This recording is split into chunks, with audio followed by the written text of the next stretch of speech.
So that's what you can also call a state of bliss, being where you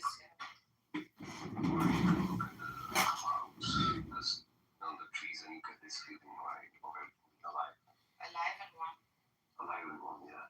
Without distinction, without calling it anything. Yeah. Have you ever had that experience? I've had that experience.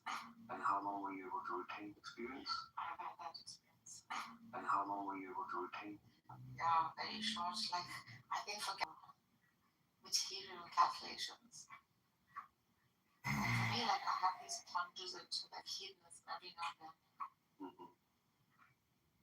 So you're overthinking it, Narjas. All you need to do is take the deepest breath of the day and do an Om, and then you can get right back. Document for yourself what made you get into this state.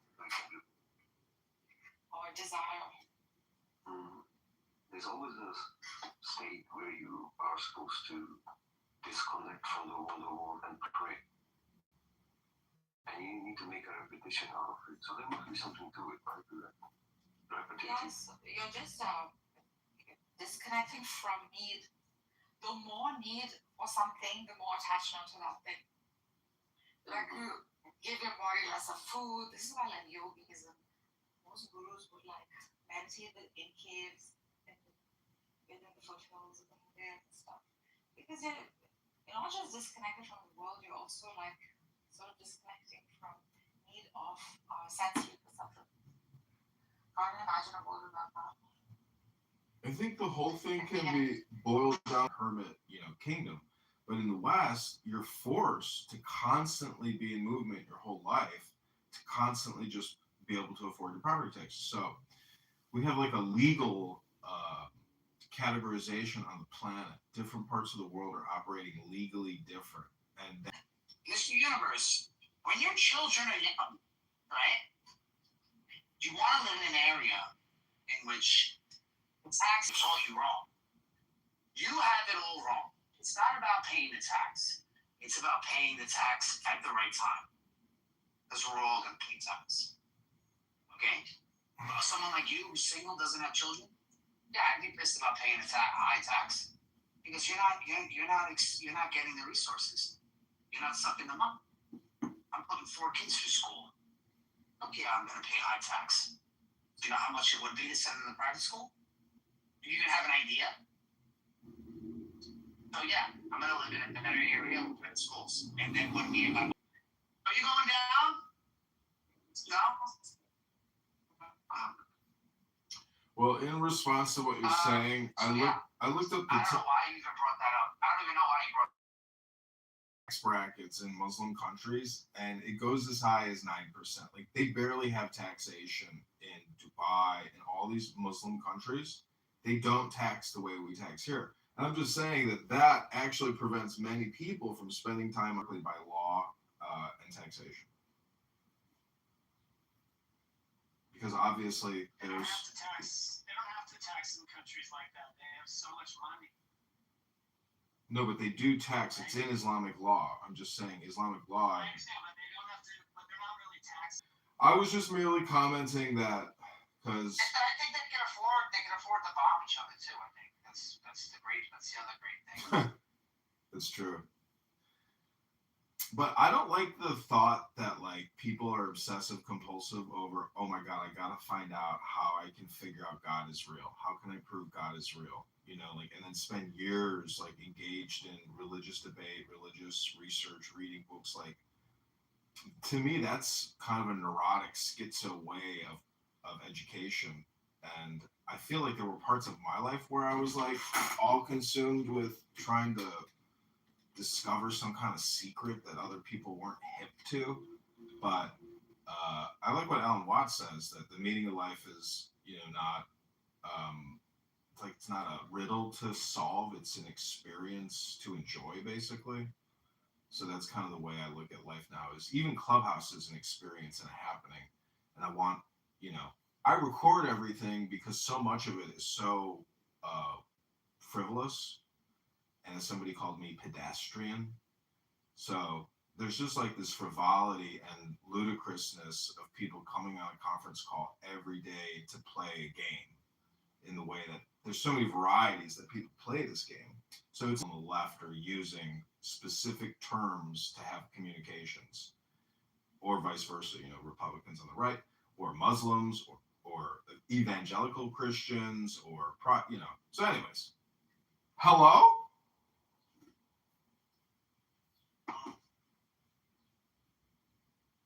Got a question.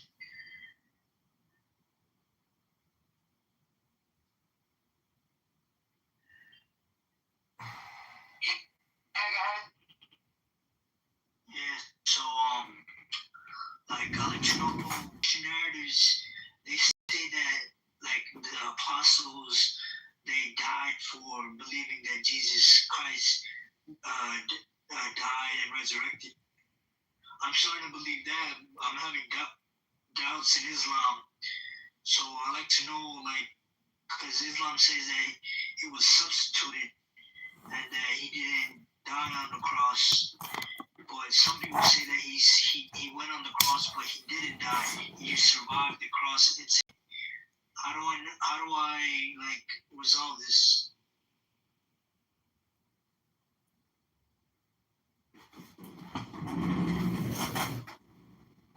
This may not be. That was written before the Quran, and where they got that idea. I can share that with you. I think ultimately the choice is going to be up to you, man. So but I'll share the book with you. Give me one second.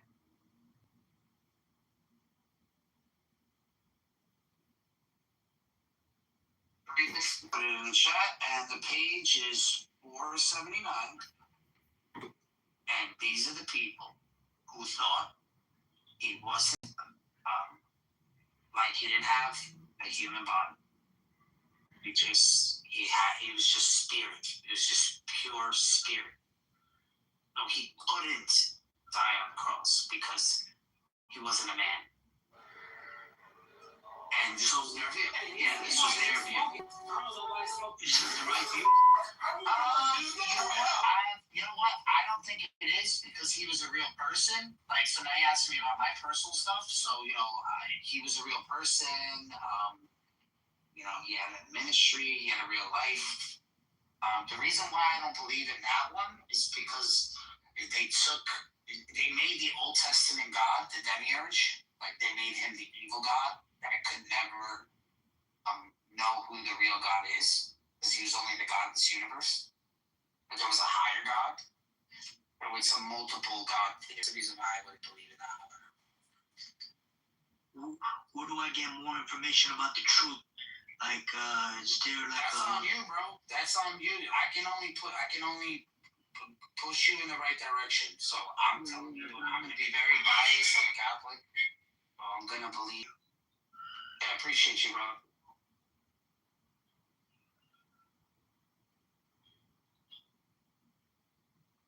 Definitely proven that reading comprehension is a major problem, and actually spending time to read for consistently day to day, an hour a day. It's like it doesn't happen.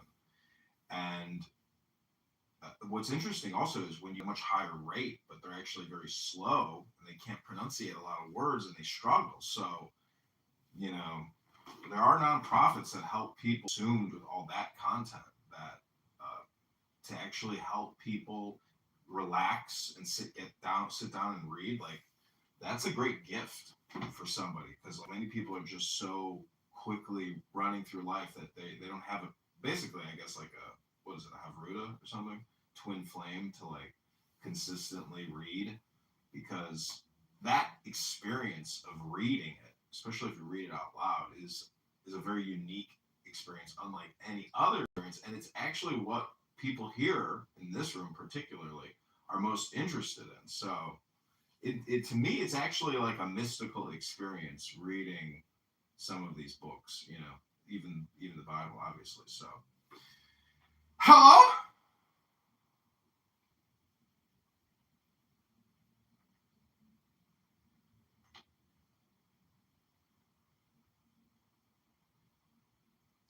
Yeah, I mean, if you keep searching for those answers, you're gonna get them. And either way, you're making the best. So, I think you'll be all right. Supplications, these types of things. People really like those types of things.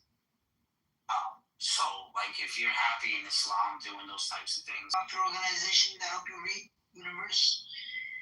Can you just go on Google and you could maybe try to find something cool, like local reading workshops, local book club. One way to do it yourself without the club is to just come here on Clubhouse and use the Clubhouse as like a reading room to record yourself reading and to record other people reading. And you can, try to coordinate and get the same book so you can follow along. You can also record yourself using another cell phone or your current cell phone reading a book just using the recorder function, or you can use YouTube to or use your camera and record like a large language model for you. Okay, thank you.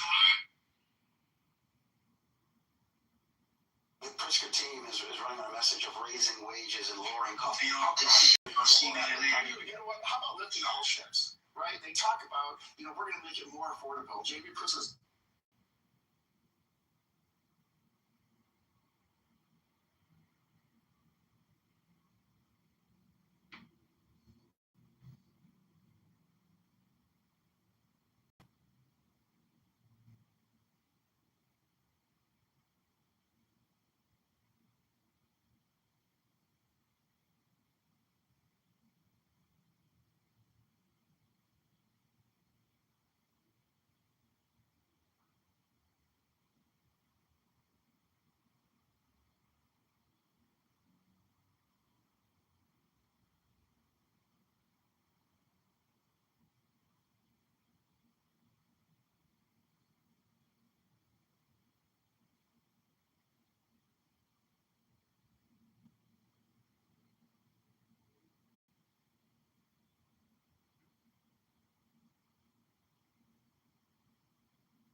Told us that they were going to test the alien ground that night.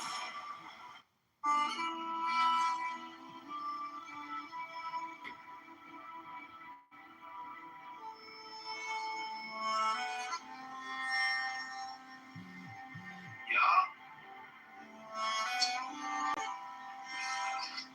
Another day.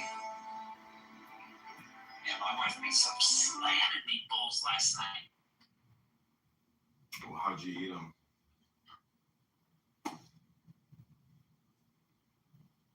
You make a sandwich or just pasta?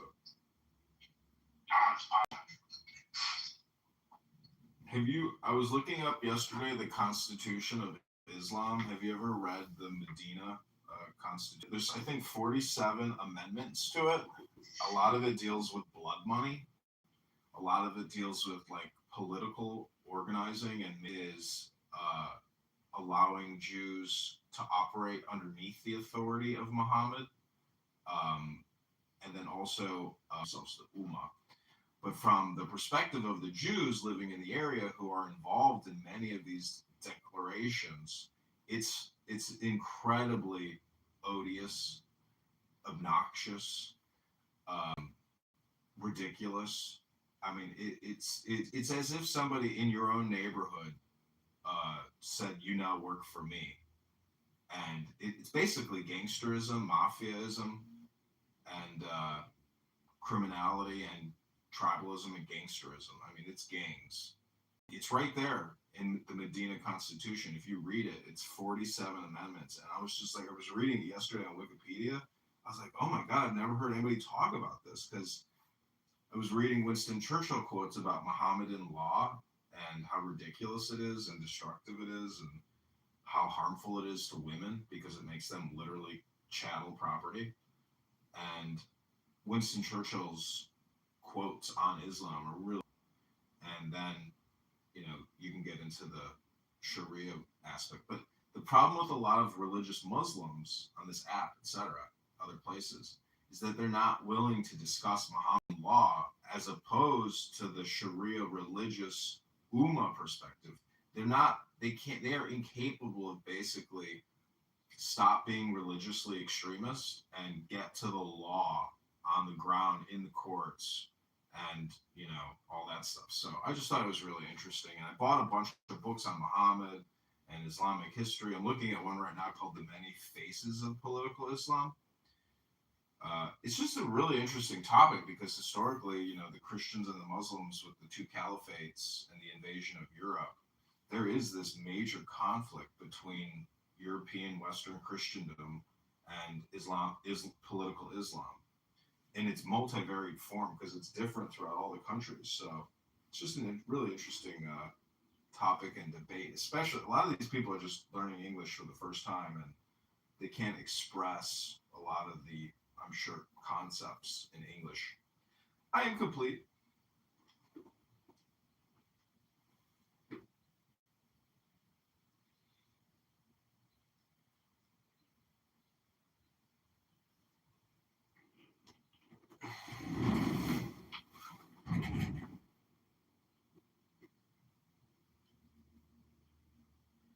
There it goes.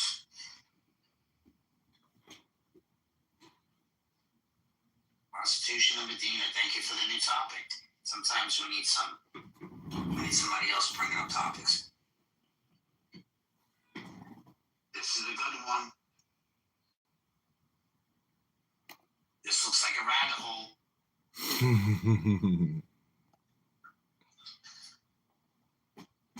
I haven't punched it in my track yet. Let me tell you something. Once I do,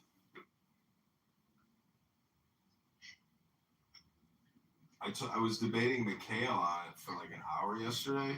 He kicked me to the goo 5 times, then eventually kicked me out of the room because it makes all or nothing claims.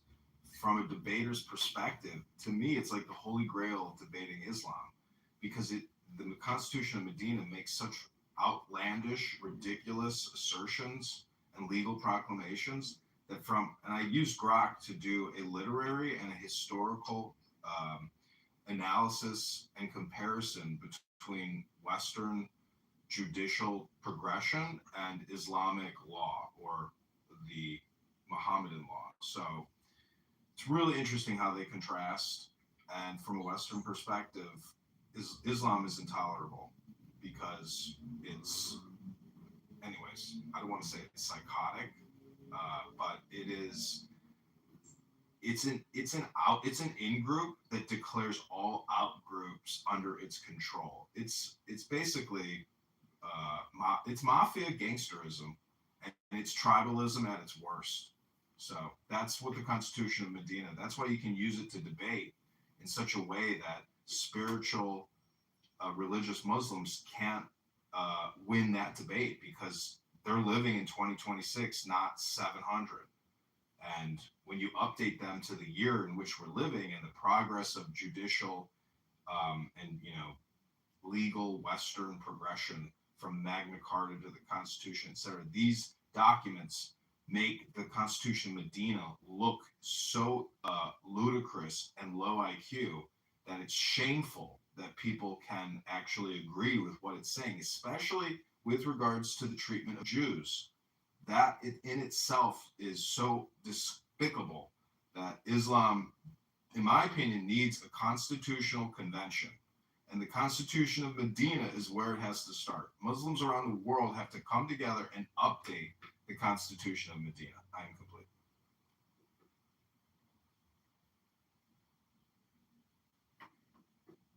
I'm sorry, I wish that was the case, but we're not last week's. It's eternal. It's forever. So, Good luck.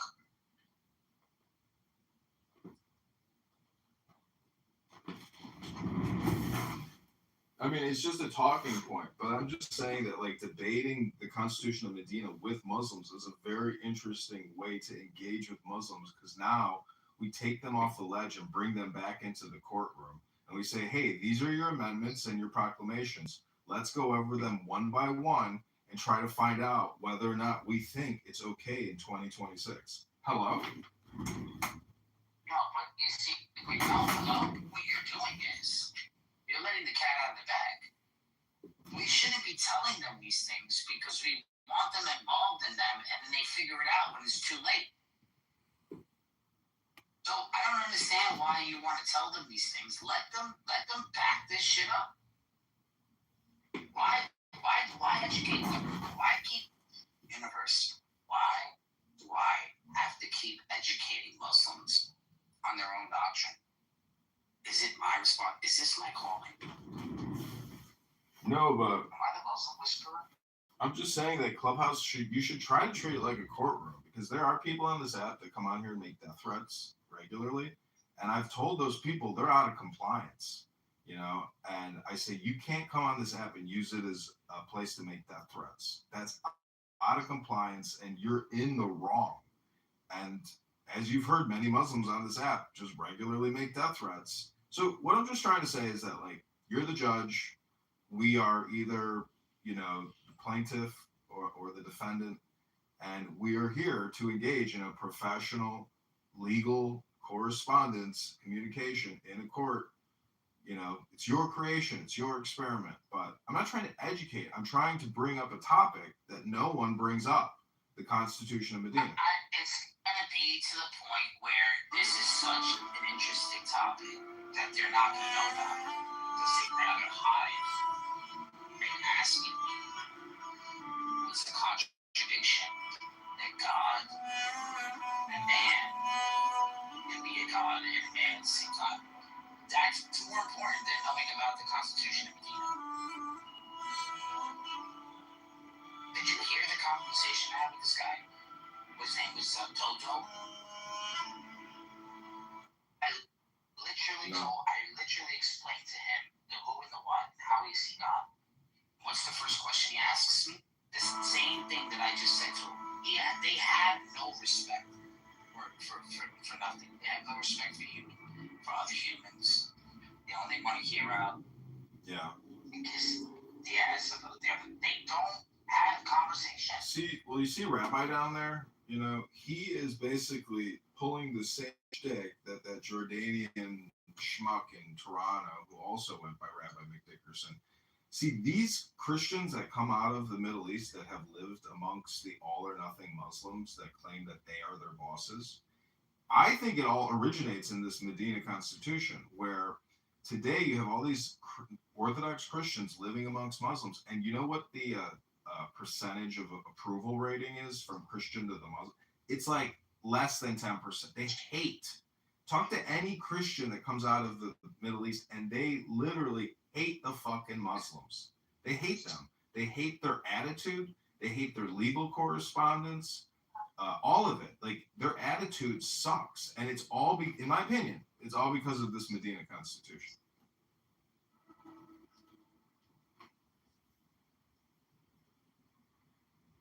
Oh, so you're saying that it resonates, even if they don't know about it, it still resonates within that okay, I see what you're saying.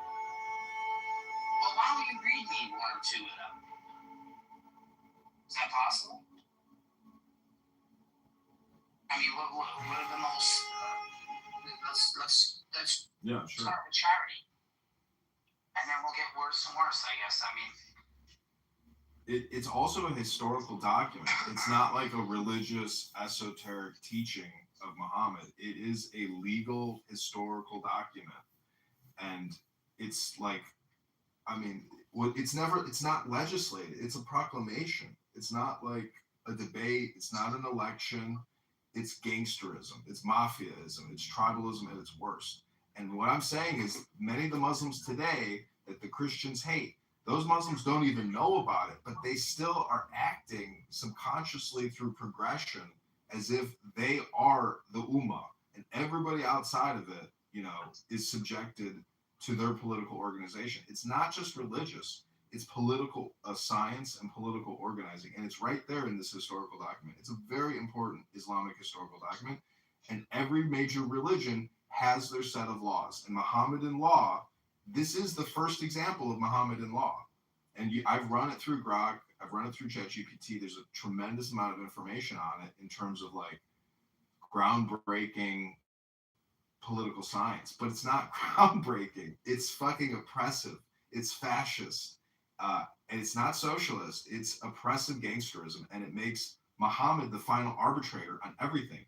If you can't solve, it says I can't remember which one, but it says if you have a conflict, you have to go to God or Muhammad with your conflict.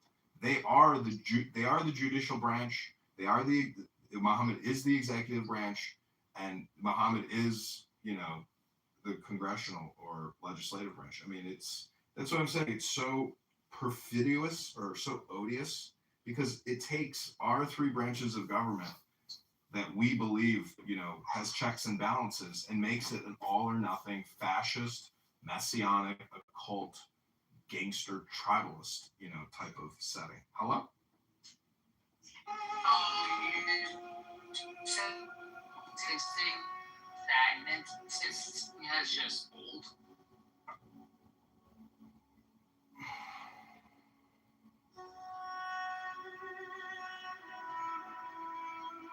Are you saying it's just an outdated system, or like what is it? Is it outdated? Yeah, it didn't update. And what I'm saying is the experiments in the West with jurisprudence, Magna Carta, and individual liberties and freedoms, that's the update of mankind. But Islam is still living from this, the 622 Medina charter. It's the Charter of Medina or the Constitution of Medina. They're still living off of rules and laws from 622. They don't update. And so you know what? Fuck them. Fuck them real good. They're cocksuckers. Fuck them all. We get rid of the at the same time that we're saying for us regular people, it's not really beneficial.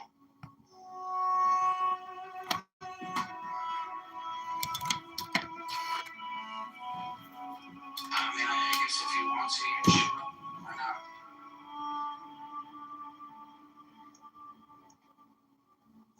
I would be more focused on seeing if the United States can help update this system in Medina. I think with our influence, we could show them the proper, because I mean, we did a great job with the oil. That I'm thinking that if we just show them the same way with their government, I mean, we wouldn't have these problems in the future. I mean, look how well of a job it did with Israel. I mean, look at their government; it's so liberal and progressive, and I mean, look at Germany. Look at what's the other one? Japan. Okay, so the thing about Israel is it raises the gay flag more than it picks up the Torah nowadays. Okay, so listen, these are some key features and principles of the Charter of Medina. It's the creation of the Ummah, and then they claim religious freedom. See, this is like the woke version of it, in my opinion. It says the document is divided into 63 clauses explicitly allowing Jews and other non-Muslims to practice their own religion, which we know is a fucking lie, because the next one asserts collective defense. It says all parties are required to share in the expense of Muhammad's wars and mutually defend Medina against external threats. So it forces, compulsory. It basically, it enslaves Jews. Either you will join us in our war or we will fucking kill you. And we don't care if you practice your little fake religion at home. It's so ridiculous. Caleb, do you know about the Charter of Medina, the Constitution of Islam? Wait, this sounds like the Civil War. Sounds like the Civil War to me. I don't know, man. I don't think this is a good argument. They're just gonna throw this back in my face. Like, well, you brought the Africans here, then you made them fight, and then you made them build the country. You know what I mean? Like, they're gonna say the same thing about us. The one thing we can say is they're not second-class citizens. I mean, sky's the limit. So, I don't know. I guess we can look at the times. The problem is that they're not practicing it. So they don't have a system. No, They don't have any research and development. What I'm saying is, right now, if you talk to a Muslim on this app, they are still literally living by the 622 Charter of Medina. And if you want to live with them, you got to pay them their tax, but they're the boss. There's no parliamentary debate. The Ummah and Muhammad and Allah, that's the rules. It's just so unfair.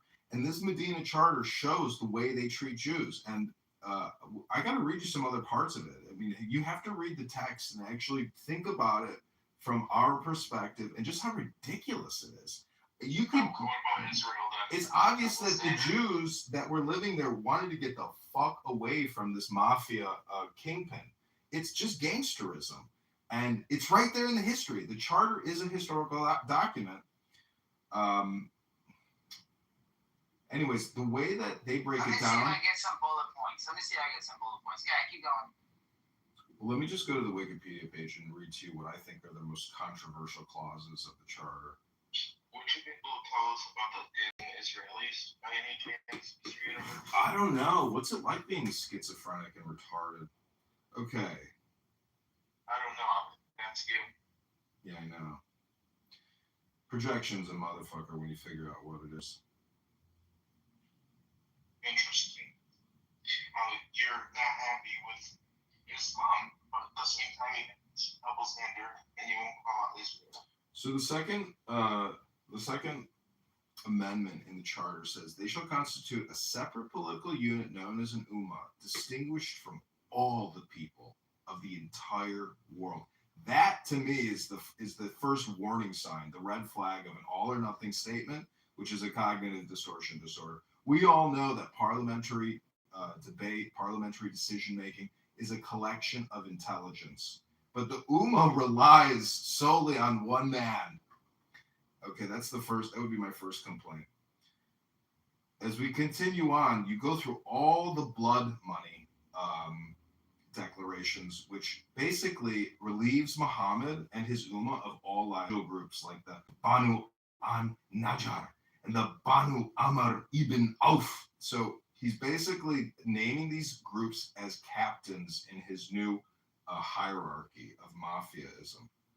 Now we get to section 12, where it says, and the believer shall not leave anyone hard-pressed with debts without affording him some relief, in order that the dealings between the believers be in accordance with the principles of goodness and justice. So calling people believers and non-believers to Muhammad's all or nothing statement that he is the prophet of God is, again, another major red flag.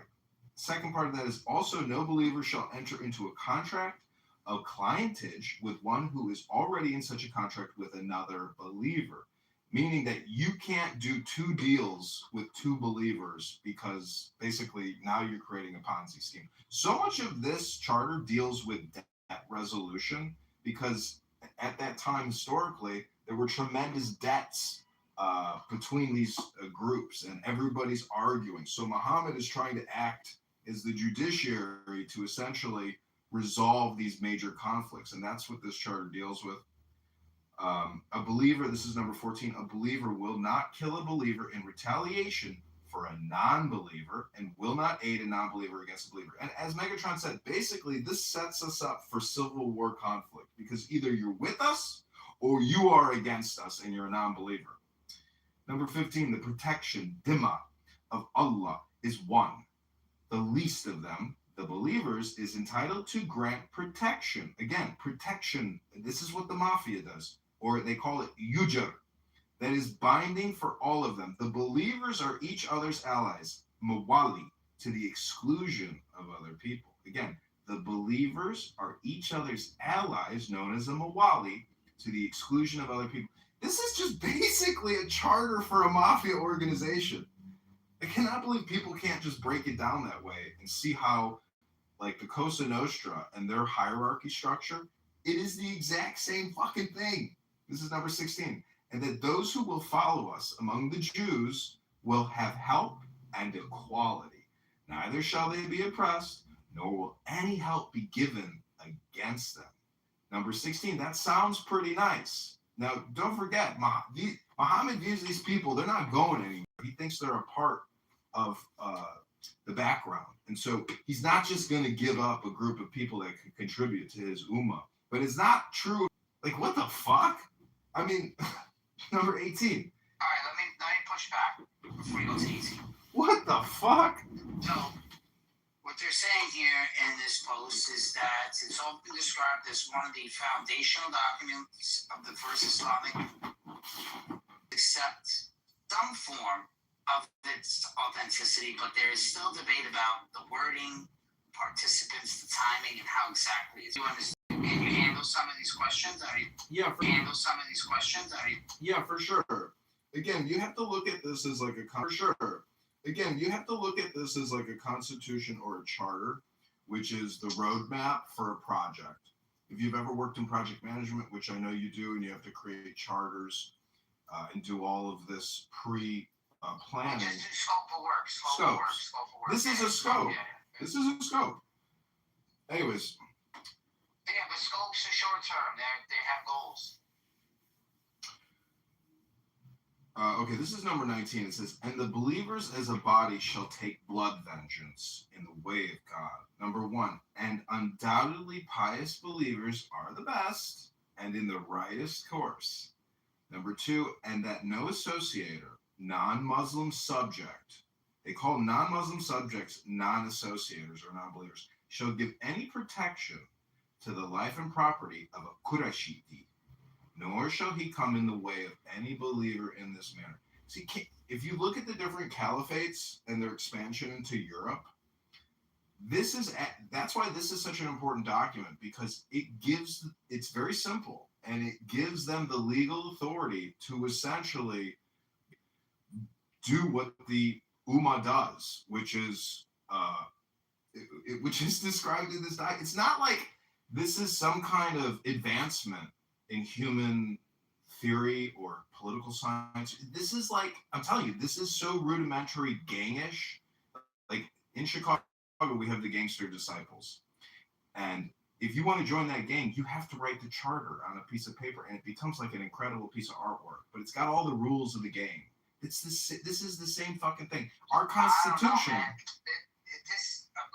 gotta see what I'm getting out of this. Preserves identity, but subordinates it. But each tribe keeps its customs. Disputes go upwards of Muhammad.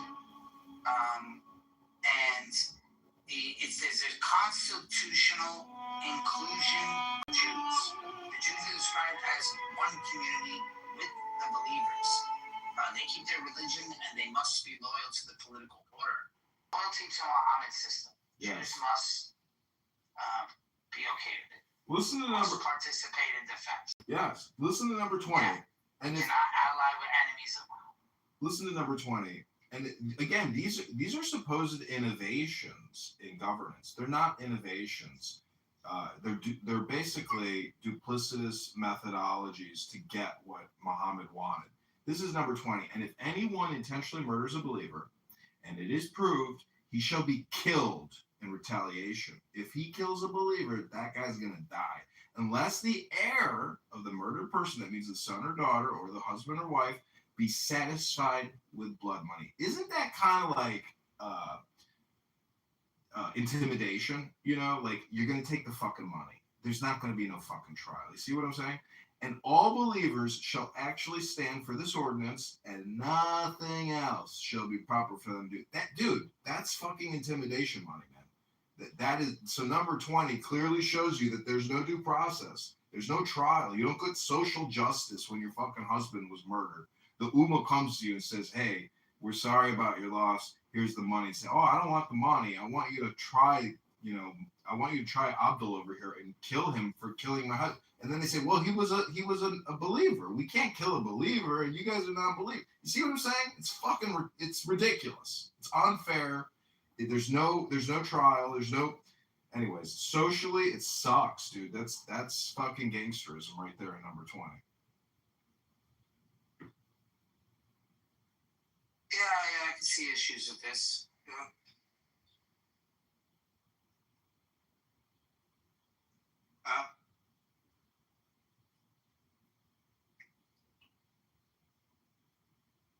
Well,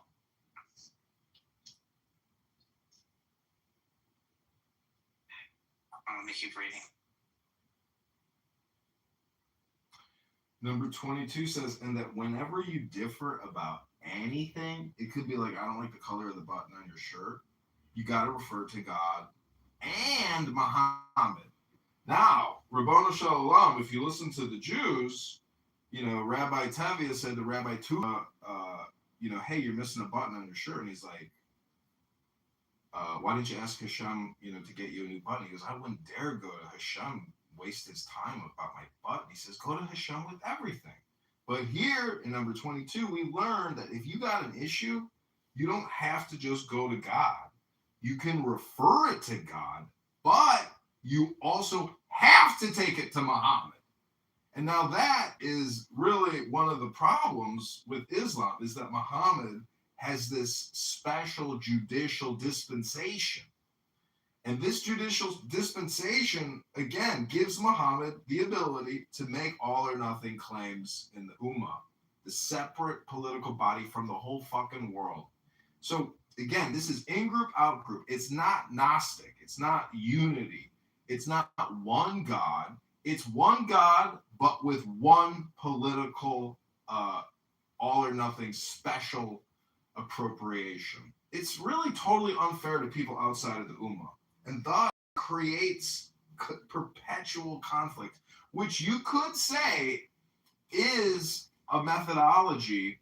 And I think in America, with the Republicans and the Democrats, this uniparty system, I think actually it's kind of the same principle, where it's the Daleks, meaning that they know that they're up to no good. These are all the red flags, that they know that they're up to no good. These are all the red flags. I was so happy to read this, because I was like, man, I could tear this apart in a debate and make a Muslim look like a fucking asshole. This is number 23. And the Jews shall share with the believers the expenses of war, so long as they fight in conjunction. So, could you imagine making this proclamation, going to like an auditorium full of Jews in one of these tribes and being like, listen up, everybody. You guys are going to have to share in the expenses of our war and our conquest. And you have to fight in conjunction with us. If not, well, we got bad news for you guys. You ain't going to like the outcome.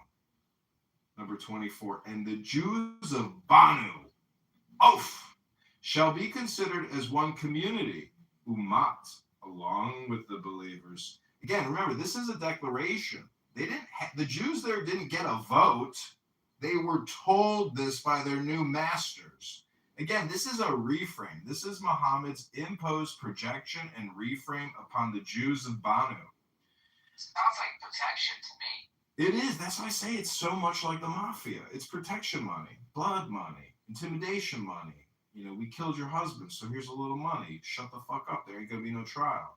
For the Jews, their religion, and for the Muslims, theirs.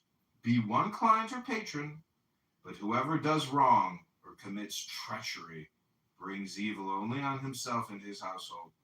I kind of like how they follow it up there with, like, even though we might not catch you, we want to warn you. That's what it's really saying. Number 25. And the Jews of Banu An-Najjar shall have the same rights as the Jews of Banu Af. Oh, isn't that nice? They are literally publicly declaring in their charter that the Jews of Banu An-Najjar and the Jews of Banu Af will have the same rights. Isn't that nice of them to declare that they get the same rights? But they don't actually even say equal rights with us in the Ummah. Again, this is all framing. And if you understand political science, and you can also detect the inferiority complex of the individuals who are now trying to essentially reframe the entire dynamic of their environment. And the Jews of Banu Saida shall have the same rights as the Jews of Banu Auf. And the Jews of Banu Jusham shall have the same rights as the Jews of Banu Auf. So all of these Jews living in the Saudi Arabian province, in this area, or in Medina and all these surrounding areas, they were issued proclamations saying that they have the same rights. Well, they're like, well, no shit. We already fucking knew we had the same rights, and you're taking away our fucking rights. So now you guys can kind of see the reframe of the frame. Number 30, and the Jews of Banu Thalba shall have the same rights as the Jews of Banu Auf. But whoever does wrong or commits treachery brings evil only on himself and his household. Remember, that's the warning.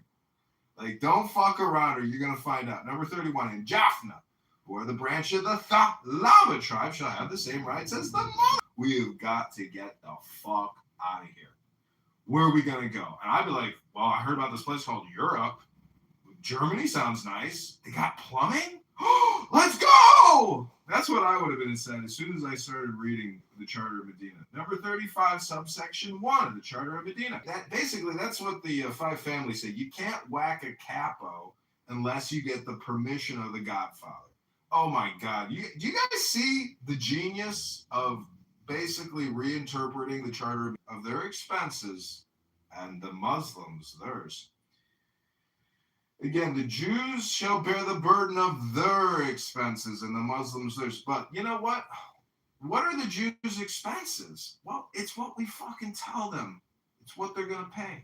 Subsection 2, and if anyone fights against the people of this code, they're of the Jews and Muslims, mutual help shall come into operation, and there shall be friendly counsel and sincere behavior between them, and faithfulness and no breach of covenant. Now that sounds pretty nice, right? However, again, this is a public proclamation declaration. It is political propaganda, meaning when people read this, they were like, oh, well, that sounds very nice that they're going to give some equality. Well, you keep saying, but you said that like 12 times to like 12 of them. Like, so like half of them you're saying are nice. Well, what I'm trying to say is Muhammad has to frame it to make it politically acceptable. If he was to just make this a troll document and shit on them, it wouldn't be nice. But he's trying to essentially conceal his true intentions.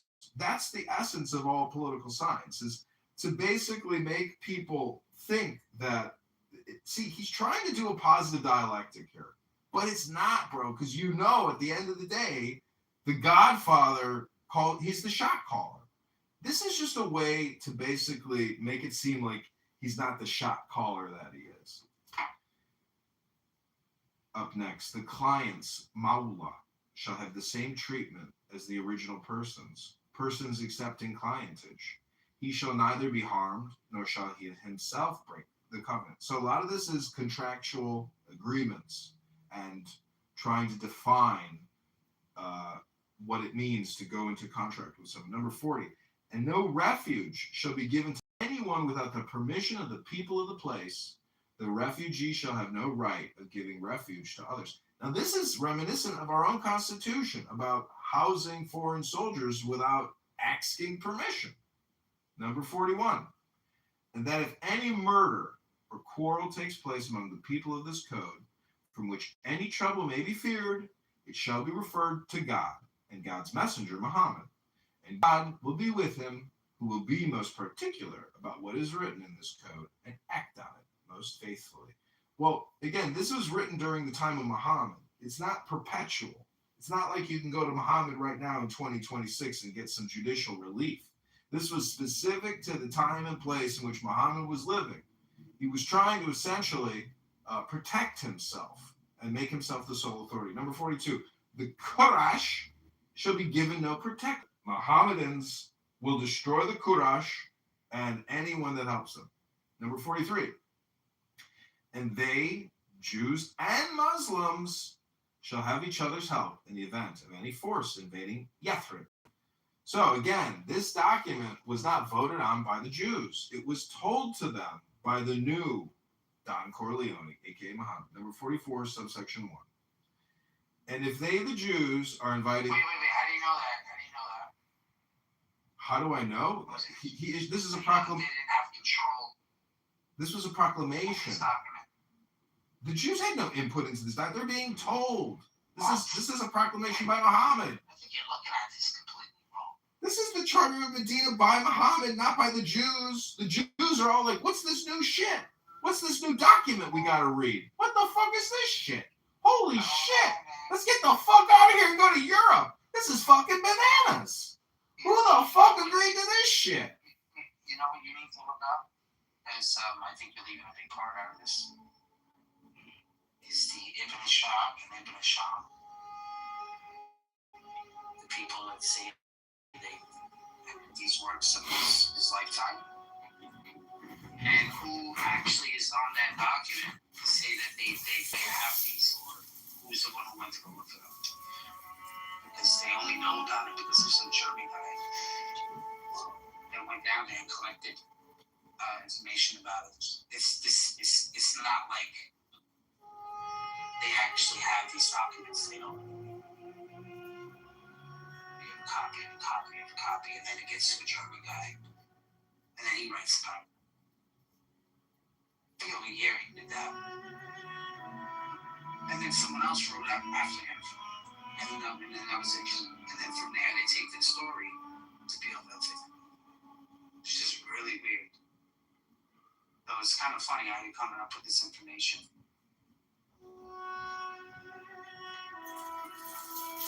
Or how they have this information. Because I'm not exactly sure. Let's take any of these things serious. Well, I don't think people do take it seriously, and I think that they probably should, because if they knew just how rudimentary and obnoxious their own constitution is to the persecution and prosecution and malevolent treatment of their fellow neighbors, they would realize, you know what? Maybe we weren't so nice to all these people, and we came down kind of hard on them and forced them into our revolution. Because again, the Ummah is its own separate political body. That's the new in group, and everybody else, well, you're part of the fucking out group, and now you got to pay some protection money. And we're sorry if we killed your dad, but here's some fucking money, and you ain't getting no trial. So fuck off. Like, that's the type of attitude that's going on here. Number 44. And if they, the Jews, are invited to any peace, they also shall offer peace, and shall be a party to it. And if they invite the believers to some of such affairs, it shall be their Muslims' duty as well to reciprocate the dealings, excepting that anyone makes a religious war. So they were worried about religious war between themselves. I'm thinking, like, these Jews at this point, like, they had to be on not on the fence. They were on guard, I think, as soon as they saw this charter. Subsection 2.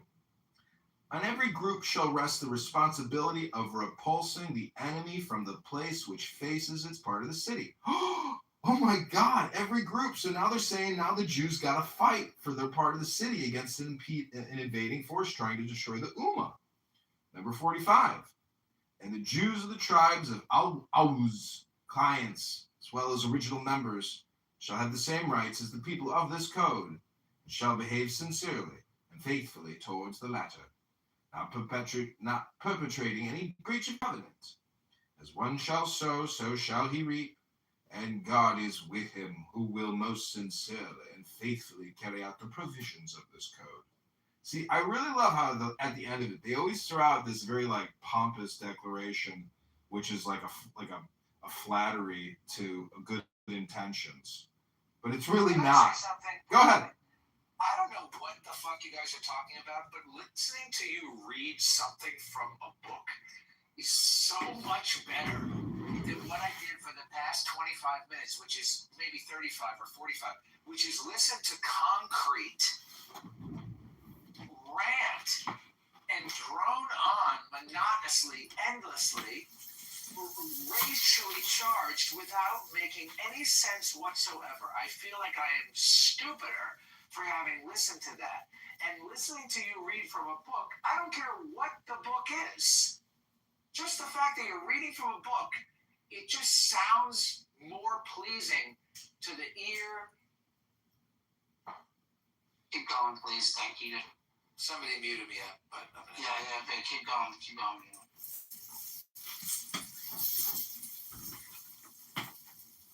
See, I think when you use Clubhouse and you actually listen, to somebody who's allowed to just free flow their thoughts, you become the concrete. And that's actually the experience you had here, and that's what you don't like, because it's totally obnoxious and outside of what you think could be productivity. So you aren't just what you say you are what you listen to. And it's an experience. And we are currently reviewing the Medina Charter by Muhammad and just how unfair it is to the Jews. Subsection 46, and this prescript, this is the last one, and this prescript shall not be of any avail to any oppressor or breaker of covenant. And one shall have security, whether one goes out to a campaign or remains in Medina, or else it will be an oppression and breach of covenant. And God is the protector of him who performs the obligations with faithfulness and care, and is also his messenger, Muhammad.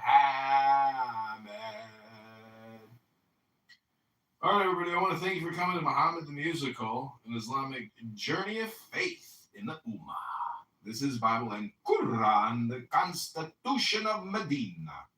In the Bible and Quran room put on here by Megatron, our faithful shop steward, constantly putting in drills, working on all kinds of carpentry and banging around with hammers.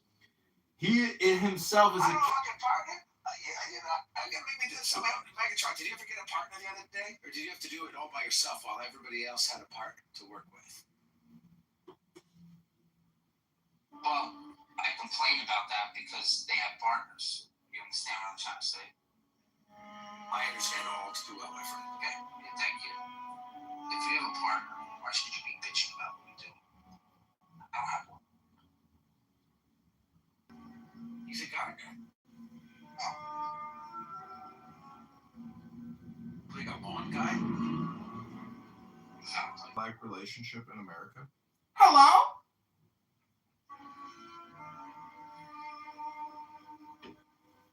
That's actually.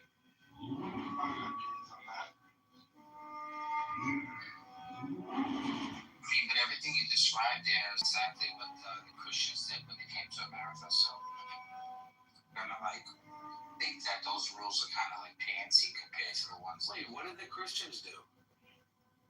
What happened with that? Did they cut people's heads off? I guess not. See, I don't think we do it. It's just because that's satanic. Well, them niggas cut heads off. That's what I mean. It's because they don't know. Somebody didn't tell them. It's not cool.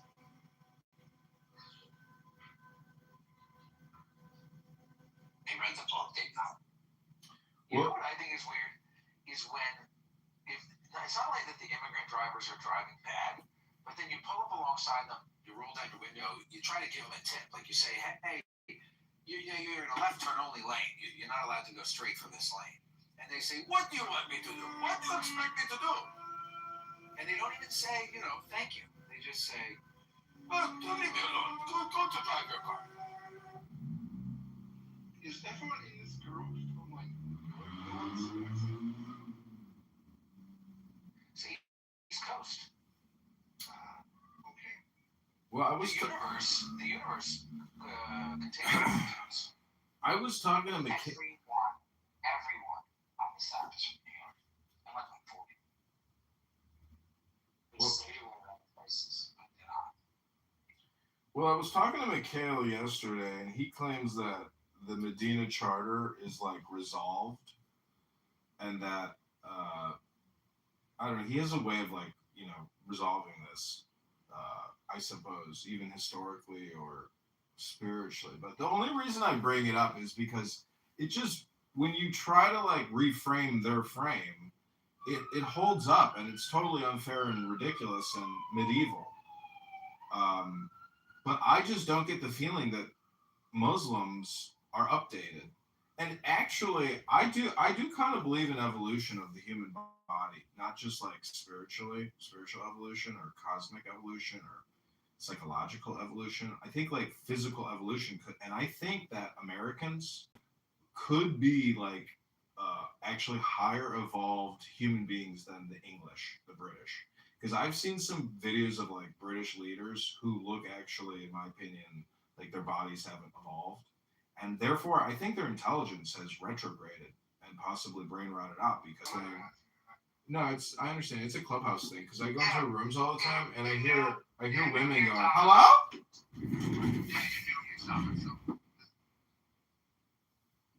There's more to the show.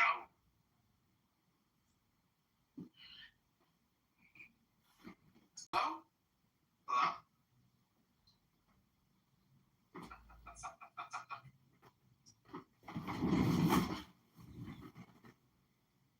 I'm actually gonna go do something.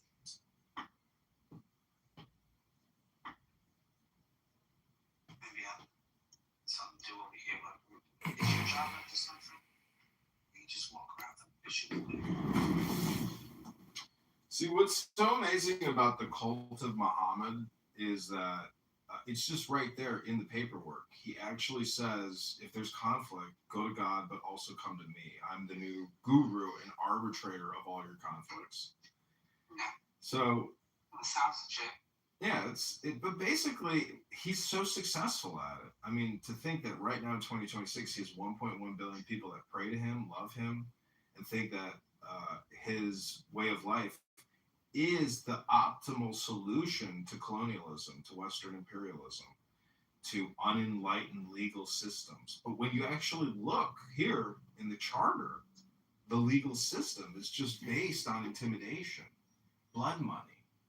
And it's just so it goes to show you that a true Muslim is a true Muslim if they know nothing about it. If you know nothing about Islam, well, then you are a true Muslim because basically you have to just be stupid, and you don't know anything about what you think you know. And I'm not saying that that doesn't apply to all religions, but what we really have here is not a religion. We have a guruism, a political shop, a political in-group versus the political out-group, and it's all or nothing. And in cognitive behavioral therapy, they call that a cognitive distortion disorder. And there's a checklist of cognitive distortion disorders, like mind reading. Many people mind read. They're thinking about what somebody else's brain is thinking or something. It's like a compulsive behavior. And because of all the stuff that they have in there about the Jews, it just kind of, it's a red flag document. Like, view this as like a dating profile. You swipe right on the Charter of Medina and you're like, I'm detecting a lot of red flags on this profile here. That's basically one way to like compress it, to try to get home my point that Western culture and Charter of Medina culture are at odds, and it's just a historical fact. The the Islamic invasion of Europe, whether it's 2026 or 725 or whatever year of the caliphates, um, it's a dark period in human history because it's basically industrialized mafia gangsterism, all or nothing thinking based on brutal slaughter, like hardcore conquest. Yeah, but I don't. What's wrong with that? Well, it's not intelligent, and you can actually basically do a comparison between the intelligence of And psychedelic drugs and psychotherapy and meditative thought and cross-cultural experience. We are able to go through the process of chilling and being homies, and we should be able to transcend homies, and we should be able to transcend what we've been doing for millions of years, which is smashing each other's brains with a rock. The issue is if we keep smashing each other's brains with rocks, we're going to keep smashing each other's brains with rocks. Eventually, somebody's going to smash your brain with a rock, or you're going to be forced to smash somebody else in the brain with a rock. Which I don't know if you've ever cut off the head of an animal, but I've cut off the head of a deer, and it's very challenging to do. And I would never want to smash anybody's brain with a rock or have to cut off anybody's head. So I think that the problem, when he says it's not intelligent, it's that it's caveman stuff. And we've been doing caveman stuff for 3 million years.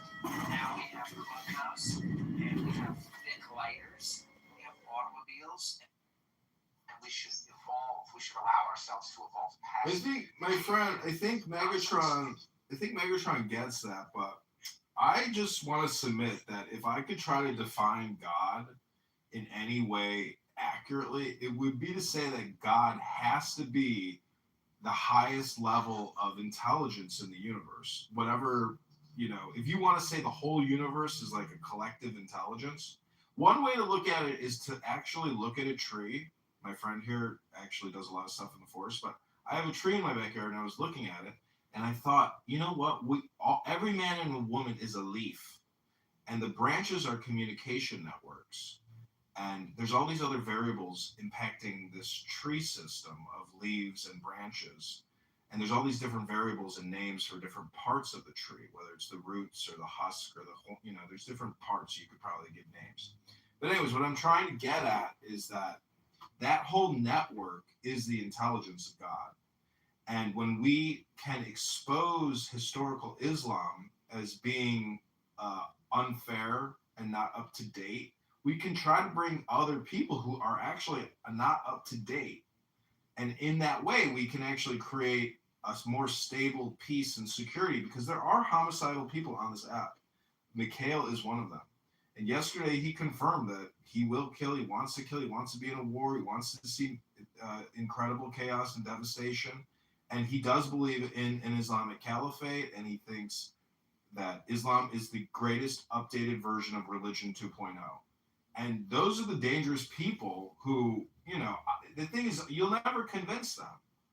I'm just saying, from like a public speaking perspective, to try to put some light on dark periods of history by showing the all or nothing statements in documents like this. Because we could also now transition to Magna Carta and then get into Declaration of Independence and try to show transcendental thought, which is saying that we will still engage in professional soldiery and war, but this type of gangster mafia, Don Corleone, five family shit, it's not acceptable in polite society. And we will root it out and we will fight it to the death. In the same way that the FBI, CIA, etc., has probably gone to war with secret societies, and they themselves are a fucking secret society. But anyways, I'm just trying to say, the last chapter of Balthasar Gracian's book is be good. In a word, be a saint. And when I talk to Mikhail, he's like a demon saint, And I'm trying to say, be good on both ends of the spectrum, because that's your greatest security, cognitive security you could hope for, is try to tell people what you mean without being mean, and therefore you won't suffer any retaliation. But this document of Medina, the charter, it doesn't do that. I am complete. Hello? It's twofold. Number one, Islam already had a period where it tried to do what you're wanting it to do, and it did not work. The Islam you see today is probably the latest iteration of it before Islam abroad. It's spoken to thought, and some of them were accepting of new ideas, and then something happening that Wahhabis took over and just kind of closed down. So you can go backwards. The second problem is the people on the opposite end of the spectrum of your friend Mikhail that don't want to find the conflict at any point or any way. And it's much easier for them to punish you for bringing up the problem than it is to punish them for being the problem, which is what England is full of. Yeah, but he's lying about Mikhail. He's just being a big baby about it. Well, I'm just using him as an example. He feels threatened by this man. No. Using him as an example. I'm just saying there's got to be deranged people out there who are dangerous people, and they can utilize. See, philosophically, the now is a compression of the past and the future. We don't know the future, but if you spend time studying the past, you're basically clarifying the now. You can't really predict the future, but based on the compression, I'm just saying Islam has a technical problem in this charter. This is an old project. They're still running the same experiment on an old project charter. Their scope is out of date, therefore they all suck and are out of date. Yeah, they don't care because they're stupid. But see, that's the fun of making fun of people and calling them stupid.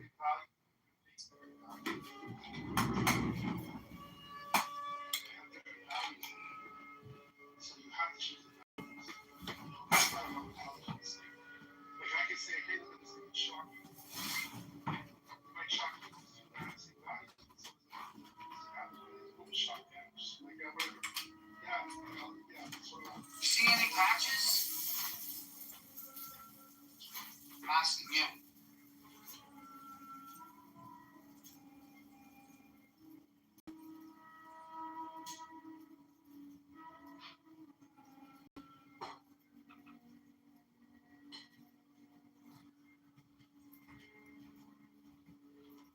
That's it, guys. Or it really kind of sucks. So I can see how legalistically, referring all issues to Muhammad and the Ummah could probably be better than going to like a Western liberal courtroom. And I'm not saying I want to be a Muslim. I'm just saying I think a lot of the Americans, especially in the legal judicial industrial complex known as lawyers and attorneys, they are fucking vampires and they shouldn't be entitled to the high adjusted gross income that they derive out of the blood and sweat and years of labor of Americans who are victims to attorneys and lawyers and judges. I am complete.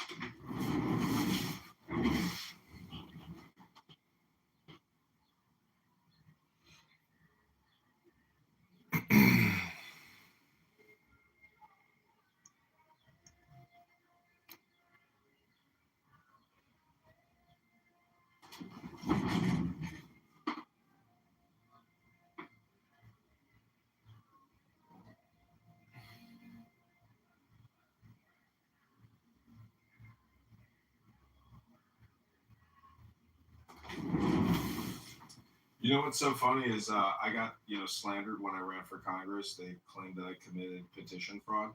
But the funniest thing is the guy that claimed that, the attorney who represented Darren LaHood, my opponent, he got paid $120,000 for 1 day of work to show up before the judge. Isn't that fucking amazing? $120,000 a congressman paid a lawyer to challenge me, John Kitover, in court. And so for him to slander me, but be one of the greatest paydays of his fucking life, I made that for him, and it's only because I ran that he got that fucking money.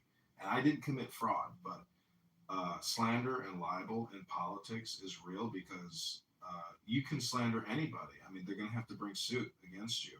And it does impact, voter sentiment on whether or not they want to go to the ballot box because now they think you're a fucking scumbag. But anyways, that's neither here nor there in the Megatron Daniel Ummah room. Tamaria, welcome to the room. Are you aware of the Charter of Medina? Sorry, what was the question? Are you aware of the Charter of Medina issued by Muhammad?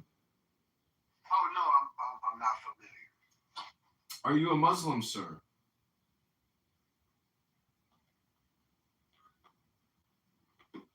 Because we do believe that there's a high correlation amongst Muslims that are completely unaware of the Charter of Medina, the Constitution. Are you a Muslim, Tamaria? No, I'm not a Muslim. Okay. We have Beef here, the legendary Ginger Jew of Clubhouse, the fierce debater of Islam. Beef has had Beef has had an incredible journey and experience here on Clubhouse. I've heard him cry. I mean, just pouring buckets. But this is... the other day I heard him say to Norm, old Norm, and he said something like he did a rap. People here, I just want to let you know, and the fact that you don't bring me up on your stages, It's like, I'm going to make you drink my cum or something insane. Yeah, really crazy. But look at his PTR. Look at the coloration in his skin. And see, I don't have issues with sun, but I do have, everybody has skin issues. Like Chelsea Clinton, Hillary Clinton's daughter, I just saw she ran like the Boston Marathon. And I was like, what in the fuck is wrong with this bitch's skin, bro? She's got psoriasis everywhere. I was like, yikes. Like, she was so pale. And so I do think there is something about the sun. And if you are a Christian and you are constantly referring to the sun, um, there's power in the sun. I do think I'm just a sun worshiper. I'm like a cat man because come 4 o'clock when that sun is pouring through my windows, I just want to sit in the sun. And I think it's good for you. And it's the source of tremendous power and health. And if you don't like the metaphor that Jesus Christ is the Son of God the Father, the universal God, I mean, you just don't understand Marvel comic books, because if we have a universal God and we have a universal sun, it's just metaphor for the light of the sun. And this is where Kabbalah comes in, where Ein Sof, the limitless light, pours into all the 10 Sephiroth. And now you got 10 variables to meditate on, like Chokmah, Binah. Like, these are mantras. They're vibrations. Hello? Real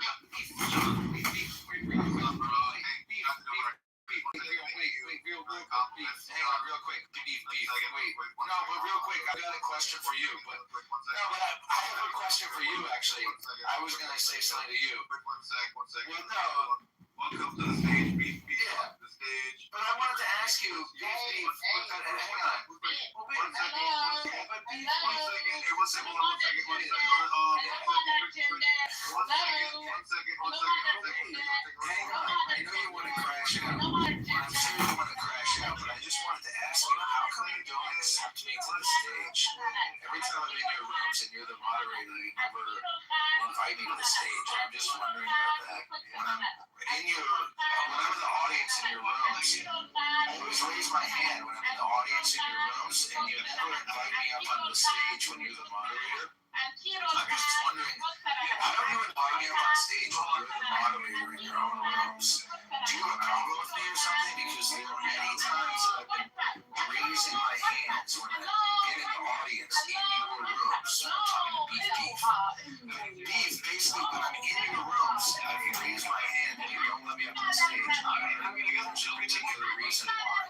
I'm going to let you finish. I just wanted to ask this question really quick. The question is essentially, when I'm in your rooms and I'm raising my hand, you don't let me up on stage, and I'm wondering why. I see that you're trying to respond, but I wanted to ask you this question first. I'm going to let you finish. You can go right after me. But I wanted to ask, how come when I'm in the audience in your rooms and you're the moderator on stage, why don't you let me up onto the stage? Why do you always make me wait in the audience? I see that you want to speak, but I'm trying to ask you a question, so I don't even know what you're saying. You're probably saying some sort of nonsense right now. You're probably talking right now about fucking me in the ass, or making me drink all of your time. Because you're really able to comes up on stage, but I don't know why you don't let me up on stage. Maybe that's a question for you. Why you don't let me up on stage? Maybe that's a question for you. The answer is because you're a piece of trash. You're a rotten, disgusting, you're ugly, you're stupid. Nothing you say is of any merit or value. I find you uninteresting. You're a fucking literal fucking worm, intellectually and rhetorically. And I find it completely uninteresting to hear the sound of you. So the reason why I don't invite you on stage is because you are a literally worthless fucking piece of trash. You're a fucking rotten, self-hating Thank you for that piece of explanation. shit that others hate you as well. So it's not just self-hating. The world hates you, and you are fucking disgusting. Your thoughts are disgusting.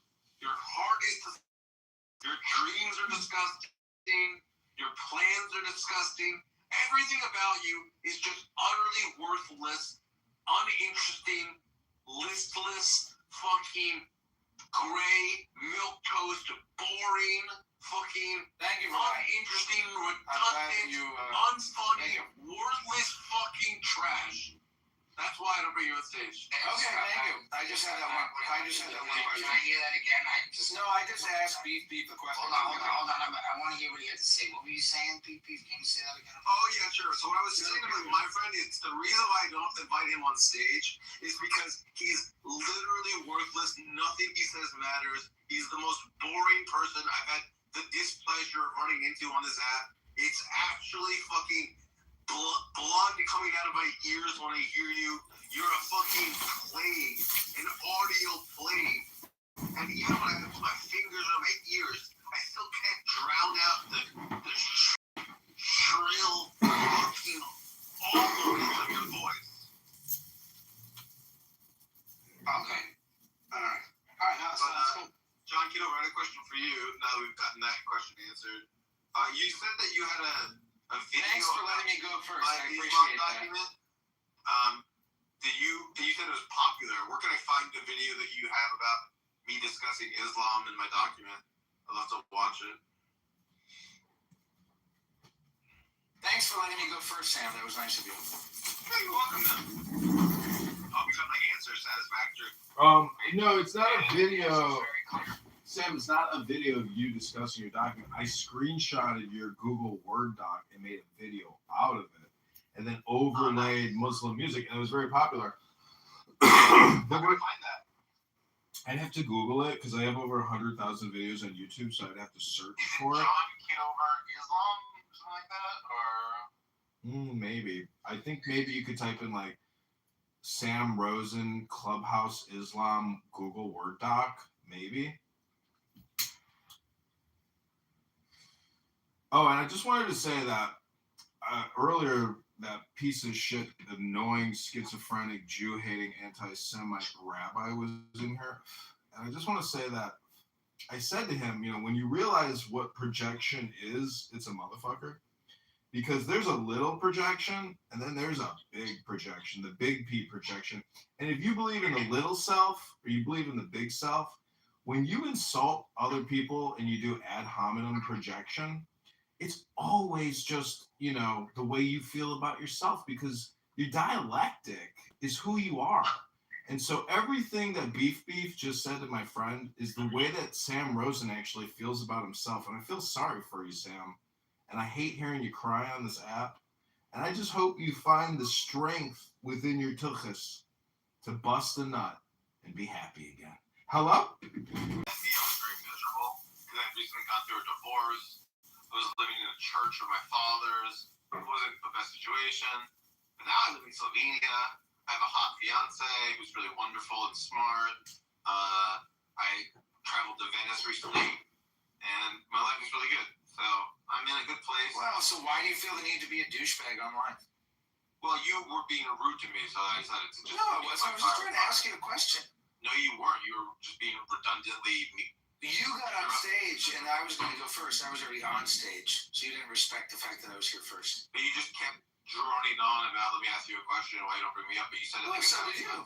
You didn't mute the fuck up and let me ask And you. it was rude that you kept doing it, so then I said to be mean, Well, I think it's rude that you don't let me on stage just because you don't like me. Why was it private? Well, it's essentially a public space. If the room is No, public. it's a private, my house, my rules. Yeah, but anybody can join. Oh, gentlemen, I hate to interrupt you, but I just wanted to tell you a quick story. I was working at Avon as a supervisor, and the manager, Molly, said, John, I want you to go fire Tyrone over there. Tell him he's fired and get him out of the building. I was like, yes, ma'am. I've heard this So- story. Please, this is one of my favorites. Please continue. So I came up to Tyrone. I was like, hey, bro, I need to speak with you. Can you come over into this office? And so he comes with me. I said, Tyrone, I was just instructed by Molly, the manager, that I'm to terminate you and to fire you and walk you out of the building. And this is your last day. And he said, what the fuck, motherfucker? Why? What the fuck? And I was like, well, listen, I think you can save your job. And I think it just requires an apology. And I would like to instruct you and coach you on an apology. And I will walk you into Molly's office and I will say, Molly, Tyrone wants to say something to you before, I walk him out of the building. And so I coached him for, I'm not kidding you, maybe 1 to 3 hours. And I was like, this is, because he couldn't get it. Like he really had a hard time. Maybe it was the way I was trying to because maybe I just needed to write it down and I needed to have him read it. That was probably the best way to help him save his job. Anyways, I walk him into Molly's office after 2 hours of getting him to repeat the same thing over and over again. And she says, what the fuck are you doing in my office? Can I help you? And I was like, Molly, before Tyrone left the building, he wanted to say something to you. And he says, "Why the fuck you want to fire me, bitch?" And I was like, "Oh my fucking god!" So I think I may have like blocked and then like said, "Sorry, man, you have to leave." So, anyways, when I walked him out and I said, "Listen, you got to remember that this job sucks, and when one door closes, another door opens, and life is going to be great for you. And I don't think you need to worry about this." And anyways, but that was even my projection.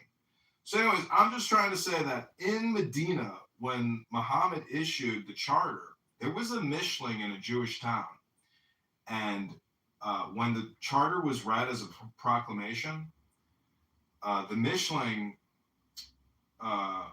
there were two Jews in the town that started arguing. And as the Mishling, I was just like, do you guys just not hear the proclamation? Like, we're all fucked. You guys are arguing? What are you guys arguing about? Hello?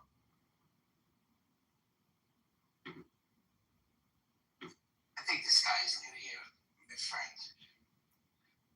How long have you been here?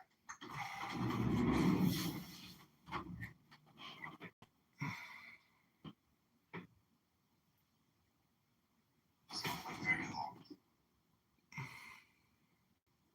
Anyway, we'll change the topic. How long have I been here? Yeah. What, on the app? Yeah. Too long, probably. I don't know. 2021? Okay, good.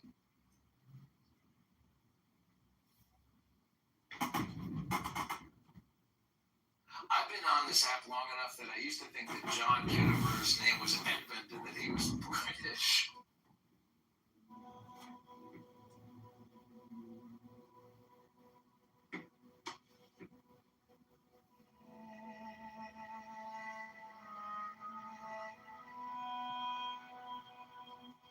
I'm gonna lose again. The only difference is, I believe China sat back and watched and said, "Yeah, we gonna do what Japan did. We gonna do that. Now we gonna do things differently."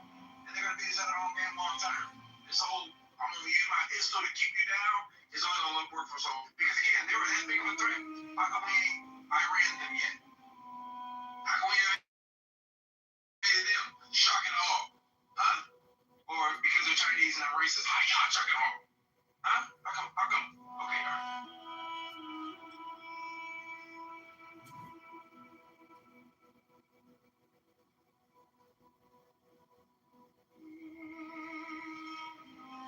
I didn't know that Sam was that irrational. I always thought that he was like a philosopher kind of level-headed type. But I guess he... Yeah, he's hot-blooded.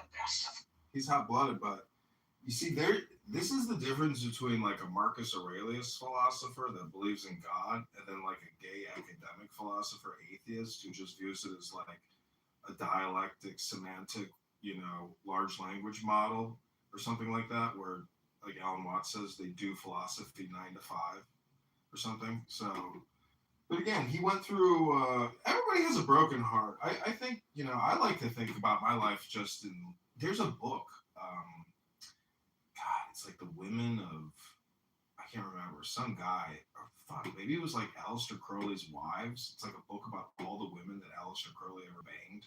It's like 400 women or something like that.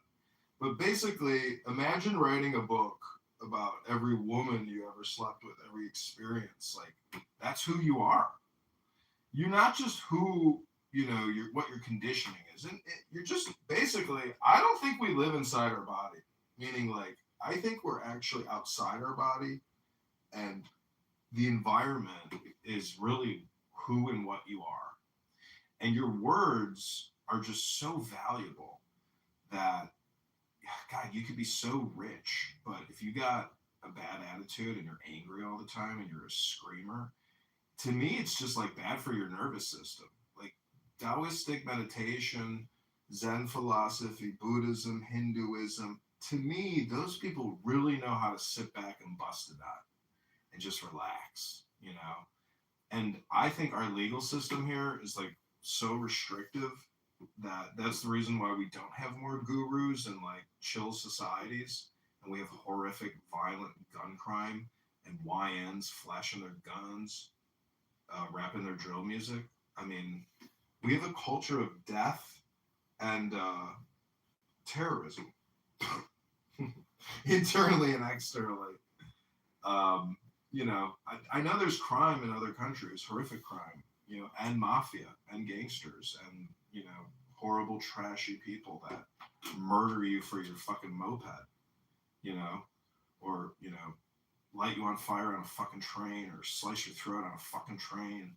You know, horrible, despicable people that I wish we fucking, you know, could do public executions with and make a whole Sunday out of it.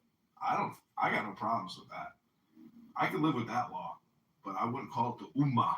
I would just call it American jurisprudence. Hello?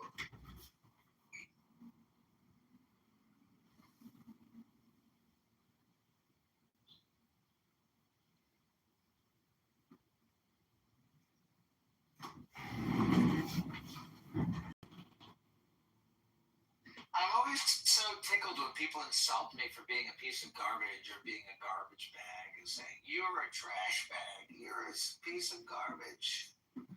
That's the whole point of self-deprecation. I got there first. I beat him to the punch. Yeah. Technically, you give people an out though. You give people an out though with your first name. But when, you know, anyways. But imagine if I was like your friend, the guru, nature hero, and then they still called me a piece of fucking garbage. Well, see, how's your new experiment going with your new phone? I appreciate the accountability check. I haven't really had a chance to use it yet. I do have one excuse, which is that I did cut my thumb, severely cut my thumb, so I haven't really been doing Oh my gosh. because my thumb was cut. But I am going to do it, and I appreciate the accountability check. Yeah, basket weaving can be dangerous. That's the one thing is cause and effect.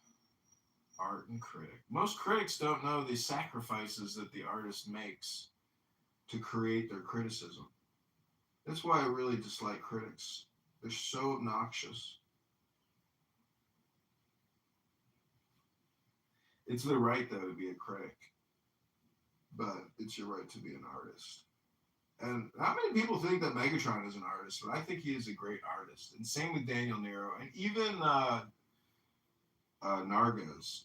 Have you heard her sing her sexy French, you know, music? Holy shit. That chick's a winner.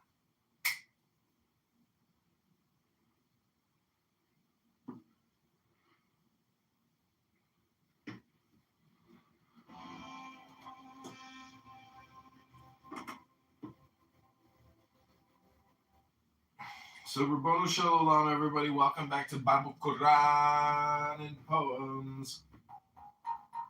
I want to play you a poem from a Jew heart.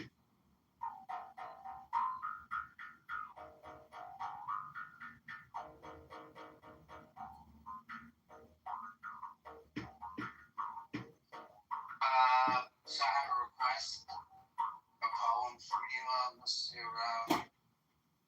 Dr. Universe.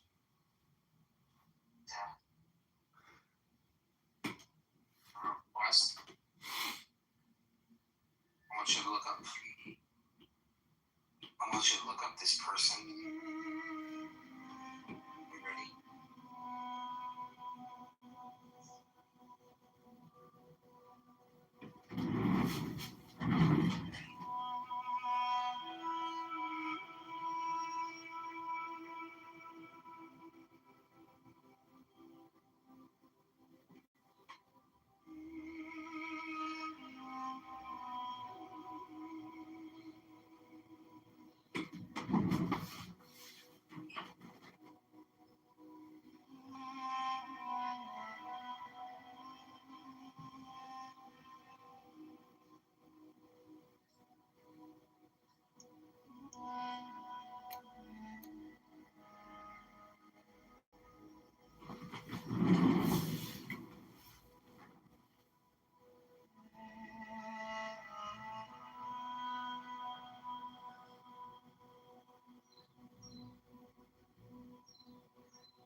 Take a seated position.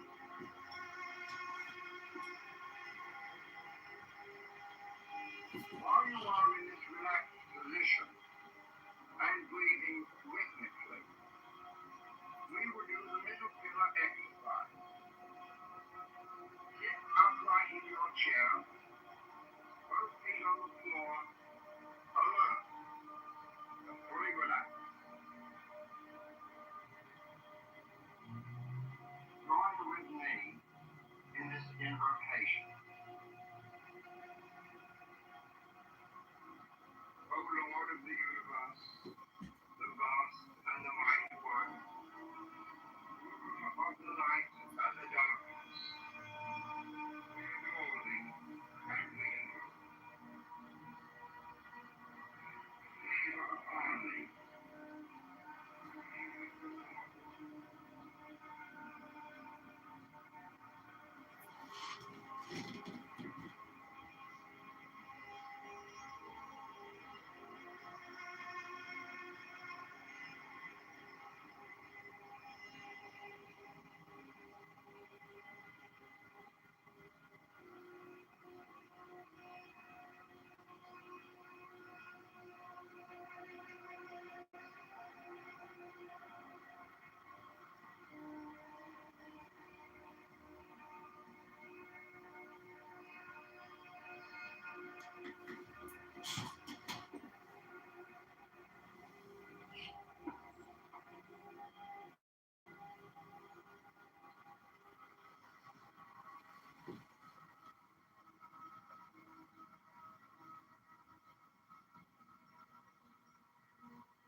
Got a pile of clothes you never wear anymore?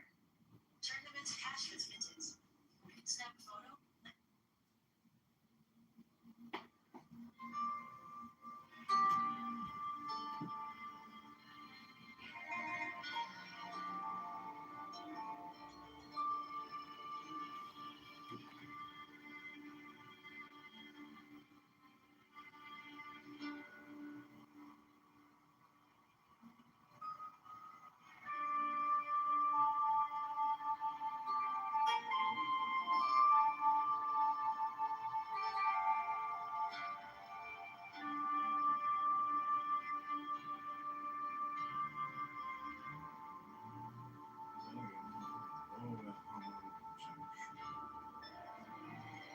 Invocation of truth. Procul, o procul esti profani, on lasting, on peda. In the name of the mighty and terrible one, I proclaim that I have banished the shells unto their habitations. I invoke Tahuti, the Lord of wisdom and of utterance, the God that cometh forth from the veil. O thou majesty of the Godhead, wisdom crowns Tahuti, Lord of the gates of the universe, thee I invoke. O thou of the ibis head, thee I invoke. Thou who wieldest the wand of dark power, thee I invoke. Thou who bearest in thy left hand the robe and cross of life and light, thee I invoke. Thou whose head is as an emerald, and thy limbs as the night sky blue, thee I invoke. Thou whose skin is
and the desire of my heart to realize itself as that of the Ptah when he created his world.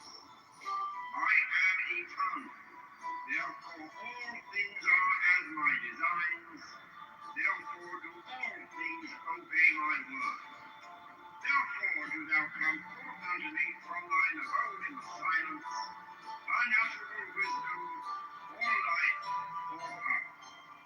So, Hermes, Mercury, Odin, by whatever name I call thee, thou art still nameless to eternity. Come thou forth, I say, and aid and guard me in this work of ours. Thou, star of the east, that didst conduct the Magi, thou Here are 5 animals that have been modified by humans today.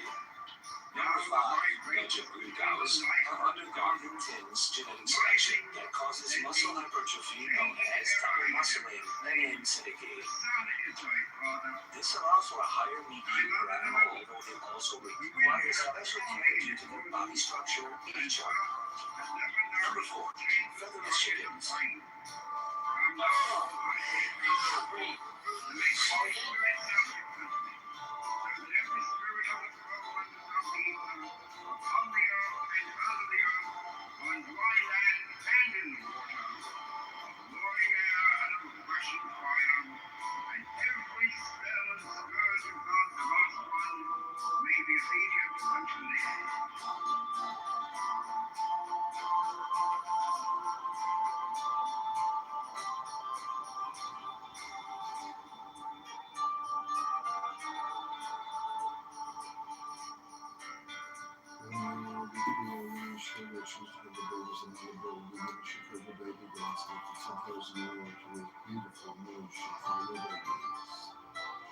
Chicago babies.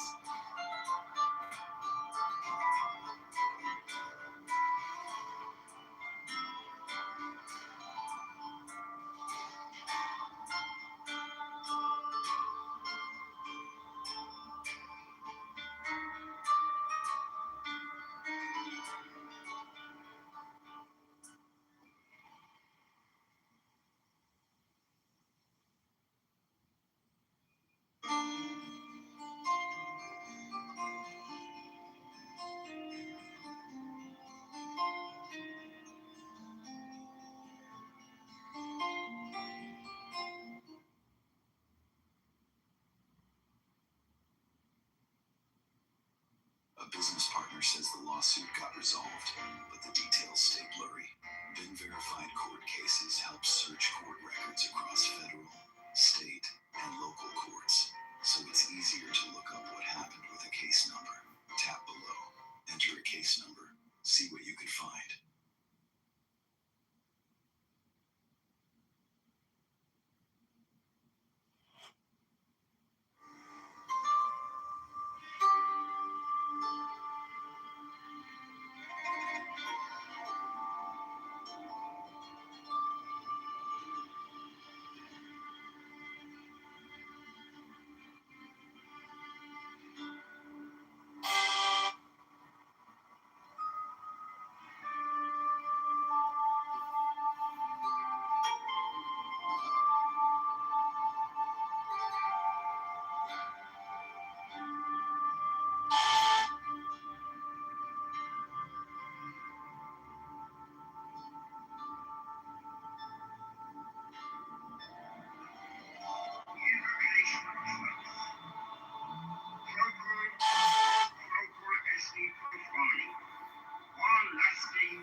light unto the dwellers in the watchtowers of the universe.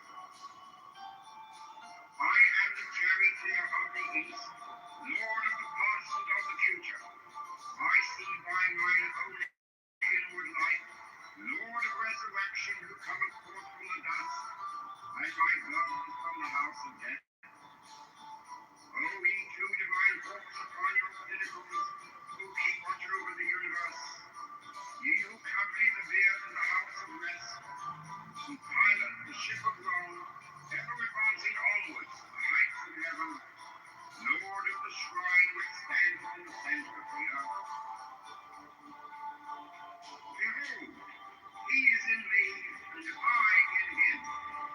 Mine is the radiance, wherein the cloud floats over the foam. I travel upon high. I tread upon the firmament of you. My ways are flashing flame with the lightning of mine eye, ever rushing on with the splendor of the daily glorified law, giving my light to the dwellers of earth. If I say, come up upon the mountain, the celestial waters shall flow at my word. For I am Ra incarnate, Petra, created in the flesh. I am the eidolon of my father Tabu, Lord of the city of the sun. The God who commands is in my mouth. The God of wisdom is in my heart. My tongue is the sanctuary of truth, and a garden sitteth upon my lips. My word is accomplished every day, and the desire of my heart to realize itself as that of the Tower when he created his works. I am eternal, therefore all things are as my designs, therefore do all things obey my word. Therefore do thou come forth unto me from thine abode in the silence, unutterable wisdom, or light, or power. So, Hermes, Mercury, Odin, by whatever name I call thee, thou art still nameless to eternity. Come thou forth, I say, and aid and guard me in this work of art. Thou, star of the east, that didst conduct the Magi, thou art first in heaven and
Barney, on lasting, on paying.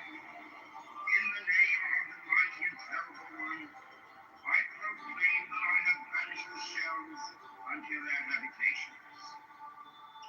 I invoke Tahuti, the Lord of wisdom and of utterance, the God that cometh forth from the veil. O thou, majesty of the Godhead, wisdom crowned Tahuti, Lord of the gates of the universe, thee I invoke. O thou of the ibis head, thee I invoke. Thou who wieldest the wand of dark power, thee I invoke. Thou who bearest in thy left hand the rod and cross of light and light, thee I invoke. Thou whose head is as an emerald, and thy length as the night sky blue, thee I invoke. Thou whose skin is of flaming orange as the moon in the sun, thee I invoke. I am yesterday, today, and tomorrow. I am born again and again. Mine is the unseen force, whereof the gods are sprung, which is as light unto the dwellers in the watchtowers of the universe. I am the Terminator of the East, Lord of the past and of the future. I see by mine only inward light, Lord of resurrection, who Well, they're trying to stand your from the dust, and my amazing animation out starring O ye through divine works upon your pinnacles, who keep watch over the universe, ye who accompany the bier to the house of rest, who pilot the ship of law, ever advancing on myself. like the world, Lord of all pride which stands in the midst of the earth. He is in me, divine in him. Mine is the weak, every one Christ earthly component. I sit upon high, I tread upon the firmament of Inshallah. I wait The the flashing Ummah. flame of the lightning of mine eye, ever rushing on in the splendor of the daily glorified Ra, giving my life to the dwellers of earth. If I say, come up upon the mountain, Inshallah, the Ummah answers to Muhammad and Allah. my word. For I am Ra incarnate, therefore created in the flesh. I am the idol of my father Tanu, Lord of the city of the sun. The God who commands is my mouth.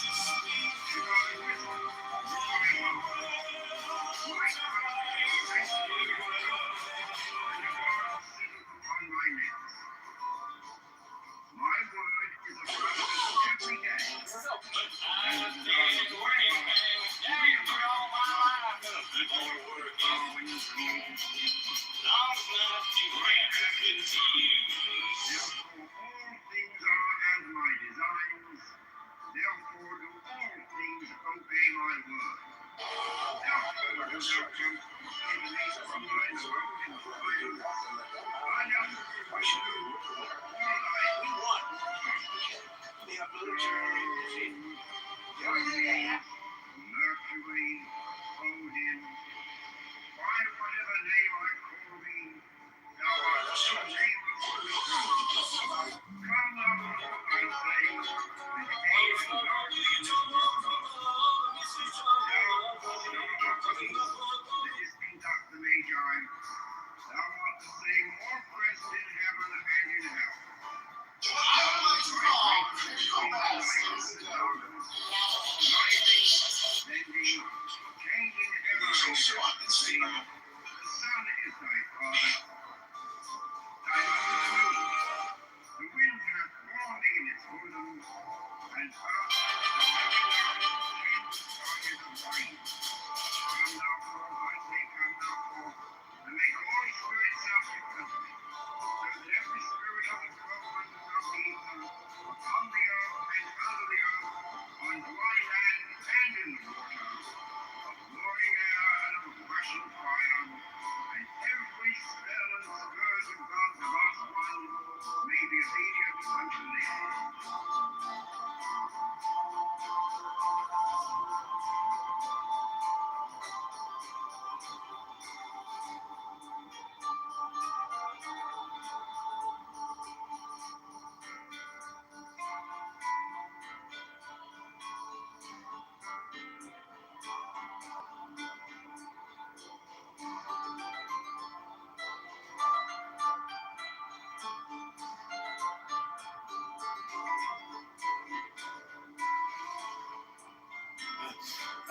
basis.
Invocation of truth.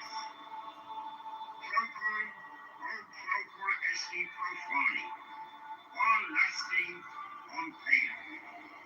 In the name of the mighty and terrible one, I proclaim that I have banished the shells unto their habitations. I invoke Tahuti, the Lord of wisdom and of utterance, the God that cometh forth from the veil. O thou, majesty of the Godhead, wisdom crowned Tahuti, Lord of the gates of the universe, thee I invoke.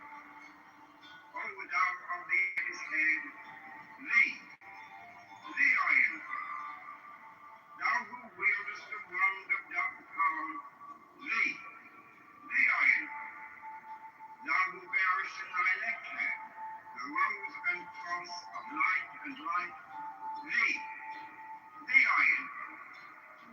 Thou whose head is as an emerald, and thy hems as the night sky blue, thee I invoke. Thou whose skin is of flaming Adrian Dayton live on X Spaces fighting, playing video games, eating butter stuff. thee I invoke. Behold, I am yesterday, today, and the brother of tomorrow. I am born again and again. Mine is the unseen force, whereof the gods are sprung, which is as light unto the dwellers in the watchtowers of the universe. I am the charioteer of the east, lord of the past and of the future. I see by mine own inward light, Lord of resurrection, who cometh forth from the dust, and my bones from the house of death. O ye two divine hopes upon your pinnacles, who keep watch over the universe, ye who accompany the bier to the house of rest, who pilot the ship of wrong, ever advancing onwards to the heights of heaven, Lord of the shrine which stands in the center of the earth. Behold, he is in me, and I in him. Mine is the radiance, wherein the fog floats over the foam. I travel upon high. I tread upon the firmament of new. I raise a flashing flame with the lightning of mine eye, ever rushing on in the splendor of the daily glorifying Ra, giving my life to the dwellers of earth. If I say, come up upon the mountain, the celestial waters shall flow at my word. For I am Ra incarnate, Tesla, created in the flesh. I am the Eidolon of my father Tanu, Lord of the city of the sun. The God who commands is in my mouth. The God of wisdom is in my heart. My tongue is the sanctuary of truth, and the God sitteth upon my lips. My word is accomplished every day, and the desire of my heart realizes itself as that of the tar when he created his works. I am eternal, therefore all things are as my designs, therefore do all things obey my word. Therefore do thou come forth unto me from thine abode in the silence, unutterable wisdom, all light,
money, on lusting, on paying.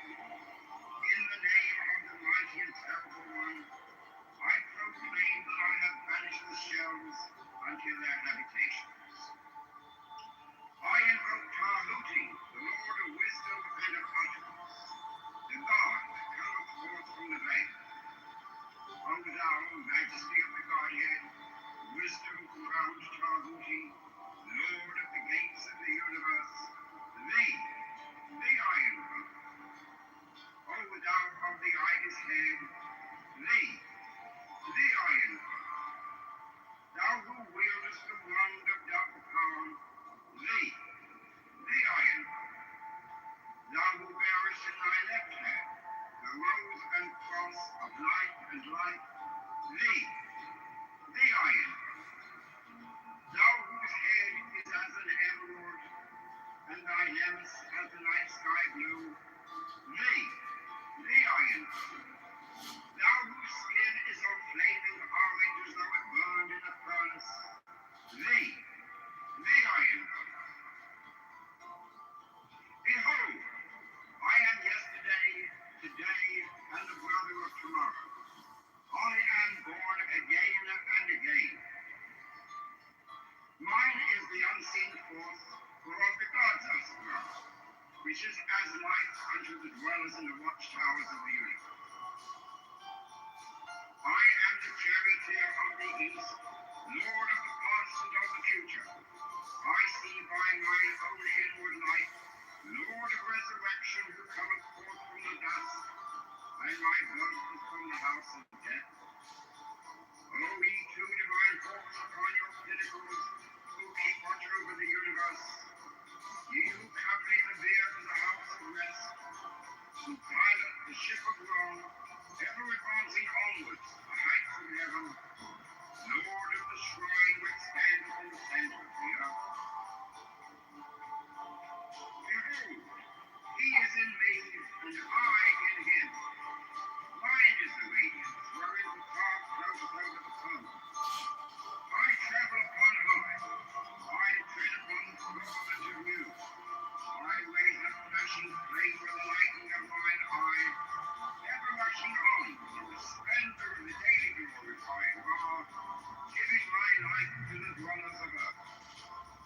If I say, come up upon the mountain, the celestial waters shall flow at my word. For I am Ra incarnate, Petra, created in the flesh. I am the eidolon of my father Tamu, Lord of the city of the sun. The God who commands is in my mouth. The God of wisdom is in my heart. My tongue is the sanctuary of truth, and a God sitteth upon my lips. My word is accomplished every day, and the desire of my heart to realize itself as that of the tar when he created his works. I am eternal, therefore all things are as my designs, therefore do all things obey my word. Therefore do thou come forth unto me from thine abode in silence, unutterable wisdom, or light, or power. So, Hermes, Mercury, Odin, by whatever name I call thee, thou art still nameless to eternity. Come thou forth, I say, and aid and guard me in this work of ours. Thou, star of the east, that didst conduct the Magi, thou art the same all-pressed in heaven and in hell. Thou that vibratest between the light and the darkness, rising, descending, changing ever and ever the same. The sun is thy father, thy mother the moon. The wind hath borne thee in its bosom, and earth hath never nourished the changeless guardian of life. Come thou forth, I say, come thou forth, and make all spirits subject unto me, so that every spirit of the whirlwind and of the ether, upon the earth and under the earth, on dry land and in the water, of glory air and of rushing fire, and every to live.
Invocation of faith. Procul, o procul esti profani, on lasti, on paedo. In the name of the mighty and terrible one, I proclaim that I have banished the shells unto their habitations. I invoke Tahuti, the Lord of wisdom and of utterance, the God that cometh forth from the veil. O thou majesty of the Godhead, wisdom crowned Tahuti, Lord of the gates of the universe, thee I invoke. O thou of the ibis head, thee I invoke. Thou who wieldest the wand of double power, thee I invoke. Thou who bearest in thy left hand the rose and thorn of light and light, thee I invoke. Thou whose head is as an emerald, and thy nemes as the night sky blue, thee I invoke. Thou whose skin is of flaming orange as though it burned in a furnace, thee I invoke. Behold, I am yesterday, today, and the brother of tomorrow. I am born again and again. Mine is the unseen force, whereof the gods are sprung, which is as light unto the dwellers in the watchtowers of the universe. I am the charioteer of the east, lord of the past and of the future. I see by mine own inward light, Lord of resurrection, who cometh forth from the dust, and my bones from the house of death. O ye two divine folks upon your pinnacles, who keep watch over the universe, ye who accompany the bier to the house of rest, who pilot the ship of Rome, ever advancing onwards to the heights of heaven, Lord of the shrine which standeth in the center of the earth. Behold, he is in me, and I in him. Mine is the radiance, wherein the path floateth over the foam.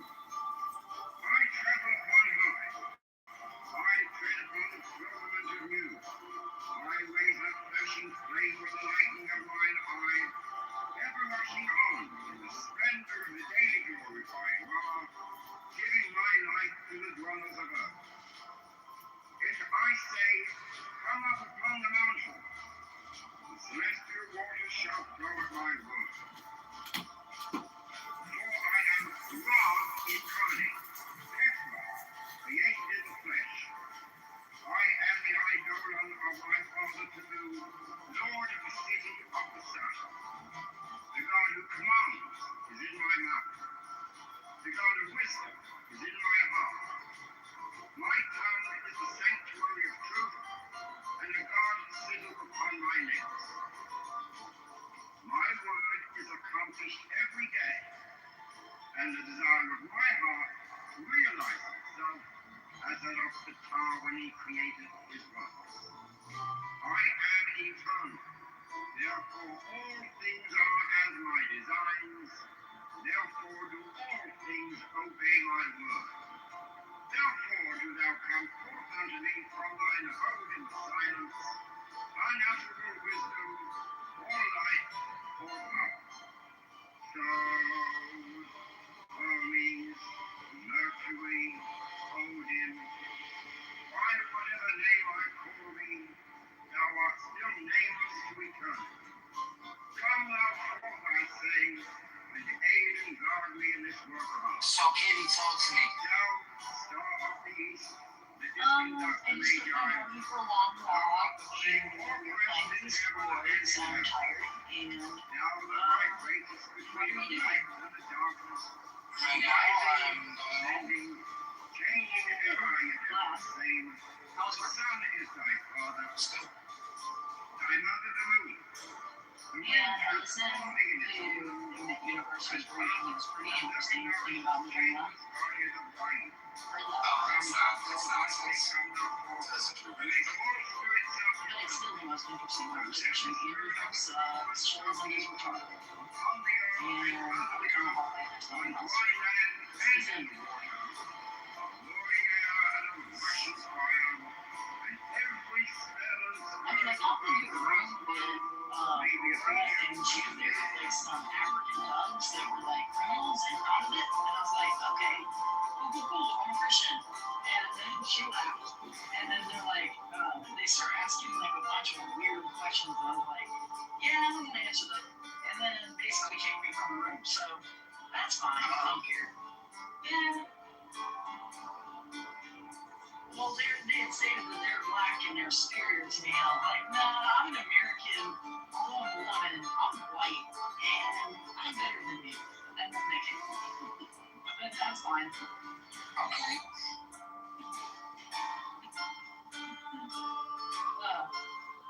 So Daniel hasn't talked much. He's not answering messages. Hope he's well. I think he just leaves his phone on. Yeah.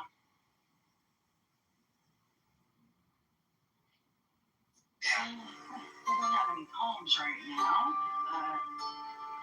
So there's a few more people piling in. What do you want to chat about? Did you like the scriptures I brought up yesterday? Remember the day I was going over them with you? Yes, I did. I even like the one that, yes, definitely. Especially when you make the understanding and correlation for me when I go from Daniel to the New Testament, where it's prophecy that is fulfilled, and you can have the full understanding and scope of where it's saying, you know, like this is going to be a kingdom that's never ending. Hey, sorry, here's the squeaky toy. the invocation of faith. Procul, o procul esti profani, on lasting, on pain. In the name of the mighty and terrible one, I proclaim that I have banished the shells unto their habitations.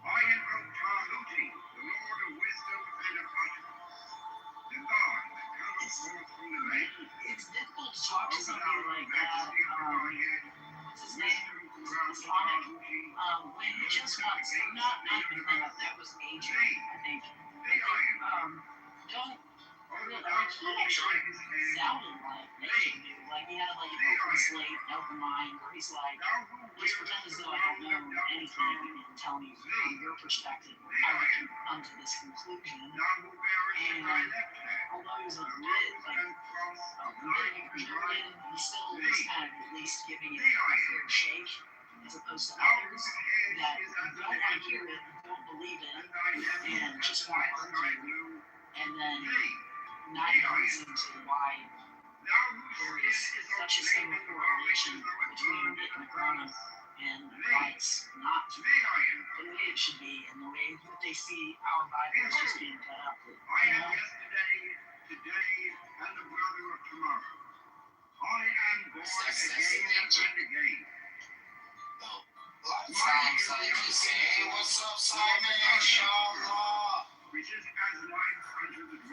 watchtowers of the Where's east. universe? We were supposed to have this I shit am down the pat. Savior of the east, Lord of the past and of the future.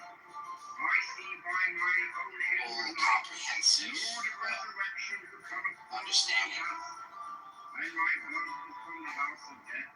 But O ye two divine folks upon your pinnacles, who keep watch over the universe, ye who I come didn't even say near the the chapter. house of rest, Mr. Universe I, probably the did. ship of Rome, ever advancing onwards, the heights of heaven, I mean, what I'm gonna do is I'm just gonna cram all it. I'm gonna skip 40 minutes towards the end. I'm just gonna cram in a bunch of like just last second shit. See how good I do.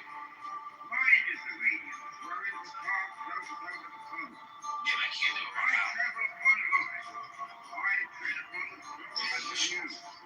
I raise up passion flames flashing from mine eye, ever rushing on in the splendor of the daily glorified, What's up, O'Shea? giving my life to the dwellers of earth.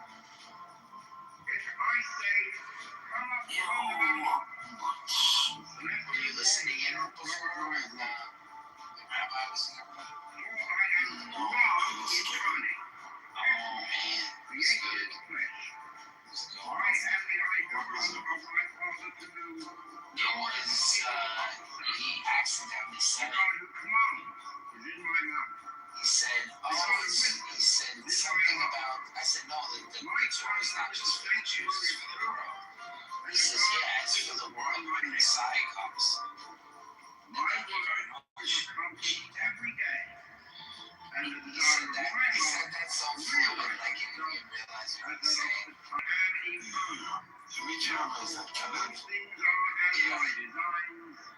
Therefore Is do it all yeah, right? things obey my word. Okay. Therefore do thou come forth unto me from thine abode in silence, unutterable wisdom, for light, for power. He's our rabbi. Hermes, Okay. Mercury, Odin, by whatever name I call thee, If we could get a thou song art for still him, nameless to he's eternity. got some questions about the Come Bible. thou forth, I say, and aid and guard me in this work of me. Thou, Maybe. that didst conduct the Magi, thou art the same all-present in heaven and in hell. Now that vibrates between the light and the darkness, rising, descending, changing ever yet. Rebecca. The sun is thy father, thy mother the moon. That's The right. wind hath blown in its own and earth hath There is no biblical reference to that. of thine. It's all from time. Yeah, I don't get it To either. make all spirits subject to thine. So that every spirit of the prophets of the ether, on the earth and under the earth, on the dry land and in the water, of glory and of rushing fire, and every Did you get it? I don't know what he's talking about, John. No, we never bring it up in here. That time it was loud in here, actually. Yeah. That is one of his favorite rules. Now, if it's a different room and something gets brought up, You know what it is? He's so used to probably not talking about it in here that he probably didn't notice that we don't bring that's one of the rules. it is like a standing rule. It's not a room. So, It's like that's all pump. Yeah, we don't no, bring it up. it's Listen, you, kind of like being a dead horse. it's not in the Quran. That's probably why we don't bring it up.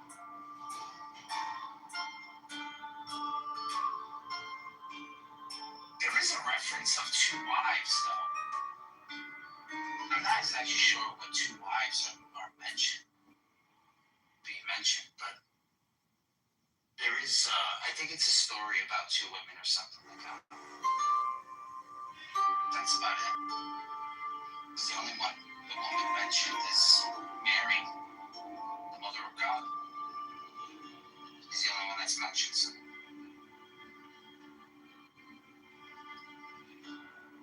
Have you ever been to a mass? Have you ever sat through it?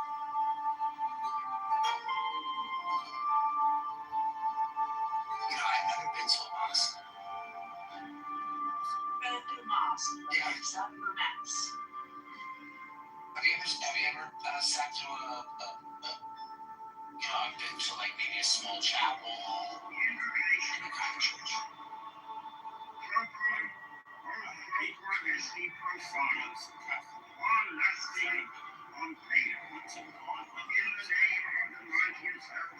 Yes, that is when someone gets confirmed, or the first communion.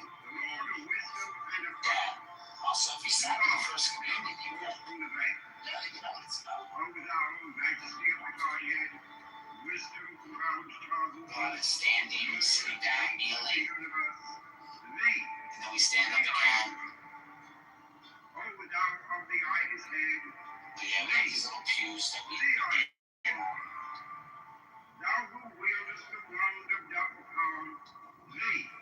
But other than that, that's it.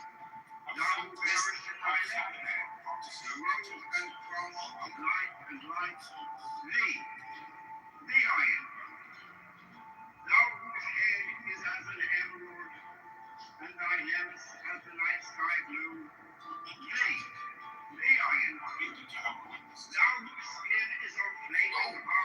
How was that?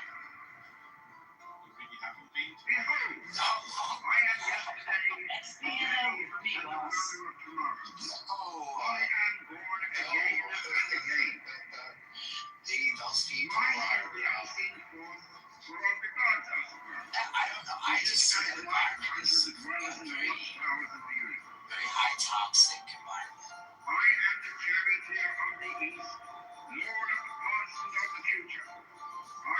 They're very picky.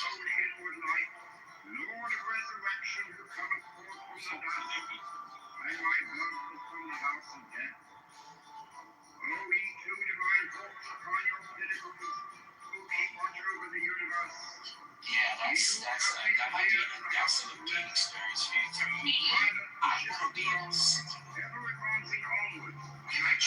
Even trying to protect.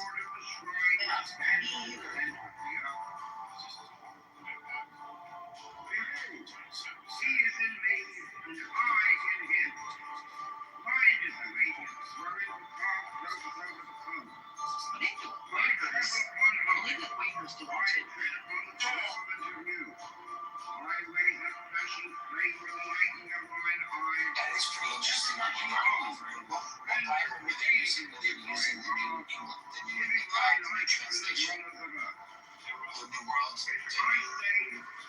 Translation, yeah, the New World.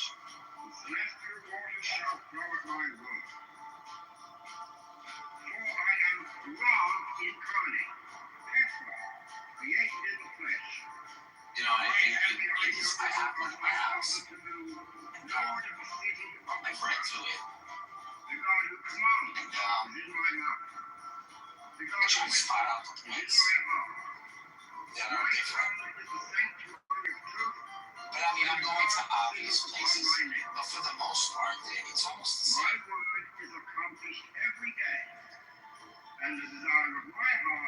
For example, like Isaiah 9, 6 and 7, it says the same exact thing. Except it changes one word, and then it makes the whole thing big and different. They say wonderful counselor, Prince of Peace. And then I think they changed the father part.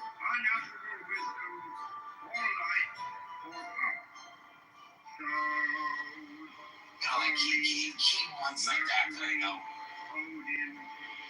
than that,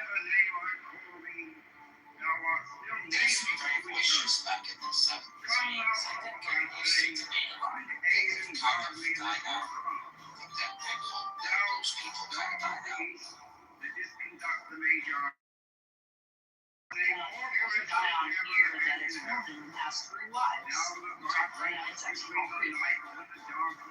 He's probably joking around. I don't know. I'm pretty serious about it. Andrew's father was more for some shit like that.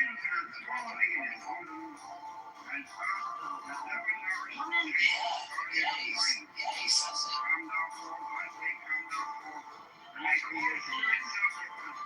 I have sympathy some of these people that from the earth and out of the earth, on dry Yeah, I mean, I'm land and literally water, roaring out having and kids flashing listen fire. being part of my family. Every step I have to be forced into something that was so may be opposite seen from of the truth. truth. Sure.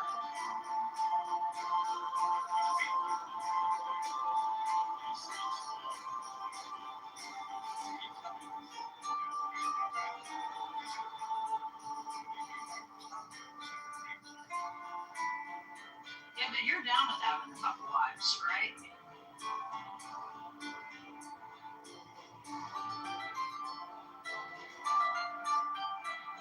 Well, I think it's acceptable, is it not? I could be wrong, but like, I thought that they were allowed to. I mean, they have to follow certain rules and stuff, but as long as they take care of their wife, then they can enact. Acceptable today, where I live, it's very commonplace. Yeah, that's what I thought. Nobody gives two hoots about if somebody's got 2 or 3 or 4 or the 5th or 6th also. The 5th and 6th, provided his time was one first, 1 or 2. I'm just saying, like, I can meet certain times of the month, like people Moody, whatever, right? Even Megatron stars. I couldn't imagine a dude having to put up with like 2 or 3 or 4 or 6 of them. Well, you have to be ranked. They have to rank you. Not less, man. Come on. Yeah. And if I could just be on like Disney Channel, so maybe watch the kids every other Wednesday, I'd be cool with Well, that, I it's guess. Islam, bro. What's interesting about the Mormons, right, is that they're very community oriented. In the sense that, like, they're almost like the Jews. They keep to themselves, and they invest their money back into themselves. And, whatever work you have, you can put a certain amount of your pay back into the church. And the more money you put, the higher rank you might have. And they actually, what's cool about them is that they do everything through like the business. And they can, they can see like their house is somewhat like a temple. So, once you get in, you can possibly not have to pay taxes, so on and so forth, and not fill it up, please. Thanks, sir. Yeah, it's pretty strong living in New York right now. Well, not in Jersey. I mean, they are. It's a little dirty. Just saying. And so, once you're up in the upper echelons, you're involved in some of these businesses that they do. And they're very, they make a lot of money. They're pretty good at their money. Mine is the unseen force whereof the gods are sprung, which is as light unto the dwellers in the watchtowers of the universe. I am the charioteer of the east, lord of the past and of the future. I see by mine own inward light, lord of resurrection, who cometh forth from the dust, and my blood from the house of death. O ye two divine folks upon your pinnacles, who keep watch over the universe, ye who accompany the bier to the house of rest, who pilot the ship of Rome, ever advancing onwards to the heights of heaven, Lord of the shrine which standeth in the center of the earth. Behold, he is in me, and I in him. Mine is the radiance, wherein the dark flows over the sun. I travel upon high. I tread upon the firmament of you. My ways have flashing flame for the lightning of mine eye, ever rushing on in the splendor of the daily glorifying law, giving my light to the dwellers of earth. If I say, come up upon the mountains, the celestial waters shall flow at my word. For I am Ra incarnate, Petra, the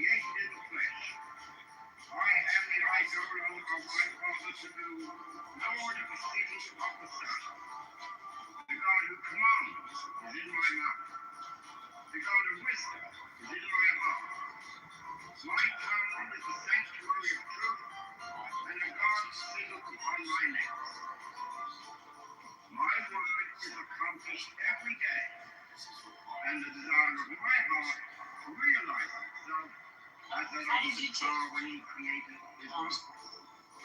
I am eternal. Therefore, all things Just are ask Megatron why he took down the link. Therefore, do all things obey my word. It's only 27 seconds. I wanted to show it. It's long enough. I was gonna put a different link up. But, Can I just show it to him really quick? is it more common in the U.S.? Because the Mormons have not a big population. Mercury, Just watch that. It's only 27 by seconds. whatever name I call thee, thou art still nameless to eternity. Come thou forth, I say, and aid and guard me in this work of ours. Thou, star of the east, that didst conduct the Magi, thou art the same fortress in heaven and in hell. I don't know. Thou that thy greatest I see it being a culture thing. I think also that the female circumcision thing too. I think that's a cultural not happening. the sun is thy I know the guys in the the wind hath borne what you call it in the Islam. I mean the Quran only. The Cameron, those guys, they like to bring up that shit. I looked that up. That's not Quran. That's cultural in Africa.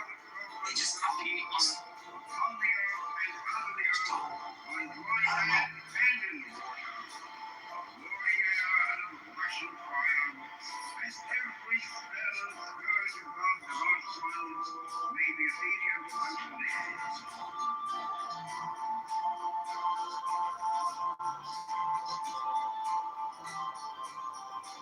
Yeah.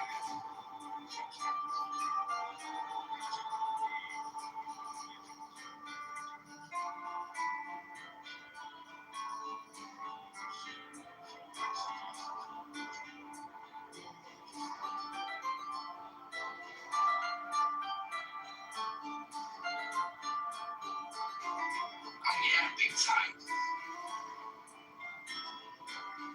There's even older religions in Russia, like the Turks. There's tons of different types of Turkish people, right?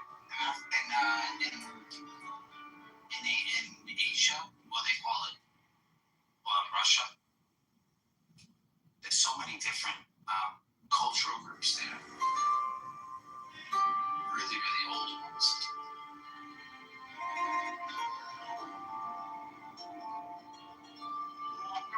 Would you want to have multiple wives?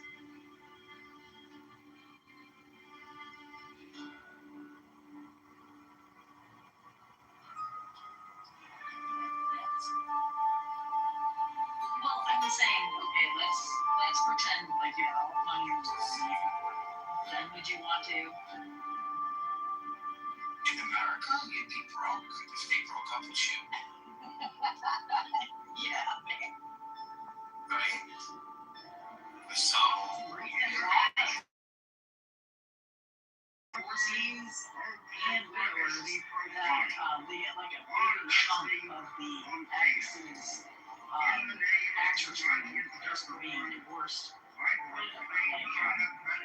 Yeah, I forgot what all that shit to me, and it just passed like beginning of April. yeah, my friend actually got it. Like 15 grand out of it. Okay. Wisdom around sovereignty, Lord of the gates of the universe. Oh my god, like setting up concubines? Are you serious?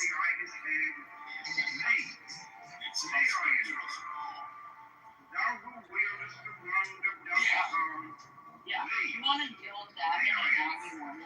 Think about my bracelet by like 700. The rose and cross of light and light, thee, the iron, That's so funny. thou whose head is as an emerald, and thy limbs as the night sky blue, thee, the iron, thou whose skin is of flaming orange as though it burned in a furnace, thee, the iron. Start to speak. Behold, I am yesterday, today, and the brother of tomorrow. I am born again and again. Mine is the unseen force, for as the gods are strong, which is as light unto the dwellers in the watchtowers of the universe.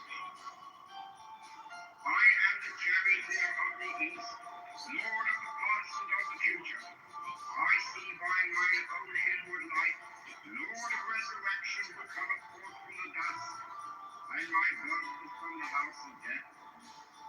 O ye two divine folks upon your pinnacles, who keep watch over the universe, ye who carry the bier to the house of rest, who pile up the ship of love, ever advancing onwards to the heights of heaven, Lord of the shrine which stands in the I mean, you can always say one.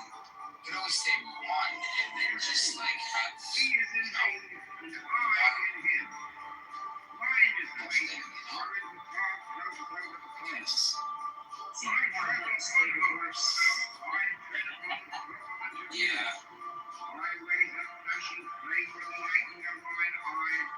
That's Ever like rushing a on in the splendor of the daily glorified Ra, giving my life to the dwellers of earth. If I say, come up upon the mountain, the celestial waters You're shall right flow about my that. word. I still don't have script notes. For I am Ra incarnate, therefore created in the flesh. I am the idol on the Lord of the heavens, the God who commands is in my mouth, the God of wisdom is in my heart. My tongue is the sanctuary of truth, and a guard sitteth upon my lips. My word is accomplished every day, What about all the and babies? the desire of my heart realizes itself as that of the tar when he created his works. I am eternal, therefore all things are as my designs, therefore do all things obey my word. Therefore do thou come forth unto me from thine abode in silence, unutterable wisdom, all light, all power. So, Hermes, Mercury, Odin, So do you know that story where thou art still nameless I to think it's in eternity. Genesis, Come thou forth where the unto me, 8 men get circumcised and then they kill them for raping Thou the sister of one of the Jews. that didst conduct the Magi, thou art the same oppressed in heaven and in hell. Thou that vibratest between the light and the darkness, rising, descending, changing ever, yet ever the same. The sun is thy father. It didn't seem like he was very happy about it though, right? The wind hath formed thee in his room, and earth has never nourished the changes bodies of light. Come thou forth, I say, come thou forth, and make all spirits sacrifice me, so that every spirit of the firmament of the earth, on the earth and under the earth, on dry land and in the water, glory air and of rushing fire, and every spell and scourge of God's last one may be obedient unto thee. The city's named Shiva.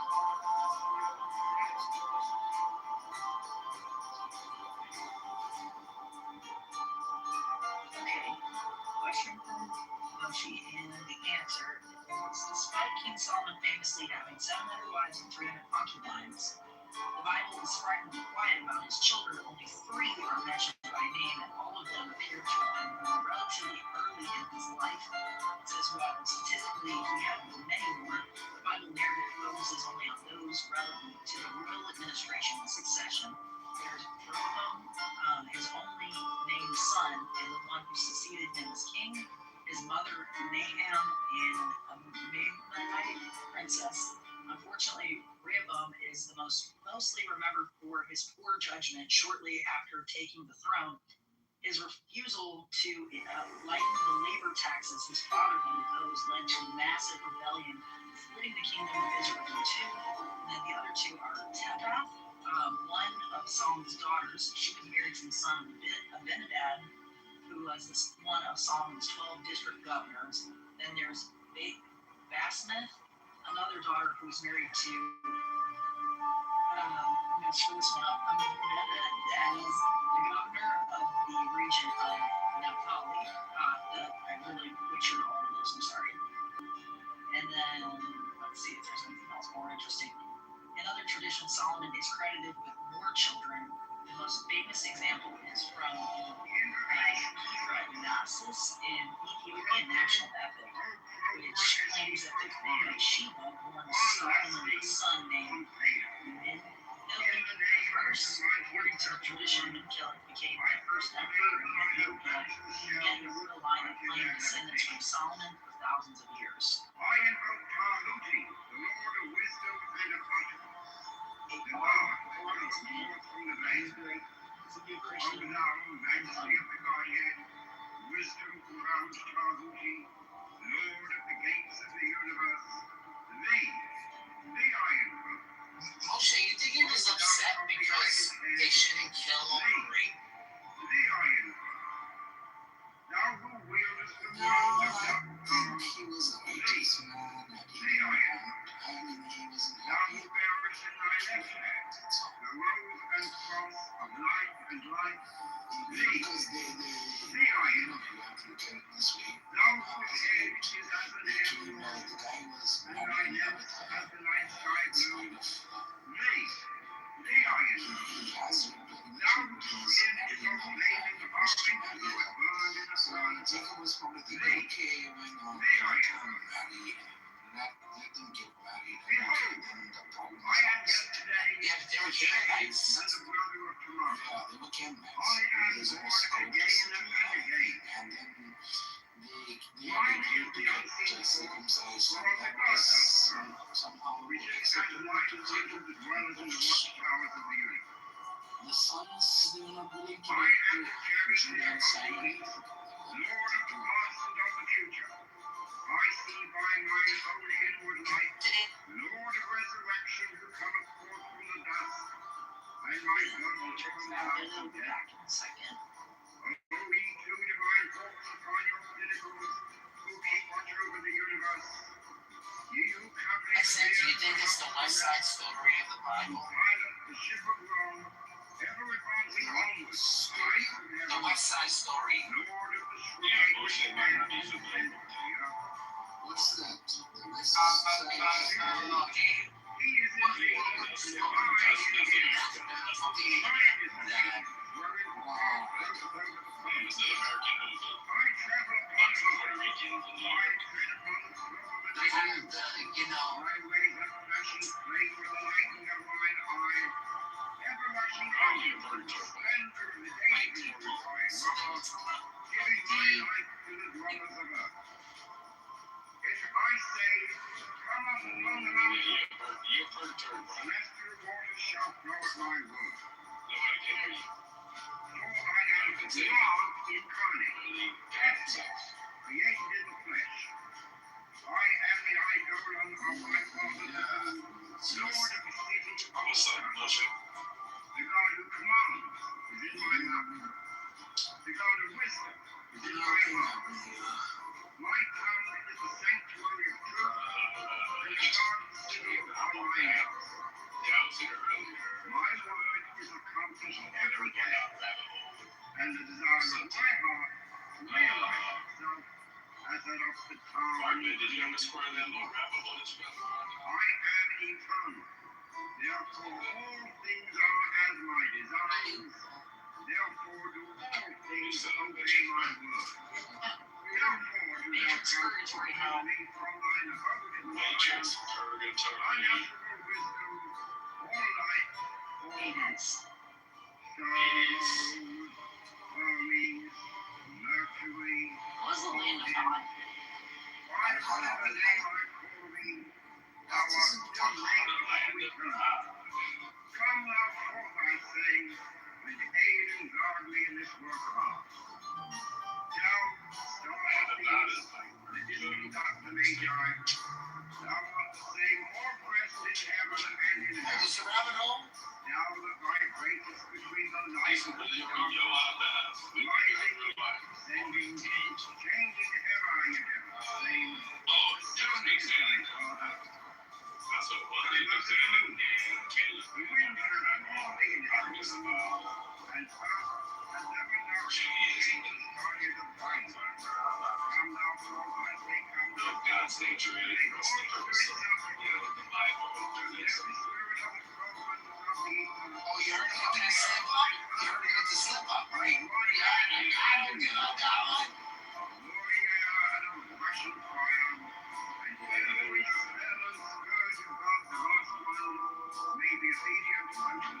It's just interesting that they're viewed like God is theirs. God belongs to them. You know what I'm saying? Just like how the Jews. It just proved Jesus was true by making that statement, you know that? You know, there's a part of me that thinks that they know he is. It's hard not to accept.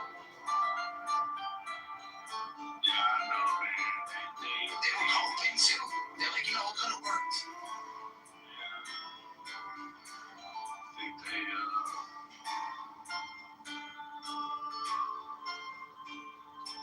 yeah, it's one of those weird situations, man, where it's like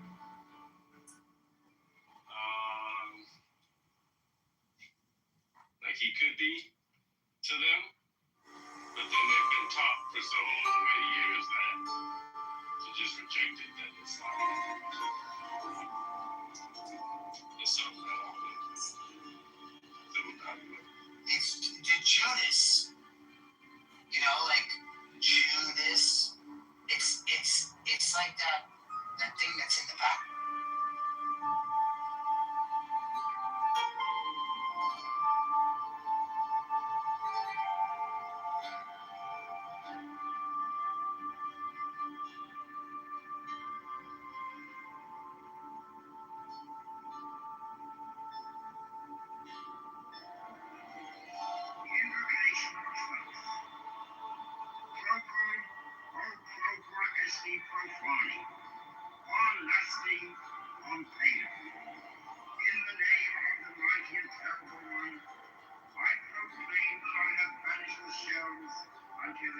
Jason, how do you feel about Daniel's I pizza? invoke Tahuti, the Lord of wisdom and of utterance, the God that cometh forth from the veil. Daniel's PT, O thou majesty of the Godhead, wisdom, ground, him with the Lord of the kings of the universe, thee, I invoke.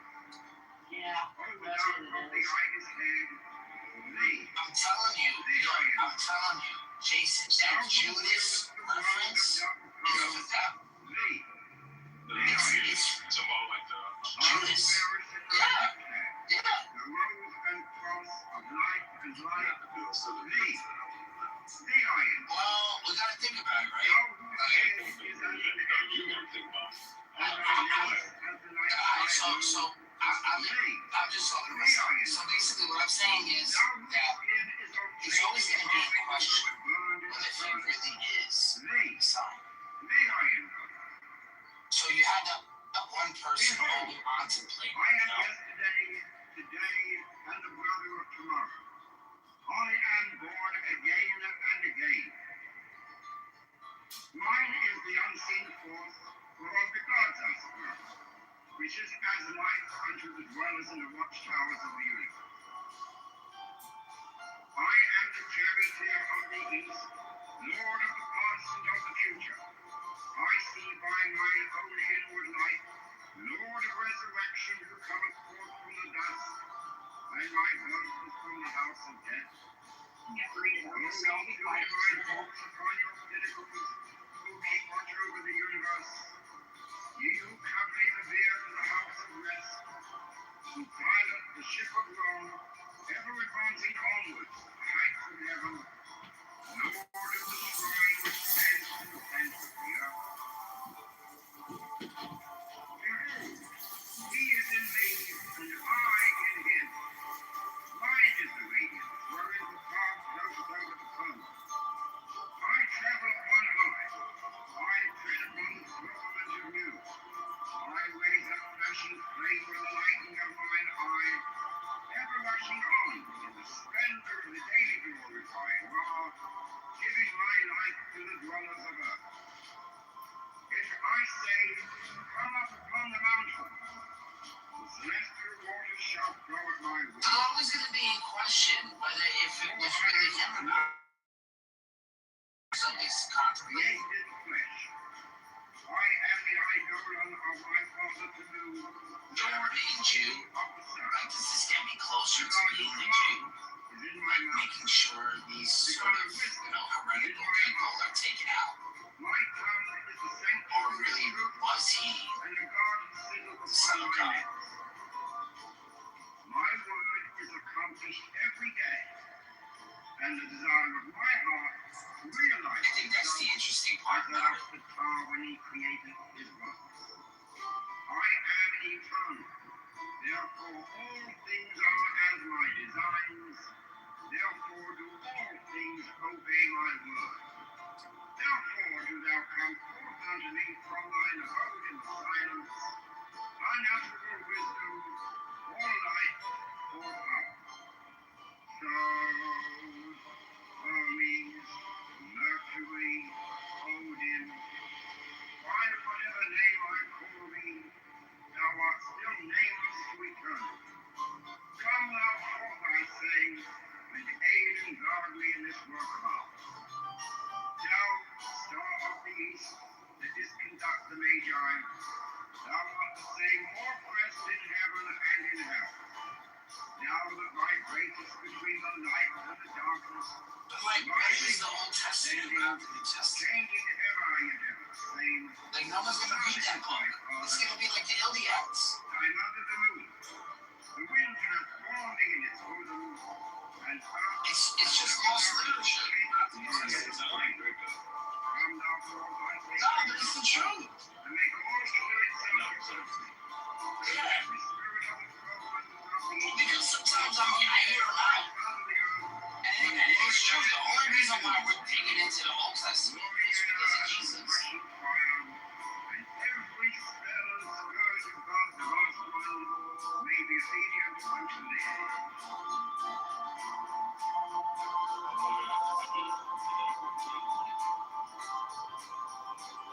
Go ahead, go for it. This is also Hadith. Are you familiar with how Muhammad portrayed Iman? There's a Sahih Iman, and then there's two different hadiths about what he did in the desert to obtain that strength. He named it himself. I thought you were gonna give us a new one. Like, we've heard the Al-Zoot so many times. I thought you were gonna give me like, I thought you were gonna bring something new. Oh man. Yeah, Rabbi, you gotta get in the bag, man. You gotta get in your bag a little bit deeper. Yeah, bro. Come on, man.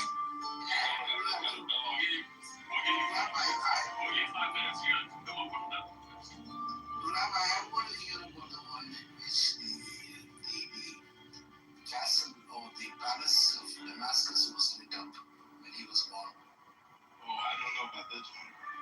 Oh, Jackson, you haven't heard that one? Yeah, it's really good. I'm sitting down for a funny story. Rabbi, you don't know that one? I'd love to hear it.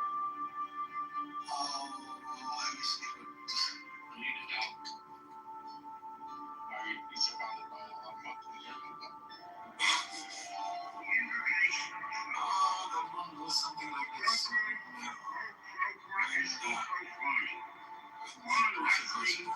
on pain.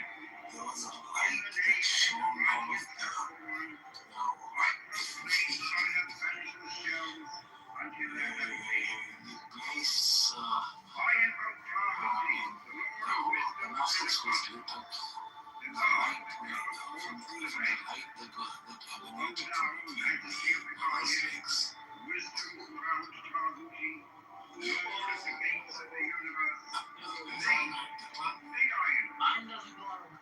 O thou of the ibis head, thee I invoke. It's amazing, man. Thou who Did they always have to match up with Jesus?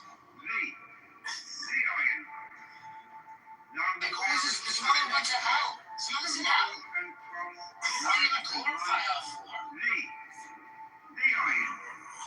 It was probably burning up. That's probably why they lit up the place. And Oh, thy yeah, limbs fire. as the night sky blue. Thee I am. Now whose skin is of flaming orange as though it burned in a furnace. Thee I am.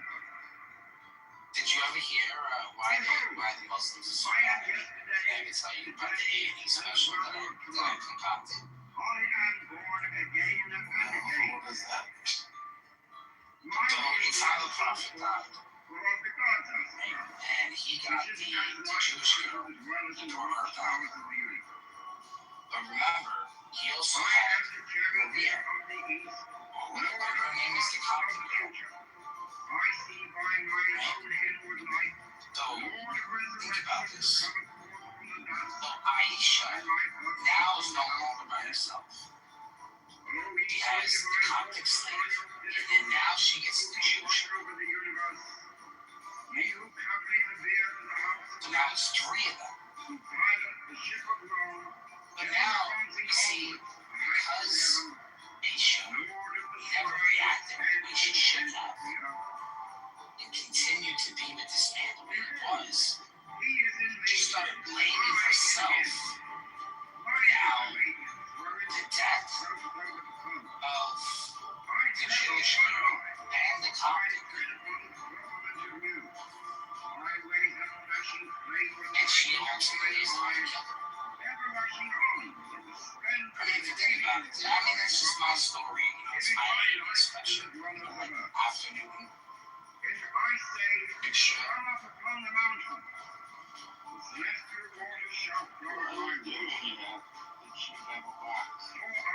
Does she have a box? That's a good one. Did you know about that one, Kim?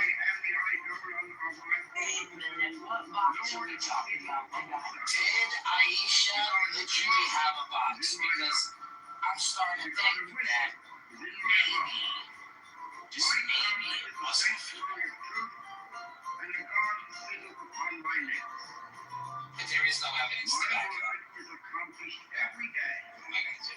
and the desire of my heart to realize Is that the bodies in? Are we talking about slang for pooping? Yeah, we was on this line for Putin. Then she had one. She be born without a box. She got a mangina. Little mangina. Yeah. Claims or evidence.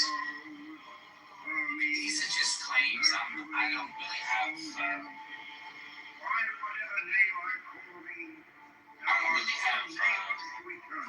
But I would think, you know, somebody with that kind of stature would possibly get her to have so many concubines.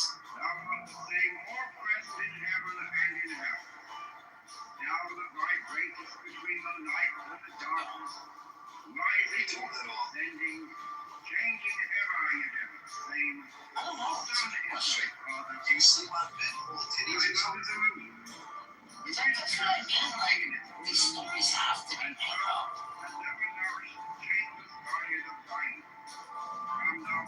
I mean, they could be true. I mean, I just think that they made him out to be like they put everything on him so that it was acceptable for them. Does that make sense? Makes perfect sense. Yeah. And they have to pretend they're a crime that if they need to lie for like 3 reasons which are insane, then they can do it. So it really just plays into The guy Muhammad was probably like a really good dude. But then they like, you know, when they wrote these stories about him, they just like smeared his name so that they could do whatever it is they wanted to do. It's my not married. like a good dude, but like just a regular dude, you know? He's probably just a regular guy. And like, you know, somebody that told stories and was trustworthy. Or it could also be that if this Muhammad was a title for those exiles you keep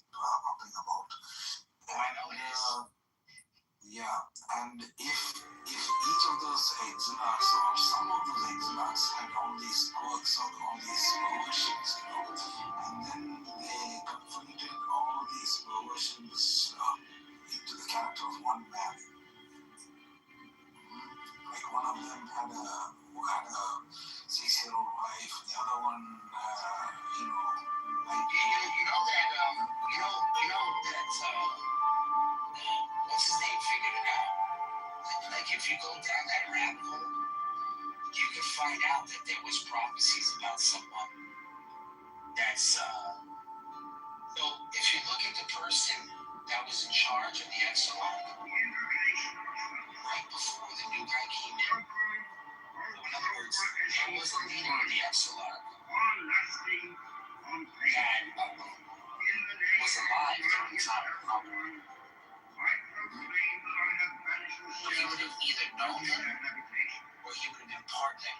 I invoke Tahuti, the Lord of wisdom and of utterance, the God that cometh forth from the veil. And if they were Jews going down to Medina, Wisdom around down to Lord of the gates of the universe, Mecca, thee, to thee get, I you know, invoke. our army. O thou of the eyes It makes sense. thee I invoke.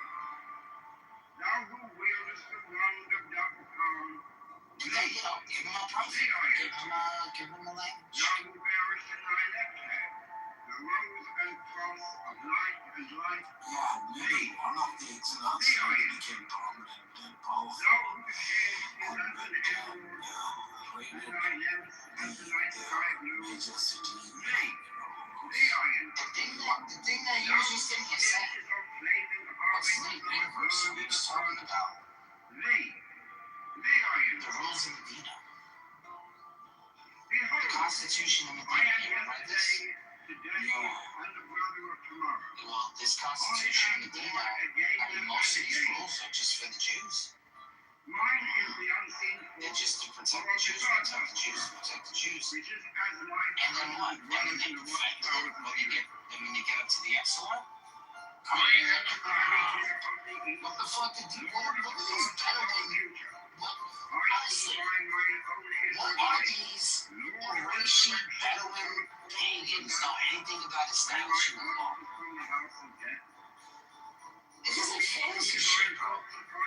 These are just the fucking Jews, man. Over the universe, ye who covenant the veil of the house of rest, Chief, because they built up ever advancing onward, the city, light from heaven, the buildings, the Lord art of the shrine which stands of in the the days center. of man.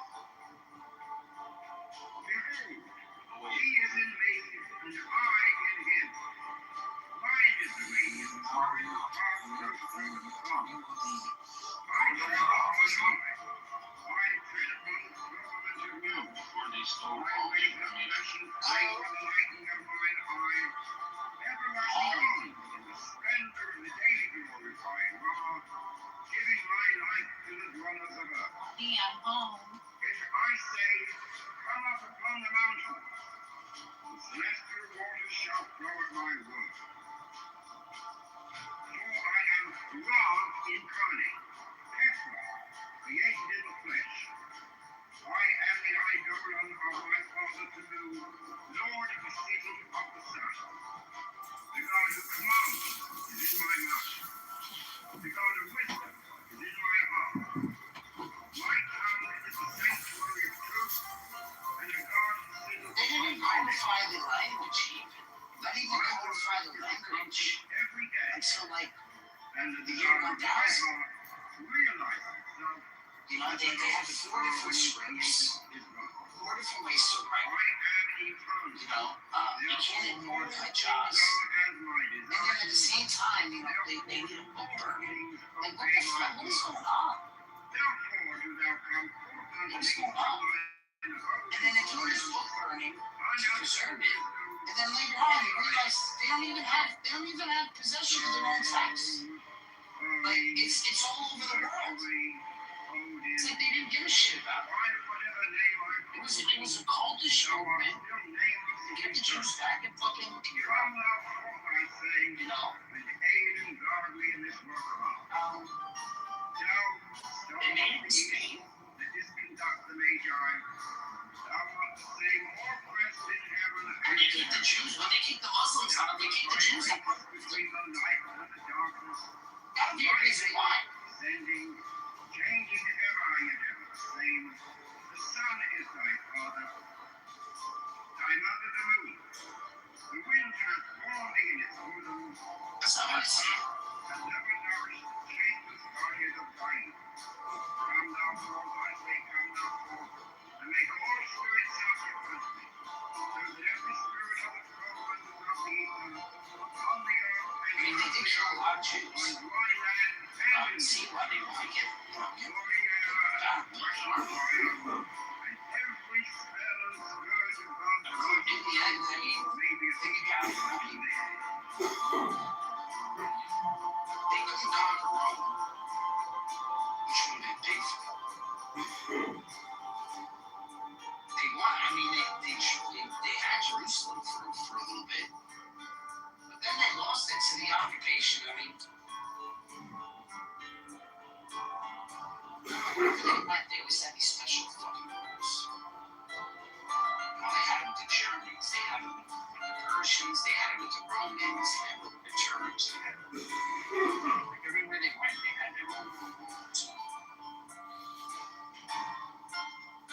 Were allowed to practice.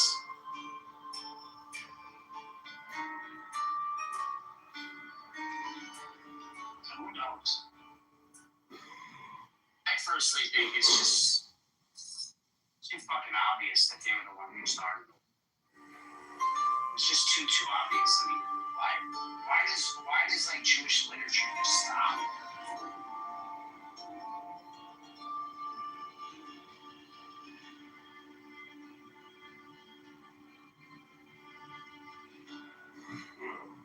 To focus on writing about peace, or starting up a new government.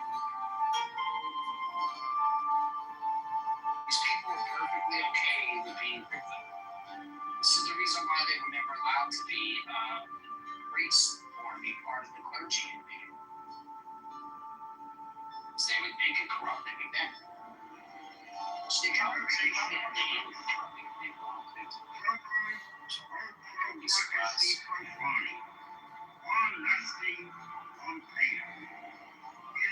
Church of the Right Faith. Yeah, the wrong thing. Not corrupting scripture, but corrupting power, you know? I invoke God's name, Lord of wisdom and of utterance, the God that cometh forth from the veil. O thou, majesty of the Godhead, wisdom crowned Tahuti, Lord of the gates of the universe, thee I invoke. O thou, It probably sucks that they got that anyway, right? The medieval period? thee I invoke. They say it's the Thou worst who time. wieldest the wand of Dr. Thee Very little innovation. thou who bearest in thy left hand the rose and cross of light and light, thee I invoke. God, we've known to literally see Thou rainbows whose from the head is as an emerald, and Now thy they started to neck happen is like sky neighborhoods. blue, Because the ridiculous. thee I invoke. Thou whose skin is of flaming orange as though it burned in a furnace, thee I invoke. Behold, I am yesterday, today, They get pretty and press really rough tomorrow. time. On it am born again and again. Mine is the unseen Literacy form, rate is just up so much. which is as light as well as in the watchtowers of the universe. I am the charioteer of the east, Lord of the past and of the future. How smart would they be to say is just keep these people stupid? Lord of resurrection who cometh forth from the Why should they have to know how to May read? my blood from the house of death. O ye two divine hopes upon your pinnacles, who keep watch over the Makes universe. sense. Ye who accompany the bier to the house of No, we're not talking about black who people. pilot the ship of Rome, ever advancing onward to the heights of heaven. Oh yeah, I know. Lord of the swine which stands in the Okay. center of the earth. I thought you were talking about Jews, honestly, but I mean, I'm speculating. No, we're talking about how they started Islam.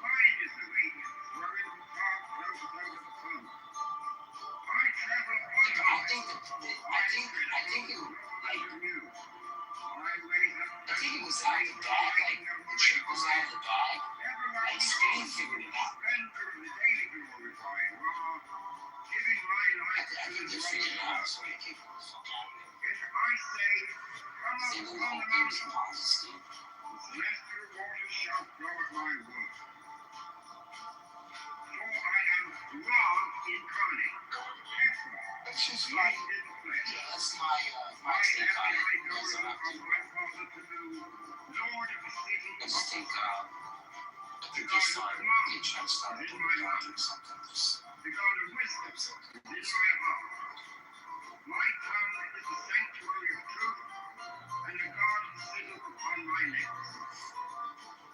My word is accomplished every day, and the desire of my heart realizes itself as that of the tar when he created his world. I am eternal, therefore all things are as my designs, therefore do all things obey my word. But who became Therefore the shall come forth unto me from thine who is the person being spoken about in Daniel 7 all life verse 7? So, means I think that's one of the,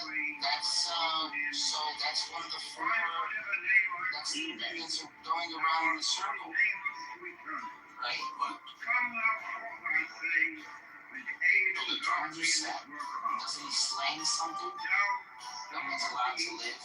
that didst conduct the Magi, Isn't that it? thou art the same more blessed in heaven and in earth. This is like this, and I kept watching because of the arrogant words the horn was speaking. Sending, The arrogant words changing the ever. horn was You saying. can start at verse 1 if you don't understand that. You have to go back to I'm verse under the moon. 1. Start from The verse 1 wind and has you'll understand. formed in its bosom, and earth has never nourished the changeless guardian of wine. Yeah.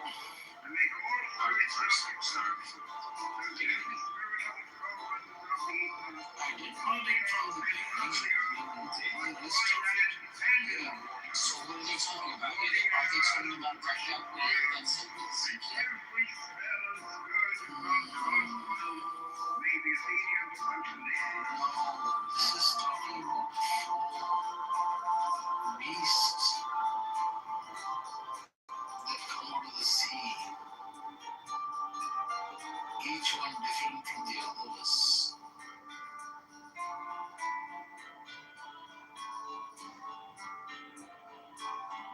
Then it goes into the details about each one of those beasts. But this one is the one which caught my attention. Verse 11.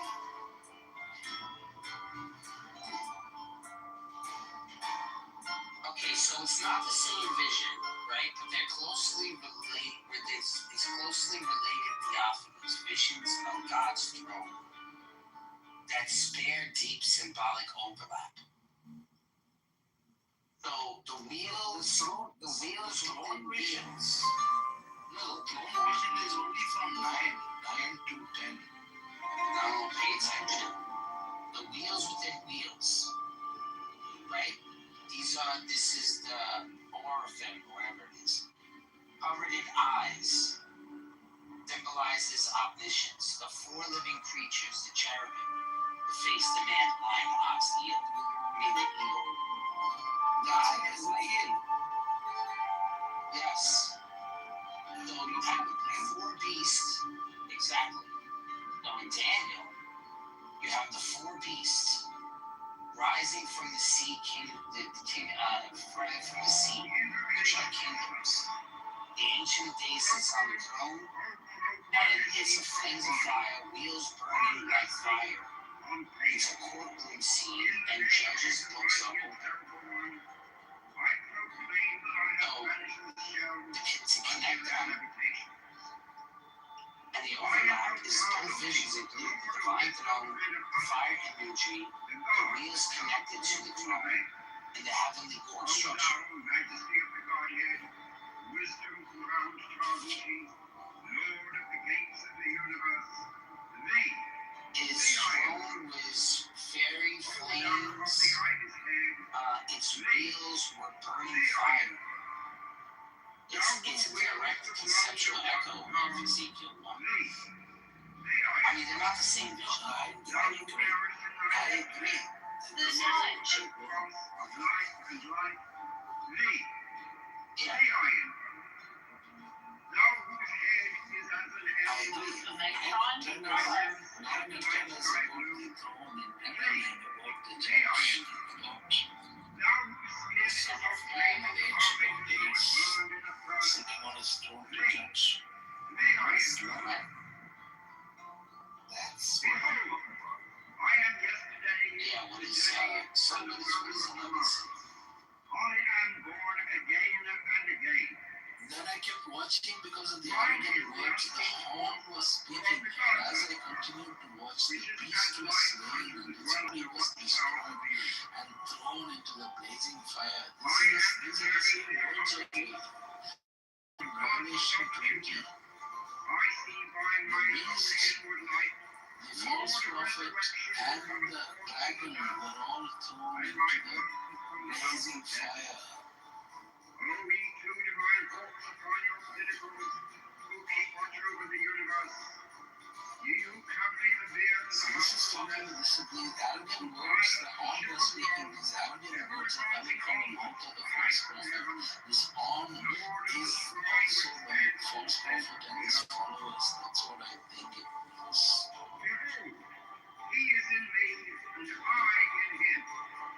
Mine is the reed, One single verse is about the I same travel thing on as high, the book I of am Revelation journeying from from Peter. unto you.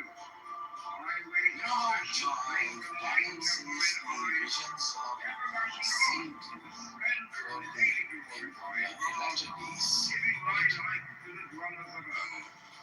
And in the If book of I say, Revelation, John come up says upon the that mountain, the Lamb is the one to break open those seals. for I am God incarnate. So the book which was sealed in the time of Daniel is opened Why during am the I time no of longer John, of my Father to do, the Lamb of nor God, to the city of the after Son? Jesus' time. The God who commands is in my mouth. The God of wisdom is in my heart. My tongue is the sanctuary of truth, and a guard is sealed upon my lips. My word is accomplished every day, and the desire of my heart realizes itself as that of the They're saying it's the Greek Empire. I am eternal. Therefore, all things You are compare as one my of the beasts design. that was already Therefore, do all it things says obey to my us for the word. rest of these their dominion was Therefore, do renewed. thou come forth They unto were me granted from a thine message of abode in life in Zion. season and a time. Unutterable So this is wisdom, already all there light in Lord. So, And in 7 means it's talking about the fourth beast and for this why is whatever 7 is the name fourth I beast call thee, from thou 2 art to still nameless to eternity. 6 this Come vision of the thou different forth, beasts, I the 4 say, different beasts, and aid and guard me in this which is the work. vision of Thou, the dream of star of the east, Nebuchadnezzar itself. that didst The conduct the same Magi, beast. thou art the same all flesh in heaven and in hell. Chapter 2 of Revelation. Thou that vibratest between the light and the dark, Chapter 2.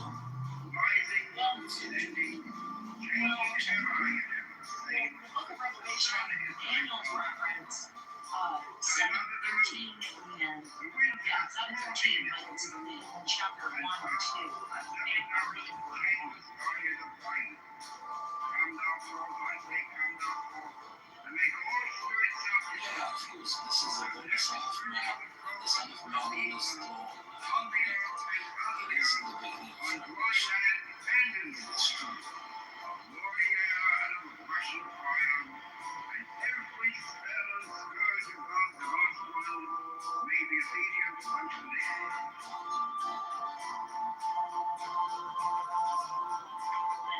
Okay, so 7:13 says, in my vision at night I looked, and there before me was like a son of man, coming with the clouds of heaven. He approached the ancient days and was led to his presence. So if you go to Revelation, and then it says Revelation chapter 1, you start one verse. Let's see, if you started verse 5, it's into the beginning of the paragraph. It says, to him who loves us and freed us from our sins by his blood, and has made us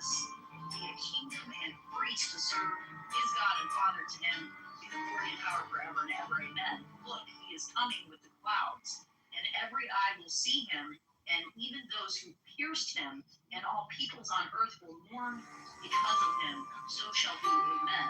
I am the Alpha and the Omega, says the Lord God, who is, who was, and who is to come, Almighty.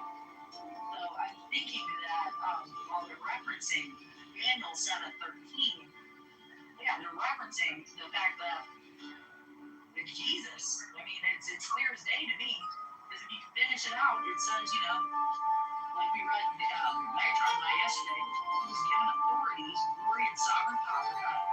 All nations and people of every language worship him. His dominion is everlasting dominion that will not pass away. His kingdom is one that will never be destroyed. So that prophecy comes to pass when John explains it to Jesus in chapter 1 of Revelation, right?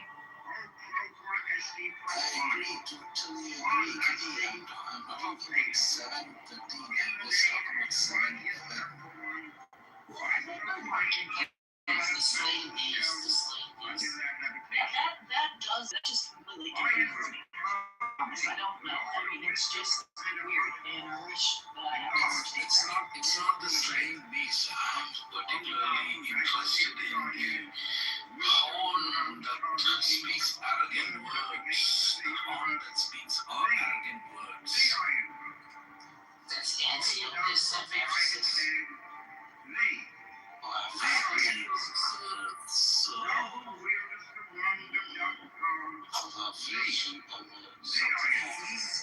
he's just a tiny character in the whole scheme. He's a little character. This little horn comes out after the four beasts. Understand? The four beasts are down, and it's after the four beasts. You remember the other vision where you have a ram coming from the east? No, a goat coming. Where is that? Where is that prophecy? Lord Ezekiel, is it? I think I got it, buddy. Check this out.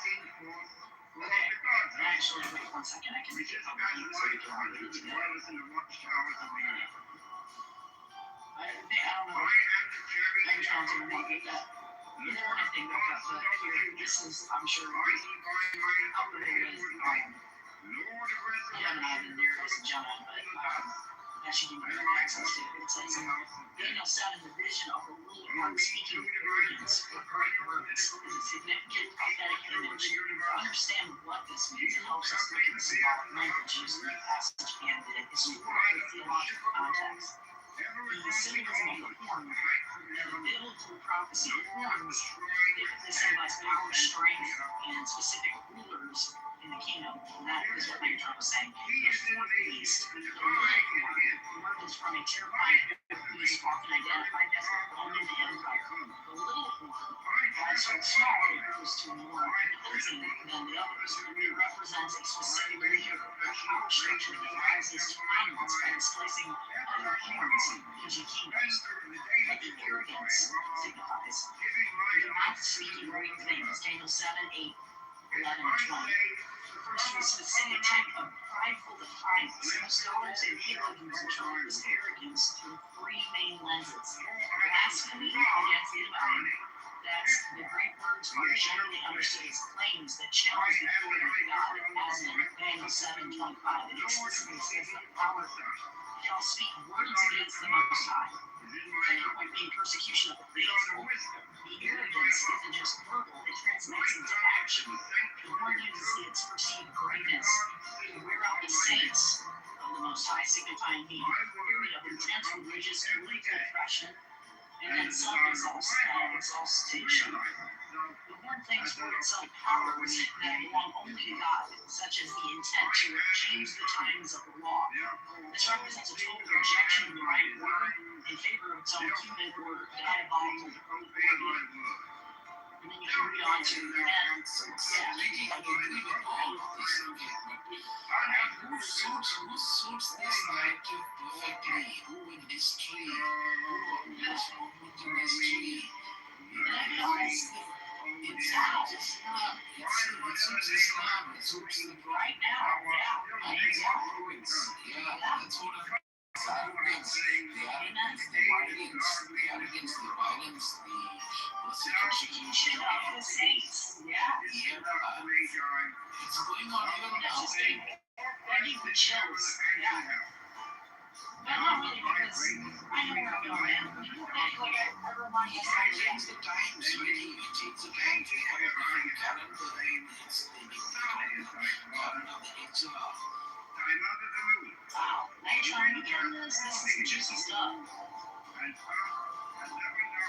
You try to change the times, the times we the Christian era, before the Christian era, and after this guy tried to change the time, it started with the basic by saying it all starts with the hijrah. Nothing else matters. They tried to wipe away, they tried to wipe off all history by wiping away the Jews and wiping away Islam. They can wipe away the history from the world of the earth. Everything is significant that God did on the earth. That is this arrogance. This arrogance is the arrogance, the total arrogance that spoke through the mouth of one man, of several men, of the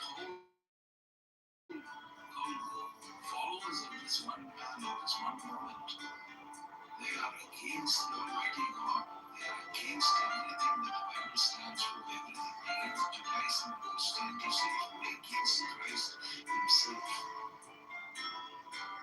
Yeah, I think it's very evident that this little horn, you remember, I don't recall which prophecy it is. There's this ram and there's a goat, and I think the ram is the Persian empire, the Persian and the Mede Empire, and the goat that comes from the west, that is the Greek Empire. It comes in Roman Empire.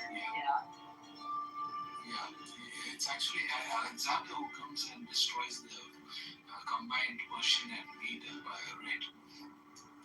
So then after I remember, yeah. So then the Greek Empire is followed by the Roman Empire. The Roman Empire is followed by the Byzantines. The Byzantines have a very long war with the Persians, and at the end of the war between the Persians and the Byzantines, what you have is the Islamic Empire. That's the little horn that comes out of the destruction of the Byzantine and the Persian empires. It still makes sense to me, man.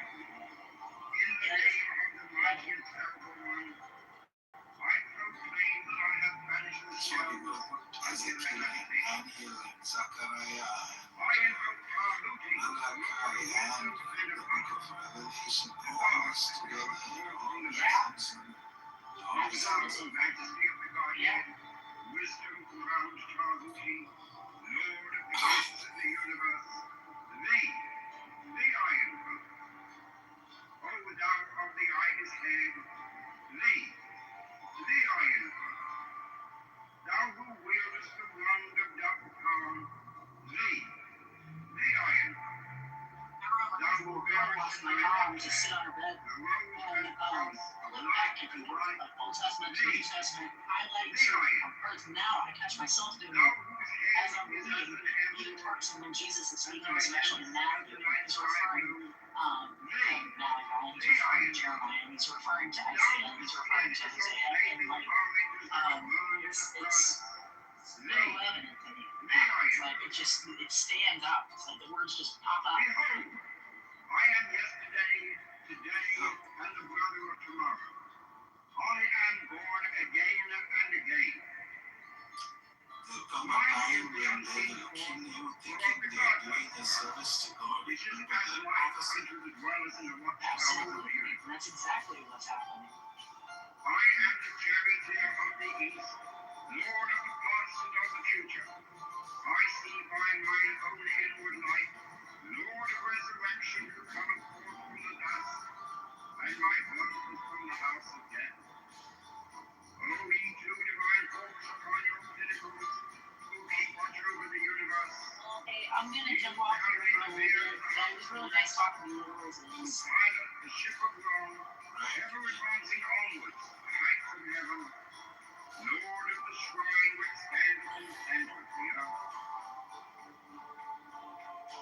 Behold, he is in me, and I in him. Mine is the radiance, wherein the cloud floats over the foam. I travel upon high. I tread upon the firmament of new. I raise up flashing flame with the lightning of mine eye, ever rushing on in the splendor of the daily glorifying law, giving my light to the dwellers of earth. If I say, come up upon the mountain, the celestial waters shall flow at my word. For I am Ra incarnate, Petra, created in the flesh. I am the eidolon of my father Tanu, Lord of the city of the sun. The God who commands is in my mouth. The God of wisdom is in my heart. My tongue is the sanctuary of truth, and a garden sitteth upon my lips. My word is accomplished every day, and the desire of my heart realizes itself as that of the tar when he created his works. I am eternal, therefore all things are as my designs, therefore do all things obey my word. Therefore do thou come forth unto me from thine abode in silence, unutterable wisdom, or light, or power. So, Hermes, Mercury, Odin, by whatever name I call thee, thou art still nameless to eternity. Come thou forth, I say, and aid and guard me in this work of art. Thou, star of the east, that didst conduct the Magi, thou art the same more present in heaven and in hell. Thou that vibratest between the light and the darkness, rising, descending, changing ever, yet ever the same. The sun is thy father, thy mother the moon. The wind hath borne thee in its bosoms, and earth hath never nourished the changeless bodies of rain. Come thou forth, I say, come thou forth, and make all spirits subject unto me, so that every spirit of the whirlwind of the ether, on the earth and under the earth, on dry land and in the water, of roaring air and of rushing fire, and every spell and scourge of God the vast one may be obedient unto thee.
forth, whereof the gods are sprung, which is as light unto the dwellers in the watchtowers of the universe. I am the charioteer of the east, lord of the past and of the future. I see by mine own inward light, Lord of resurrection, who cometh forth from the dust, and my burden from the house of death. O ye two divine hawks upon your pinnacles, who keep watch over the universe, ye who accompany the bier to the house of rest, who pilot the ship of Rome, ever advancing onwards, the heights of heaven, Lord of the shrine which standeth in the center of the earth. Behold, he is in me, and I in him. Mine is the radiance, wherein God dwelleth over the world. I travel upon high, I tread upon the firmament of new.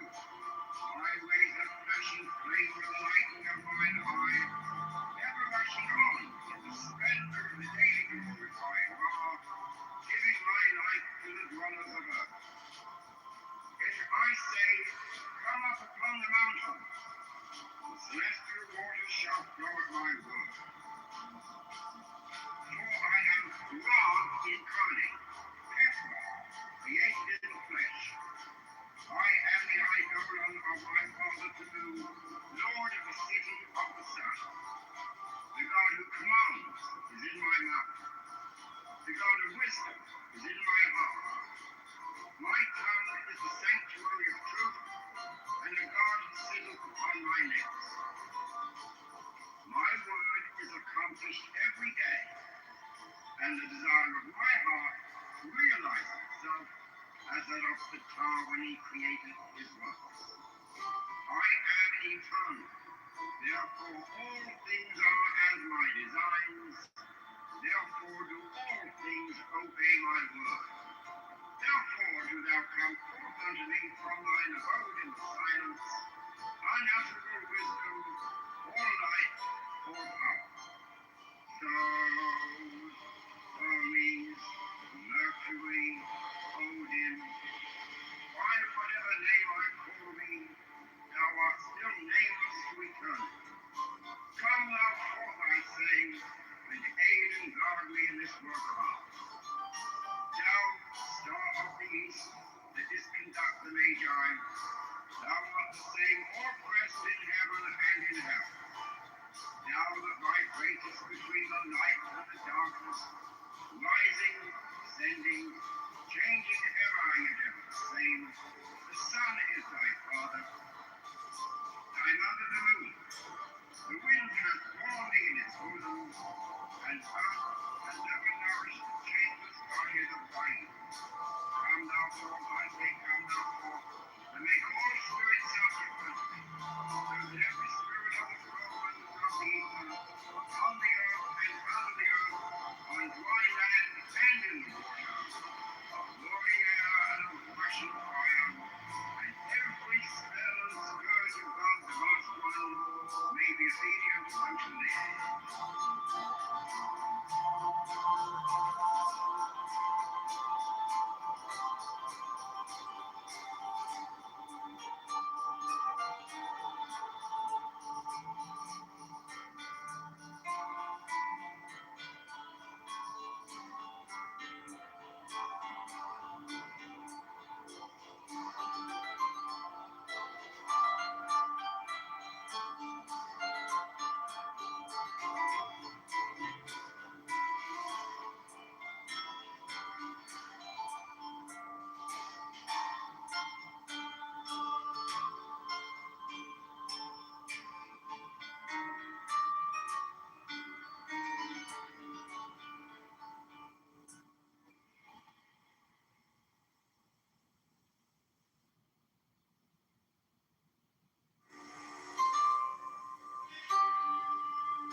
light, the iron one. Thou whose head is as an emerald, and thy limbs as the night sky blue, the iron one. Thou whose skin is of flaming orange as though it burned in a furnace, the iron one. Behold, I am yesterday, today, and the brother of tomorrow. I am born again and again. Mine is the unseen force, whereof the gods are sprung, which is as light unto the dwellers in the watchtowers of the universe. I am the charioteer of the east, lord of the past and of the future. I see by mine own inward light, Lord of resurrection, who cometh forth from the dust, and my birth is from the house of death. O ye two divine hawks upon your pinnacles, who keep watch over the universe, ye who accompany the bier to the house of rest, who pilot the ship of Rome, ever advancing onwards, a height from heaven, Lord of the shrine which standeth in the center of the earth. Behold, he is in me, and I in him. Mine is the radiance, wherein the fog floateth over the foam. I travel upon high. I tread upon the firmament of new. I raise up flashing flame with the lightning of mine eye, ever rushing on in the splendor of the daily glorifying law, giving my life to the dwellers of earth. If I say, come up upon the mountain, the celestial waters shall flow at my word. For I am Ra incarnate, Petra, created in the flesh. I am the eidolon of my father Tanu, Lord of the city of the sun. The God who commands is in my mouth. The God of wisdom is in my heart. My tongue is the sanctuary of truth, and the God sitteth upon my lips. My word is accomplished every day, and the desire of my heart realizes itself as that of the tar when he created his works. I am eternal, therefore all things are as my designs, therefore do all things obey my word. Therefore do thou come forth unto me from thine abode in the silence, unutterable wisdom, or light, or power. So, Hermes, Mercury, Odin, by whatever name I call thee, thou art still nameless to eternity. Come thou forth, I say, and aid and guard me in this work of art. Thou, star of the east, that didst conduct the Magi, thou art the same all-present in heaven and in hell. Thou that vibratest between the light and the darkness, rising, descending, changing ever yet ever the same. The sun is thy father, thy mother the moon. The wind hath borne thee in its bosom, and earth hath never nourished the changeless bodies of light. Come thou forth, I say, come thou forth, and make all spirits subject unto me, so that every spirit of the foe and of the eagle, on the earth and under the earth, on dry land and in the water, of roaring air and of rushing fire, and every spell and scourge of God the last one may be obedient unto thee.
authority on payment.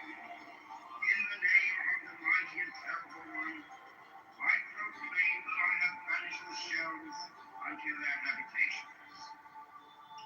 I invoke Tahuti, the Lord of wisdom and of utterance, the God that cometh forth from the veil. O thou majesty of the Godhead, wisdom crowned Tahuti, Lord of the gates of the universe, thee I invoke. O thou of the ibis head, thee I invoke. Thou who wieldest the wand of double power, thee I invoke. Thou who bearest in thy left hand the rose and cross of light and light, thee I invoke. Thou whose head is as an emerald, and thy limbs as the night sky blue, thee I invoke. Thou whose skin is of flaming orange as though it burned in a furnace, thee I invoke. Behold, I am yesterday, today, and the brother of tomorrow. I am born again and again. Mine is the unseen force, whereof the gods are sprung, which is as light unto the dwellers in the watchtowers of the universe. I am the charioteer of the east, lord of the past and of the future. I see by mine own inward light, Lord of resurrection, who cometh forth from the dust, and my birth is from the house of death. O ye two divine hawks upon your pinnacles, who keep watch over the universe, ye who company the beard of the house of rest, who pilot the ship of law, ever advancing onwards to the heights of heaven, Lord of the shrine which standeth in the center of the earth. Behold, he is in me, and I in him. Mine is the radiance, wherein the fog floateth over the foam. I travel upon high. I tread upon the firmament of dew. I raise up flashing flame with the lightning of mine eye, ever rushing on in the splendor of the daily glorifying Ra, giving my light to the dwellers of earth. If I say, come up upon the mountain, the celestial waters shall flow at my word. For I am Ra incarnate, Ephra, created in the flesh. I am the eidolon of my father Tanu, Lord of the city of the sun. The God who commands is in my mouth. The God of wisdom is in my heart. My tongue is the sanctuary of truth, and the God sitteth upon my lips. My word is accomplished every day, and the desire of my heart realizes itself as that of the tar when he created his works. I am eternal, therefore all things are as my designs, therefore do all things obey my word. Therefore do thou come forth unto me from thine abode in silence, unutterable wisdom, or light, or power. Stars, Hermes, Mercury, Odin, by whatever name I call thee, thou art still nameless to eternity. Come thou forth, I say, and aid and guard me in this work of art. Thou, star of the east, that didst conduct the Magi, thou art the same all-present in heaven and in hell. Thou that vibratest between the light and the darkness, rising, descending, changing ever, yet ever the same. The sun is thy father, thy mother the moon.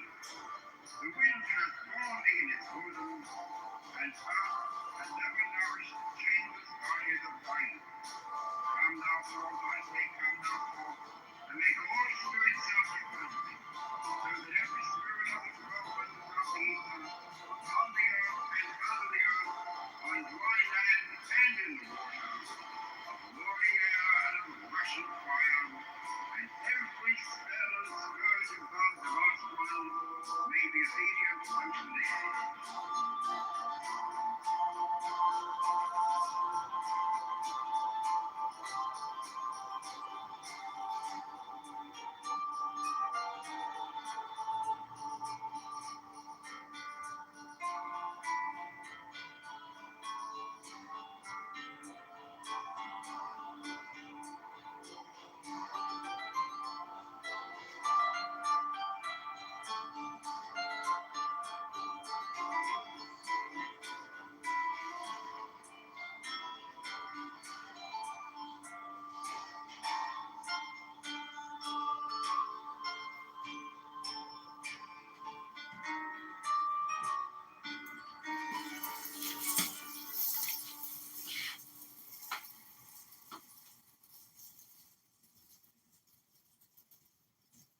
Nigerian guy, infrastructure. That's not Portia's husband, is it? No. Calendly? Do y'all use that at y'all work? Calendly?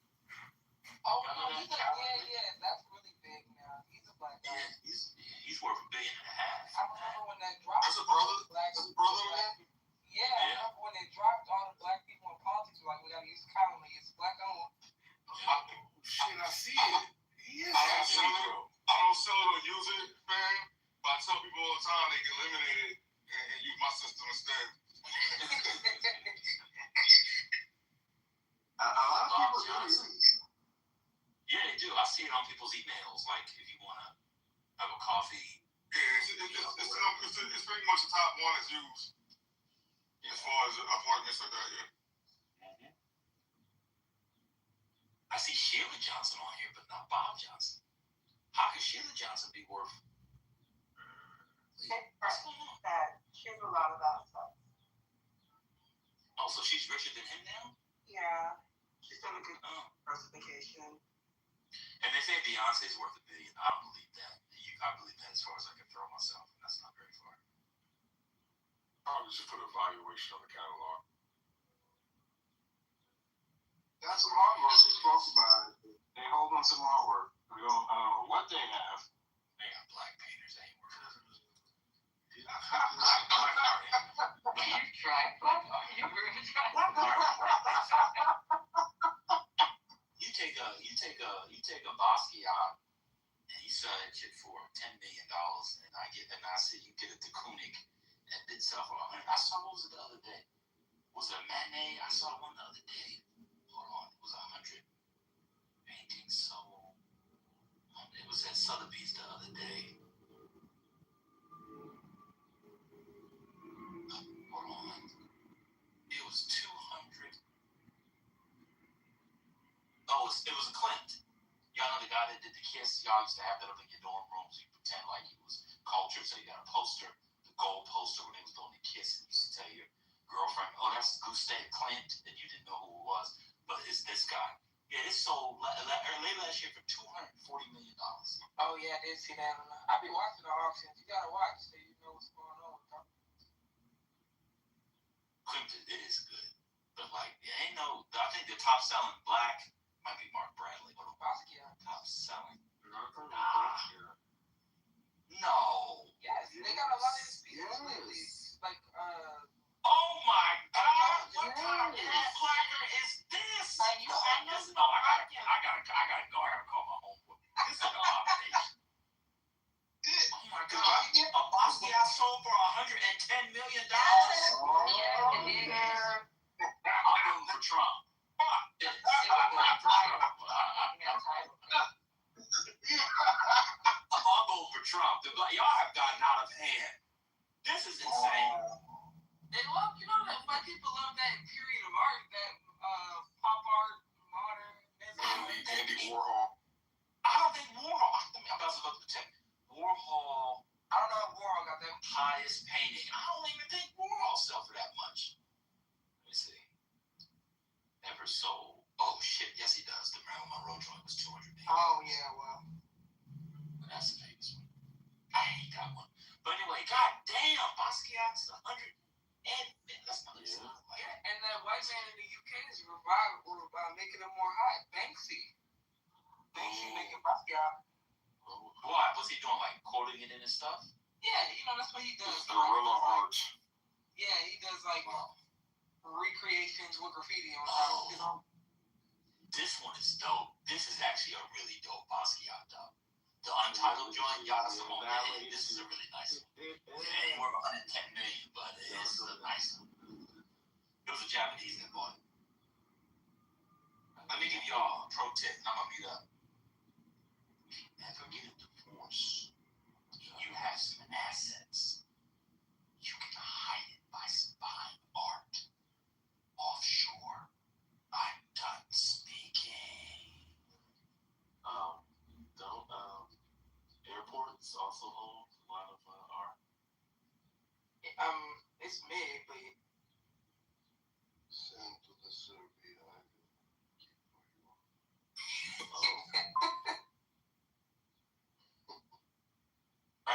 this is a trivia question. Who's the most expensive painting ever sold on auction? Anybody know? Or painter Van Gogh. without looking? No. I'll tell you the amount. It's 450 million. It's not Picasso. Mundi by Leonardo da He looked it up. That's nasty. Vinci. Yeah. That's Da Vinci, 450 million. If they were to sell, where's Mona Lisa in the Louvre, right? Wait, which Da Vinci? The Salvador Mundi. It looks like a Jesus figure with the fingers up. Oh, okay. Who they think is Da Vinci. It could be somebody else, but it most certainly is Da Vinci, but it could possibly be someone else. I bet you if they tried to sell Mona Lisa, it would be over $1 billion. Easily. Yeah. You know. Have y'all seen it in person before? No, I haven't been to the Louvre. What? I haven't been to the Louvre. Oh, Dr. Library card. You treat yourself. You would love it. I've been to Europe, but I've never gone to Paris. Oh, you would love it. I know I want to go. I know it would be crazy if I went to Georgia before Paris. That's ridiculous. But that's probably Where in Europe have you already gone now? Greece, Italy.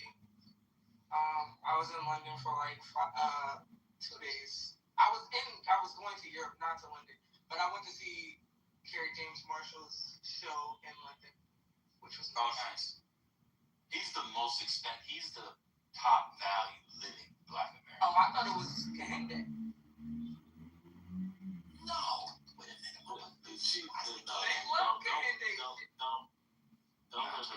Don't let her troll you. That was a troll answer. That shit is terrible. That's why. But I'm saying all of that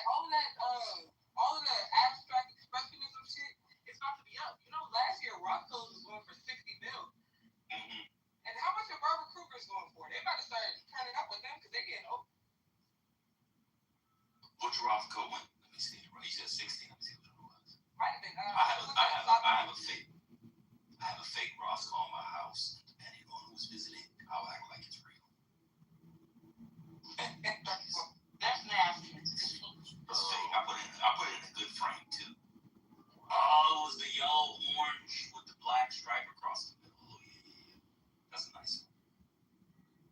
Who made the ones that look like Ukraine? What you mean? Oh, that's Roscoe as well. Oh, That's Roscoe. okay. Yeah.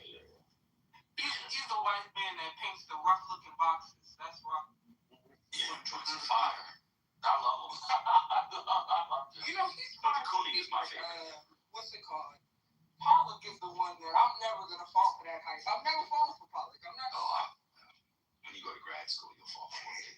It's part of the indoctrination. But when I started seeing more black abstract expressionism, I was like, damn, maybe I get it. So I don't know. Well, the blacks. Well, you know, he was a CIA agent. Yes. Yeah, Jackson Pollock. He was snitching. Isn't it funny? Have you ever noticed how there's now documentaries and books on the black snitches, like soundtrack to a coup d'etat, like blacks doing the State Department stuff, but a lot of people don't know about the whites that were doing it. Isn't that interesting? Yeah, that is fascinating. Well, it's interesting how they don't seem to know anybody. They didn't know snitching exists. Just like they didn't know informants exist. Imagine. I can't.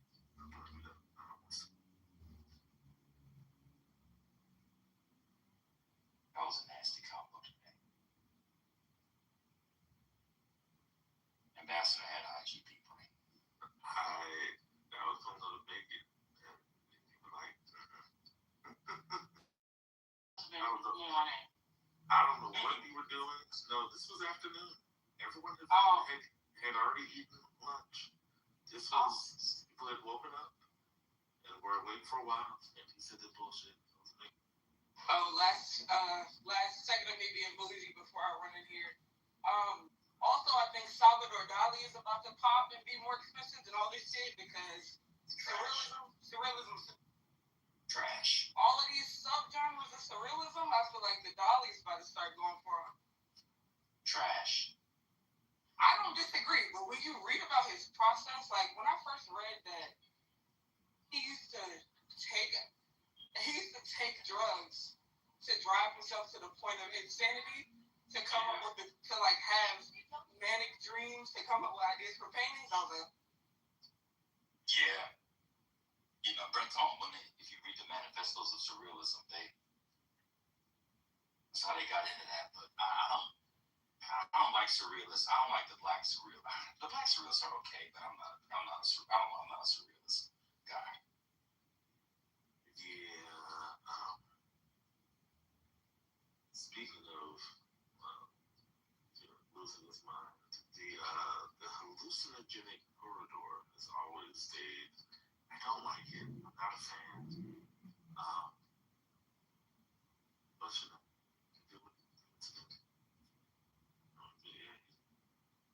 scholarship.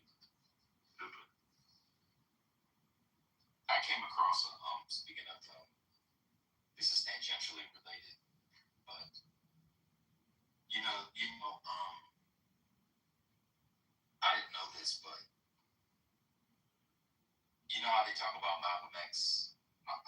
Well, they do Malcolm X too. But did y'all know there was a Paul Robeson was gay thing? Or like he was bi? Have y'all before anybody heard of this? No, I have not. But did you discover who came up with that rumor? Probably the CIA.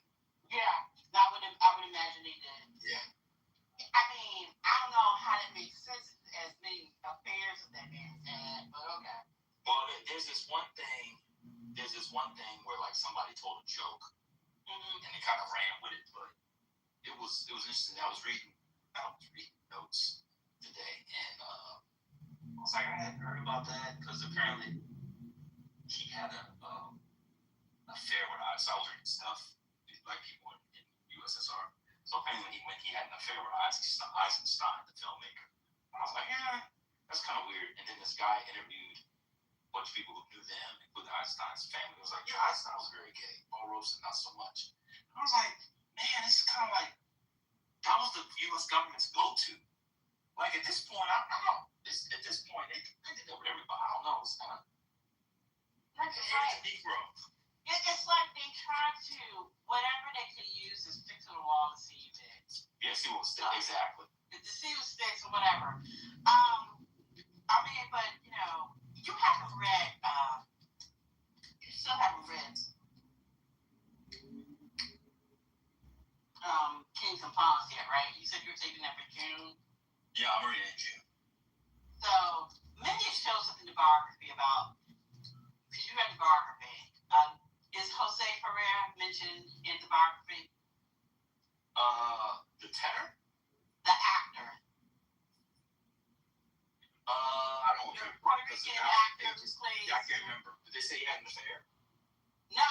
Well, yeah. With his wife, yeah. Oh, with his wife, yeah. Yeah, Paul Robeson famously slept with his friends' wives all the time. Yes. And he had issues about it. He had an issue about it. Yeah. When the hearings come up,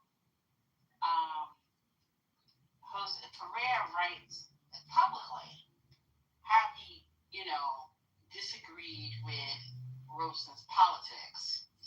And it was probably because I felt about him personally, too, because he slept with his wife. Yeah. I don't know. I feel like if any of us sleep with our good friends' wives, we'd be bad people. But I feel like Paul Robeson is allowed to do that because they kind of let him. It's kind of strange. Anyway, y'all go ahead and talk about Trump and how the SPL was funding the Klan and neo-Nazis. Wait a minute. Is that what people got out of that article? Yeah, of course. Oh my God. And that white nationalism is astroturf, and there's not really racist, but people paying people to pretend to be racist in order for those people who are doing the paying to keep their jobs. Yeah, that's what they're saying. That's what they're saying. Yeah, I mean, I read the article yesterday, and I know what Blanche was trying to allude to, which is a poor argument for me, but yeah. But So, like, they're trying to say the Unite the Right rally was fake. right. Right. And also he alluded to the idea that, because they were paying informants and not telling the donors about it. Yeah, that's the charge. That's what they said. They get wire fraud or something for that. Yeah, bank fraud. It was bank fraud, wire fraud. Yeah. Conspiracy and then all of that. Conspiracy. Yeah. I mean, it was so wild, but it's obvious to me why they're after the organization. But what do I know? What do I know? I mean, yeah. Who's the lady that did the Michelle Obama painting? What's her name? Not Jenna. What's her name? The lady that did the ugly Michelle Obama portrait. Anybody remember? You know what I'm talking about? Oh, I know what you're talking about. Obama's arms.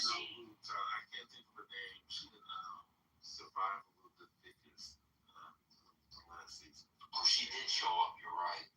Yeah, See, that fell off. That started off good. Fell off. I know. It was sad. Thank you, Amy Sherrill. Amy Sherrill. Yeah. She's had some other. I saw some other things that she was doing. Yeah, she had a yeah. triptych that was really nice. Yeah. Material. Yeah, she unlike Kehinde Wiley, I think she really propelled from that. Actually, I think Kehinde Wiley got caught up in sexual harassment. Yeah. Oh shit! Oh, we know that from the app. Oh, Yeah. Yeah. Well, you know what? I think I sexual read assault. about that. That's right. I forgot about that. That's wild. That was wild. And I believe it.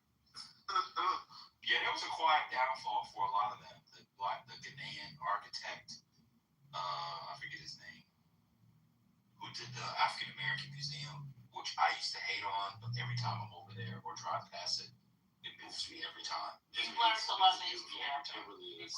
It grew on you. Yeah, it really does. And it just driving past it. I mean, yeah, it does have a gravitas to it. Yeah. You're not a proper Negro if you don't take stuff and your loved ones over there to visit. If you're in the area. Yeah, I've been twice. I've never been. Oh, that's a good trip. Yeah, it is a wonderful trip. We had tickets. It was when it had first opened. It was hold on, let me make sure I'm telling it right. When did this open? I feel like 2016. About 10 years, right? Yeah. So it was Thanksgiving of 2016, before our firstborn. I got tickets. Got 2 tickets to go see, and we were supposed to go. And the night before we left, because we got the worst sickness that just exhaustion. We were expecting, but it was really bad. And she was like, "I'm not gonna be able to go," but you can go. And we were in DC. We didn't live there, and I was like, I can't. Could you imagine? I was like, I can't imagine. I wanted to go so bad, and she knew, she wanted to go as well. I was like, I can't. So I released the tickets, and we never went. Yeah, because if you went, if you had gone, you would end up. I know. My God, listen, there was an Obama campaign, or it was a rally. It was the day we went to Springfield.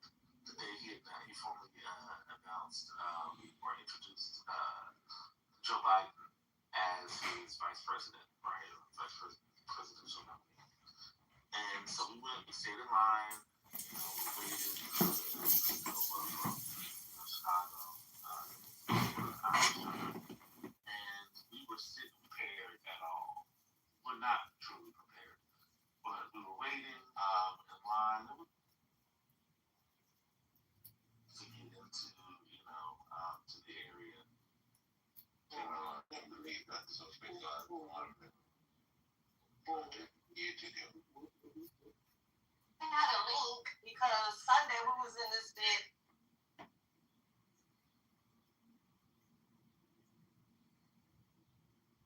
Agree with the extreme right ideologies of Bibi Netanyahu.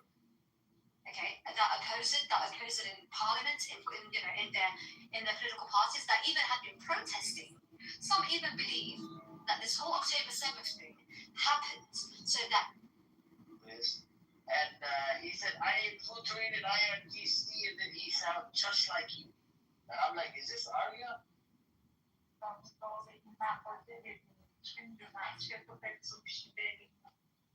It's a really news channel because I watch it. I like to watch the enemy news channel every day or every other day.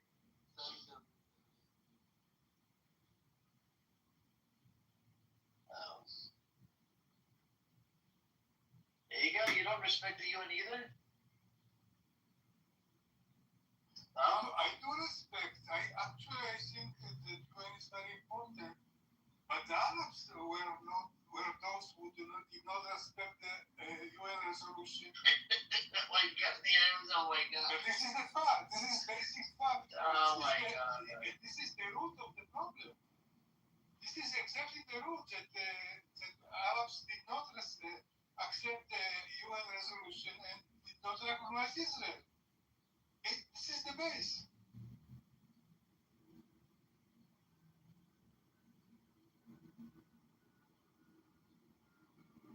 Yes, what if we would have two states there right now since 47 or 48? I do not agree with Adi, even with Israeli like me, that UN should be changed. I think the UN should remain universal, that all the countries in the world should be part of UN, and it's not a closed club of certain kind of countries, but it should include all the countries in the world. That's the beauty of it, and it should remain universal and including all. I agree, it has been a good invention, although it's not working perfectly.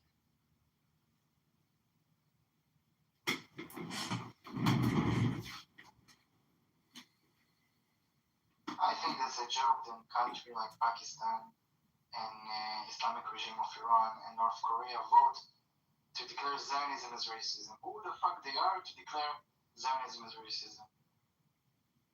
Who gives them right to vote anyway? They are not democratic countries. Suddenly they believe in democracy. Suddenly they believe in voting. What about Egypt and Jordan? Are they more democratic than Pakistan? Do you want them to?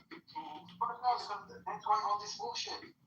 But this is the idea of I don't like this. There is something that unites all the humanity.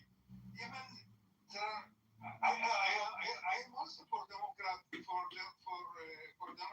am very for liberal democracy.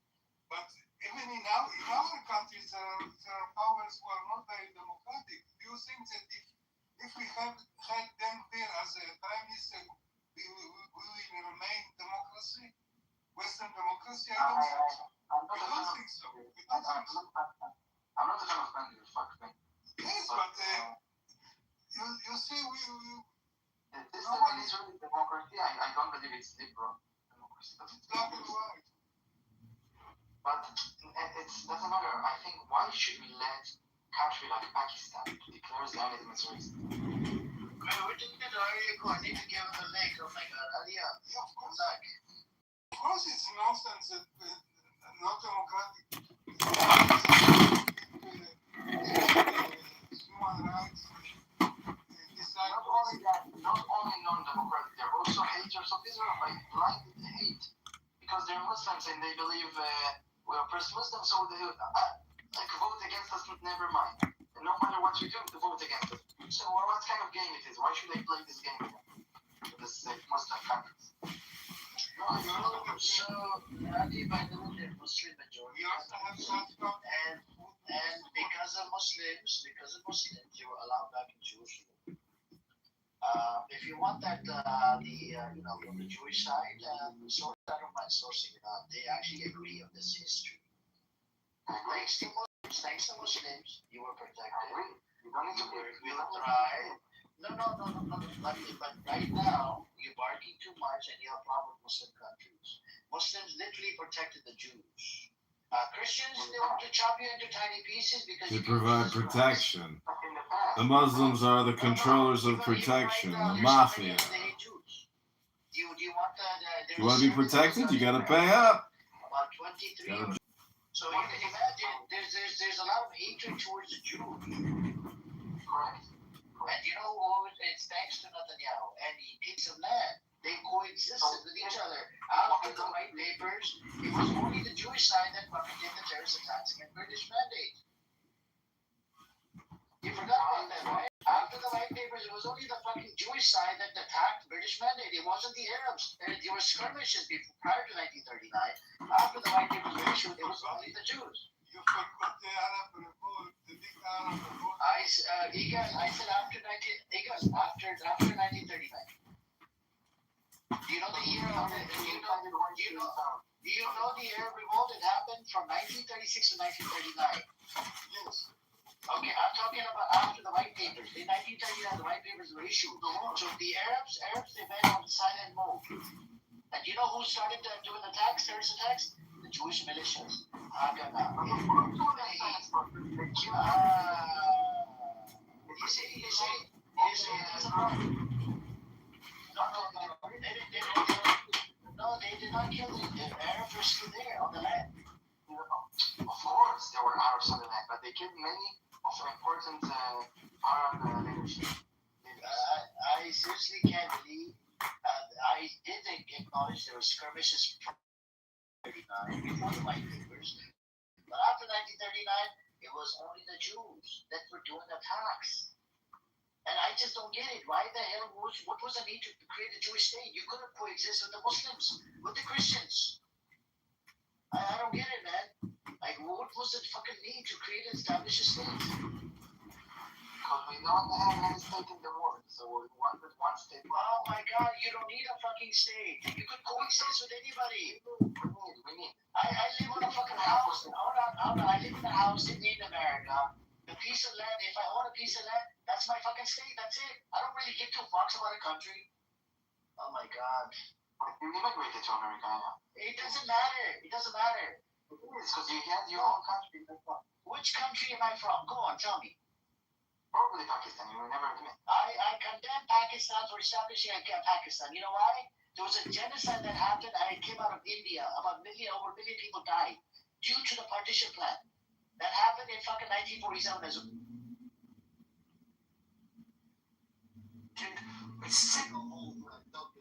Negro colorphobia is discriminatory. Have I ever sided with the Pharisees?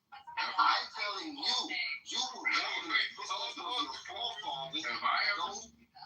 But there's like people, so you have like cluster B personality disorders, and so it's pretty common.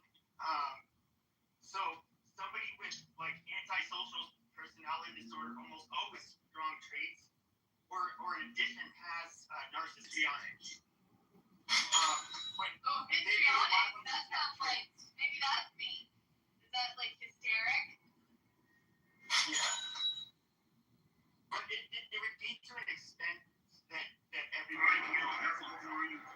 I have made line of passions until their habitation. I invoke Tahuti, Lord of wisdom and of utterance. The gods that come forth from the veins. O thou, majesty of the Godhead, wisdom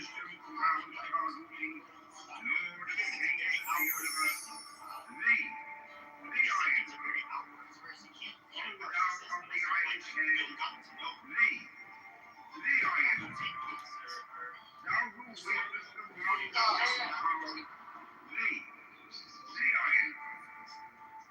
who perished in thy left hand, the rose and crown of life and life, thee I embrace. Thou who head and the heavens, and thy hands like the night sky blue, thee I embrace. Adorable. Like, what did I do? So, like, she's like, it's almost, it's called like love on her, forever. But, and they don't, and people with borderline personality disorder don't do it intentionally. Like, those feelings are genuine. That's kind of where they have cognitive distortions. And so, they'll be very in tune with you and your feelings, and they'll be really big into trying to please you and make you happy, and they'll just dote all over you. But then, within it could be weeks, months, then that's when everything's going to change permanently, and they're going to split you. So like split from black to white, where they are going to look at you as all bad for the first fucking time, and you destroy those real feelings they had about you, about being this perfect love. That whole person which they thought was you, this perfect person, you just let them down, and you just absolutely crushed and devastated them by showing them that, crushing their dream, that you're not that perfect person. In fact, you fucking suck, and you're evil, and you don't even fucking care about me, and yada yada yada. Okay, I don't think I have BPD. Maybe I'm just normal. I don't know what's going on. I feel like, do you wonder, like, if everyone did a full psych eval, like, I don't know, would everyone?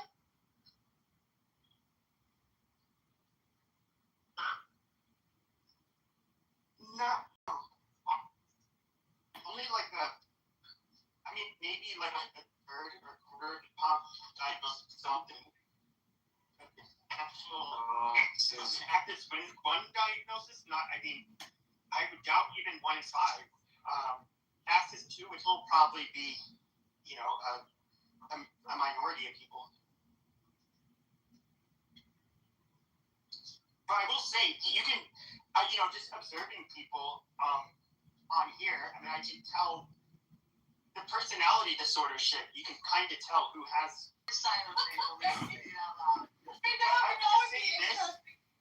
Almost all of the people that were like for many of them, and with me, you could even say that like I have bits of those traits myself. Narcissistic person that would drive somebody to want to be a cloud chaser or a personality. And you do also have this Machiavellian way of operating to undercut like people that you're competing with on here for attention, basically. And they absolutely did that. No. You but the superficial charges can always be your number one red flag with people. That's what almost all of them have. When you hear people talk about superficial charm, excessive superficial charm is like one of the dead giveaways. And when people start talking about themselves in a way that I do this, I donate for charity, and like I volunteer this, I do that. When they bring it up casually, like, oh, I spent the weekend feeding this and other, they're not. That's them bragging and trying to elicit praise from you. That's not something normal people ever volunteer. A God-fearing normal person doesn't tell you about it. These people, though, that confuses a lot of people. They use that mask to lure people in. And what are you talking about? Pepe, what's your point? Pepe, what's your point, Pepe? What's your point? No, I'm talking about the people that are like narcissists and sociopaths on this app. Shut your fucking damn mouth! You said like, interesting. Go away.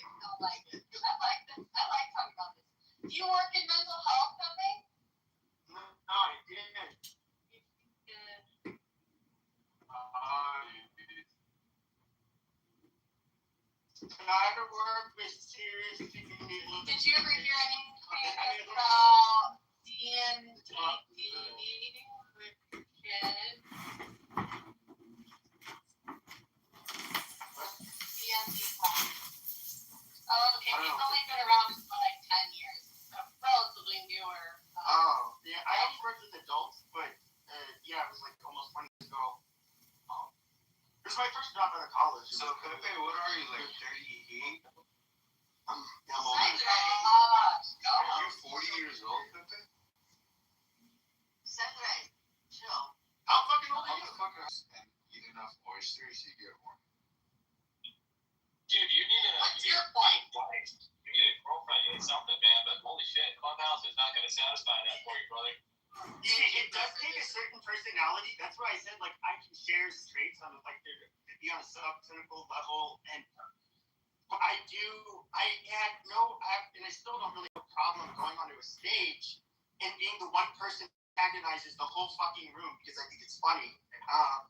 Pepe, you're But Diogenes, he also has zero problems doing it, and he will, and he'll go on his tirade about our monetary system and all of that stuff. Wait, So what do you wait. have? What else? Oh my god.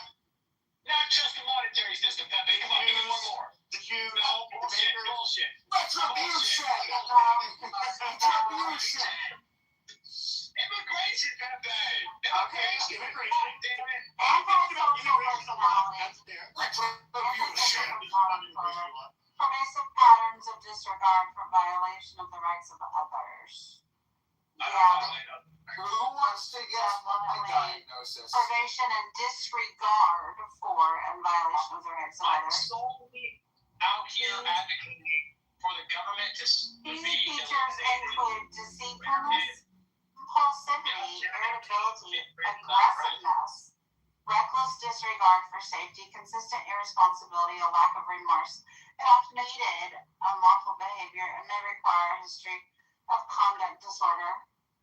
That's so What was the one? That's so Antisocial personality disorder. That's I don't know. Does it say that you still need to have a? super gay. I think it used to be that you had to have a juvenile diagnosis of. Hey, you know what? I'm talking about personality disorders because Stanford just published some research about depressed minds versus what they would call mentally healthy minds. So they took these students, and obviously, look, we need to be skeptical anytime there's any kind of research that requires, people to self-report prior to engaging in the research because there's some noise there. But essentially, what they did is they took these people who were, clinically depressed, and then these people who were mentally healthy, and they arranged a set of tasks for each of them. And they told them, you want this outcome, and here's how you're going to get the outcome. What they didn't tell the group of students was that they were being sorted into a control group and an actual active group. People who are categorized as mentally healthy for the purposes of that research are not aware when they are not in control.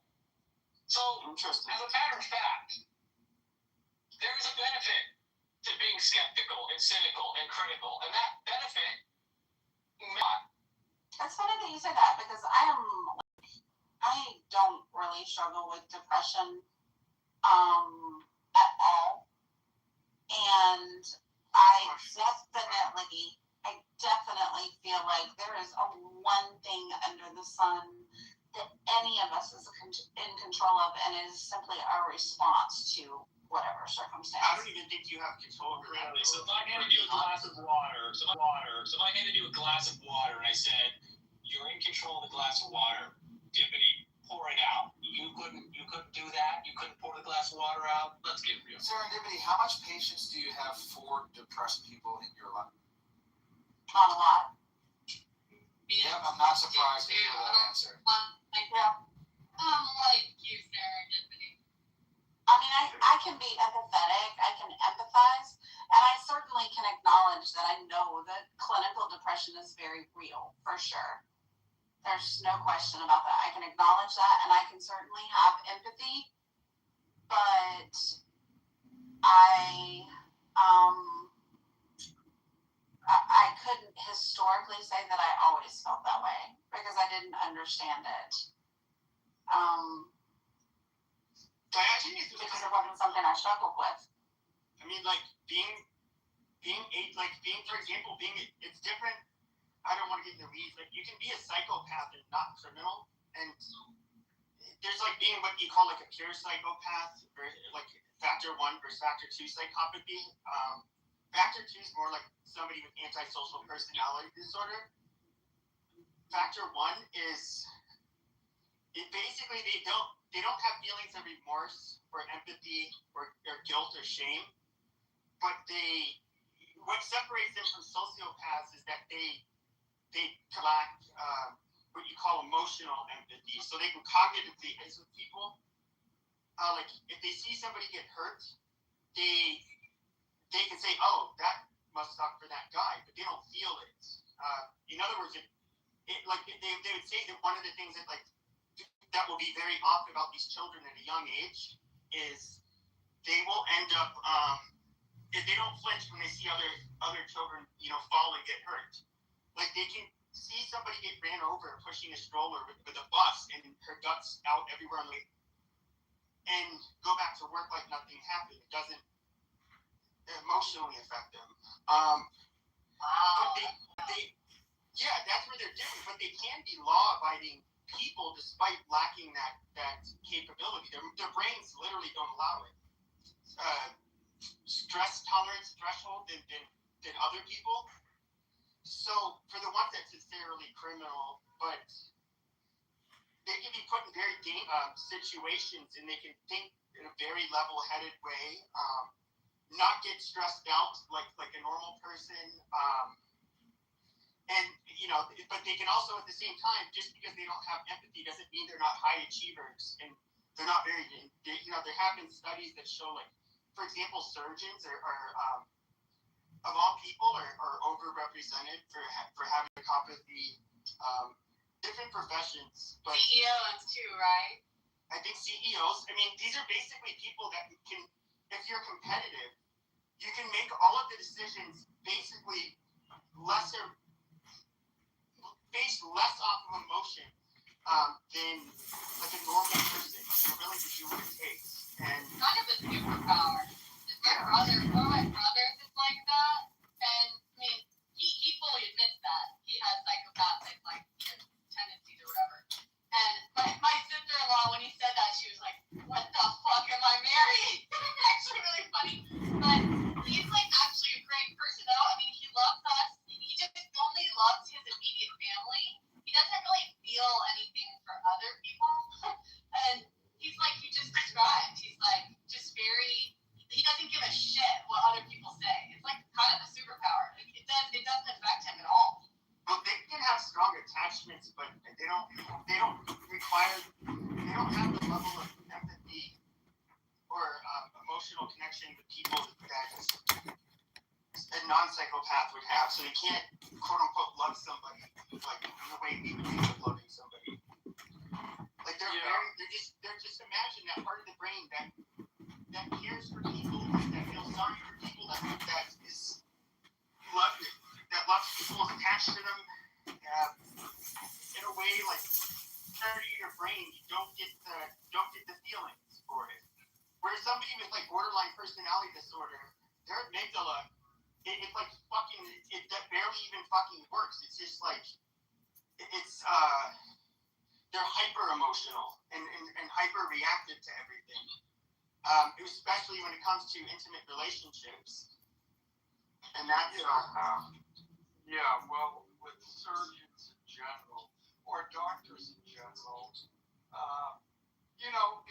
if there was a thing on the news, this serial killer, kidnapped this person and then completely chopped their body up into little pieces, that person will go to jail. Well, surgeons in medical school are they're each given a cadaver, and then they dissect that cadaver completely so that they can learn all of the structure of the human body. They're both doing the same thing for But that's interesting. The most, like, I think graphically violent, no, it's not the most graphically violent, but one of them was, there was a video, I'm guessing this was in Latin America, but this was a trauma surgeon. And it looks like they saved this guy's life. But, so he's sitting there, his shirt's off, he has like his arm up near his head, and then he takes a blade of some sort, makes a super long incision all the way, like, from near his armpit to near his waist. Then he digs this big fucking contraption, I don't know what it was, in between his ribs. Then you see him cranking it open, and you hear the ribs all. But it was just like, wow, that is like such a gnarly looking job when you see it. Yeah. Crazy. Yeah, but see, that's where medical ethics come in and do no harm. The surgeon or doctor can justify it as, yeah, I'm doing all of this stuff, but I'm doing it in service of this has the potential to save this man's life. So that's how they rationalize it in their minds. But there's nothing morally bad. Why would they even have to rationalize it? Nothing they're doing is wrong. No, what? Like the surgeon you described in that. Oh yeah, but he had to do it. Yeah, exactly. He had to do it, but he's doing it under the premise of, if I don't do it, he's going to die. So he can justify cranking it open and all of that. I mean, there was an episode of ER where they're doing exactly that. This was years ago. I guess I was traumatized by it. But yeah, I mean that's the difference. That's why medical ethics are very important, because if you don't follow that, you get something like. I actually got to meet my aunt's cadaver.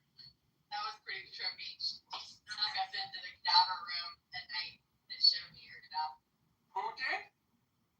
My aunt. She went to University of Miami Med School, and I went to visit her. She brought me in to see her cadaver that night. I got to touch it, never touch her, the lady. So they keep them. I wonder, do they keep them? I know, with human decomposition, it can go from when you go from putrefaction to skeletonization, it can just hitting those milestones can be within just over a week, but in some it depends on how humid and how warm it is. Yep. No. It was rubbery. It felt like rubber. Yeah, I think they do.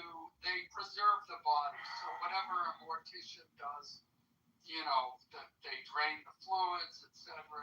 They put some fluid in to preserve, whatever. Not that I know.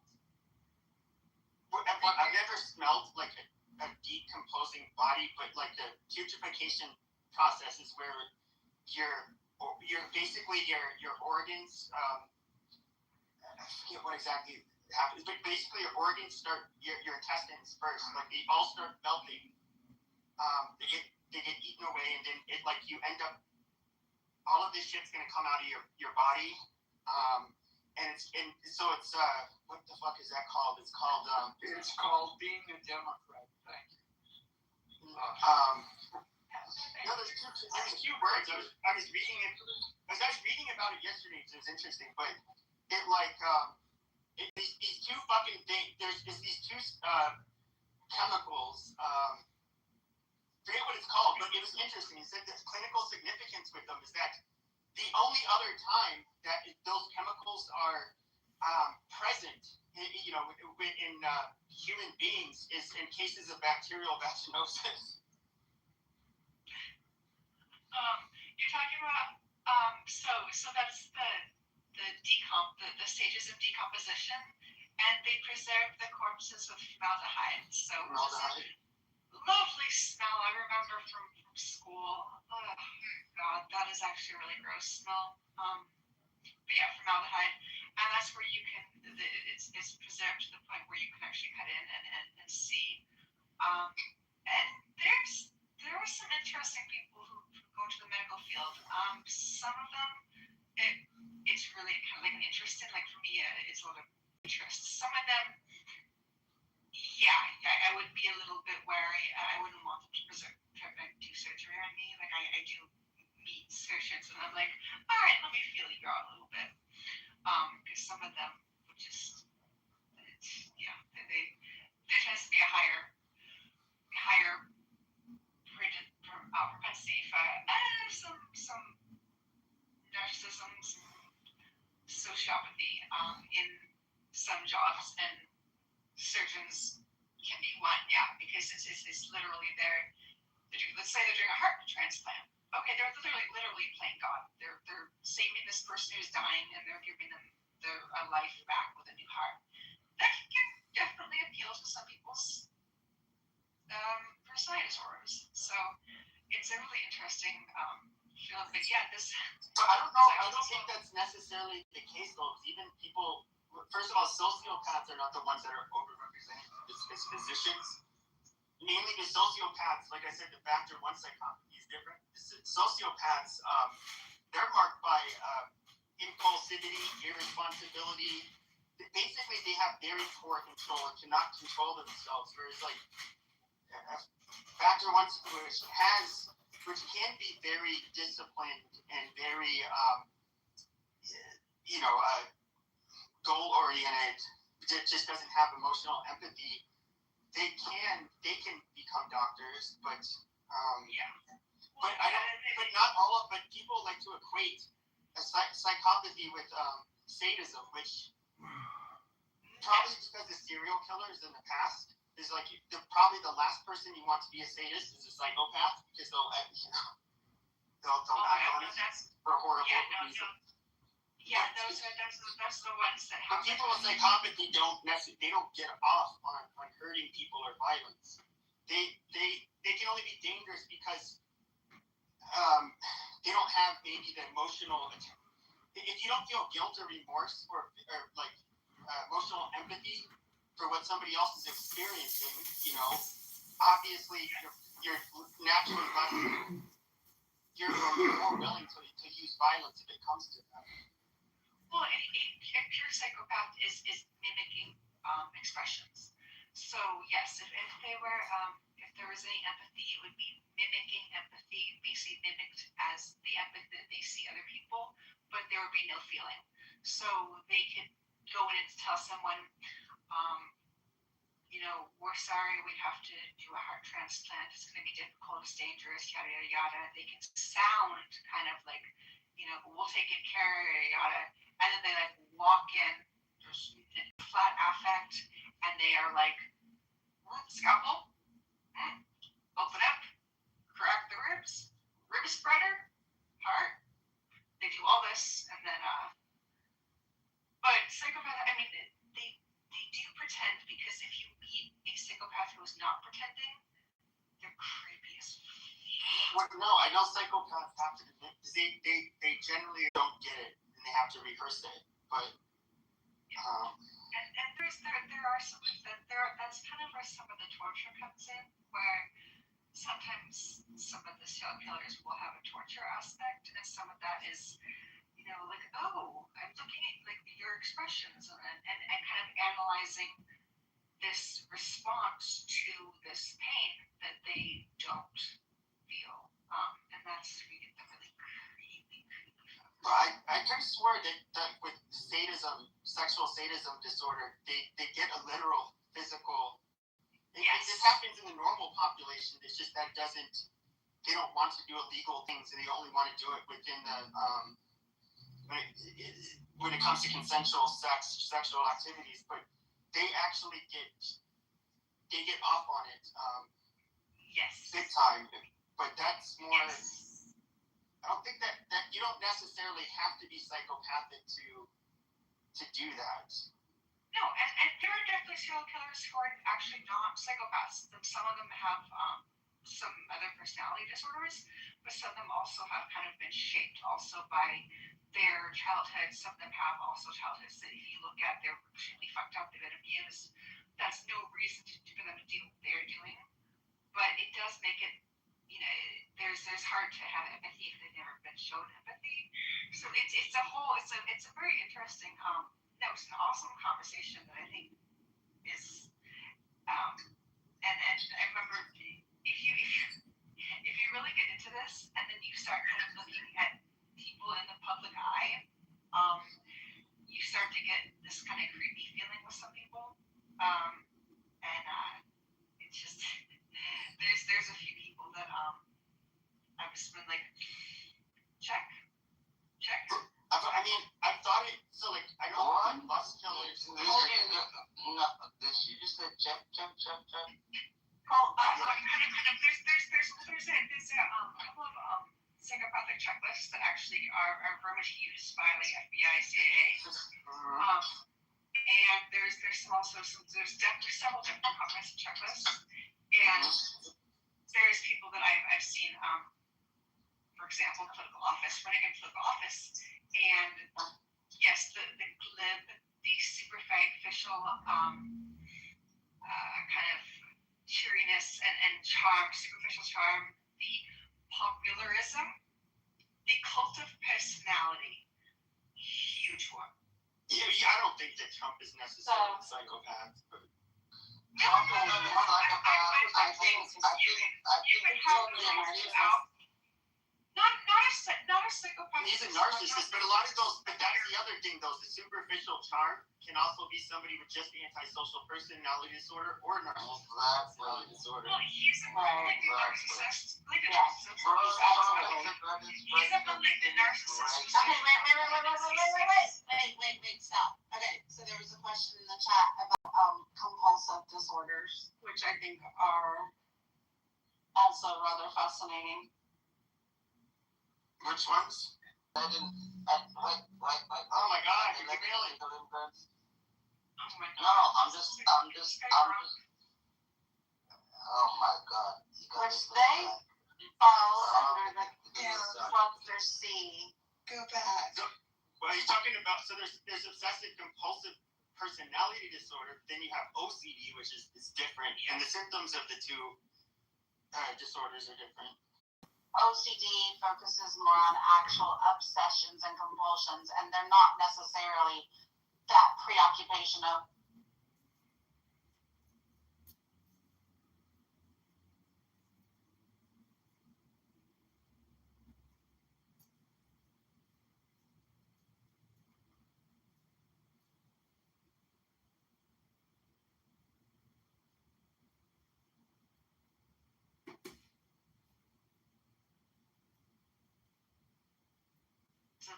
compulsive disorder causes extreme distress pretty much whenever just a compulsion comes up or an obsession comes up. It's endlessly distressing. Anyone wants to talk? There's a bunch of people on here who have OCD. It's not always distressing though. There are people with OCD that the behaviors and the compulsions aren't necessarily always distressing. I'm just going to say but Meg, there's a bunch of us on this stage, there's several of us that have OCD. Yeah. And so, like, trust me, I know we've talked about it before. We're well aware. Yeah. Oh, just as someone who's actually tried a lot of medications, therapies, it actually is something I am qualified to do, but I'm sort of putting it off because it is known for having a lot of memory loss. But it is Murray surgery, so they will actually put a gamma. Is it about ECT? No, I am talking about gamma ray racing. I am talking about gamma rays, and that actually has been the one way of basically curing OCD, significant memory loss, and sometimes the brain damage. So that's why I take it off. Extreme. There's no fucking way. Don't do it. But no. I'm just saying as to the extremities of OCD is it. Yeah, mine is really, really severe. Yes, I have a friend who's got a very, very severe case of it as well. I suffer from OCD, but like our OCDs are very, very different. Like I'm very heavy on the O, the compulsions. I tend to mostly control most of the time. I mean, I get all of the symptoms, but I'd say it's like, I don't know how I could there was like only one person I worked with that had it fair enough that it was an SMI system. So obviously it's like, it depends on what, so obviously it's on a spectrum and everybody's symptoms are a little bit different. For some people, it's actually, it can be very handy. Like, you kind of do want a surgeon to have maybe a little bit of OCD because they're probably not going to leave anything in you, like a piece of cloth or something. Like, they're going to be like checking. You want like people who do airplane maintenance and pilots. A lot of different ways, and it's not necessarily being overly detail oriented on like checking things. That's just one small component of it. Yeah, and there also can be obsessed with there's also mental obsessions, compulsions, where there's not really any physical movement, but it's all mental and it's complex. So. But yeah, no, what you could definitely. It sounds like ours are definitely different. So, technically, what kind of are some of the symptoms you have? A lot of my obsessions are mental. They're ruminations. I'm a ruminator, and the compulsions come into play whenever I have to like placate. That the ruminations aren't actually legit with certain placating behaviors. But like I tend to I get like obsessed with my hobbies, things that I become interested in. I'm not one of those people who's like, oh, well, here, I'll get the starter kit and see if I even like it first. I'm one of those people that will go and literally spend thousands of dollars to have all of the things, watch all of the videos, pay for all of the education, before I even know if I like it. Like, tends to be some of my more obsessive tendencies, but that, and then like I said, the ruminations, the mental aspect of it. Get busy living or die trying.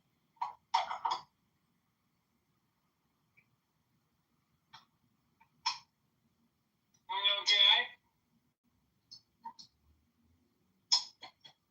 You guys know the numbers for the Department of Homeland Security budget for Immigration and Customs Enforcement? We're not talking about that right now, Diogenes. Are we still talking about personality disorders? Mental health, yes. All right. Do we believe that animals reach equilibrium in their ecosystems? We know about that, right? If you leave the ecosystem alone, in order to adapt to the carrying capacity of that ecosystem. What if mental health is just a natural manifestation of a species trying to find an equilibrium with the carrying? I think there are a lot of aspects of mental health that are probably that way. Nitrogen. Not all, though. Maybe one is, we need mentally ill people to get us outside of Plato's cave. What do you think about that? I disagree with you. Oh, based. Yeah, I don't disagree with you. Based. I don't think it applies to conditions. I think it can apply to a lot of them.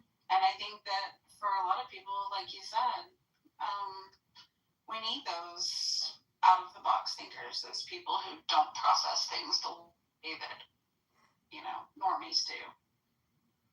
I think we... Before you left the room, I think that study you brought up, what it actually shows is how people who are depressed and people who are not depressed react when they're lied to, and whether or not they can perceive that lie, not necessarily whether or not they are any more aware of if they're in control. Because everyone goes into that assuming they're being told the truth about what was going on. Yeah, Alan, you're wrong, because you can't know the mental state, and I allowed for that in my recitation summary of the research, which is that you'll never be able to know unless you do an MRI, I guess, a really rigid MRI, which just like with hormone therapy, you need to establish a baseline for the fMRIs, and then you need to have several iterations for each participant. No one's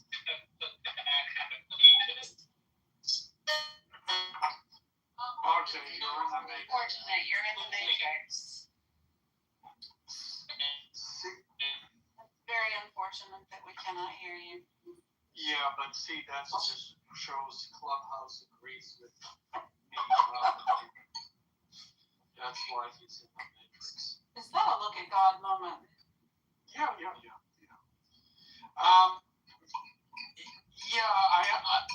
I don't know if he's still there.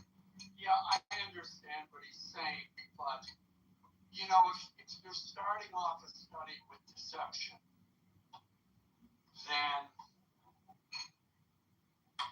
it's hard always to judge what the results mean. Yeah, that's true. But that's where you have to be you have to use that scientific process, right? Can you hear me? Hello? You're not back completely. Now? Hear me? Yeah, I don't know. I just want that's a huge topic. I mean, neuroscience and psychology, it's a huge topic all together. People that their PhDs and MDs and that. So, anyways, what I wanted to say was all this talk about mental health is making me go to the gym. Smart man, that's not the best thing you can do. The best way I know is to get your blood flowing to your brain and then put your brain in the books, put your mind in the books. You know what I mean? Read something, learn something. That's all I got. I'm one of those. I'm one of those wannabe medical guys. Am I in the matrix now? Can you hear me? Testing, 1, 2, 3. I think you're probably back. Come over there, and I'm going to teach you a thing. Can you keep it under? Monica, did you do that? I was just going to say, can you keep it to under 2 minutes? If you will, I will entertain his abstract lesson. Aren't you curious? I was curious, yeah. It's very rude, but I'm going to look past that because Did you mute him? Music. I did. He's in Why have I been muted? She wanted Abaya to finish. She wanted Abaya to finish his statement. Abaya, please finish, and then Diogenes, you get 2 minutes. Yeah, thanks. No, everyone has their limits. I just want to say thank you for Serendipity for stating yours, because here's the thing. I'm assuming you're not a therapist, first of all, or even if you were. I am not. So, yeah, thank you. So the thing is, everyone has their limits. Everyone has to remain functional. Everyone has responsibilities. So it's not that I don't want to hear a friend, cry or complain of their life. That's fine. That's what friends are for. But sometimes I don't have the capacity to do that, and I have to put hard limits for my life. So for me, I want friends to call me and tell me good news. I got a car, got married. That's what I want. I got a new job. I don't want them to complain about stuff. That's not what I'm there for. That's not what I want my friendship to be for. You know what I mean? They can do that once in a while, but not always. I mean, here's the thing. I want to celebrate my friends' successes for sure. I also want to be a measure of support for my friends that might be going through a struggle. I don't necessarily mind my friends calling and being like, oh my gosh, I have X, Y, or Z going on in my life. But I will very quickly recognize if this is something that is out of my scope of being able to assist. And if that's the case, then I have no problem drawing that boundary and saying, wow, yeah, I don't even think I'm equipped to help you figure this out. You probably ought to talk to somebody. Because I don't know, for me, my friendships are about supporting during the struggles and celebrating the successes and all the in between. Like, it's all the little details. But okay, I'm gonna give it to Diogenes for 2 minutes. Monica, 2 minutes, and I'm watching. The clock starts now. Go.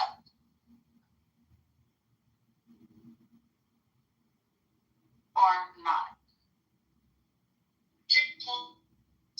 Oh, you're in the Matrix. You're in the Matrix. Wait, I'll give you your 2 minutes. The God is God, isn't it? Yes, I will give you your 2 minutes, but you gotta have service first. I wish I knew the lyrics to Frank Sinatra's I Did It My Way. I put myself out. I think you're okay. All right, go. There's not enough time. I can't tell you what I want to tell you in 2 minutes. So I'll have to suffice to say, how dare you? Alan, you're wrong, and I wish you all a good night. Good day, sir. Good day. See, Monica, that wasn't painful. Look. He couldn't do it, so he, took the high road.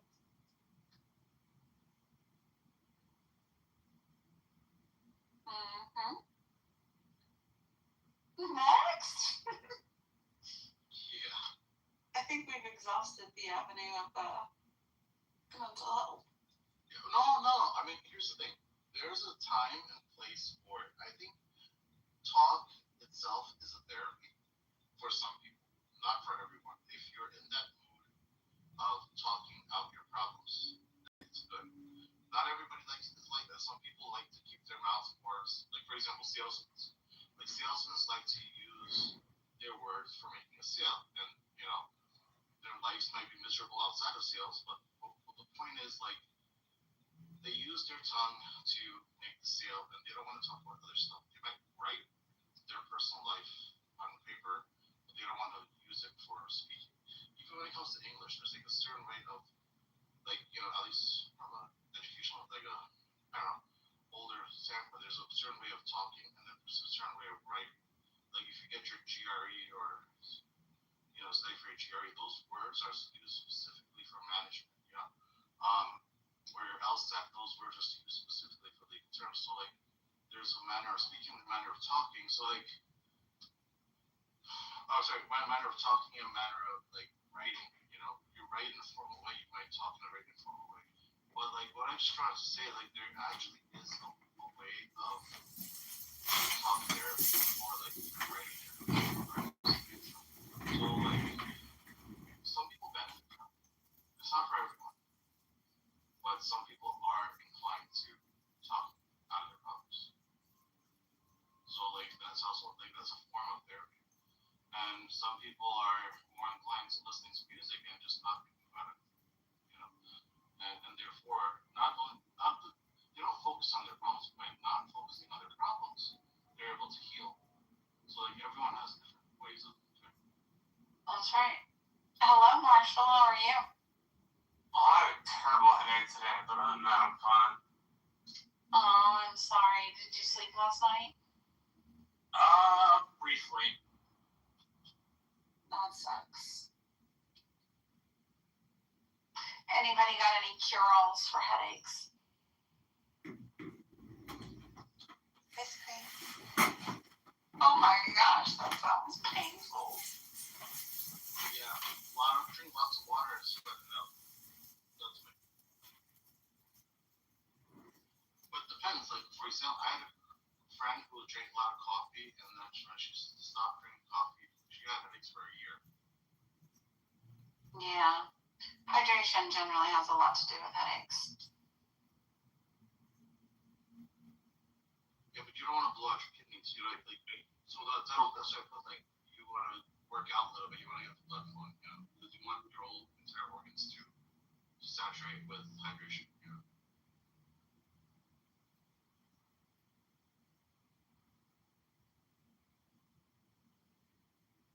And might I add, if a person wants to chant the Hare Krishna mantra, especially if they've been doing it, then it actually helps to balance the hormones and also helps to get rid of these headaches. even if it is for like short, like a few hours, but it actually gets rid of the headaches, and you're in a better state of mind, and you're able to move, actually move out of the headache space. Did you just dismiss the power of hydration? Don't dismiss the power of hydration and electrolytes. I didn't. I just said the Hare Krishna mantra also has a way of soothing a person's headache.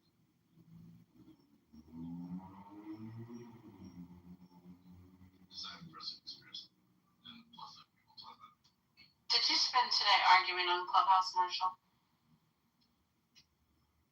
No, I spent most of the day with my head under a pillow. Did you? Yeah, which I still have a headache now, but it's not as bad as it was, say, 2 hours ago. Good. Alright, we gotta go do this walk, Monica.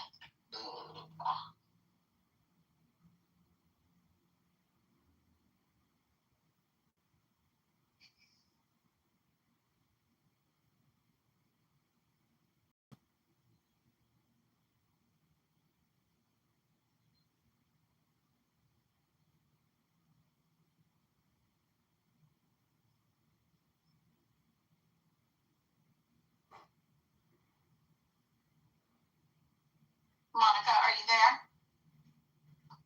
Are you indisposed?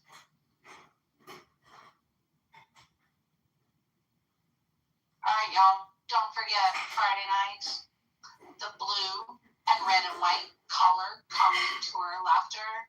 Come with your favorite clip, 3 to 5 minutes to share, of your favorite comedian, so we can see who's out there and who's actually got good tasting comedians and who doesn't. Oh, are you starting a poll? Oh.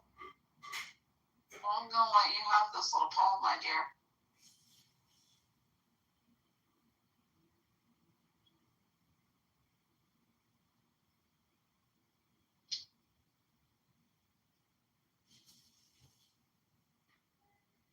Wait, what? Hold on.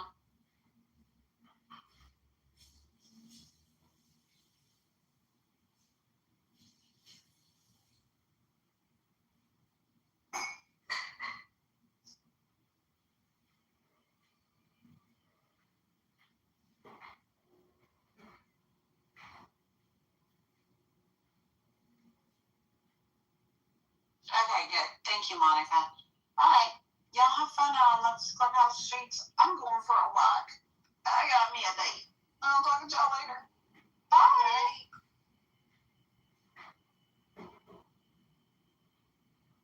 Dude, you don't have shit to say. Y'all be saying what you want to say when they talking about you. When it's on me, I say as much as I want to say. You don't. You don't be saying nothing. Say as much as I want to. Bertha, you don't be saying shit. Okay, baby girl. But you see how I am, the baby girl? You see how I am, the baby girl? So why are you calling me baby girl? Start calling names. Because you don't like the name I got for you. So you want me to start calling you? Don't call me baby girl, bitch. My name is Oops, you're bad, bitch. My name is not baby girl. You gonna be calling out the girl. So don't call me baby girl, bitch. This is big mama. It's no baby girl. Oh, no, you ain't no fucking big mama now. Now you be. Bitch, you adore me. Hello? What the fuck is going on in here? I'm fine. I'm sorry to pick the ass like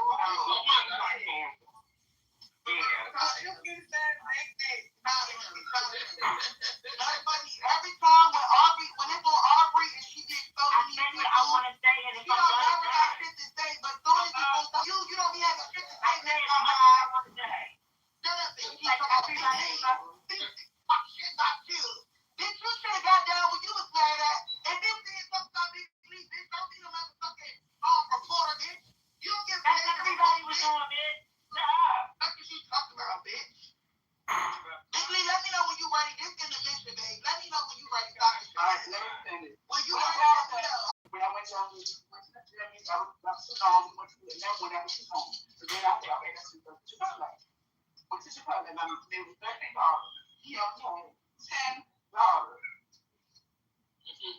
I think I was his last $10 because it was like when I was looking at it, I said, damn, it's just like I'm just taking his last $10.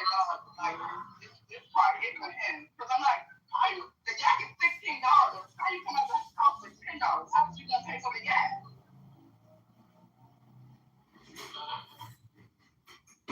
So I think that's what he's really mad about. And then Tesla went on him, and now his picture out. That's probably why he's really mad at me.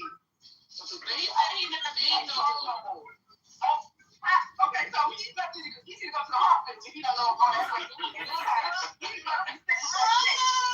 He must got that shit. If he skinny now, he got that shit. He told us he was fat 7 years ago. Oh no, baby.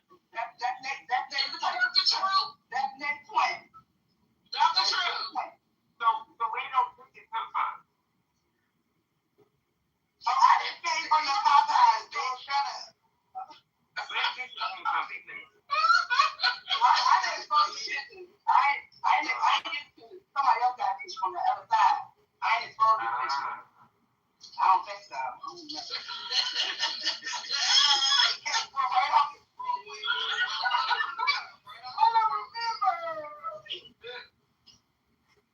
Basically, he was saying he wasn't worth his $10, $13, $11, $12.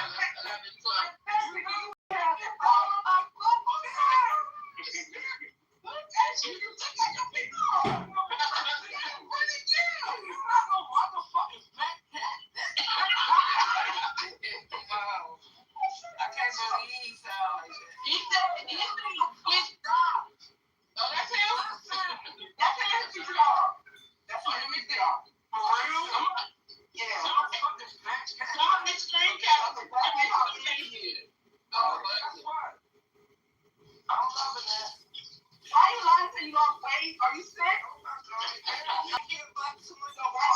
You might be sick. I'm just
A lot of people knock it off as conspiracy and stuff like that, but this is happening before your face, and this is why I started off with saying that they want you to believe that it is just conspiracy, and therefore you don't understand exactly what's going on. But majority of people, if you even look at the history of this country, if you even understand the Kennedy, you even understand John F. Kennedy and the statement he made. It was all based on what you would consider conspiracy now. You would call John F. Kennedy a conspiracy, not with the statement that he made about really who was controlling the government. So you can knock it off as it's just conspiracy, but when you really go behind the scenes, you see there's an actual fact. Wait, who is controlling the government? What did he say?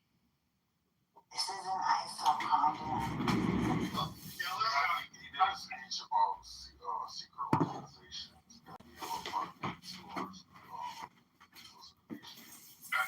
Exactly. So, but just Elder, I'm asking a simple question. Name me a major Fortune 500 company that makes more money off of less population in the United States.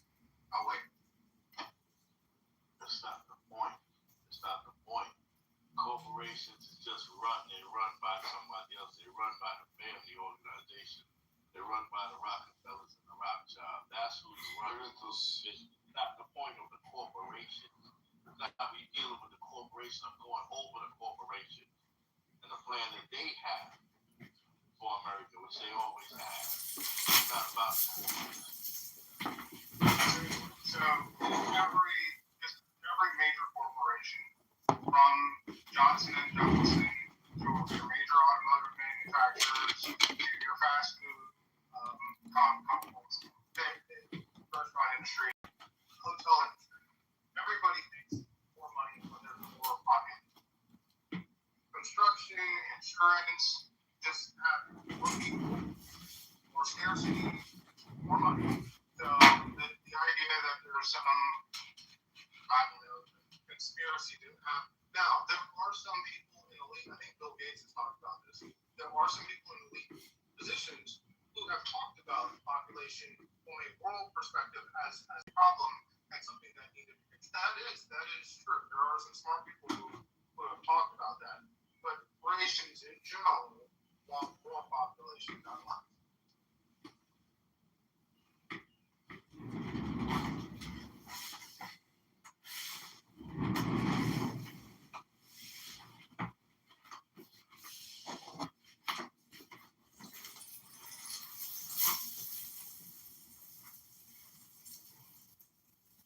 Administration is falling apart. People just quitting left and right.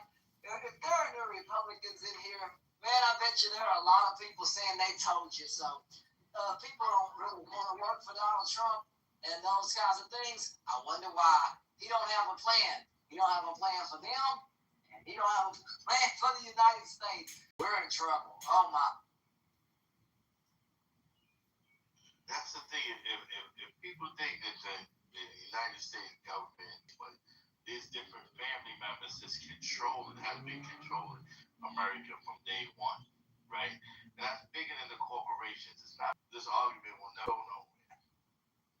But Elder, so I don't mind like indulging your theory, but let's just do this. Can we acknowledge that these powers that be, like, they're not infallible, and that hiring Donald Trump is like a clear example of their, I guess I would say, ineptitude and what he's doing, or do you think that that's by design? Of course, at one point, yes, men have disagreements. Of course, men, Donald Trump is a good talker, but then at the end of the day, they may see that yes, he might have been the wrong decision. Here's the way you come in with assassination. People will talk about conspiracy theories too. When people don't do what they want them to do, then you have the assassination thing that comes into play. So, yeah, definitely, they disagree. Sometimes they make a choice, but it can be the wrong choice. And then they have to come up with a plan to eliminate that choice. So I might have missed it, and I apologize to the space if I did. Trent, I've heard you advocate for the need for a declining global population to some degree overall. You seem to be. Did you mention policies or ways that we could do that? No, I didn't go into policy. Okay. Can you think of some maybe positive policies that would get at what you're talking about? You can have policies that encourage family growth. That's not bad. To children. That's one policy. Which one? What the policy look like? I don't know. Like I said again, I don't get into the policy part of it. There's a lot of different theories on that. Here, if there's a written policy, brother, help me out. Yeah, hold up. Here's why I asked. It just seems sort of a little grotesque and a little irresponsible to have conversations as someone who is well positioned as you are, to have conversations about needing to shrink the global population and sort of leave it there and not talk about maybe policies that might be, I don't know, like have like the education of girls and women, right? The need for contraception, available contraception, and those things. Like at least think about or talk about, policies that might be used that allow for people that we know over time, like reduce the number of children, but give people autonomy, right? Rather than just sort of say we need to reduce the population, because what we know, and when people ask you, they've asked you what sort of the implications and who this sort of saying things like that and sort of leaving it open ended, who historically have paid the brunt for those things. It's often been people and the things that we hate to say, like the global South. I know people don't like that word. It's poor communities, it's non-white, non-European communities, right, who have taken the brunt of most of these types of policies. And so I'm just wondering why you would sort of lead the discussion at we need to shrink the global population and not be interested in also having a conversation of how we might do so responsibly and give people autonomy. That's just weird that you keep talking about that. And for someone who talks about everything, you don't seem to have interest in that. So the reason why I don't go into it is the same reason. It's kind of the same reason. Most people aren't well versed on the issues. There are different countries, different parts of the world where different to your point. There are places in Africa, there are places in South America that would need different policies than a place like the United States or Europe. And it's not about it's shrinking. See, when you say shrinking population, I'm not talking about shrinking. See, it makes it sound like you're talking about killing people in mass. That is not what I'm talking about. But pausing and reducing the global fertility rate so that we don't overrun our resources is something that's responsible. Because right now we are in an exponential growth period. And when you have too many people born at one time, you end up with bad results like wars over resources and some of the things that we're seeing happen right now. What are you talking about, war? Look, do you think the wars over resources are built out of this or caused out of necessity or greed? Greed. I can tell you. Okay, so you couldn't use the argument to lower the let me see this concrete. Depends on how you look at that.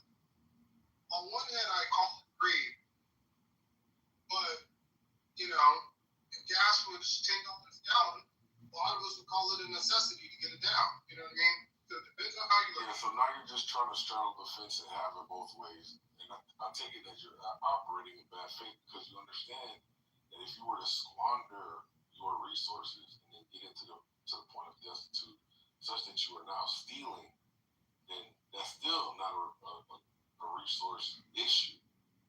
That's a squandering of resource issue. And it still goes back to greed and Don't run the town smart real quick. If it's too much for you, brother, just tap out, man. No, you're my boy. If it's too much. So what part did you understand? The squander part? I don't know. The resource part? The scarcity part? Which one really fucked you up? All of it. Right. Make the argument that population would lead to resource scarcity, which would lead to wars. But then I asked you, do you think that these wars over resources is due to scarcity or greed as an alternative explanation? And what I'm saying, you said greed, and now you're trying to fucking backtrack and have it both ways by saying greed and resource scarcity. I don't know. Let me just. There's nuance to the conversation, my brother. So when we were having the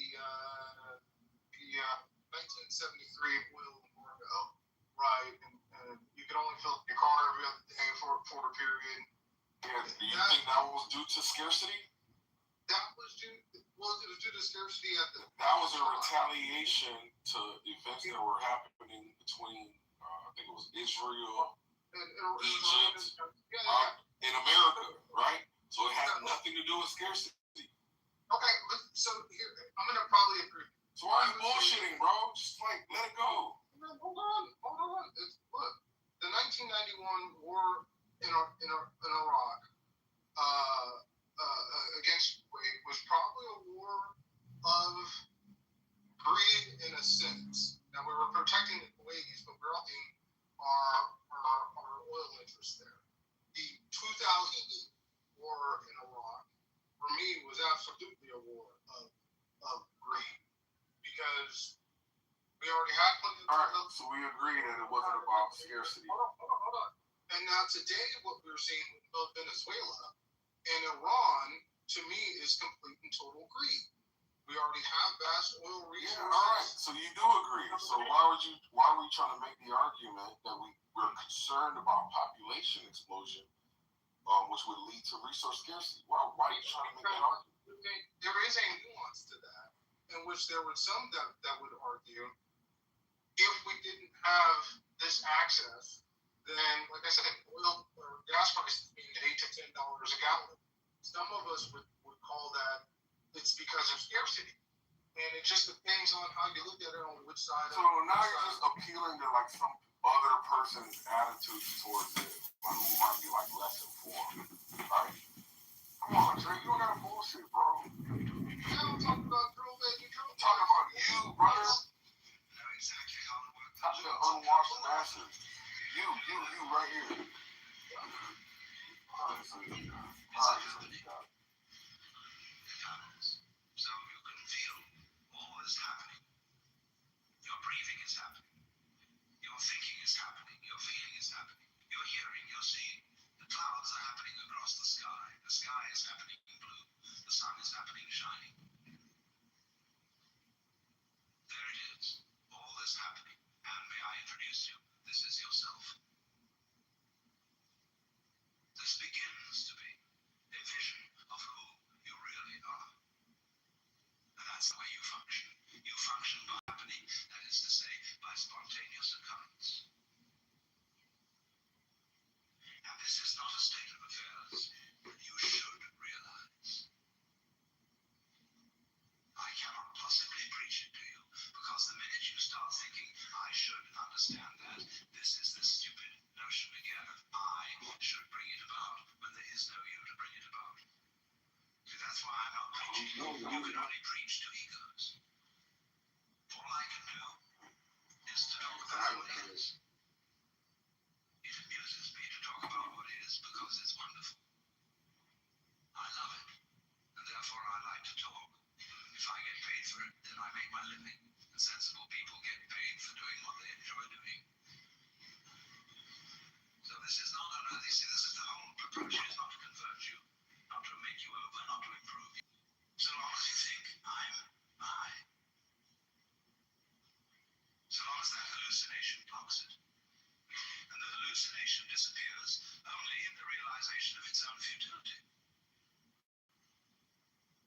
When at last you see you can't do it. A lot of yoga teachers try to get you to control your own mind, mainly to prove to you that you can't do it. There's nothing, a fool who persists in his folly will become wise. So what they do is they speed up the folly. And so you get concentrating. And you can have a certain amount of superficial and initial success by a process commonly called self-hypnosis. And you can think you're making progress. And a good teacher will let you go along that way for a while until he really throws you with one. Why are you concentrating? See, Buddhism works this way. Buddha said, if you suffer because you desire, and your desires are either unattainable or always being disappointed or something. So cut out desire. So those disciples went away and they stamped on desire. desire, jumped on desire, cut the throat of desire, and threw out desire. But then they came back and Buddha said, but you're still desiring not to desire. They want to get rid of that. So when you see that that's nonsense, there naturally comes over you a quietness. It's seeing that you cannot control your mind. You realize there is no control. What you took to be the thinker of thoughts is just one of the thoughts. What you took to be the feeler of the feelings, which was that chronic muscular strain, is just one of the feelings. What you took to be the experiencer of experience is just a part of the experience.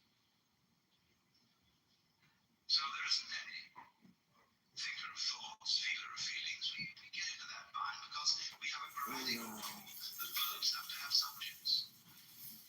And the funny thing about that is that verbs are processes and subjects are nouns, which are supposed to be things. How does a noun start a verb? How does a thing put a process into action? Obviously it can't. But we always insist that there is this subject called the knower. And without a knower, there can't be knowing. Well, in nature, there's no knowing. Like your feeling. And I have to say you are feeling as if you were somehow different from the feeling. What I mean is, there is feeling here. When I say you are feeling, I mean there is feeling there. I can see there is feeling when it covers the language. Chinese is easy. You don't have to put all that in. I can say things twice as fast in Chinese as you can in any other language. But anyway, when you come to see that you can do nothing, that the play of thought, of feeling, etc. just goes on by itself as a happening, then you are in a state which we will call meditation. And slowly, without being pushed, your thoughts will come to silence. That is to say, all the verbal, symbolic chatter going on in the skull, don't try and get rid of it, because that will again produce the illusion that there's a controller. It goes on, it goes on, it goes on, and finally it gets tired of itself and bored and stops. And so then there's a silence. And this is a deeper level of meditation. And in that silence, you suddenly begin to see the world as it is. And you don't see any past. And you don't see any future. You don't see any difference between yourself and the rest of it. That's just an idea. You can't put your hand on the difference between myself and you. You can't blow it, you can't bounce it, you can't pull it. It's just an idea. You can't find any material body, because material body is an idea. So is spiritual body. Somebody's philosophical notions. See, reality isn't material. That's an idea. Reality isn't spiritual. That's an idea. Reality is.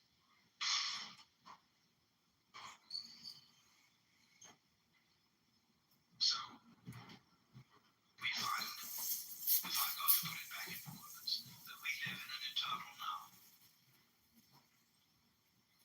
You've got all the time in the world, because you've got all the time there is, which is now. And you are this universe. And you feel the strange feeling when ideas don't define the differences. You feel that other people's doings are your doings.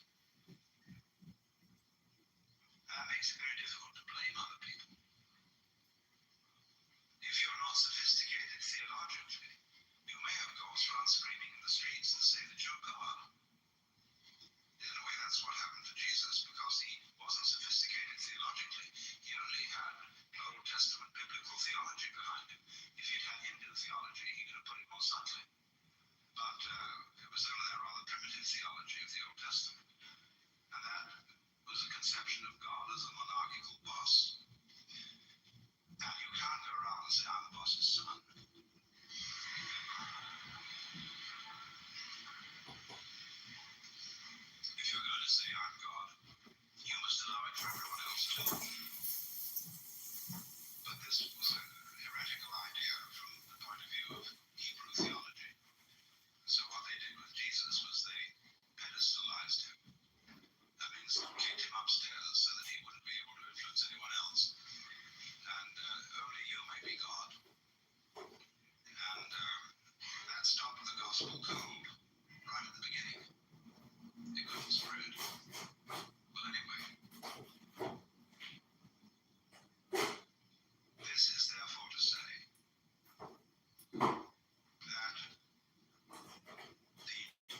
transformation of human consciousness through meditation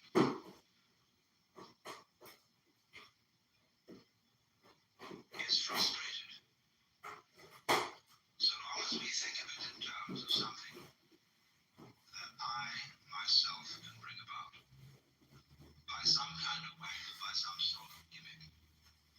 Because you see, that leads to endless games of spiritual one-upmanship and of guru competitions. Of my guru is more effective than your guru. My yoga's faster than your yoga. I'm more aware of myself than you are. I'm humbler than you are. I'm sorry for my sins than you are. I love you more than you love me. And this internal goings on about which people fight and wonder whether they're a little bit more evolved than somebody else and so on. All that can just fall away.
can only preach to egos. All I can do is to talk about what is. It amuses me to talk about what is because it's wonderful. I love it, and therefore I like to talk. If I get paid for it, then I make my living. And sensible people get paid for doing what they enjoy doing. So this is not unearthly. See, this is the whole approach here is not to convert you, not to make you over, not to improve you, but for you to discover that if you really knew the way you are, things would be sane. But you see, you can't do that. You can't make that discovery because you're in your own way. So long as you think I'm I, so long as that hallucination blocks it, and the hallucination disappears only in the realization of its own futility. When at last you see you can't do it, you cannot make yourself over, you cannot really control your own mind. See, when we try to control the mind, a lot of yoga teachers try to get you to control your own mind, mainly to prove to you that you can't do it. There's nothing, a fool who persists in his folly will become wise. So what they do is they speed up the folly. And so you get concentrating. And you can have a certain amount of superficial and initial success by a process commonly called self-hypnosis. And you can think you're making progress. And a good teacher will let you go along that way for a while until he really throws you with one. Why are you concentrating? See, Buddhism works this way. Buddha said, if you suffer because you desire, and your desires are either unattainable or always being disappointed or something. So cut out desire. So those disciples went away and they stamped on desire, jumped on desire, cut the throat of desire, and threw out desire. But then they came back and Buddha said, but you are still desiring not to desire. You want to get rid of that. So when you see that that's nonsense, there naturally comes over you a quietness. Seeing that you cannot control your mind, you realize there is no control. What you took to be the thinker of thoughts is just one of the thoughts. What you took to be the feeler of the feelings, which was that chronic muscular strain, is just one of the feelings. What you took to be the experiencer of experience is just a part of the experience. So there isn't any thinker of thoughts, feeler of feelings. We get into that bind because we have a grammatical rule that verbs have to have subjects. The funny thing about that is that verbs are processes and subjects are nouns, which are supposed to be things. How does a noun start a verb? How does a thing put a process into action? Obviously it can't. But we always insist that there is this subject called the knower. And without a knower, there can't be knowing. Well, that's just a grammatical rule. It isn't a rule of nature. In nature, there's just knowing, like you're feeling it. And I have to say you are feeling it as if you were somehow different from the feeling.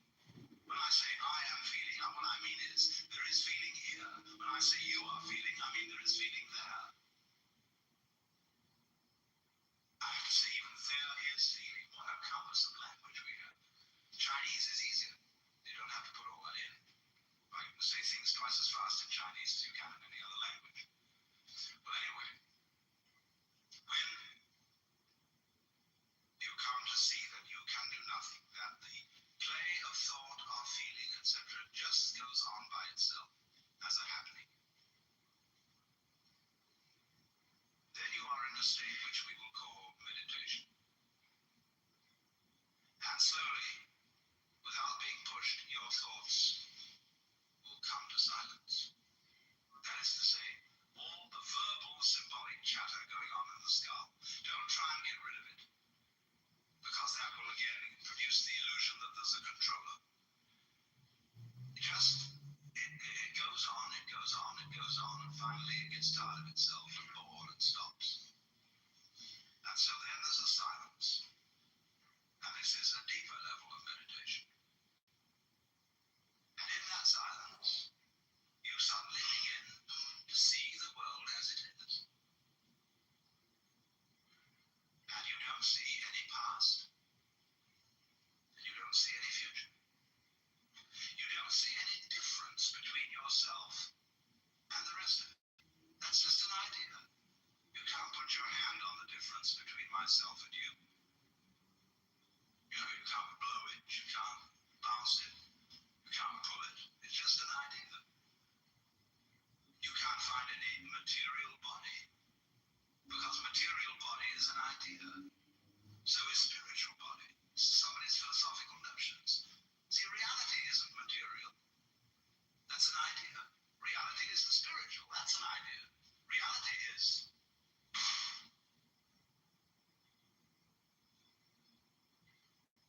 So, we find, if I've got to put it back into words, that we live in an eternal now.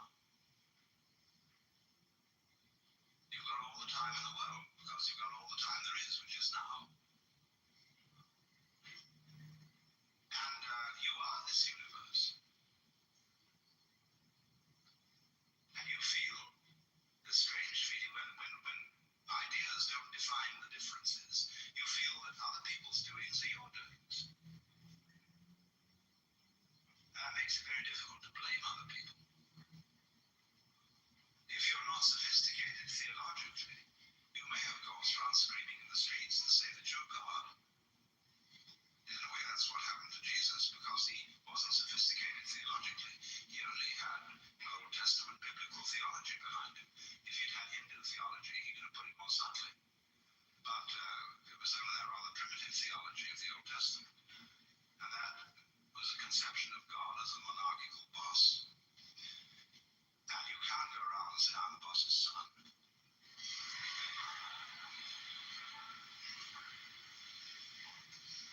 If you're going to say I'm God, you must allow it for everyone else too. But this was a heretical idea from the point of view of Hebrew theology. So what they did with Jesus was they pedestalized him. That means kicked him upstairs so that he wouldn't be able to influence anyone else. And only you may be God.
by Audible.com. Audible, audio that speaks to you wherever you are.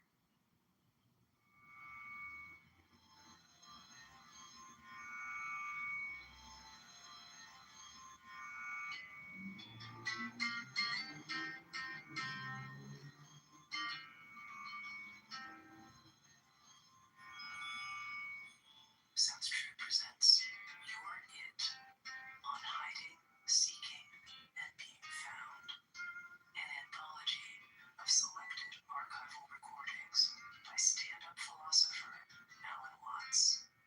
We begin our program with session 1 on spiritual authority with Alan Watts. I take the liberty of beginning by saying something about myself and my role in talking to you about philosophical matters, because I want it to be understood perfectly clearly that I am not a guru. In other words, I talk about what we call these things, and that comprises a multitude of interests concerning Oriental philosophy, psychotherapy, religion, mysticism, etc. I talk about these things because I'm interested in them and because I enjoy talking about them. And every sensible person makes his living by doing what he enjoys doing. And that explains me. Now I say therefore that I am not a guru. That means also that I am not trying to help you or improve you. I accept you as you are. I am not out therefore to save the world. Of course, when a stream, a bubbling spring, flows out from the mountains, it's doing its thing. And if a thirsty traveler helps himself, well, that's fine. When a bird sings, it doesn't sing for the advancement of music. And if somebody stops to listen and is delighted, that's fine. And so I talk in the same spirit. I don't have a group of followers. I'm not trying to make disciples, because I work on the principle of a physician rather than a clergyman. A physician is always trying to get rid of his patients and send them away healthy to stand on their own feet, whereas a clergyman is trying to get them as members of a religious organization so that they will continue to pay their pledges, pay off the mortgage on an expensive building, and generally belong to the church, boost its membership, and thereby prove by sheer weight of numbers the veracity of its tenets. And my objective is really to get rid of you, so that you won't need me or any other teacher. I'm afraid some of my colleagues would not approve of that attitude, because it is widely believed and said that in order to advance the spiritual life, whatever that is, it is essential that you have a guru, and that you accord to that guru perfect obedience. And so I often ask the question, is it really necessary to have a guru? I can answer that only by saying, yes, it is necessary if you think so. In the same spirit as it is said, anybody who goes to a psychiatrist ought to have his head examined. Of course, there is more in that saying than meets the ear. Because if you really are sincerely concerned with yourself and are in such confusion that you feel you have to go to a psychiatrist to talk over your state, then of course you need to go. Likewise, if you are in need of someone to tell you what to do to practice meditation or to attain a state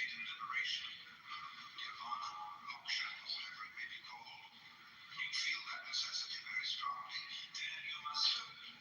Because, as the poet William Blake said, the fool who persists in his folly will become wise. However, I do want to point this out.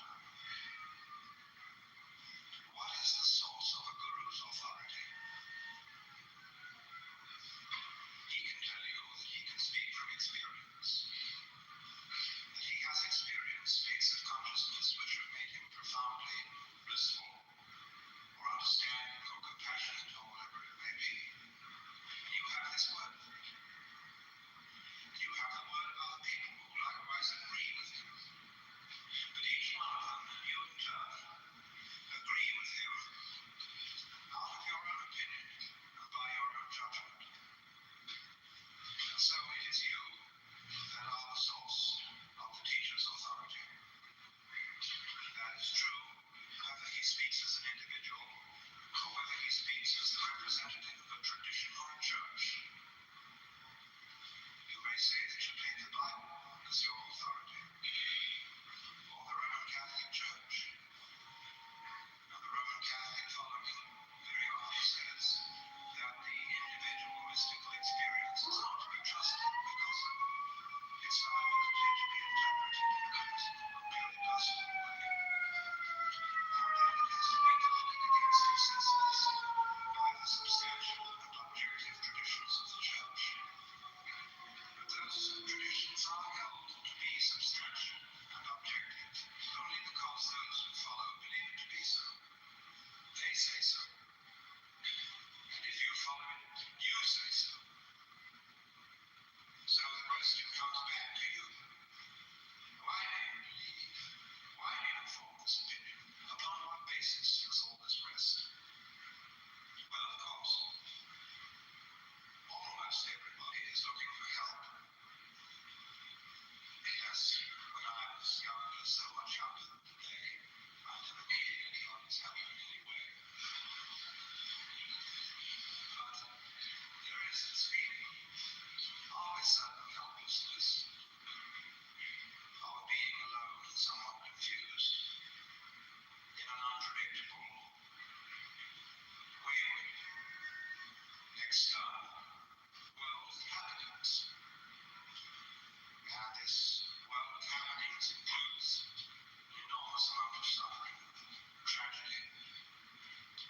We wonder why we're here, how we got here, and in short, what to do about the capital P problem of capital L life, to which should be added death, because it seems to be certain that we're all going to die, and that death may be a painful process. Those we love are going to die, and so what about it? Is there any way in which we can become masters of the situation? Well, there are all sorts of ways of trying to escape from the human predicament of being a lonely, isolated consciousness in the midst of this enormous and wayward not-self. We can, of course, try to beat the game on a material basis by becoming very wealthy or very powerful. We may resort to all kinds of technology to get rid of our sufferings, hunger, pain, sickness, and so forth. But it will be noticed that as we succeed in these enterprises, we're not satisfied.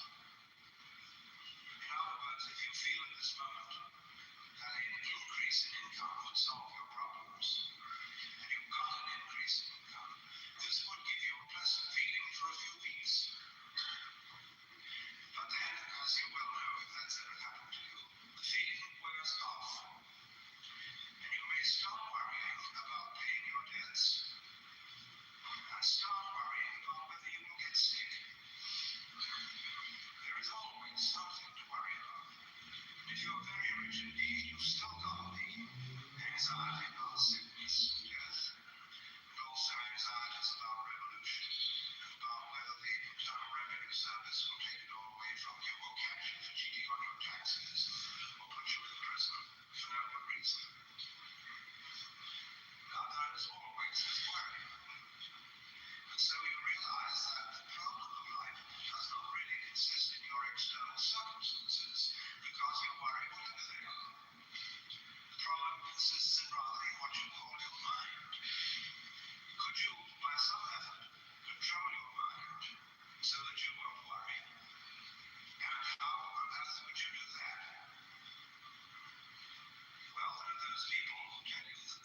It's best to think positive thoughts. 2. Be peaceful. To breathe slowly, hum gently.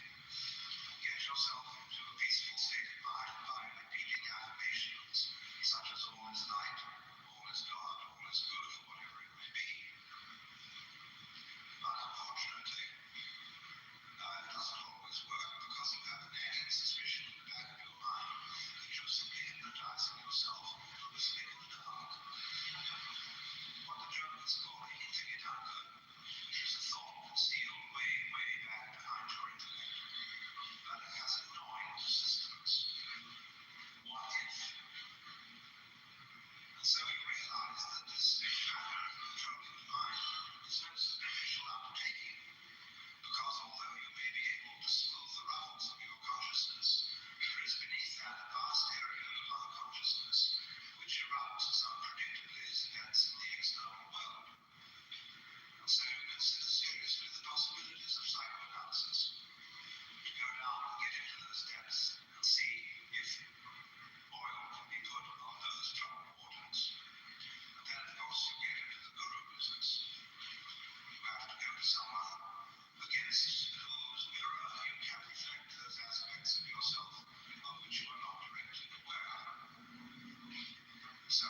things you do on purpose.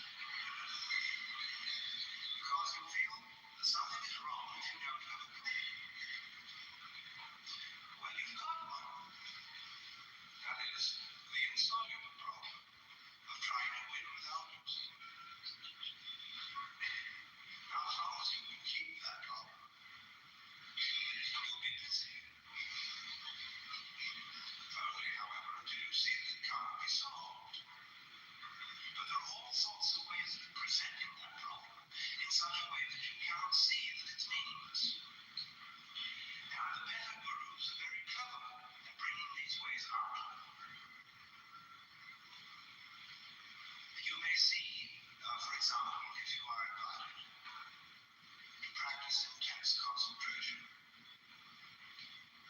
that after a while you find yourself thinking about concentrating, and therefore that your concentration is somewhat divided.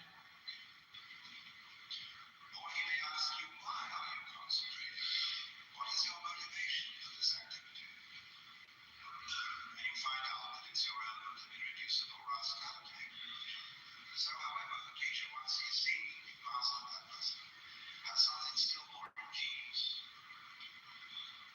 He says, now you've actually made progress, because finding out that you could not really concentrate was valuable because it began to break the illusion of your ego. But you've only got your foot in at the door. Beyond this are many, many finer things to be done, and you must redouble your efforts. And so, of course, you will try yourself all the more again and again on all sorts of tricks that these old gentlemen can come out with. And you will keep at it just as long as he can make you fall for it. But in the end, you see that it was all tricks. As the great Zen master Rinzai said, well, after all, there was nothing much in Obaku's Buddhism. And he went on to explain to his students that the art of Zen, or teaching Zen, is like deceiving a child with an empty fist. You know how you treat a child by pretending you've got something very precious in your fist. And you can play a game for an hour, provoking the child to ever greater enthusiasm to find out what you've got. In the end, the revelation is that there's nothing there. So many people say, in the course of their Zen training, I realized there was nothing to realize. It was all there from the beginning. Because you see, standing opposite truth, the realization that you can't do anything about it, and equivalently that you can't do nothing about it, comes upon the awakening that the reason for that is there is no you separate from you. In other words, when you try to control your thoughts or control your feelings, there is no difference between the thoughts and the controller. Because what you call the thinker is simply your thought of yourself. The thinker is a thought among thoughts, and the feeler is a feeling among feelings. And trying to control thoughts with thoughts is like trying to bite your own teeth. So you found that out.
yourself sitting here in this building tonight, feeling exactly the way you feel.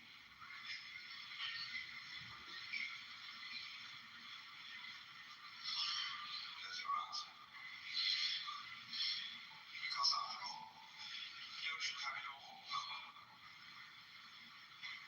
You have the feeling of yourself.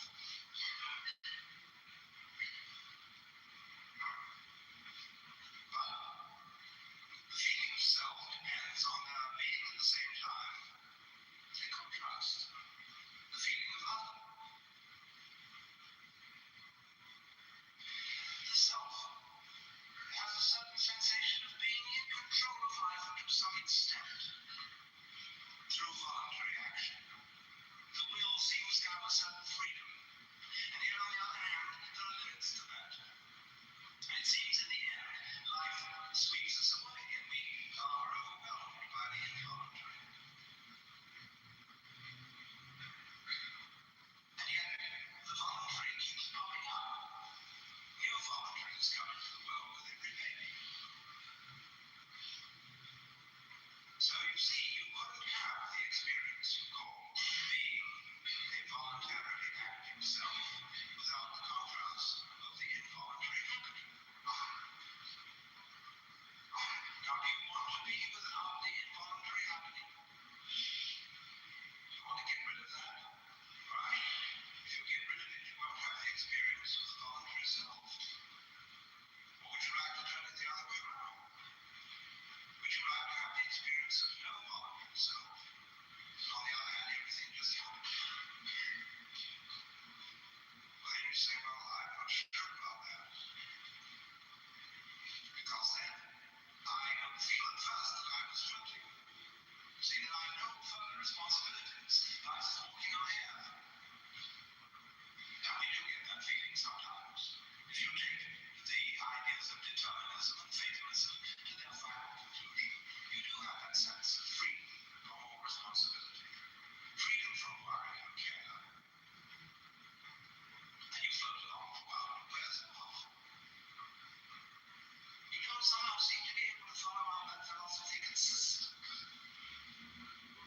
Especially if you have children. That somehow society begins to push on you to be responsible, as it pushes on children to be responsible. And so this nagging duality keeps coming back. But I cannot realize the nice, responsible condition of voluntary behavior aside the contrast of the possibility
a state of consciousness which seems to be as prevalent among human beings as measles.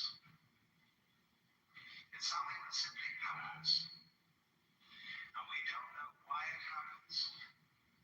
And although there are all sorts of techniques which claim to be able to promote it, and which are more or less successful in doing so, and sometimes rather less than more, nevertheless, there is this peculiar thing that happens to people, and it's been recorded as far back in time as we have any recording at all. And that is coming over people the peculiarly convincing sensation that their ordinary sense of individuality, of personal identity, is transcended. And the individual suddenly feels an experience that actually it could be described from a number of quite different points of view. But we could add up these dominant characteristics. That instead of the ordinary feeling that I as an individual confront a world that is foreign to me, that is not me, in this kind of experience, I find myself to be of one and the same nature or identity as the world outside me. In other words, I suddenly feel no longer a stranger in the world, but as if the external world were my own body. The next aspect of the feeling is even more difficult to assimilate to our ordinary practical intelligence. But the very overwhelming feeling that everything that happens, everything I have ever done, everything anybody else has ever done, was part of a harmonious design. That there is no error at all. That's the sort of thing I'm referring to. Now, you see, I'm not talking about a philosophy. I'm not talking about a rationalization, some sort of theory that somebody cooked up in order to explain the world and make it seem a tolerable place to live. I'm talking about a rather whimsical, unpredictable experience that suddenly hits people. And it includes this element of feeling the total harmoniousness of everything. Now, I realize that those words can carry with them a sort of sentimental feeling, a sort of Pollyanna feeling. There are various religions in our society today which try to inculcate in you the belief that everything is a harmonious unity. You know, things like Christian Science or the Unity Movement and so on. They want to make a kind of propaganda for one to believe, and through believing to feel that everything is harmonious. Now, to my mind, that is a kind of pseudo-mysticism, because it's an attempt to make the tail wag the dog.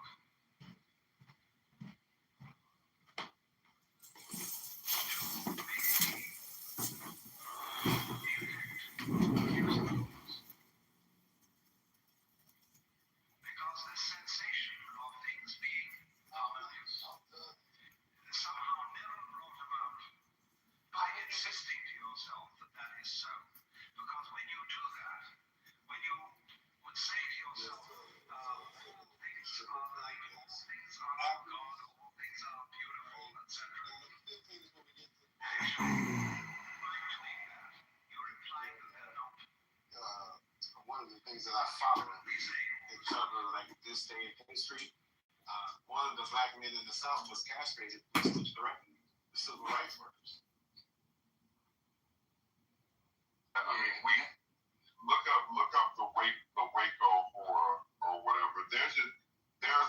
and stuff. That book, I can't think of the name of the book, but the book where they show all the lynchings. I'm just saying, for him to come in here and drop 6 particular incidents where some lives were told, just literally, please don't go nowhere with that. Just if you want to talk about what happened with the Southern Poverty Law Center, like let's talk about that and let's like take it. Just don't follow that, please. That was some bullshit. And the Tawana Briley case, I mean, that happened in '87. He's talking about it was on Clubhouse. Has Clubhouse been in? Yeah, Clubhouse wasn't invented. Yeah, that's crazy. Yeah, this is right. And we're no longer having these arguments, Democrat versus like that label shit, man. Right now, I think New York, or rather this country, is coming together around one common goal, and that is to get ourselves out of this siege by this authoritarian regime, which has wreaked havoc on our lives since the election of Mr. Obama. This shit is a fucking mess. So to try to do this labeling thing and put everybody in silos and we all got to line up, I got some conservative views and I got some more liberal views. Like, don't put me in no box. You know, I'm abstract. I'm a registered independent. Like, you ain't framing me up. Like, so we gotta like take away that power for them to put us in boxes. Look at all these people blindly following MAGA, and they know this shit is dumb and stupid, but they still standing on blind loyalty to what is obviously a clear and present danger. Like, what are we talking about? That's a fact, Jack. Okay, so I think Lisa, so let's clip time. Lisa, I can play the clip before what's her name comes out. Okay, before you play that clip, I know before Lori Sodano, I need to get you to do what we're talking about. I am pulling up, trying to find a parking space. But can you do the clip on the KKK? It should be tons of them somewhere. About what? I'm doing a clip about the Smollett SPCL. I was trying to come up with that because I'm trying to change the Southern Poverty Law Center, but I was going to say the Smollett Poverty Law Center. I was trying to come up with a joke, but it wasn't hit. But that's fine. Oh, so that's what we're talking about, though. That's the same thing. Yeah, okay, good. And now by that time, I'll have a parking space. Yeah, that's what the stand for now. They're gonna call it, instead of the Southern, they're changing that to Smollett. Oh Lord Jesus. Go ahead.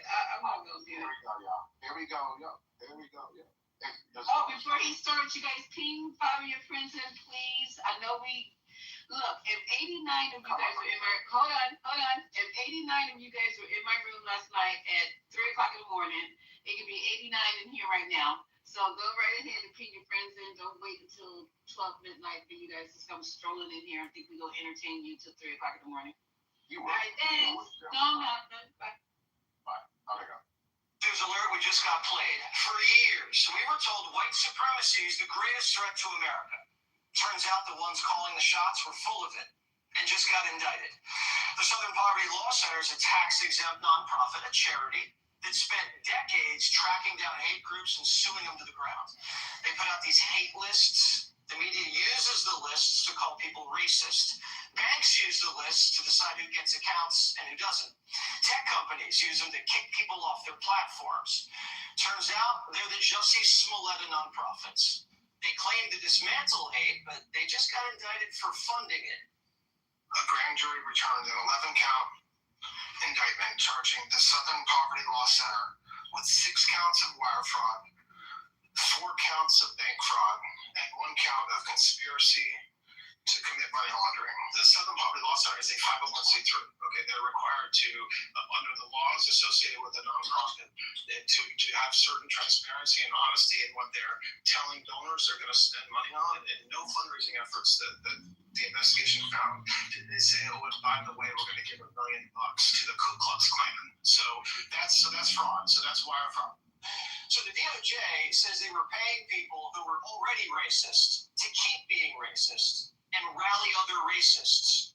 You're alleging that the Southern Poverty Law Center was paying the leaders of KKK and other groups to continue their operations? Is that? I'm not alleging it. The grand jury returned an indictment that says that. The SPLC runs on donations. They tell people, give us money, help us stop extremism. Then they take the money and pay extremists to be more extreme. They use their donor network to raise money to purportedly dismantle violent extremist groups. However, the SPLC, the Southern Poverty Law Center, used the money they raised from their donor network to actually pay the leadership of these very groups. They weren't just paying low-level members to pass along intel. The indictment says they were paying the people running the hate groups, leaders, organizers, fundraisers, people with control. The SPLC's defense? They were scared. This use of informants was necessary because we are no stranger to threats of violence.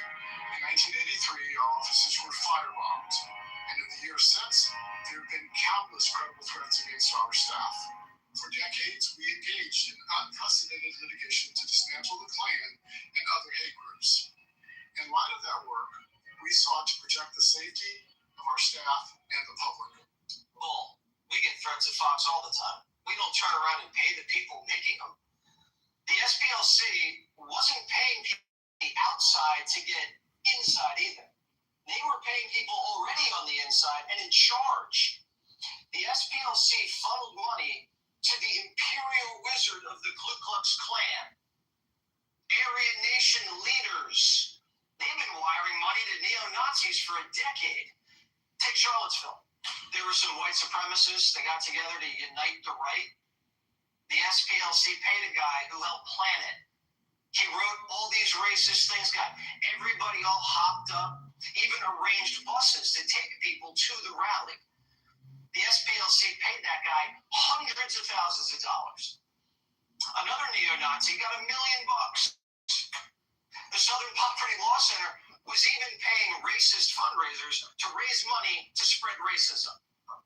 They even paid one white supremacist, then put a picture of him on their website and said, help us fight this white supremacist. Who wears the conqueror's crown, wields the conqueror's sword, has the conqueror's name. He was anointed by a section of the faith before the eyes of thousands. Every symbol of legitimacy belongs to him. And then there is Stark, Tully, Baratheon, houses that have also received and are at present considering general terms. Stark,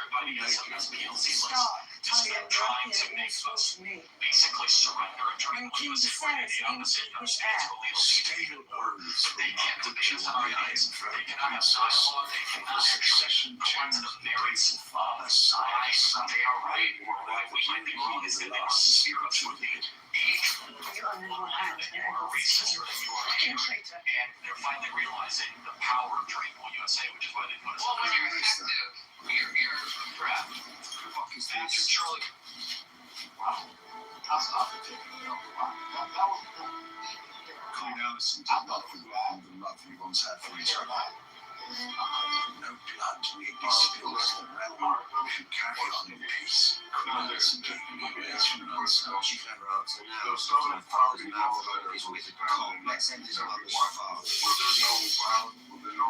Eric, what do you mean on my house? Why am I taking pleasure myself?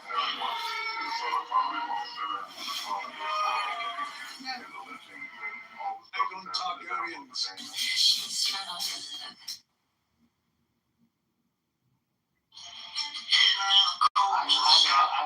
don't know if I want to answer it. I mean, I don't know if that's a question that we've gone back to 1971. No, it's saying what Jesse Water just said.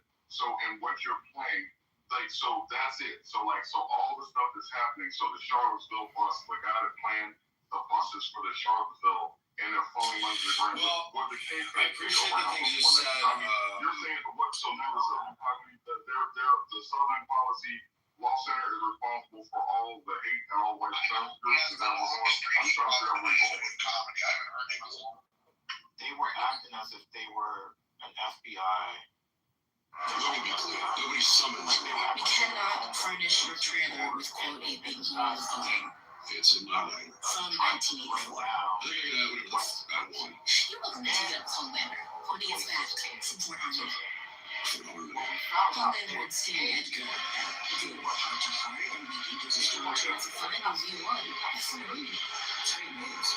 If he finds a home married, virus in the water, Edgar, he had to spend eternity together, father and son. Doesn't look well. Listen, Carlos fans. We can still fly the rest of the way. Those are not Bulgarian. Choose your Michael. See, it's a wee will. Diagrams of your local coalition are completely mixed. I understand that. You will make up the line. Follow me. That's the king. I get the impression you're moving. Once or twice, that's all. I understand I guess we're related in more ways than one. Like this. Everyone's doing serious fashion performance. Looking more slowly by my way. You're all the best of the best. That's well. Strongest in the group of software college years. I know so many people get paid by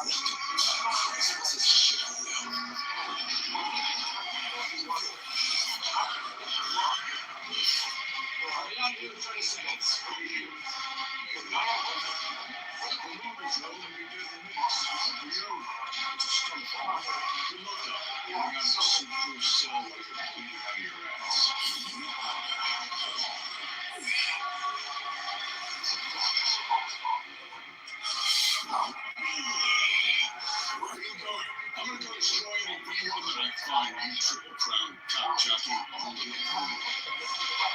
I'm much of a gift. I'm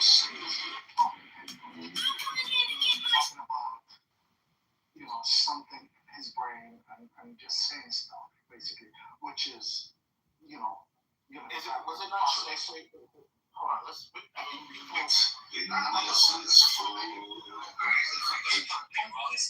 Just 1 second. Fight this white supremacist. Donate.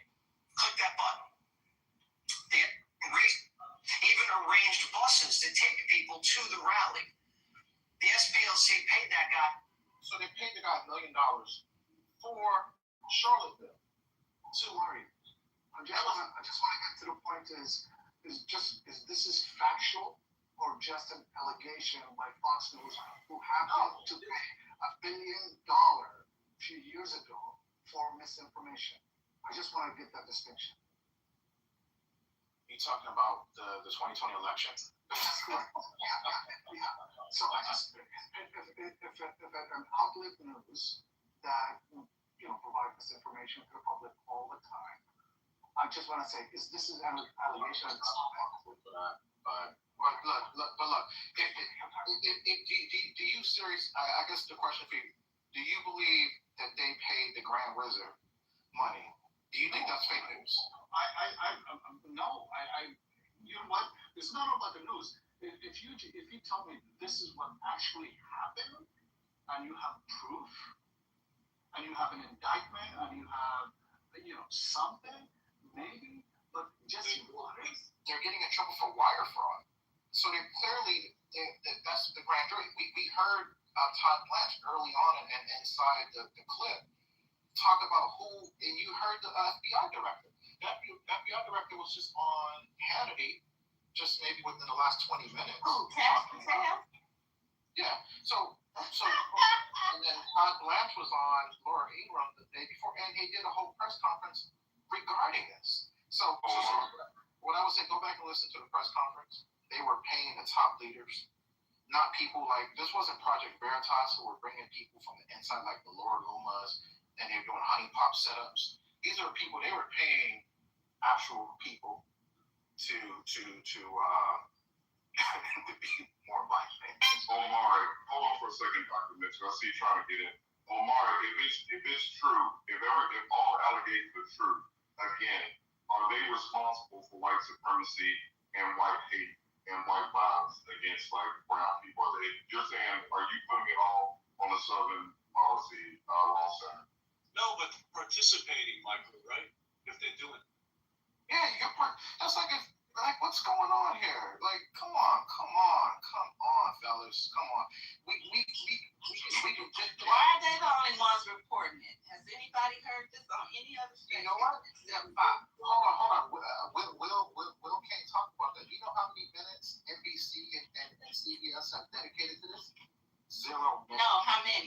This is probably not a true story. So the true story is about the FBI director's girlfriend. But we can say, I'm not trying to change the subject, but that's the hot story with the FBI is his girlfriend and what she did and what the FBI did for her. That's the story. Yeah, they were so today. So CBS and NBC Nightly News. Maybe they're reporting tonight, but they have not reported it yet. So go ahead, Dr. Ben. I work in the legal court. Can I just get one word in, please? I work quite a bit in the legal system, and I got to say, the Southern Parliament, I'm absolutely shocked. But, you know, the first stage of grief is denial, right? So let's not go there. Let's keep an open mind. But they've done tremendously good work over the years. You know, have they had some corruption crept in here, and now they're being called to task for it? I mean, this is happening a lot. A lot of people are tempted by money, fame, and they do stupid things. And unfortunately, we don't know how centralized this is. Is it one guy who did this? Is it 10 people? Is it a committee? But it's being investigated. As far as the news on this, it's everywhere. It's not just the right. It's the left. The news on this is everywhere. They're so. I'm very skeptical. Listen, I don't trust this government or law enforcement. I spend a lot of time defending people, mainly injury victims in court settings, and I can't tell you. Well, I will tell you that the government is extremely lazy, and the way that they make cases is by threatening people and getting them to testify against each other. So I'm no big fan, but I'm also no big. I keep my mind open if there's paid corruption. I think it's entirely possible. There's obviously a small possibility that this is some type of an inside game. The FBI and who knows who. Are playing a game to try to take down the Southern Poverty Law Center. I wouldn't count that out either. They might have fallen for something. So we'll see. We'll see how it goes. Can I say something? Just say now. They already warned us that we can't go crazy. But guess what? We're gonna go crazy. We're gonna fucking lie. Nobody's saying that. I guess what I am saying, like, Dummy Camp here named 6 things that have happened. I'm just saying that all of the things that they've been fighting for that have gone on years before they even started back in 1971, that doesn't erase the fact that white supremacy, to the point I outlaid, unlike about to like, I agree with you, but it doesn't, hold on, let me just finish the thought. It doesn't negate the fact of white supremacy hate groups, what they're trying to fight against. If somebody like sort of went, or like Dr. Mitch said, got like maybe caught up in trap, or like one man like went rogue, I'm saying the work that they're doing or trying to do, it doesn't negate what's going on, the realistic things that are happening with white supremacy and white supremacy, these crimes. It doesn't negate them. I feel like that's what Todd Blanche and the Department of Justice is trying to do, saying we got this one bad case or these incidents. And so now, like, there's no hate groups, there's no racism, there's no crimes against, people of color. That's what I feel like they're trying to do. And if Todd Blanche is in it, there has to be an ulterior motive. And like you're saying, it may be there may have been some instances that they didn't do the right thing, but it doesn't negate the overall agency and what they tried to accomplish. Dr. Mitch, I let you. Main operation or something, there might be more sides to this, but I think it's a tremendous loss. The Southern, Poverty Law Center, if they go down, it's a tremendous loss. So this, look, I actually read some of this yesterday. Now I see the rest of it breaking. I'm gonna tell you now, Amari, this is a bullshit case because they've been doing this for years. It's kind of been known that people have been paid to infiltrate, and it happens on both sides, by the way. But people have been paid to infiltrate the Ku Klux Klan to find out, what they are saying, what they are doing. That shouldn't. It's not even surprising to me. surprise, what is happening is just what Michael said. This is to embarrass the Southern Poverty Law Center, to try to make them look like they are making up racism, which they are not. They are just trying to find out what's going on. The man, even in the indictment, the man went to Charlottesville. It didn't say he drove the car. He just went to Charlottesville. And it sounds like a lot. It's $1 million over the course of a couple of 10 years, right?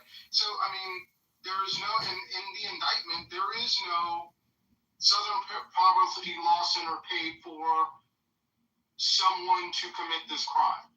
And if the FBI had that, they would show the damn video and they'd show the evidence, but they don't. So this is an attempt, Amari, which is why you gotta be careful when we talk about this shit. This is an attempt by the Trump administration, by the FBI, to make black people look bad and make it look like we're making up racism and it never happened. When in fact, in truth, when you even look at their indictment, they show no proof of that. They just said that they infiltrated the group on land. All right, I want to finish the clip.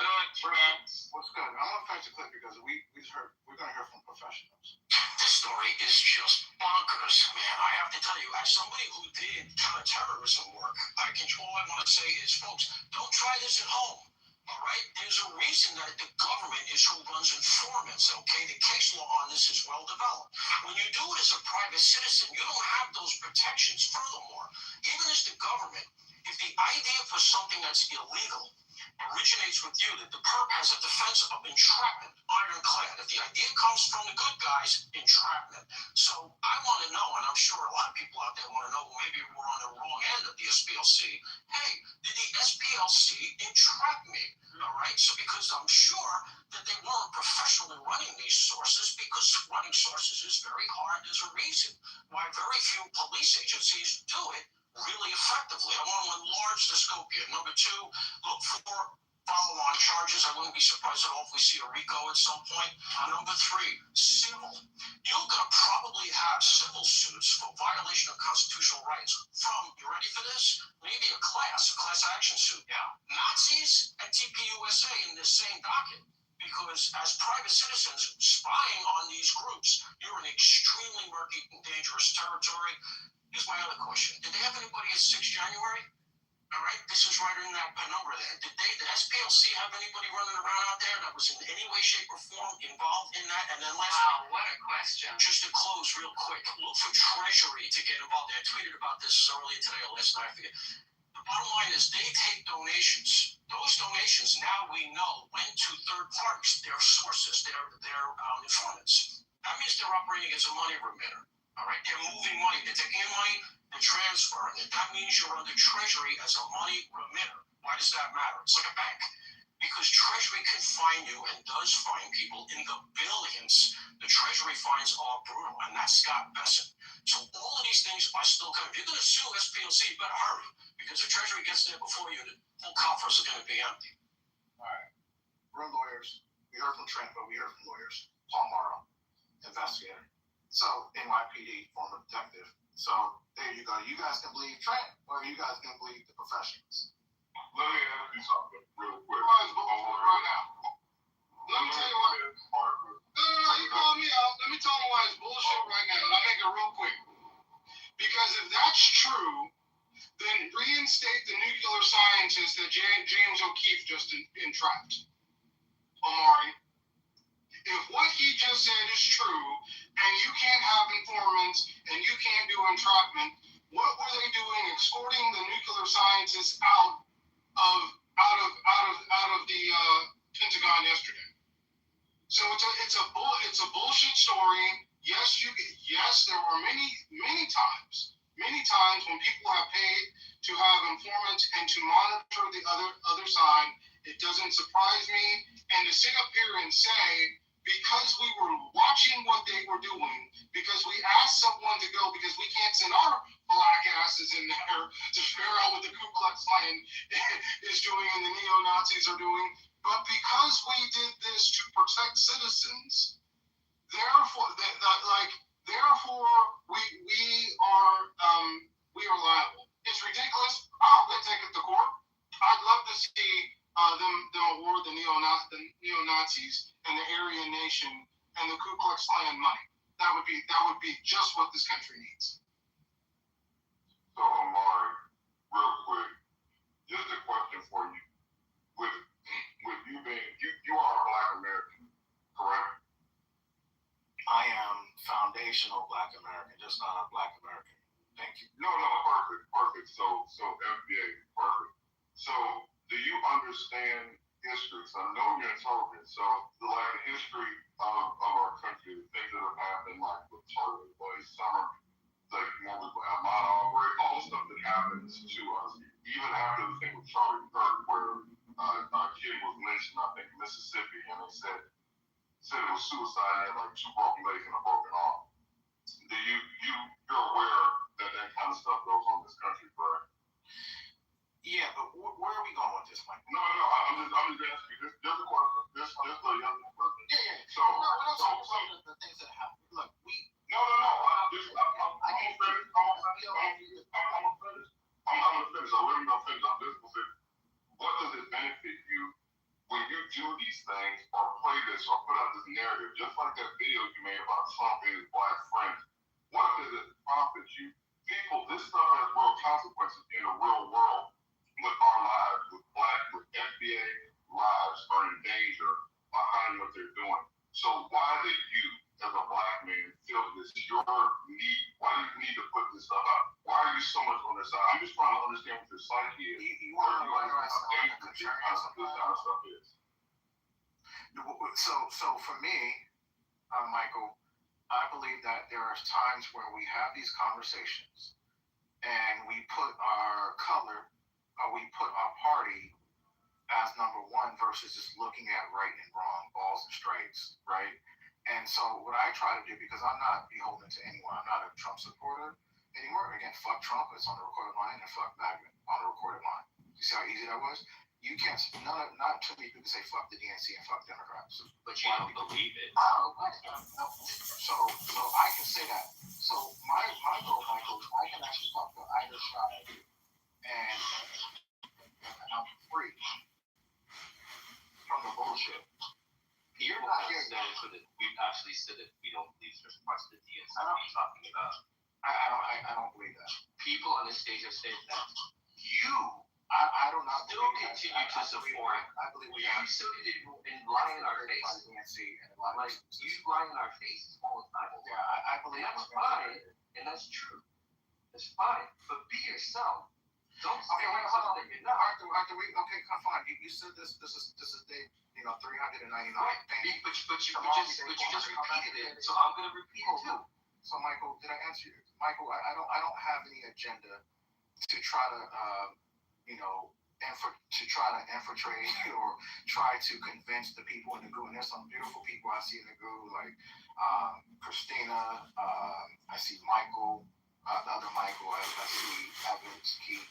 Damn, so that is Rockable. CC, all the good people. I see them. That's all you're trying to do. Don goes all the time. So and I'm not trying to. I'm just calling it the way I see it. That's all. Right. So what Tom Blanchard and Pastor Trump did when he stood up there with the DOJ was the way of the government behind it. People in this country talk about the level, the intelligence level in this country. Like people, 54% of Americans pretty low, pretty low. All that doesn't talk about so the ignorance of people, even like the not understanding voting issues, how people hear something, they don't critically think about it. They don't go below the surface. They won't go read an article. They will hear something and they'll react on it. We've seen our country's history and even recent history how with just word. What they're saying is very dangerous. But off that, Tom Blanchard is a white man. Cool. I understand if you want your country back, if you think that the Constitution want to go to originalism, and you just want like the Constitution and the Bill of Rights, and you don't want anything else, and you want your country back. I can understand that. Actually, not like I agree with it, I understand it. I don't understand. Somebody that's FBA, that came from FBA parent, that's been in this country and has been able to see and witness the violence that occurs.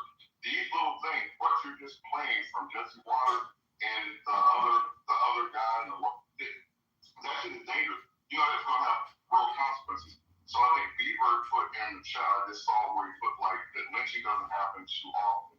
One lynching is too much. So if there was only one lynching in the history of this country, 249 years of America, saying that to say that Omar is can you point and provide evidence that the SP I don't even want to call them that no more. I can't even say their name anymore. That this group steroids. That's what they want. Real quick. I'll get off on it let you on. I was just going to say though, Omar, for you to even come up these, what does it benefit you? Like I said, you are black, you have black family. I'm guessing it's black brothers. You know, you're putting our kids, you're putting our kids in danger. My party aside, and what's right and wrong. I clearly said that. Hold on. Yeah, this is the white people get lynched. Are we doing this shit to white people? 2020, I mean, we can go probably find Did we kill a lot of hombres? Did we kill jogging white people in our neighborhoods? When white people live in our neighborhoods, do we go up to them and be like, nigga, get out of here? What you doing here? Did we question them to where they live? Was Trayvon Martin, was that a white man? Like, was the white teenagers have to like go through that? Tamir White, the white kids have to worry about having toy guns or getting shot by the police? Again, they were paying the top people. Then they should get in trouble for that. I'm talking about your black behind here. I'm talking about your black behind here in your like supporting like it's not illegal to pay them. I'm gonna have to see how they can, you know, in the wrestling, you can shine this up and make it, you know, illegal to pay somebody in the KKK or pay somebody within a neo-Nazi. But is it wrong to pay the top people? Yes, it's morally wrong. Then they should get in More than trouble for everything you ever bring members in. They should get you'll be black to the day. You'll be black to the day you exit this planet. I just wish you would think about that. I'm gonna be black on the planet, and I'm gonna be black all my life, and I'm gonna love black people, but love people to infiltrate because the top person will know everybody that's in an organization. That's why you pay the top person, because then they can untangle the network and tell you who's who, because these people are often anonymous. Wouldn't that make sense, Omar? So are you, unless you're saying the top person is also in cahoots? Is that what you're also trying to? Because if you're paying the top person, that person is probably giving you video, is giving you access. That's right? The transportation to Charlottesville. However, it's not like they knew what would happen at Charlottesville. So it was one person committing the act. Or they paid Sammy Gravano, who was number 2 in the FBI, to turn on John Gotti and explain the organization down beneath it. So it's actually the FBI. Okay, who's doing this? Southern Law Louisiana. FBI. We just heard. Yeah. But again, it's not really done, because if the Jewish community had infiltrated the nation of Islam to protect themselves, I would understand it. I wouldn't necessarily say it's a great idea because you get found out. But I understand this. You have to understand the Southern Congress is looking with you on this one. But on this one, I can't believe I'm sitting over here with Deborah and Michael. Like, I would get off of this because this is the issue. So here's what I'm saying. I'm sitting over here with Deborah and Michael and a lot of other people on stage on this. You bringing up this as something that is good, when it's clearly a trumped up fucking charge, is ignorant. I'm not gonna give handies to just anybody because I like you. I might like you. I'm not gonna always agree with you. I'm gonna disagree with you. That's some bullshit. Like, y'all want to do the human centipede thing? Like that shit, y'all. You ain't gonna ever get a motherfucking beat no one's ass. Y'all want to do the reach around? He said he wasn't agreeing. That's fine. I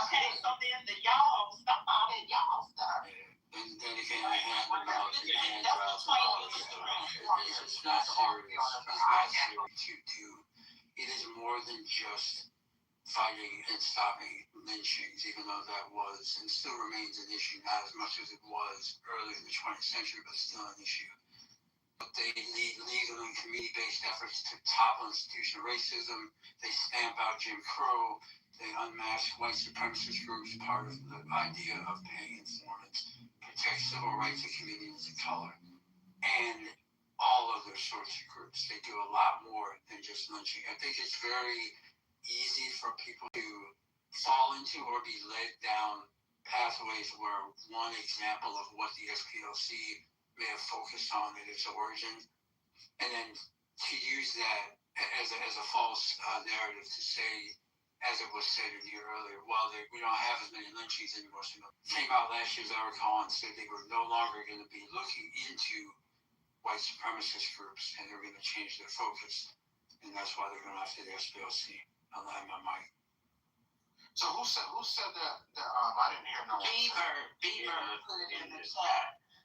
Something. The grand jury has said that they're going to send trial, but can't we wait until we get all the information? They have to go to trial. I'm sure they have excellent lawyers. If this was being done, they're going to have to defend themselves. And no one said, it's real interesting, Amari and Michael. I heard you say, Michael, in your opening submission, that if they did something illegal, then oh well, like the rest of us, no one's in here trying to cape for any organization, regardless of who it is, if they're doing wrong. That's the difference between us and MAGA. They're not like us.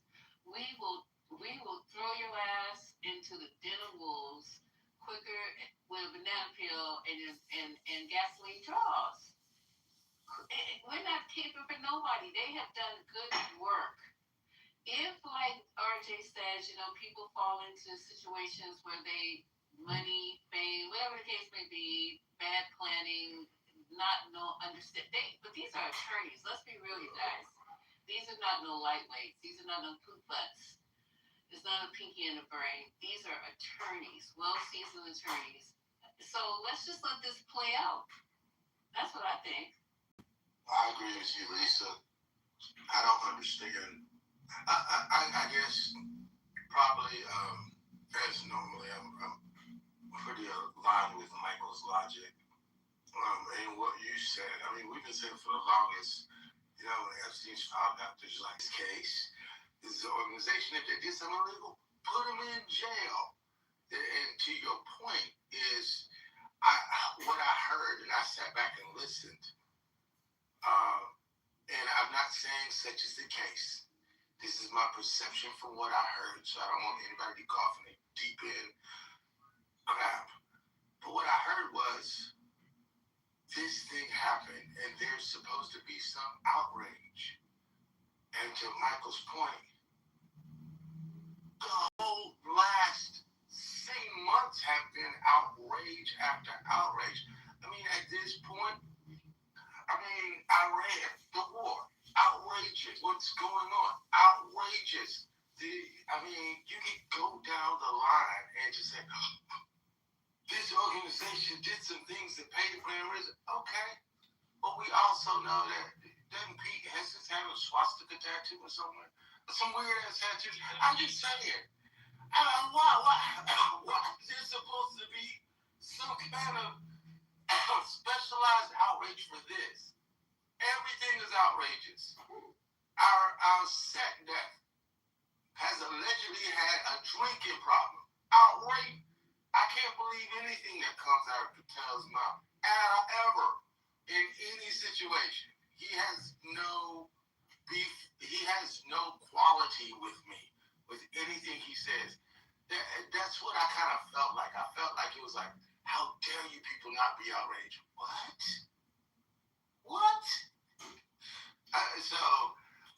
And I agree wholeheartedly. Bottom line, they did something illegal, send them to jail, sue them, think about whatever. I don't care what party. And I think most people are like, who cares what party they belong to?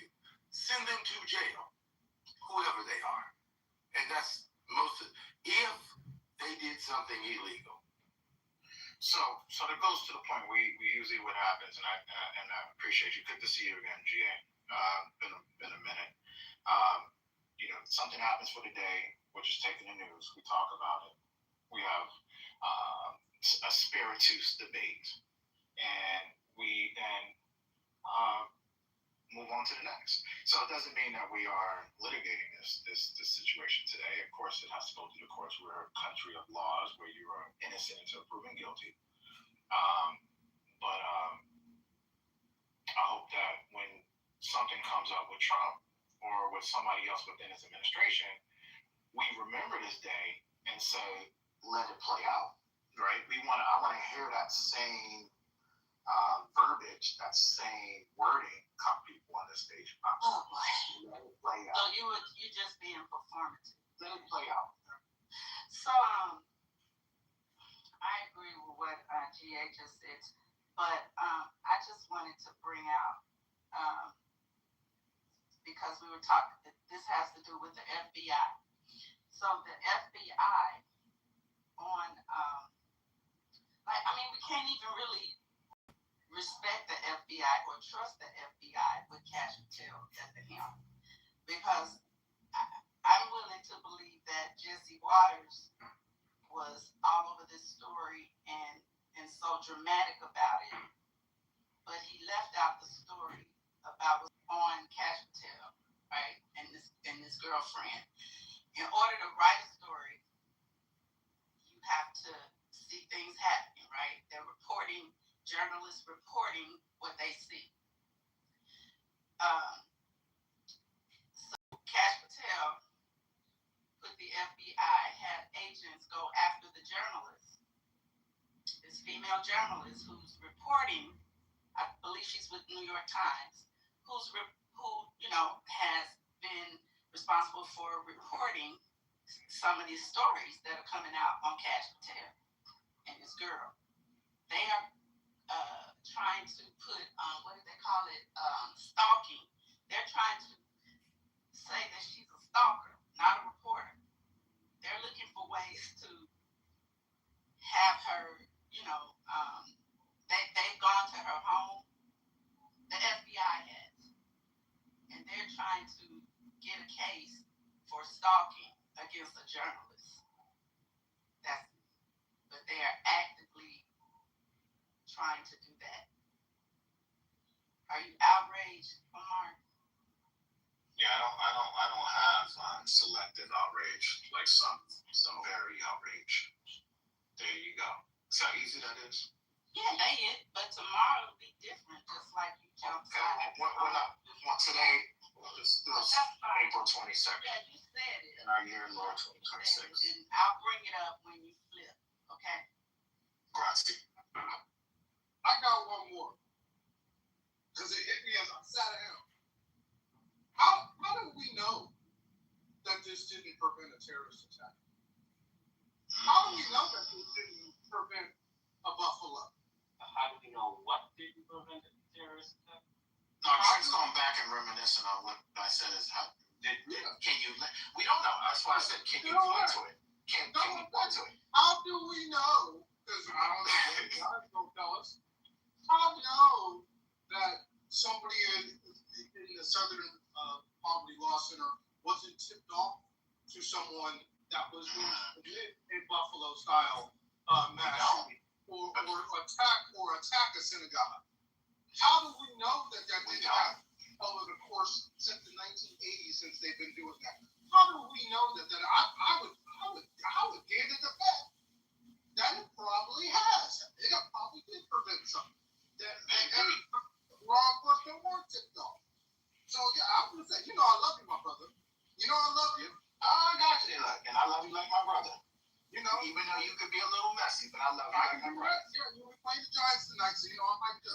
But before we jump off the ship and this poverty law center, which for the disadvantage and for minority communities, LGBTQ, Black folks, and other the disabled, an organization that has really done a lot for a lot of people. before we jump off the ship and say this was a terrible thing that you've done, how do we know that they didn't prevent a mass tragedy happening to one of our families? I'm just gonna land with that. You have a blessed night. We don't know. I would like to see the value add that they have done. And since I'm talking about post-Trump, I know y'all like to go back into the good old days, and yes, we love SPLC. But we talk. No, I wanted to make a correction. I'm trying to value add. No, go ahead, Alan. I'm not sure what value it means, but I do want to make a correction. I said last time that the FBI stopped investigating. I was wrong. It was the Department of Justice when Trump's people came back in Scott. So if one of these scenarios were to happen, I mean, there's no one in the Civil Rights Division of the Department of Justice anymore who would be looking at any of this.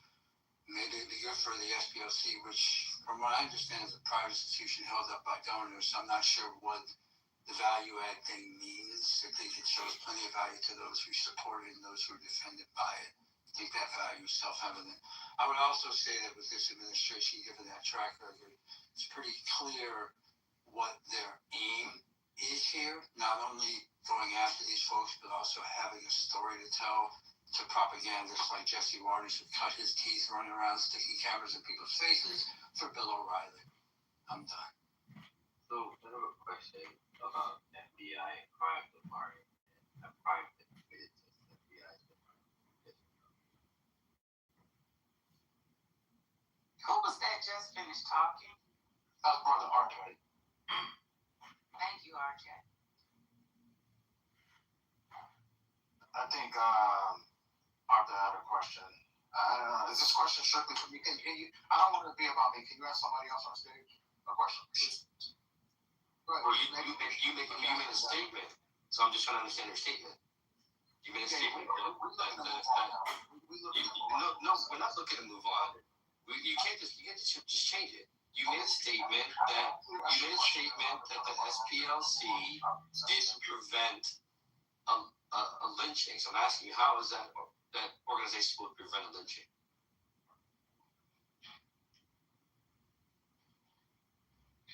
Oh, he called himself.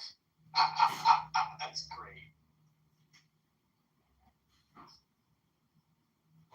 Okay, I'm sure everybody, welcome to 420, your room, where kitchen table talk, backyard barbecue, cookout talk. Listen, I was reading up on the Southern Poverty Law Center, and I'm sure everybody here knows what it is. If by now they probably Googled, there's a Google if you don't know exactly what it is, but just real quickly and briefly, the Southern Poverty Law Center was founded by civil rights lawyer Morris Dees, Joseph L. Levin in August 1971 as a legal clinic originally focused on issues such as fighting poverty, racial discrimination, and the death penalty in the U.S. Dees asked civil rights leader Julian Bond to serve as president, a largely honorary position. He resigned that position in 1979, 8 years later, but remained on the board of directors until his death in 2015. So Dees and the SPLC began filing lawsuits against the Ku Klux Klan chapters and similar organizations for monetary damages on behalf of their victims. The favorable verdicts from these suits served to bankrupt the KKK and other targeted organizations.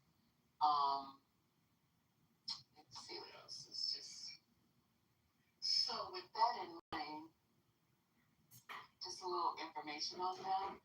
This would be a sad thing, and I hope that it's true, because everything that the grand jury indicts doesn't mean that it's a guilty verdict. We all know that. And what do they say? The grand jury can indict a ham sandwich. So let's see. Let's just see. So, and as far as us jumping up and down when something happens in the Trump administration, create leverage, I agree with that, Omari, but I don't think, like, if somebody came up, for example, we've been talking about the last few days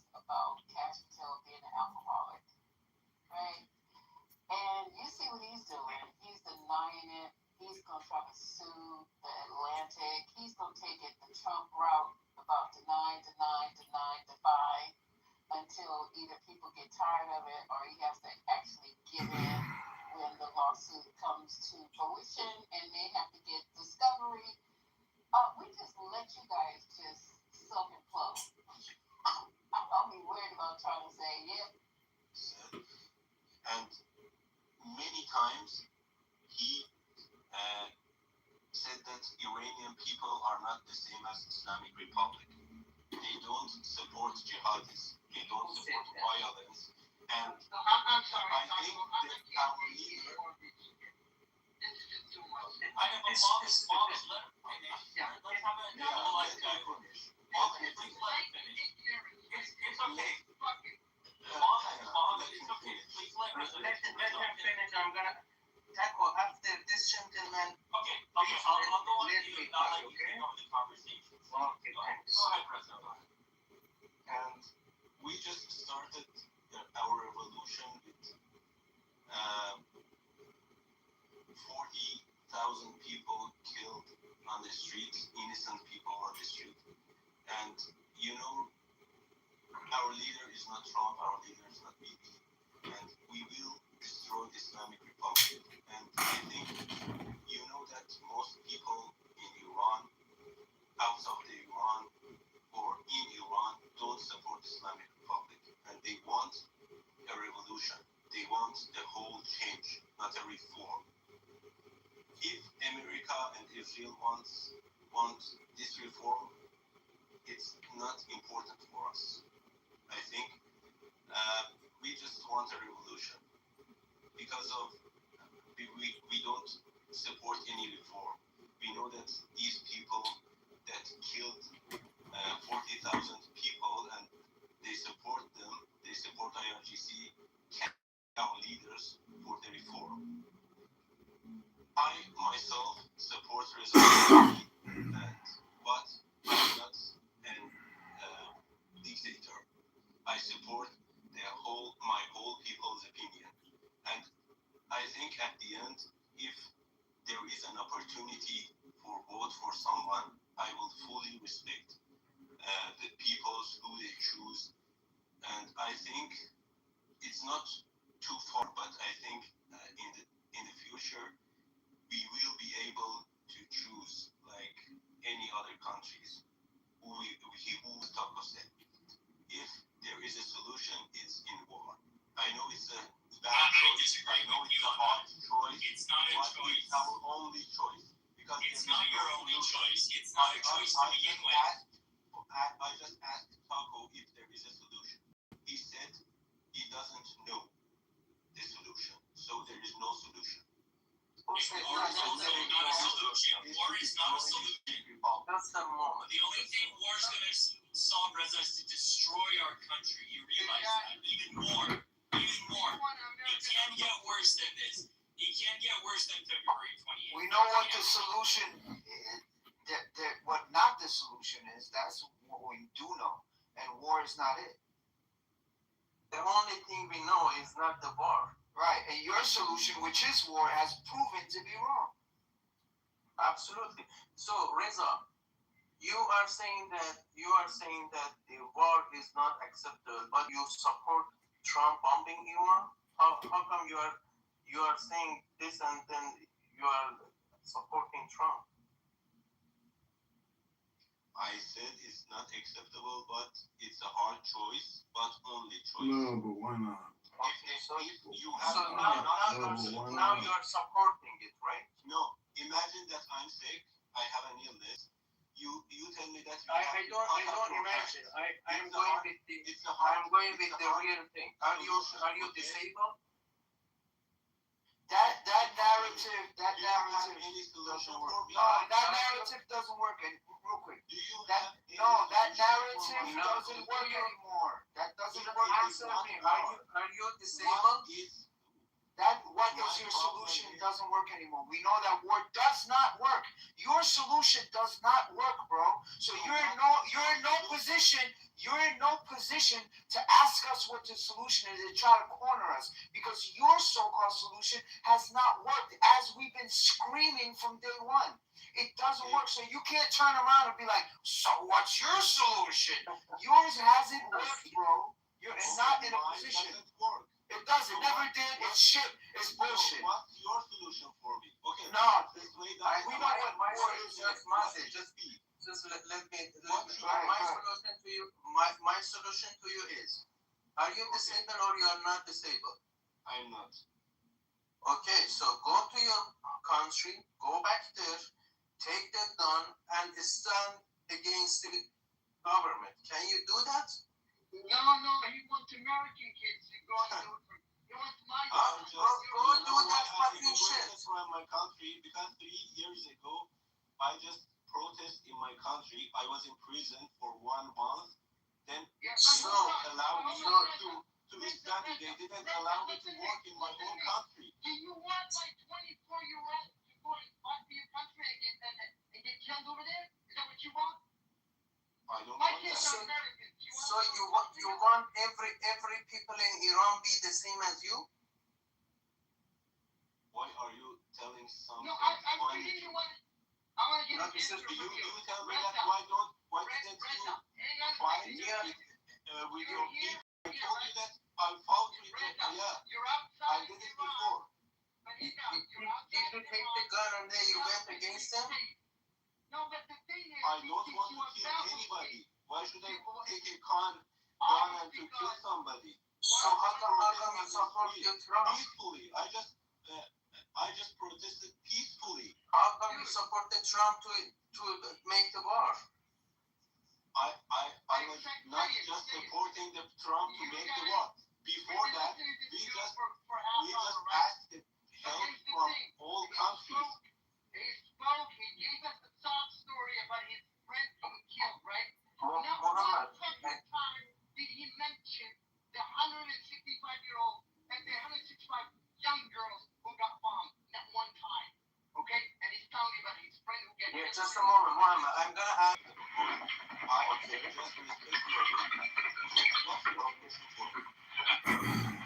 There's a white man salute and a soft white man lick. You nigga.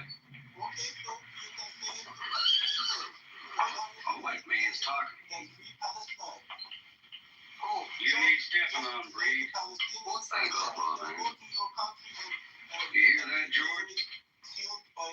I'm gonna beat you, boy.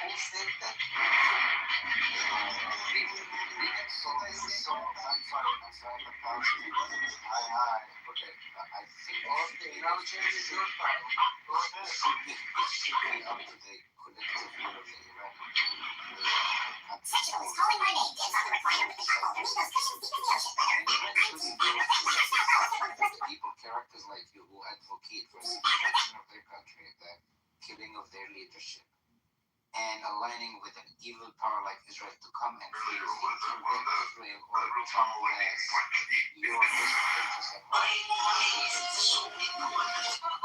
And again, I advocate for held accountable for treason of their country, for committing treason against their people in their country. Yes, I understand that you have a regime in Iran that might be very repressive. It's the future of a country. It's the future of a country at stake. Characters like you should not have a say in the future of a great place like Iran, because your thought is a very narrow way of putting things together. Because I understand you might have suffered at the hands of the regime because you said something or you protested, but to call for the destruction of your country and the killing of your leaders, of the leaders of Iran, is just an atrocious fucking thing to do. Okay, period. And Mazi, get a committee from your peers in Iran, put this guy on trial, and get a lawyer. Reza, in the future, get yourself a lawyer, a good lawyer.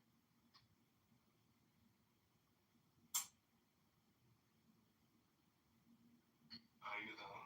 So how can I be so upset about killing my own leadership that insulted my people that protested against him, and he ordered to kill 40,000 people on the street? Why shouldn't I be so upset? You can be upset all you want to be. I understand. I understand, but you cannot align yourself with a destructive, with an enemy like with an evil power like Israel and America to come and destroy your country, thinking that they are doing this for the benefit of the Iranian people. You think Trump is sitting down thinking about you and your family and the future of the Iranian people, or Israel? You think so? If you are this naive, thinking this way, then I have no sympathy for you. I'm sorry. Important for us, whoever could it be. For example, his problem is you don't understand that if they are not helping you. If Qatar, if Turkey, you don't have that mentality to understand they are not helping you. They are destroying your country. They are destroying your country. That's what you are. They're gonna destroy your country and lose your country. That's it. There's nothing else. Shut down the internet. What internet? You know they have the intranet inside the Iran. I'm talking about the Iran. I lived just in Iran since 2 years ago. Yeah, I was 2 months ago. I was 2 months ago. In Iran, there is an intranet in Iran. There is. The same as internet. For example, there is. When you are chatting with your family and you are talking for example, about politics, they read your messages and who said that? I was in Iran. Okay, so what they did to you? Who did that? Do you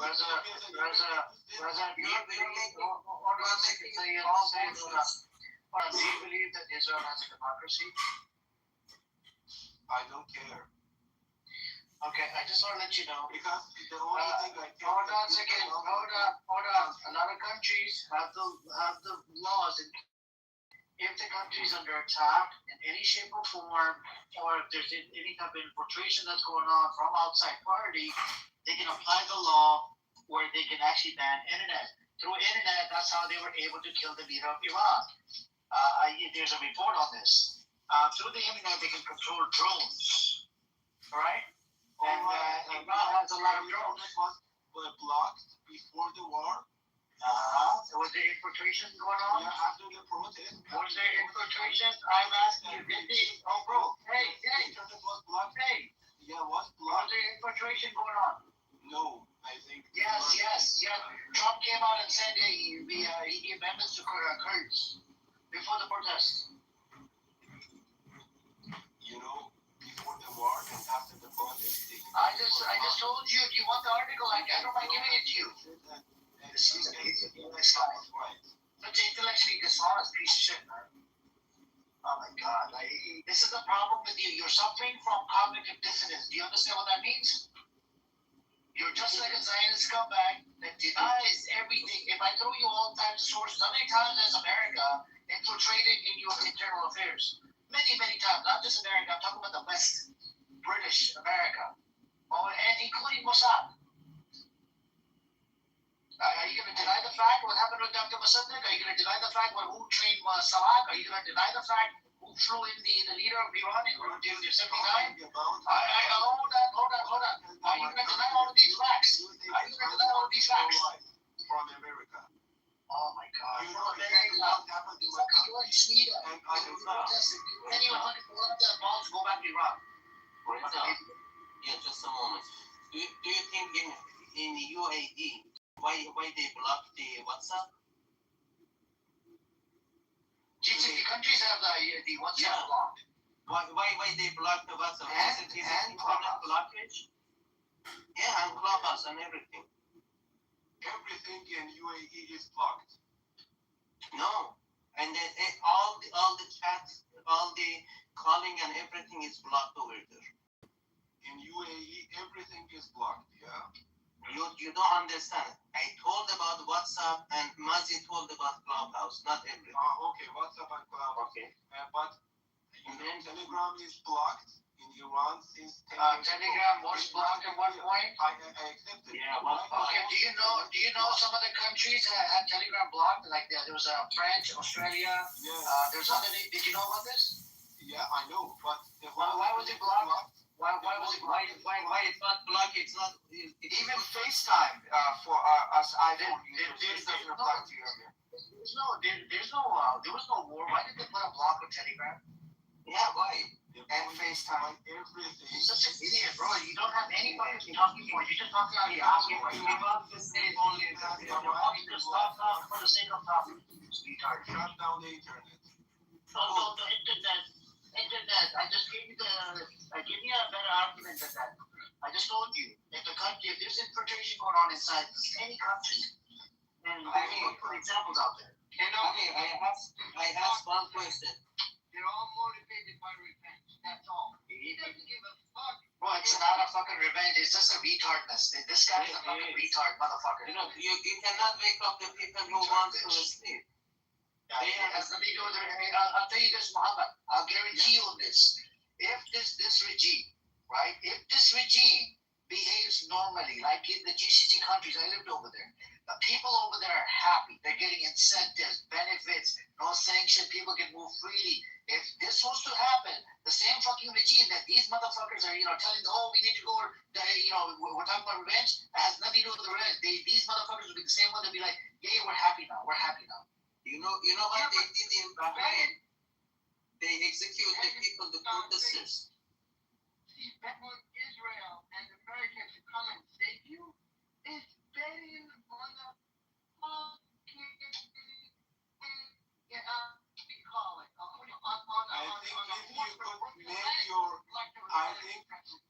I think it's more than 40 or 50 years that you are with the Palestine's flag and you want to make them Palestinian flag. Why are you waving Israeli flag? Why the fuck is the protest are you waving Israeli flag? Time to shut your mouth. You shut your fucking mouth, you disgusting filthy dog. Stop acting like a fucking mother in there. And fucking Coney. to make our country free. And make us your country. You're gonna sit in fucking the mess and Make fucking mother in there. So you have to shut the fuck up, bitch. Shut the fuck up. Fucking haramzadeh. You can. You're nothing but a fucking haramzadeh, bitch. You can make the Palestine free. But we will make Iran free in the future. So you can stick the Palestinian flag in your ass. See, the Palestinian flag, we should shove it up your asshole. I think we need to shove Palestinian flag up your asshole so you become pro-Pali, bitch. Fuck Palestine, fuck jihadis, fuck violence. Yeah. You will never make the people who think like you will never get. Because you are violent people. Reza, you proved the point I made initially. Reza, this is what you just said. Reza, what you just said shows exactly why the world does not stand with Iran. What you said just shows why people don't stand. It's because you're being racist. Exactly what I told you. You're saying right now. You are one of them. We don't need their support. The only thing we want then don't cry when you say, why is the world not standing with us? You can make Palestine. He's a bitch. I mean, what do you expect from a bitch, You know why? Because you can. You know why? Reza, Where would I go? If you Reza, I'll tell you what you convinced me of. Reza, you convinced me of one thing. 50 years, and you are telling me that I'm wrong? Reza, you're definitely wrong. You're not just wrong, your mother's in there as well. No, Amir, hold on.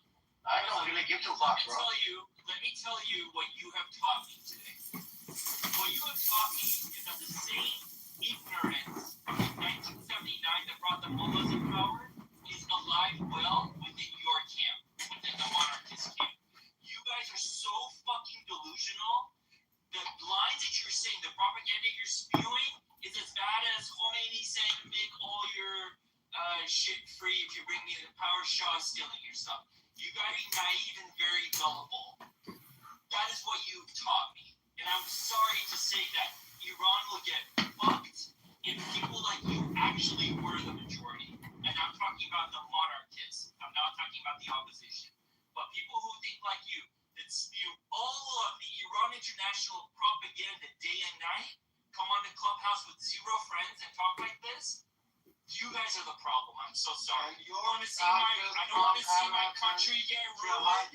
Yeah? You I don't want to see my country get ruined by assholes who are okay to see the country get torn apart because you have such a vengeance inside of you. Islamic Republic just funded jihadis. I'm not an Islamic Republic supporter, Reza. That's why you need to get you need to get the crowd balls out of your ear. You need to listen. Reza, you have taught me nothing new. Nothing new. Everything you've said today, it's like a robot talking. I've heard all these points. Talk from the day to the night to your jihadis people. Your jihadis friends. Hold on. One last thing. Reza, they say religion is. Reza, listen to me. 40 years and 50 years to make Palestine free, but they Reza, the shit. Reza, listen to me. They say religion is the opium. Amir, hold on 1 second.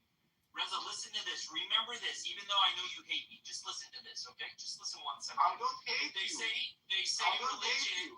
Okay, but listen, you hate my position, so just listen to me. They say religion. What I believe is propaganda's opium of the masses. Because what propaganda does, religion only convinces those who can believe in religion. You can't convince the atheists. You can't convince the agnostic. Propaganda affects those people who are religious and non-religious. And so sorry that after 50-something days since this has started, that you guys actually still believe that there's a chance that what America and Israel are doing will even set the stage for a referendum vote to happen.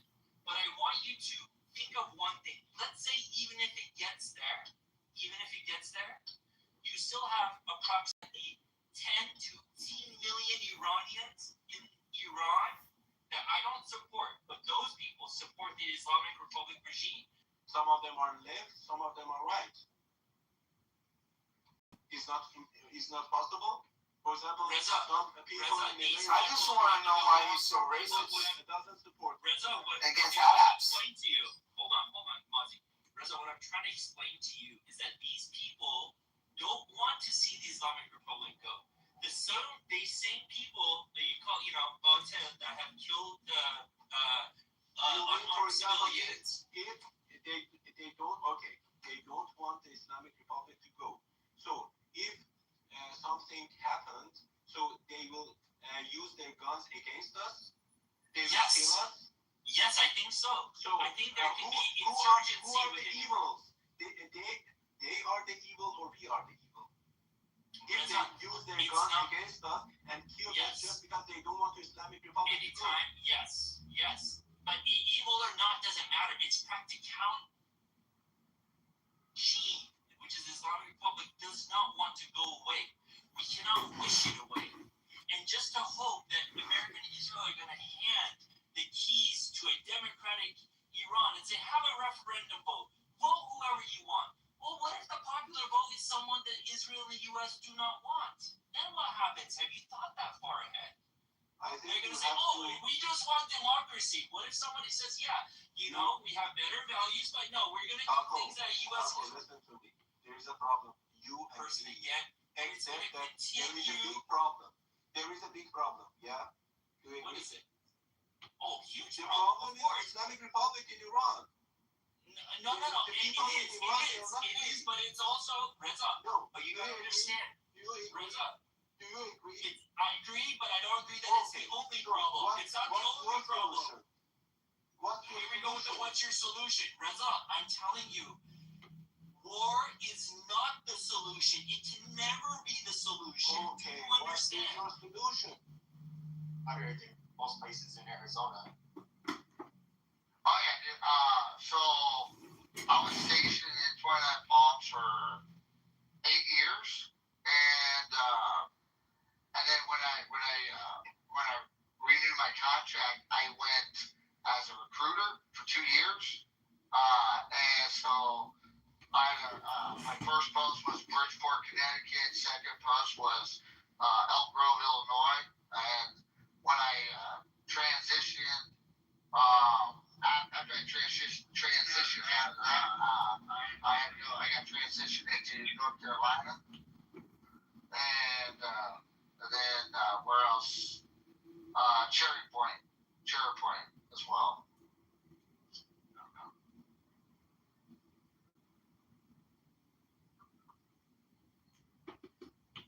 I don't know. I mean, my cousin that was a Marine.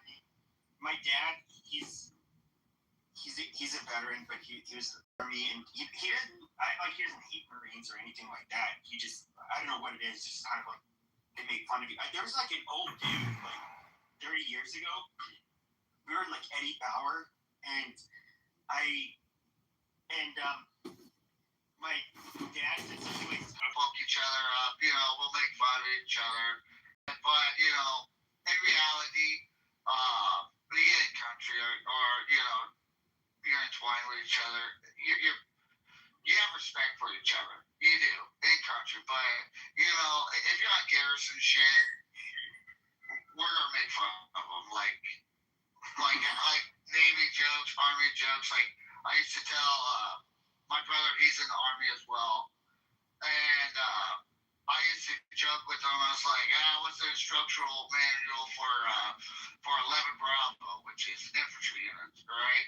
Hey, what do you mean? What's the first page? For rules of engagement, call the Marine Corps. Stupid shit like that. You know what I mean? So, but other than that, dude, freaking. I've been putting up windows today. And I just got done with putting in extra windows. Alright, we get it. Star Wars, fuck you, bro. I could hear that part. The keywords, you're actually really had good pitch, so that's good.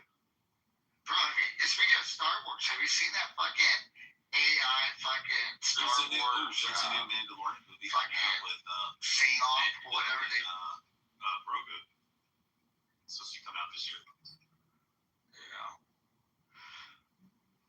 Yeah. I tell you what, it's been pretty fucking dead on Clubhouse, dude. Freaking. It's either you go to chillism and watch people just like crash out amongst each other, or you go elsewhere and you just fuck. You kind of have like the reverse of what you had. So you have like all of these left-leaning rooms, but they're largely still like black.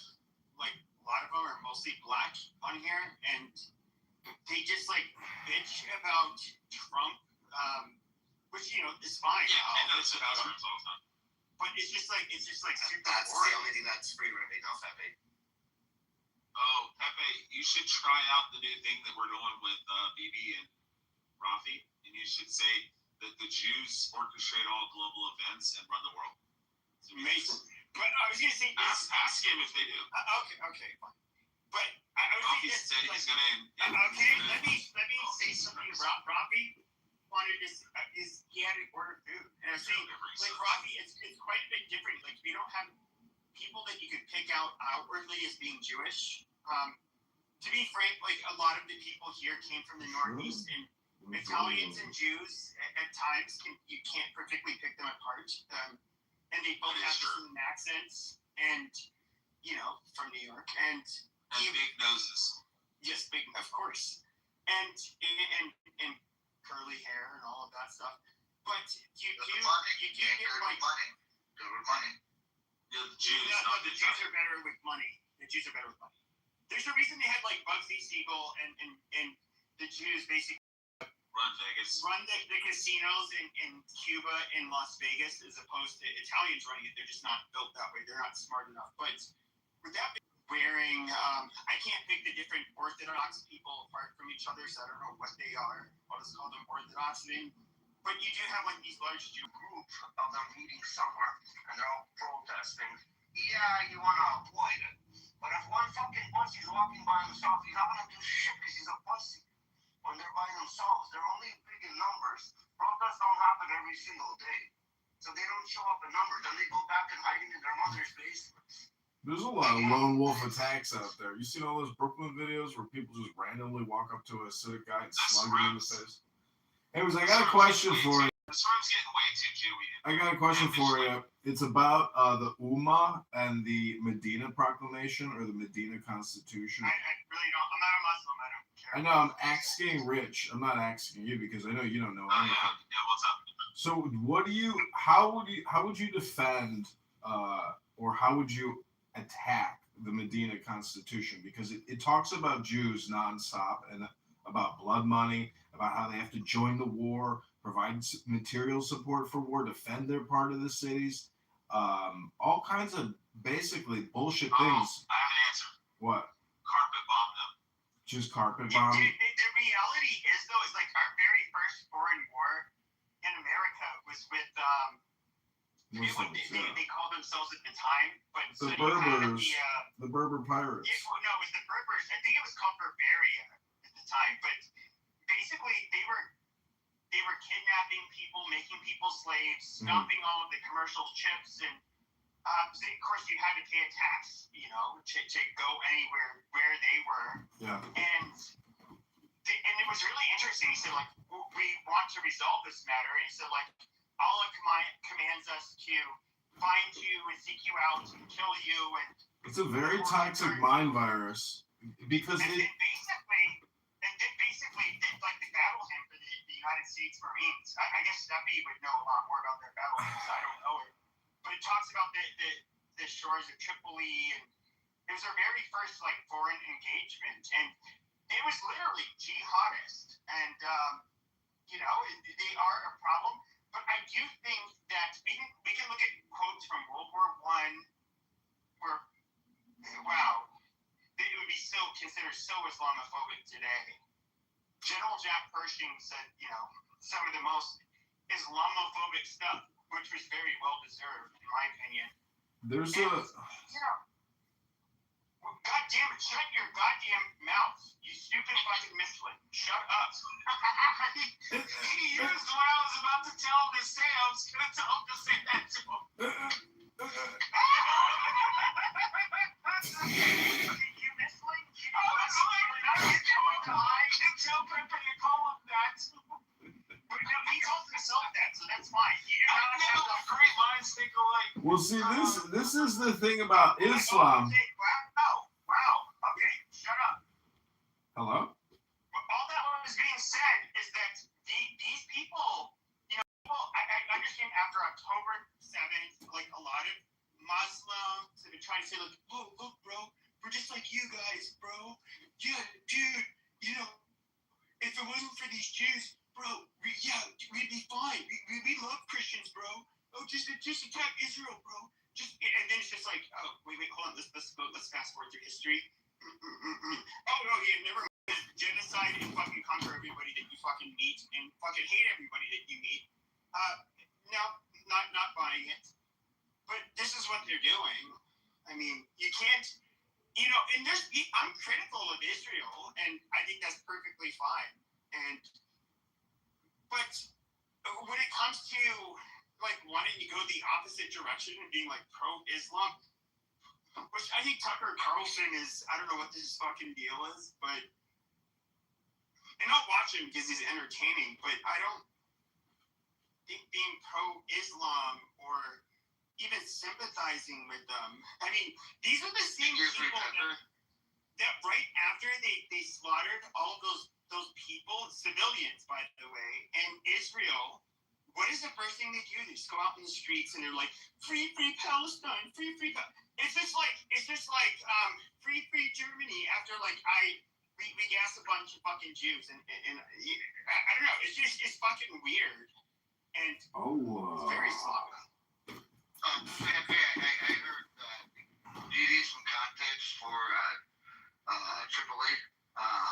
You need some better weed. Stop fucking the mouth. Shut up, stupid. Stupid, shut up. You're not dealing with supermodels, stupid. What type of context would you like about Tripoli, sir? Well, no. I mean, I know this part of your battle hymn, and in other words, I was saying, I don't know your battle hymn.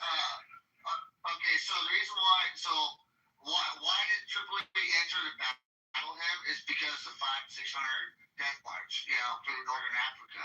His greatest accomplishment is the Marine Corps, and it shows courage, dedication, and ambition to adapt and overcome. That's one of the key points why it entered the battle hymn. Sorry. So there's a little context for it. But I do think it's funny, I do understand you had some faggot IDF soldiers who used the jackhammer or axe or whatever to smash the face of Jesus. All right, you're gonna get those people like when you have mandatory conscription or a draft army, you're going to get that's just unavoidable. You're gonna get assholes. It's what happens. In any given army or military, you're going to have like a small percentage of people that are going to end up raping, murdering, whatever. It's unavoidable. And so you can't like paint the whole group for doing that.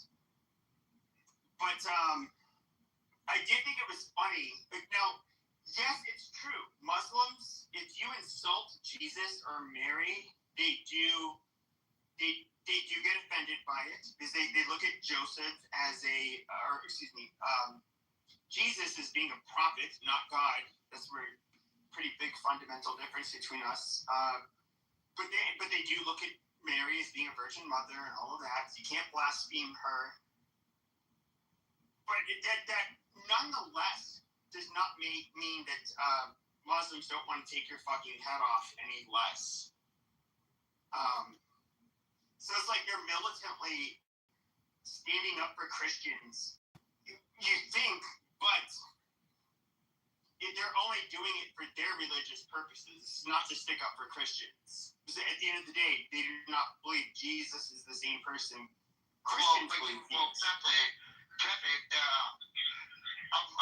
hopefully when Rich gets up to say we're the children of God,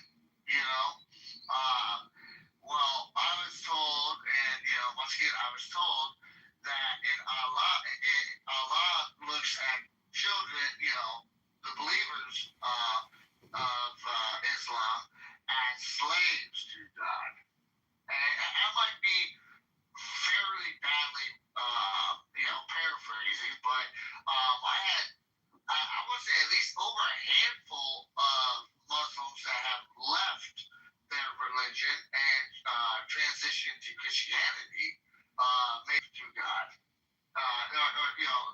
slave to God instead of the children of God. Rich, are you off the phone, my guy? I am now. Thank you. Can you help me out with something? I can in just a minute. Okay, real quick. I was told by a handful of Muslims that,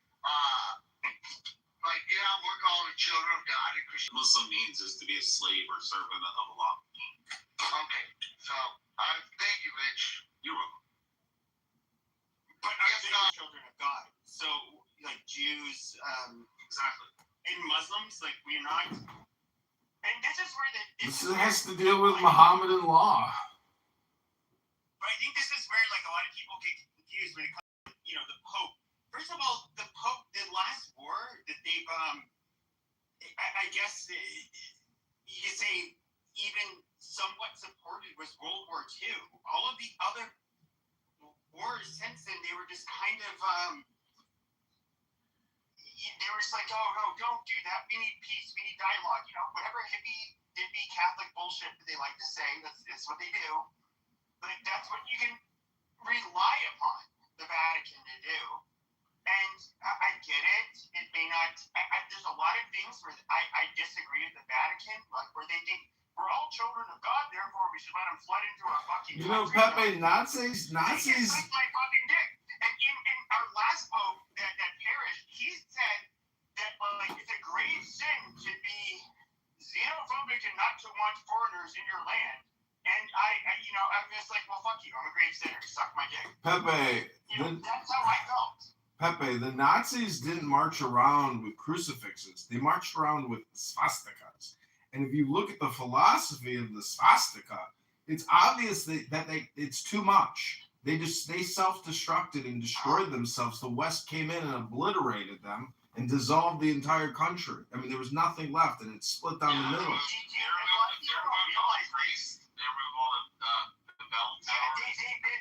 Crucifixes believe that Jesus was not a Jew; he was actually an Aryan. Yeah, they absolutely destroyed the religion. The thing is, though, is that the elite were largely Catholic. They were the first people to really be gotten rid of in this power struggle. Jews are like it's kind of weird. So you can look at like Anna Kasparian. You can look at Nick Fuentes. People with very different foundational beliefs, ideologically and politically, and there is Jews are well, I'll say this: Ashkenazi Jews are rather intelligent and successful and industrious, and if you can, they are like an easy group to scapegoat, to blame everything on from both the left and the right wing standpoint. The left will look at them like, yeah, this goddamn Jew, these Jew elites and what they're doing to us, like fuck them and yada yada yada. And you get the same thing from like a right wing perspective, where they are going. And to be fair, the Jewish right wingers are kind of the same way, where it's like they do want to make sure that leadership is in house. They're not really that fond of supporting different groups. But the right wingers are just gonna be like, yeah, no, like fuck these Jews. They shouldn't be running or dictating anything. And yeah, a lot of them are rich and No, well, that's what the Muslims say. It starts bleeding into populism, and that's where you get your everyday Joe Schmo, who's, of average intellect or below, and these lefties and righties, just like hate Jews and Zionism, and they look at the Jews as the ultimate oppressors, and, that's that. I mean, I would say like 95% of the anti-Semitism that you see is like super low IQ. It's all watermelon logic. It's all circular logic. Because if you go to Patty's room right now, basically every group, it's all just like circular group ad hominem projection. They're in Patty's room right now. They're still talking about Charlottesville and that video of the fucking people walking around with tiki torches. They live in the past, and it's all just like cyclical. That's why I say like try to keep track of the topics here on Clubhouse, because it's basically like an amnesia creator. But if you realize that the same topics just cyclically keep reoccurring, and it's the same people saying the same stupid fucking shit, well then you would come to the conclusion that the crash out spaces are obviously the most fun part about Clubhouse, because that's when people break down and their true persona comes out, which is the fact that they are angry, maybe violent, really low IQ, prejudiced, bigoted, hateful, spiteful, depressed, maybe unhappy, etc. So I'm just saying, if you're a gentleman and you like polite society and you like art, you like sophistication and architecture and beauty, and you don't like the ghetto culture that you can see on 99% of the rooms here on this app, well, then is it just a cultural war? Is that the real conflict in reality? Is it just a culture war? Because it's beneficial to them, because in reality is, Mr. John, they would never be like this if individuals might be at concrete in a different way. But you have to take into consideration also that this app itself doesn't allow for, this app is different than real life in the sense that if you're engaging with somebody and you ask them a question, they'll usually turn around or they'll look you right in the face and they'll respond. Here on the app, when people have fucking green beans and shit, like in Andrew's room, you're gonna troll. And I'm like, no, I'm seriously gonna answer. And then as soon as I start to talk and shit, this fucking bitch, Frenchie or whatever, fucking starts screaming. I think no, Rich, go sit on the fucking ground, sit on the fucking curb and shut your fucking mouth, fucking fucker. You know, you wouldn't, you're a fucking faggot. Shut your fucking mouth, fucking fucker. You know, you wouldn't, you're a fucking faggot. You wouldn't do that. You know, because it would, like you said. Yeah, but you are a troll that is very disruptive. To be fair, so you know, you earned that. Oh yeah, I agree. And so here's my biggest contention, Pepe, and I'll land on this, I promise, and I'll shut the fuck up. Whenever I sit there and I say, hey, do you mind if I like interject, or do you mind if I ask this person a question while they're having a conversation, and the person will say yes. And then I sit there and wait patiently. It's really fucking hard for me. And then as soon as that person finishes their last word, 17 people come off mic, and then you don't get to ask the fucking question. You're like, wait a minute, I was allowed to fucking ask the question. So then I just say, you know what, fuck it off. I'm just going to burn this motherfucker down. Well, I would say this. I do think it's disingenuous when people say you would not say this in real life. Which, by the way, I did in my teens. I called, you know, a few people the N-word. The black community were saying, like, you would say that. Like, oh, I did. But I don't go out of my way to fuck with people. When it comes to having conversations, for example, like what we're having regarding whether it's black and white relations in the United States, whether it's Israel, I'm not going to... first of all, it's like you can't have that at the workplace. I mean, it's just that's no. You're being paid to just be a good little worker. Yeah, but they do have woke DEI shit in the workplace. I mean, I worked at the IRS. They had LGBTQ training, trans training in the fucking workplace. We get that, but when it comes to especially if you're right wing, you know, you just shut your fucking mouth. You just do what you gotta do. But when it comes to anything, it's just like first of all, where would you have these conversations in real life? And that's when people say you wouldn't say this in person. Okay, I don't go around disrespecting people that are different from me. First of all, I can't tell what people's political leanings are just from looking at them. Sometimes you can get a good idea. Even their religion, I can't tell. You know, of course, in Arizona, most of the Jewish people, they're not Orthodox. They don't wear kippahs on their head. I can't pick them apart from like a fucking Greek or an Italian or some shit like that. I don't know. They all have big noses and coarse hair. You know, or at least a lot of them did. Did you ever measure just how big the nose is? I mean, what a cheap shot. I've seen your face. I mean, I don't. Yes, I have a big nose. In my PTR. We can hear it. Blow-dried. Okay, my hair is blow-dried, and it looks somewhat straight, but I actually have, you know, I wouldn't call it like a Jerry curl. It's kind of like Einstein hair. It's just like wiry and just fucked up, and, you know, fucked up hair. It's just, I was born with those genes. It is what it is. How do you vote, Pepe? Do you vote Democrat, Republican, or Libertarian, or you don't vote? Or you don't give a fuck? I voted Republican my whole life. Okay, so, I mean, you know, in terms of, like, a party and content and politics and all this shit, like, in Chicago, there is no Republican Party. It just doesn't exist. And there are no Republicans. There's literally, like... how it doesn't exist in Washington, D.C., Baltimore, we can name the cities. I get it. Well, what I'm saying is... Also, how is that part of the conversation? I'm trying to track. Yeah, it's not part of the conversation, because... we get it. Oh, did you? But hold on. My point I was trying to make is that I'm not going to go up to like a nice black couple while they're eating at a restaurant or while they're at a church that's predominantly black and be like, hey guys, you guys want to have a debate about white and black relations in the United States and this BLM bullshit? Well, it would be a show.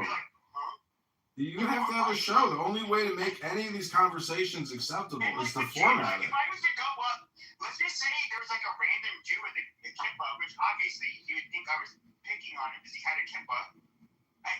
He'd be like, why? I'm just shopping, bro. Like, why are you fucking questioning me? Like, oh yeah, the majority of people think that we're fucking crazy if they were to see us on here. Yeah. This is a weird thing. We have our debates online, and this is like, okay, we're having debates online for a reason. This is where people come to have the debates. Okay, look at what black people say on this fucking app and have been saying for years. I've never had a black person come up to me and start bitching about why I owe them reparations, about how we're fucking cave creatures that smell like wet dogs that are, you know, just like whatever the fucking shit that they say. Like, I've never had that happen. I would like to commend John Kerr, because I think it was about 2 years ago, John heard me crashing out saying the N-word, and then he like texted me and he's like, or called me and he's like, bro, what the fuck happened? You know, why do you gotta use that kind of language? And then like every time I come on here anymore, it's John on the app, you know, just screaming at black people, calling a bunch of porch monkeys and shit. You're such a fucker. You're so funny. You're so funny.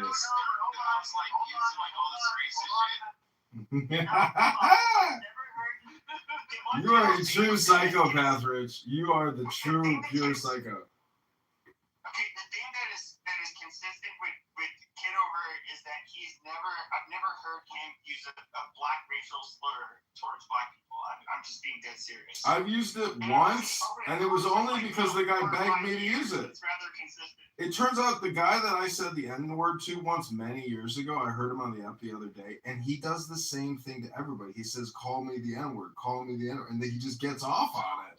Since he matrix or something, all I was going to mention is you were talking about, you know, people, especially black guys, they'll be like, you know, black guys like Kiddo will be like, you ain't gotta say that to my face, nigga. You know, if you stand in my face, you wouldn't say that shit. You wouldn't say the N-word to me. But, you know, what I was going to say is, like, you grew up in boxing, Pepe. I grew up in martial arts, and I grew up working in nightclubs, all that kind of shit.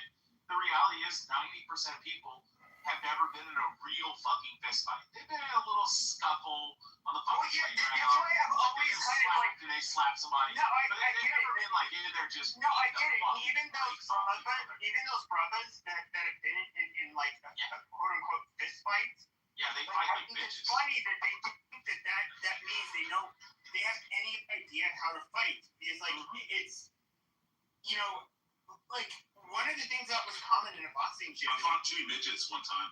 Okay, shut up. I did.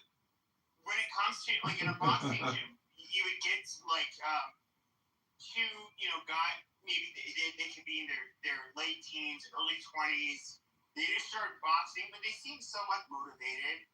And then, like, when it's kind of a pain in the ass depending on which gym you're in. They're like, okay, you gotta, you know, spar them.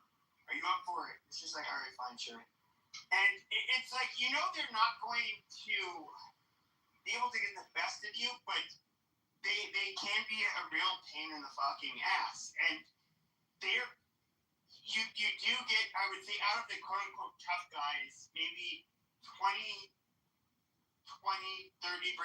doesn't, somewhere around there, are actually going to try to hurt you in a ring. Most of them are scared. You know, and these are the people that are kind of gung-ho about it. But you know what's crazy? But hold on, let me finish. I thought you were done. There was a long pause. No. And so, the reason I would have somebody like me is it's just like, okay, well, you know, try, it's basically so that you can, they're not going to really be able to hit you. Most of them will blow their wad, you know, they're just kind of like, oh, shit. You get actually hit back, and that completely disrupts, like, everything you thought was going to happen in the ring. And, you know, most boxing gyms, I was following you around tonight, but you didn't seem to find anywhere to stay. I was following you for 20 minutes. Well, okay. 20s and 30s. Oh, you're very old now. No, it was. They were going to have one of their amateur competitions. El Normo has me blocked. It's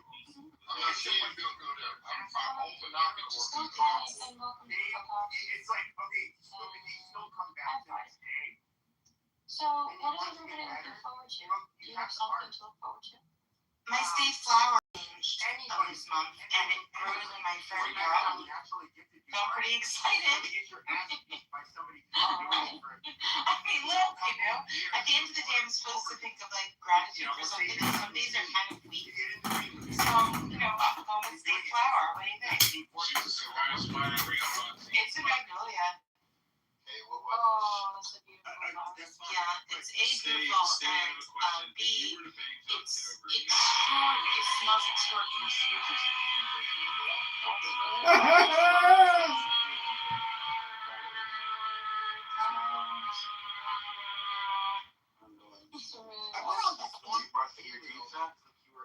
No, sometimes it's troubling for me. Hi, Ibrahim. Hi, Jay.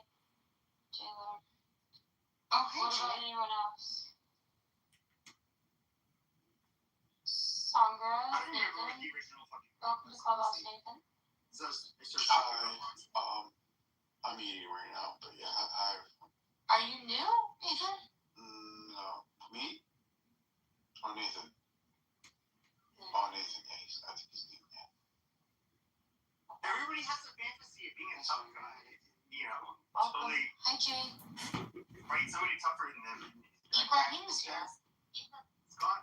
See, this is what people don't know this about Islam, but you got to read the charter of Islam from Medina when Muhammad issued it, and he declares himself Don Corleone.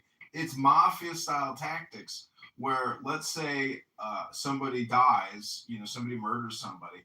The Ummah will come to you if you're a Jewish family and say, "Hey, here's your money, but you ain't getting no fucking trial," and shut the fuck up about it.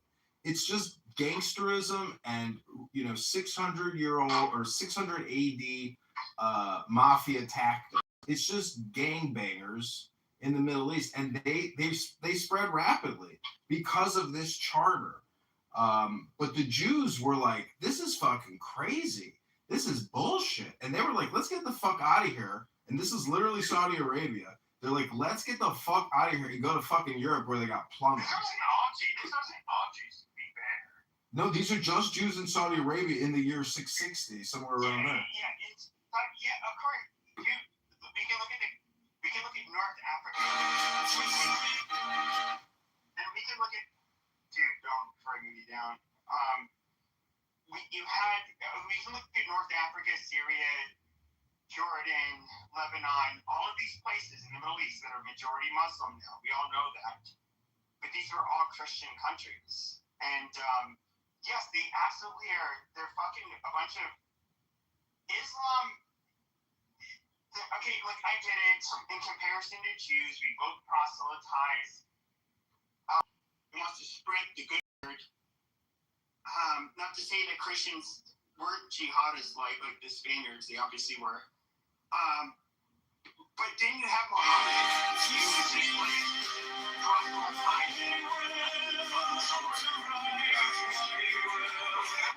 It's probably likely the Spaniards became jihadists because they were ruled over by jihadists for what is it, 700 plus years? That's a stretch, but my analysis or discussion is primarily based around Mohammedan law, which is all or nothing, which says if there's conflict, you can take your conflict to Allah and to Muhammad. So for the first time in history, or not in history, but basically the godfather of the Muslim creation scam said, any conflict, you're going to have to bring it to me, not to anybody else. There will be no other adjudicators. So it's a fascist organization. It's not constant. It's not. You don't think Judaism? Well, hold on. I'm not a very religious person, but I can look at Christianity and Judaism, especially going back, and it doesn't read. You have fascists in every group. I get it, but when you read the Ten Commandments and you compare that charter to the Charter of Medina, it's like light and day, meaning that the Ten Commandments is like those tablets of society. What are they called? Like the first Hammurabi's tablets. So it's like an innovation in jurisprudence and law. But Islam, this is why I'm bringing it out in the crash out space. Islam crashes out in terms of law. Mohammedan law enslaves women. Mohammedan law guarantees that you have concubines, that you have slave women, that you're it's a fucked up, sick mafia organization. And I, for one, am so glad that Donald Trump decided to attack one of the biggest cultural and religious mafia gangs on the planet. Thank God for Donald Trump. You see, most of us, Americans, at least on the right, the overwhelming majority of us, would love to see the IRGC just decimated. All of these fucking mullahs and whatever, fuck whatever Islamic beliefs they have. I really do not care when it comes to this calculus. However, okay, we attack them. The problem is that are we going to be able to actually change the direction of the country? You now are going to be any less likely to commit terrorism. I mean, really. And my biggest problem with this whole fucking was that, okay, so my intuition, I can't say this is a fact, my intuition was that you're either going to have to wage a full-scale war with a lot of boots on the ground. Otherwise, you're not going to quote unquote topple the regime. And we will attack them. They'll attack a lot of shit in return in the Middle East, and of course take the Strait of Hormuz, and then what?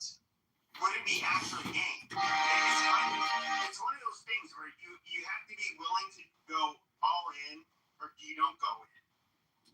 And this is why I thought it was like a stupid move by Donald Trump. Yeah, but they did go all in. They killed 100,000 IRGC soldiers, bro. They eliminated the Navy, eliminated the ground forces. So to think that it wasn't a success, I don't know. I know you probably haven't seen the clips, but there's a press briefing with Trump saying, "Oh my God, such a piece of shit." Exactly.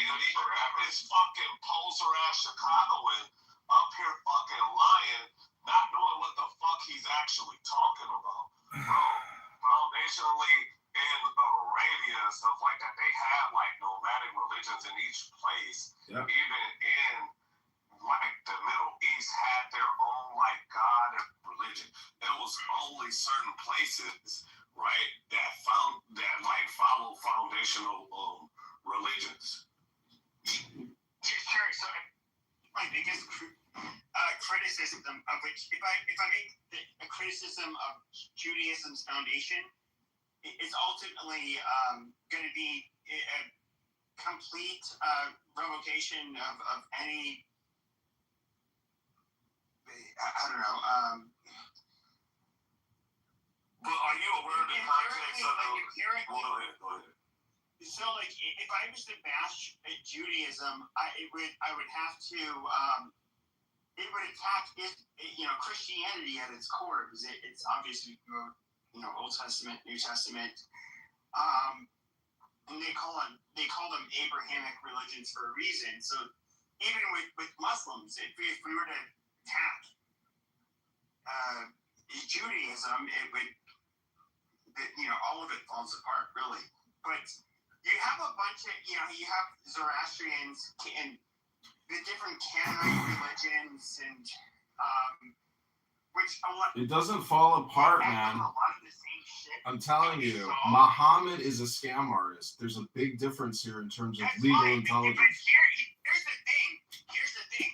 You can call him a scam artist.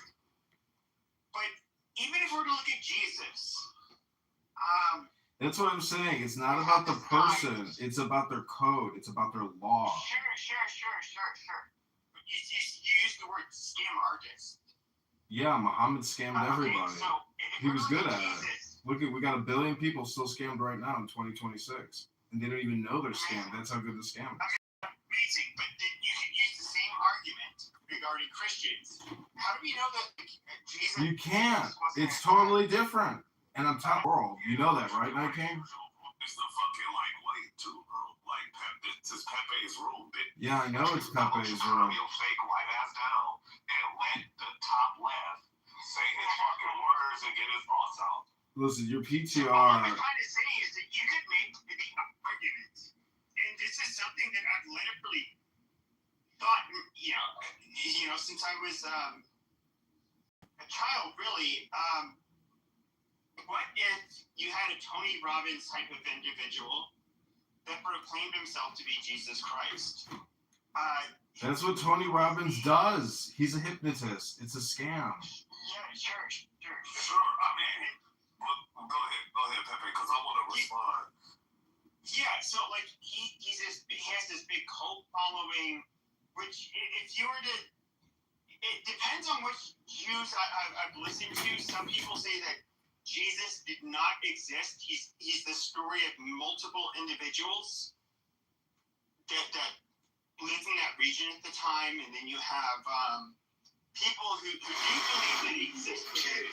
Yet he was just he had a heretical sect of Judaism that he was leading, and I mean, but we can look at the evolution of religions in this region. Judaism was not the first. A lot of things you hear in Christianity and Judaism didn't happen for the first time in either of these religions. So I don't know. Like I personally, I'm not a religious person, as you guys can probably tell. Yeah, well, I know you know the Bible, right, Pepe? So let me just ask you something. Who, like, according to Jesus himself, who actually does his narrative challenge? Who was he here to correct? He was here to correct his own tribe.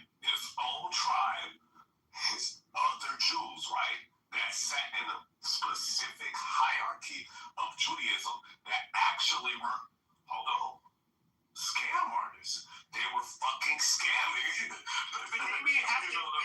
Here's the thing, though. So you have to levy the argument both ways. So if we look at the original adherents of Christianity and who all of the original Christians were, they were Jews. So it's just like, okay, is this a scam continuing on or not? And here's the thing, though, is like I understand those people that are religious. There's things you guys cannot prove. I get that. You can point towards, some revelations that Jesus had, and all of this shit, but I don't think you guys are not able to prove it. This is where you guys have never really seen me participate much in religious debates. It's because you guys can make unfalsifiable claim after unfalsifiable claim. You can quote what you believe to be true. You can try to make presuppositionalist arguments where you try to walk somebody into a trap. But at the end of the day, it's just mental, masturbation. You don't actually prove anything. And Darth Dawkins, he was somebody that would make fun of. Oh, Jesus Christ. Like, he was somebody. For argumentation's sake. And it's like, well, we weren't there during those times to actually live among those people. No, and that's true. And time and all that. Reading myself like Darth Dawkins, and I would challenge him, and he basically had a dialogue tree where he had a very presuppositionalist arguments, but there was a dialogue tree where he'd be like, this, if I say X, Y, A, B, C, this equals D, correct? And then you would, if you kind of weren't familiar with this game, you would say, okay, yeah, fine, sure. And then you'd be like, then, HLG is correct. And then he would say, like, and then he would just do whatever bullshit, but he never proved anything. He used this weird rhetorical trickery that only low IQ retards would Yeah, Jedi mind tricks, like just word juggling and shit like that. Like I'm aware of what the fuck he used to do, and he's fucking making people dance, right? Almost like a puppet master. And it was some of that shit was like a master class in how to actually like turn the knife on. He hated me because I would break his stupid fucking. But he hated me because I'd break his stupid fucking arguments, and then he would like, we're just Yeah, he ain't get into some bitch ass shit after that. Like, I don't get it. Why won't you answer my question, big boy? Like, answer the question. And they're like, why? I would use a lot of personal insults against him. But he absolute piece of shit. But at the end of the day, what I want to say is that, like, we can go back to the. First of all, let's look at every people throughout the globe. For whatever reason, people seem to be religious. It's not just religious. Pepe is not religion. It's law. You got religion and law mixed up. All this shit deals with law. I'm telling you, it's not miracles and Holy Spirit. Yes. All these major religions have an underlying law and charter. Yes. If we look at, no, it's not. Yes. If we look at any population throughout the globe, whether these were, recently contacted people from Papua New Guinea, the Amazon tribes that were largely uncontacted, we have, really good records on the Well, I'm just saying the top 5 major religions. Hold on. The Spanish contact of, the Native American people, and not just Spanish, but everywhere. All of these people had a fucking religion. Nah, that's Germanic conflation. And I think, like, when you get Germanic conflation? Yeah. That's what I made it up, but I'll tell you later. Basically, what you're doing is assuming that, hey, this culture is like this culture, right? And it gotta be a bridge or some kind of way that we're like each other. These people doesn't No. That was not my claim. My claim was that for whatever reason, you get people throughout the world that all adopted a religion. That is something that seems to be endemic, nearly entirely, or I would say the entirety of the populations of humans. I don't think everybody adopted a religion. Okay, which population? They had a belief system, but not like it doesn't. Okay, which population didn't have a religion? Oh, there were multiple different populations. Some of and a lot of those isolated tribes that you get, like the Centillians, right? Those Centillians and we don't know that they don't have it. We don't know that they don't have their own religion because I know a few of their neighbors can speak a dialect similar to theirs, but we don't know what religion they actually speak. I'll ask you one final question before I let you. Rather uncontacted, and they kill anybody who approaches them. And of course, they're protected for their own sake because they don't have the immune systems, they're not immune to a lot of the common diseases and shit that we have, at least as far as we know. And we don't want to go to their island and fucking have them all die. Okay, let's just go to Papua New Guinea and stuff like that. Because they're contacted, right? They're just a little bit more isolated than like a lot of cultures around the world. Do we know what they practice? Other than eating betel nut and shit like that. We don't, but that's the thing. Exactly, but we got people that communicate with them. Yes, because there's a tribal group of people that speak a mother tongue. Well, you just ain't in tribal jigaboos anyway. Look, my point is, there are certain things that actually are just like a part of people's culture that doesn't have any kind of like religious notations or anything like that. It's just that people believe it in themselves and they have like a tribal hierarchy. That's not a religion. Well, they may have like shamanistic practices. When it comes to, okay, but this is where I disagree. So we can look at America.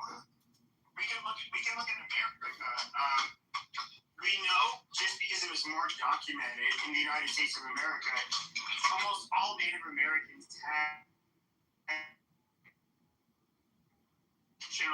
religion, which of course we consider pagan and horrible and evil, and so you have to convert to Christianity.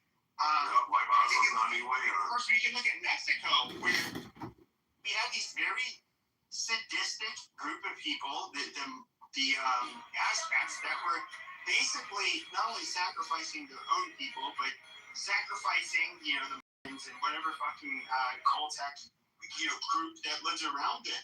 And these are, like, I don't know, like, I just... Yeah, I think those are just translation barriers because some of these cultures, right, and I get what you're saying, because there are some, Native Americans who, studied their language, figured out what this word means and stuff like that. These are people just describing their way of how they interpret history. It isn't like this is them like worshiping some shit and shit like that. But there are some that, again, that they do look across the board. The people who actually had a religion out of those groups were a very small population of people. So I think that's who you're honing in on. You're getting like the whole picture. You're not getting the whole puzzle. You're just focusing on the piece that you're comfortable with. And that's all right, bro. Oh my God, what is the point of this circular conversation? It's not a circular conversation. Yes, it is, because then Pepe's going to say the same shit, then you're going to say the same shit, and it's circular. That's what circular is. Not the second one, John. Work with the eighth one. I was agreeing with you a little bit, too. But you're fucking too stupid to recognize that. You dumb bitch. Hello? Well, listen, this is a crash out space. Feel free. Go ahead, Achek. Every time you say hello, I cringe. You do? Hello? It's just terrible thing. Where do you cringe? Like in the leg? In the leg that's healing? Or is it in your gut? Is it in your brain? Where do you feel the cringe? I just cringe. It's like, I know. Where do you feel the cringe? Because I actually want to be super cringy. My goal is to be ultimate cringe. I get a headache, like my nerves get shot. Yeah. And I'm like, why you saying hello? It's a clubhouse thing. Hello? It's a weird ass thing. I mean, see, there's only about religion. Okay. So there's a New York Times article about this guy. Like, he is somebody, I just discovered a few weeks ago. He pops up on my X feed, but I guess he primarily does this shit on TikTok. But he basically, he'll answer questions.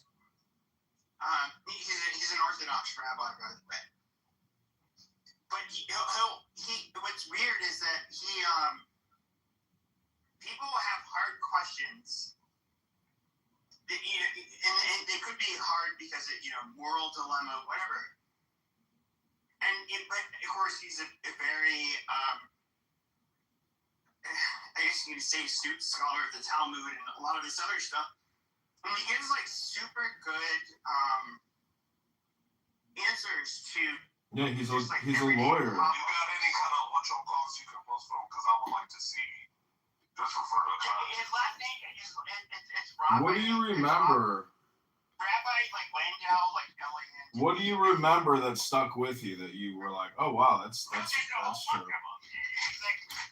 and then I saw today that there was an article about him.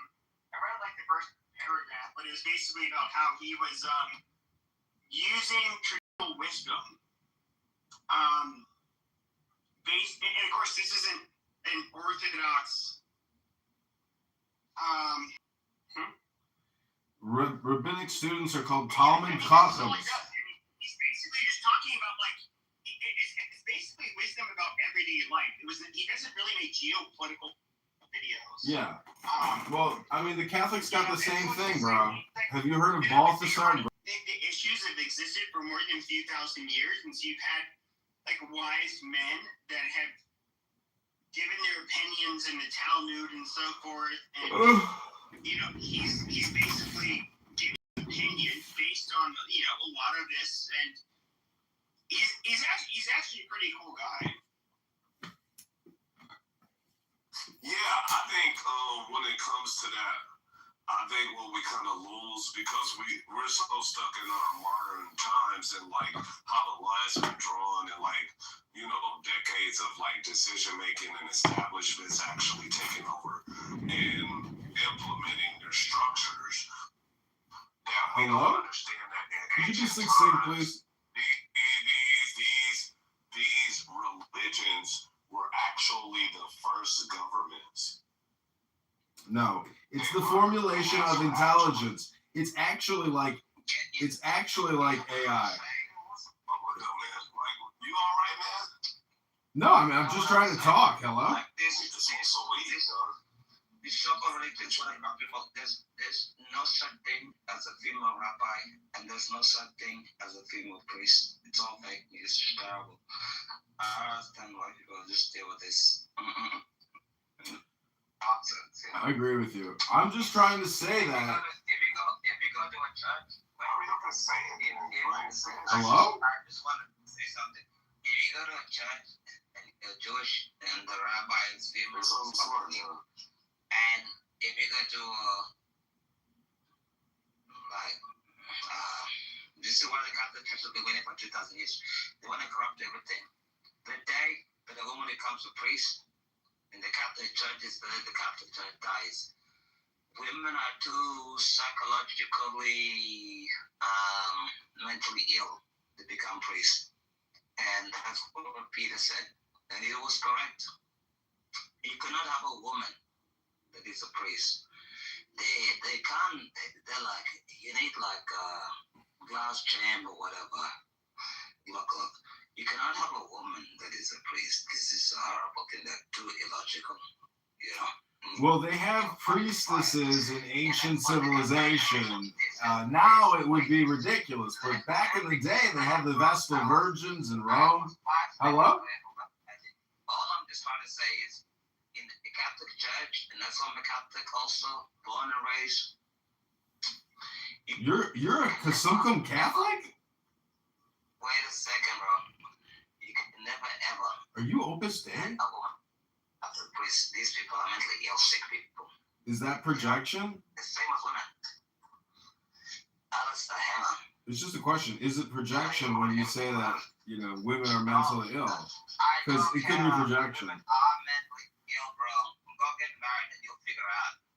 My missus, she's mentally ill too. She knows that too. Like, what the hell you gotta do? Wait, are you married to a South Sudanese woman or an Australian woman?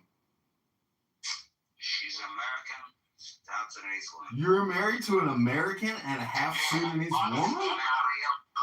See, thank God we didn't get Kamala. Kamala tried to do it. And on top of that, you can never let a woman become a rabbi. Or a president. Law and order. There's no such thing as a female rabbi. It's ridiculous. Or a female president. He can't help it. Spectrum. He got multiple personalities. That's like Is that a projection, Night King? More projection alert! Ding, ding, ding! Let me hit my projection bell. You're gonna sit there and you're gonna tell me there's female bakers in the United Kingdom. That's why the United Kingdom church is about to die. No, I agree. They fucked up. There's no way. You cannot have a female. St. Peter said no. St. Moses said no. St. Joseph said no. St. Thomas Just say no. No. Just say no. Said no. It's awful, horrible, and terrible. We can never let a rabbi priest be a woman. Or hello?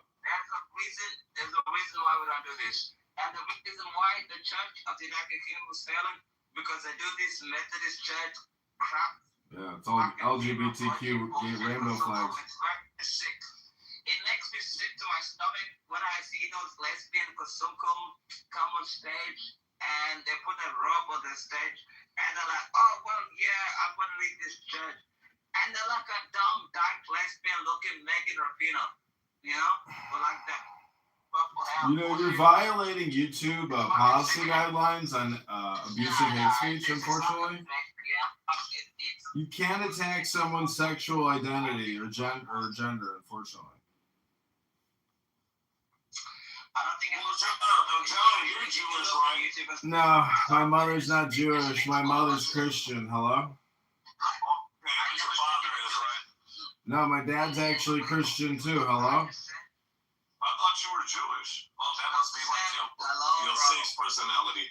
No, that's like that's another projection. Hello? Let me hit the projection bell there. What annoys you the most about me? Go ahead, Achik. Hello? I'm not a gay man. Is that a projection question? This is some ad hominem. This is some ad hominem projection. You tell us your wife is mentally ill. You accuse. Oh, here we go. What is this? The DSMV convention or something? Hello? On the other side of that picture on the other wall is a gay flag. I saw it. Hello? Look at my PTR right now. You know, the Saudi Arabians were in deep with the Nazis, just so you know. Let me PTR a photo of a royal prince of the House of Saud giving a Heil Hitler to Adolf. I want to let you guys know what Saudi Arabians are really like. Hello? Stop saying hello. No, I like saying hello. Hello? No. That's what Mikhail says. Yeah, I taught Mikhail hello. I taught a lot of people hello. No, you're fucking retarded. Just stop saying Hello? fucking hello.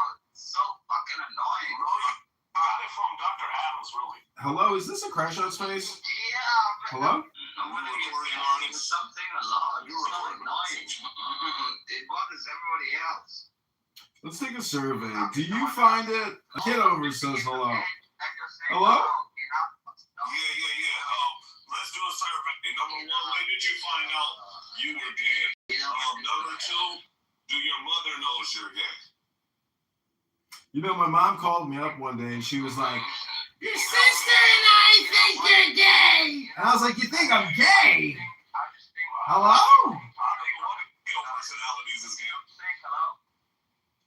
Hello? That divorce hurt you. Yeah. No wonder why he Bring him back up.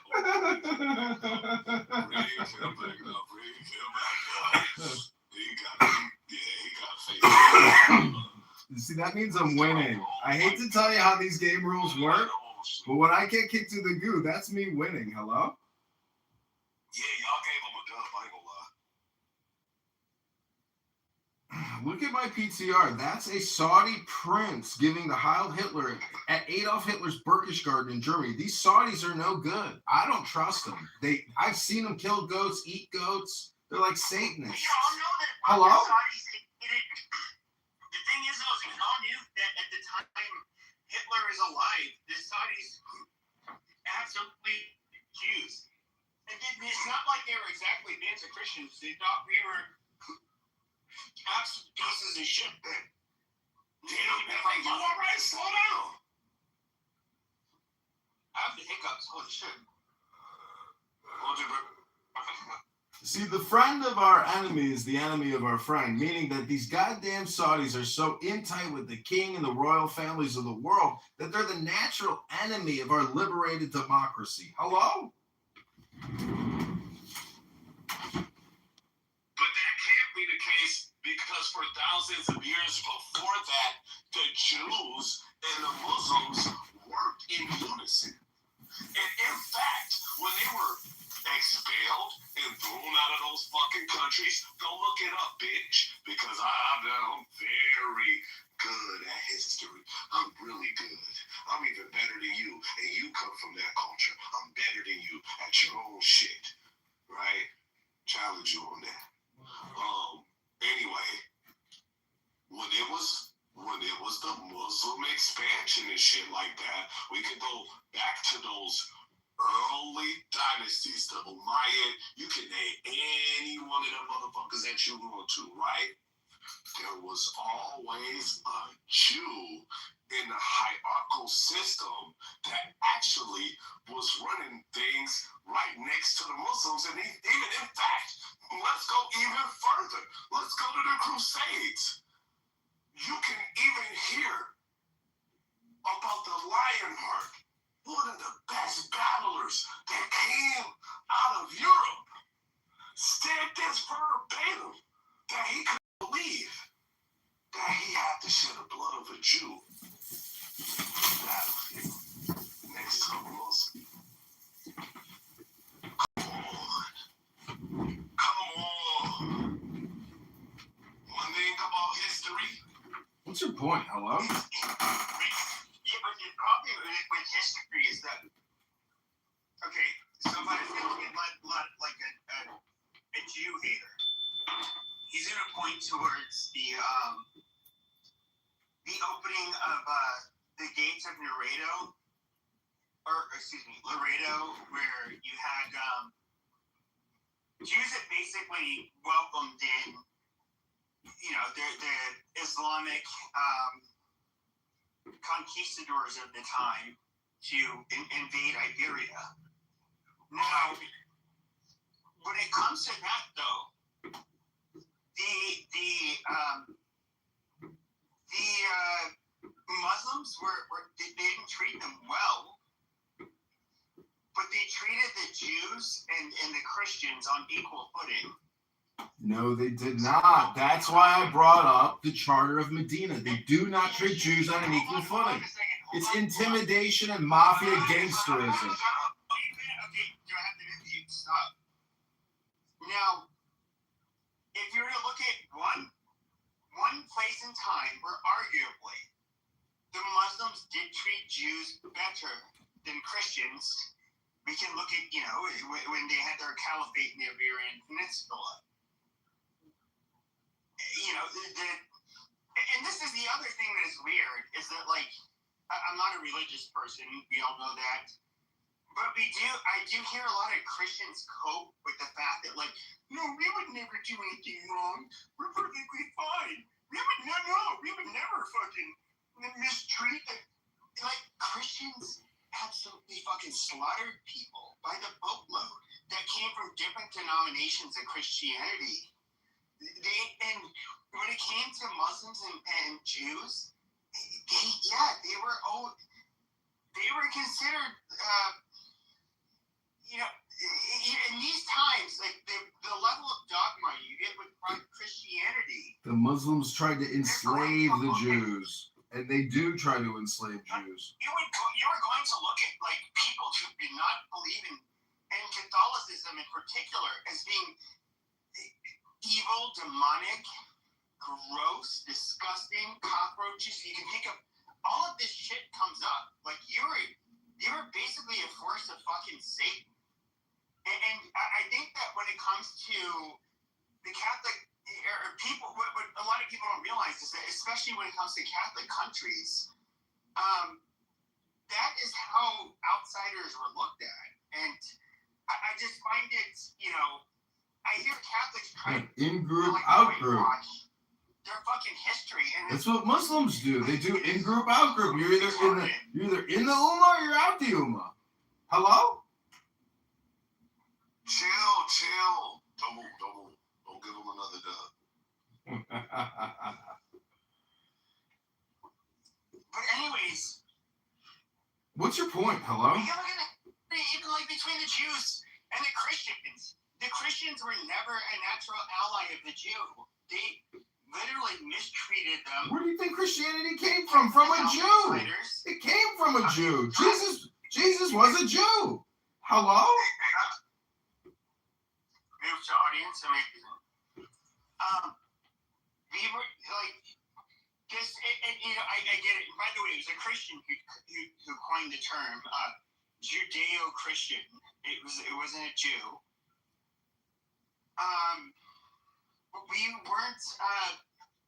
It's not like we were far from perfect, the Jewish people. Like, they were always kept as outcasts. Yes, they could have, some of them were money lenders. Of course, a lot of them were rich and powerful. or a minority of them were at least, but we were not nice to them by any stretch of the imagination. Jews had little. Germany's probably the best case example where, if you look at from like the 1700s, of all of the immigrants, they could not tell Jewish Germans apart from Germans. I can hear you. I'll raise your Germanic inflation with the French Brigade any day. And also, sure, but this is what I'm saying is that like you have. Okay, so you had Jews that from the 1700s on, you had Jews who came from two places, Eastern Europe and then Germany. The German Jews were they were indistinguishable from Germans in terms of their culture and their behavior, all of that stuff. Then of course from Tsarist, Russia, they were always considered outsiders. They didn't consider themselves Russian, and so they never claimed to be Russian. But yeah, they absolutely.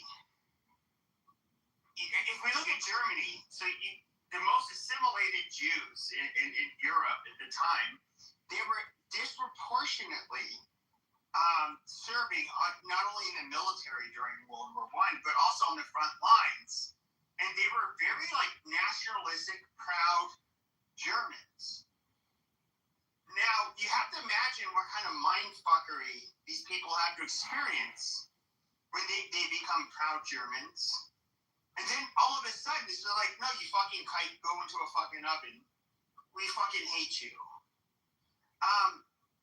Despite all they did for their country and how absolutely ecstatic they were to finally be accepted as one of the in-group of a country like Germany. And Christians, I'm not going to say the Nazis were Christian. I would say they're very secular. But to pretend in the Christian world, we are these perfect fucking people, I think is asinine. I mean, look at Russia and Ukraine today. Both predominantly Christian populations. Which side is the good side? No, I can't, bro, Pepe. I absolutely understand what you're saying. The problem is we're focusing on one end and not the other, because on the other end, just imagine it though, bro. Somebody's given the job. Hey man, you do this for us, your family will be out of debt. There you go. That's what I was waiting for. Perhaps to a certain extent. But here's the thing: you have to know that, of all the hijackers, the ones who literally hijacked and piloted the planes, none of them are Saudis. A Lebanese guy and an Egyptian, I forgot what the third guy is. But they're all essentially from war-torn countries. The ones who actually made the significant step, to take the plane and have it hit the building. None of them come from a stable country, just like Saudi. Let me Google that for you, Faisal. Put a link in the chat, Faisal. Otherwise, it's just your stupid words. Hello? It's literally on Wikipedia. Yeah, okay, put the link in the chat. Can't wait to see a link instead of hearing you talk because you're lying. And if you look at my PTR, you can see a prince of Saudi Arabia at Berchtesgaden giving a Heil Hitler. Yeah, the Saudis can't be trusted, and you're trying to blame it on a bunch of people who aren't associated with Saudi intelligence. You're a schmuck. A schmuck. A schmuck. 15 out of the 19 9/11 were Saudi. There was but the ones who drove the plane, another one was Lebanon. They actually learned flying planes in America, right? It's fully developed. Let's some more finish, please, guys. All right, I'm just pointing out that this 15 were Saudi nationals out of the 19. So 15 out of I acknowledge that. Oh, you did acknowledge that. Dude, you were just saying I'm telling you that they're saying they were the ones who literally pulled the trigger and took the planes and drove them into the building? Or none of these Saudis? Were you there? Go look up their names. Hold on, out of the 15, They were part, obviously, of the same group. What he's doing right now is he's saying that they were just a part of it, but not a part of it. So they weren't. So you're trying to like lessen the. He's like, so they were all for. No. That's not what I'm saying. I'm saying that those who pulled the trigger full on had personal vendettas and shit like that. That's fine. Like obviously the Saudis weren't. Nigga, how Hitler? Yeah. All right, cool. So all the Saudi Arabia. You see, bunch of Nazis. If you were in the Nazi party, they would have killed you. They would have obliterated you. And how dare you even use those terminology when they gladly would have killed you and enslaved you, put you in a concentration work camp. You're despicable. You're disgusting. Learn to use some pleasant words. Hello? What do you want to say about that, Facebook? I would have took that. Yeah, he's giggling. He's giggling because he knows he got caught because he's a Jew hater. He's a low IQ rat. That's all you are. You got the brain the size of a fucking rat. Woohoo! That's I made a basic, clear statement that the majority of the Hydra is Saudi. You come off like invading Egypt, you start defending absolute nonsense. Because also even the leader, You see that shit? the guy who staged the project itself, like he's engineered it essentially, also an Egyptian guy, and he had been also widely celebrated at the day of the attack in Egypt. We'll get to the Egyptians too. But right now we're on the Saudi. Are these people considered martyrs in your country?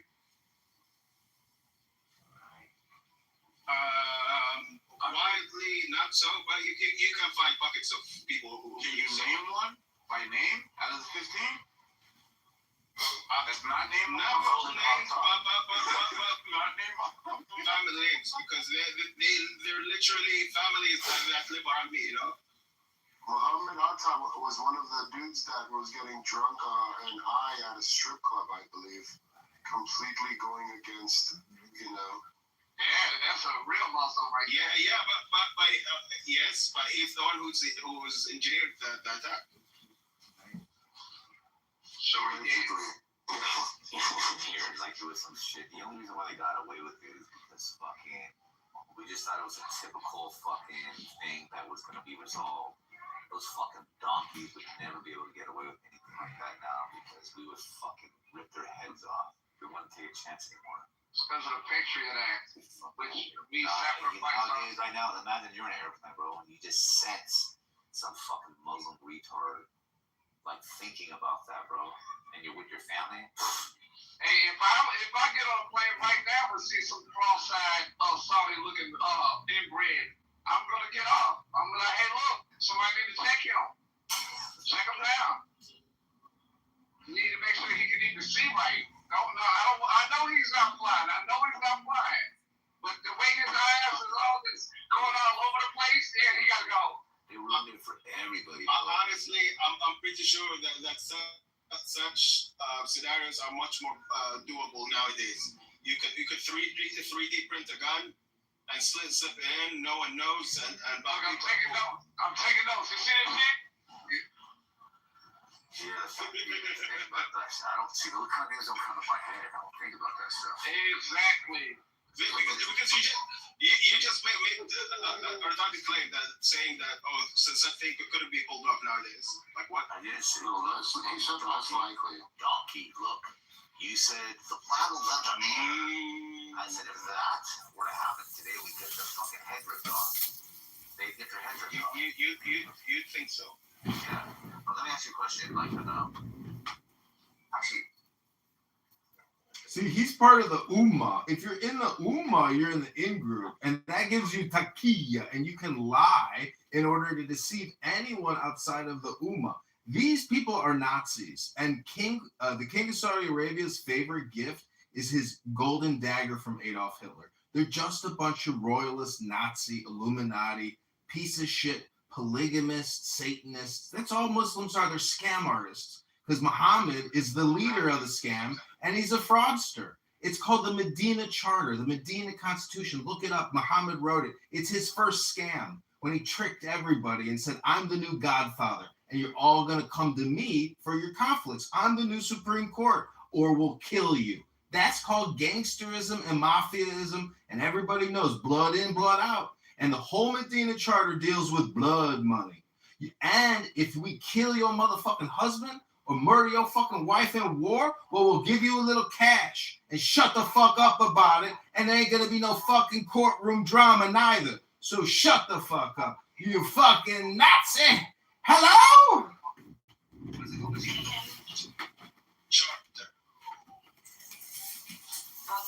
him.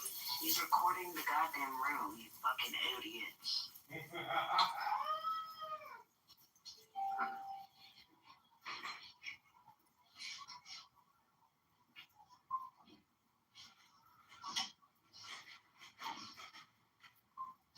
Y'all are useless mods, I swear to God. And usually sedated around this time of the hour. Oleg was just talking. Probably on his fifth drink. I haven't started yet. Kick Edmund. You know I ain't wrong. Hello? You must be a Muslim. Oh, that's right. You date Muslims. I forgot, Shy Shot. Hello? I did not date no goddamn Muslim. Yeah, you part of the Ummah. I heard you one day. You know these rooms. You a goddamn Muslim. Well, then play it, you pussy. This is me, Shy Shot. I submit to the will of Muhammad and Allah. I am now a Muslim, inshallah. I heard you say it one day. Some Saudi Arabian sent you $100 on Cash App, and you were like, inshallah. Hello? Hello? Hello? So I want to welcome everybody back to Chillism, the longest running mind virus Nathan, the artist, has ever created. The most unstoppable clubhouse repetition. It's Groundhog Day. Nathan has created the Groundhog Day effect. He's created a ripple in the universe where he's torn a hole into the fabric of time itself. Nathan, the artist!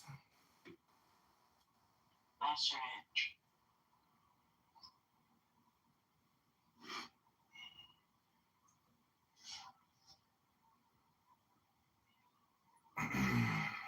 Whenever I go to Art Basel, I always ask people, have you heard about Nathan, the artist? And they go, who is that? And I say, you don't know Nathan, the artist? He's the hottest artist at Art Basel this year. They go, Nathan, the artist? Who the fuck is Nathan, the artist? I say, you don't know Nathan, the artist? Shit. Oleg, you there, bro? I just got back. What's going on? Can we, Shasha, did you want to say something to Oleg? No. Go, Alistair. Yeah, you were saying you wanted to throw out Alistair? Shasha? No. Because he's recording the room? Yeah. Oh, okay. I thought she said no. My bad. Is that not allowed? Or... That's not allowed. He always gets kicked out. What the hell was that? What? I'm just saying he's supposed to be kicked out. Hello?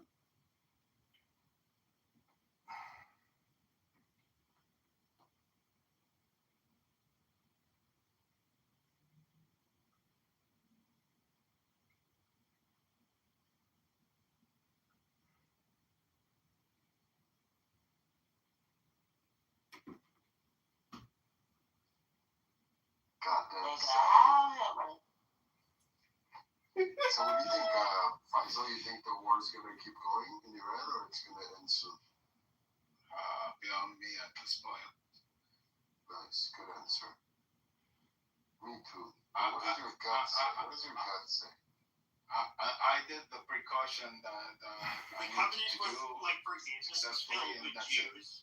Judaism ceased to exist. I just came back from Hong Kong yesterday. Stop talking about Jews. High-end PC back in January before the war.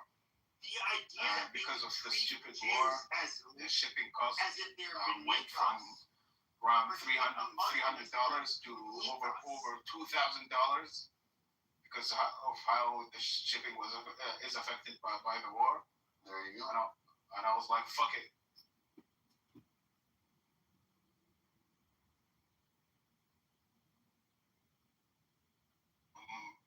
Jeddah to Hong Kong. I went, took my PC, toured a little bit.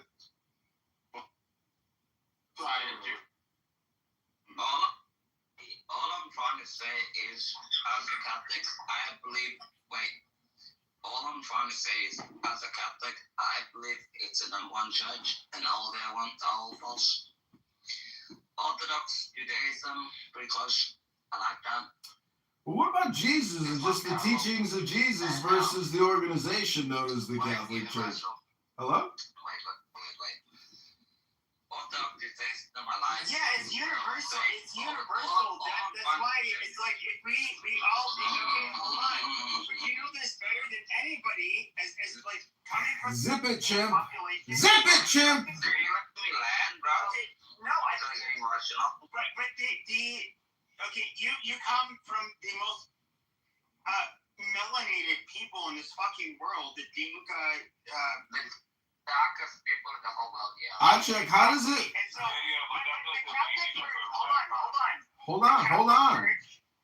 The Catholic Church adopted you guys as Catholics, and would you agree that it is considered sinful for somebody like myself to mistreat you as a fellow son of God?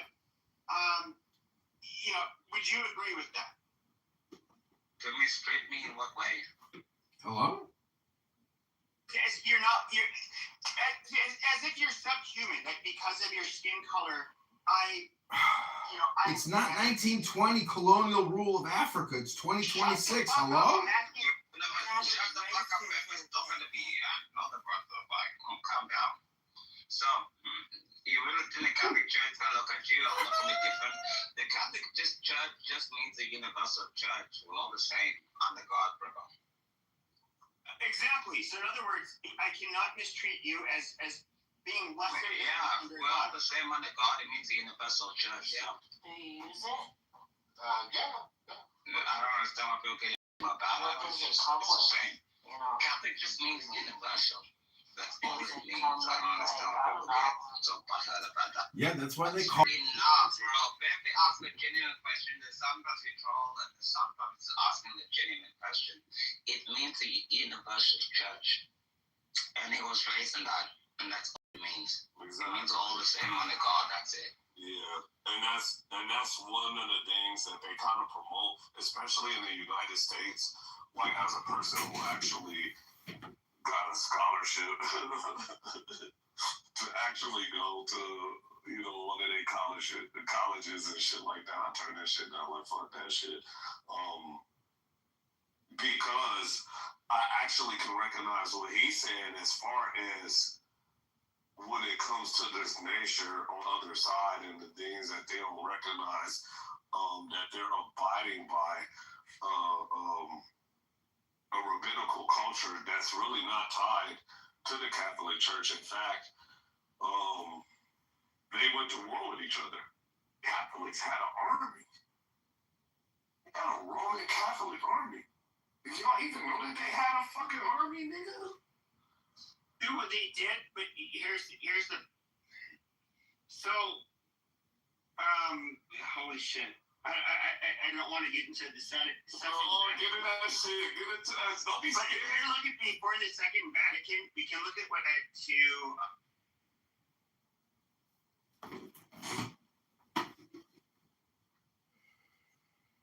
Rather all shy and see how some of the most expensive substances out there on Earth is some specialized ink that is made in Japan.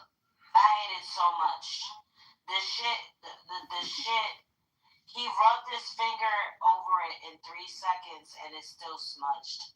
What the fuck are you paying $600 for? The prestige. It's smudged. It's still just prestige.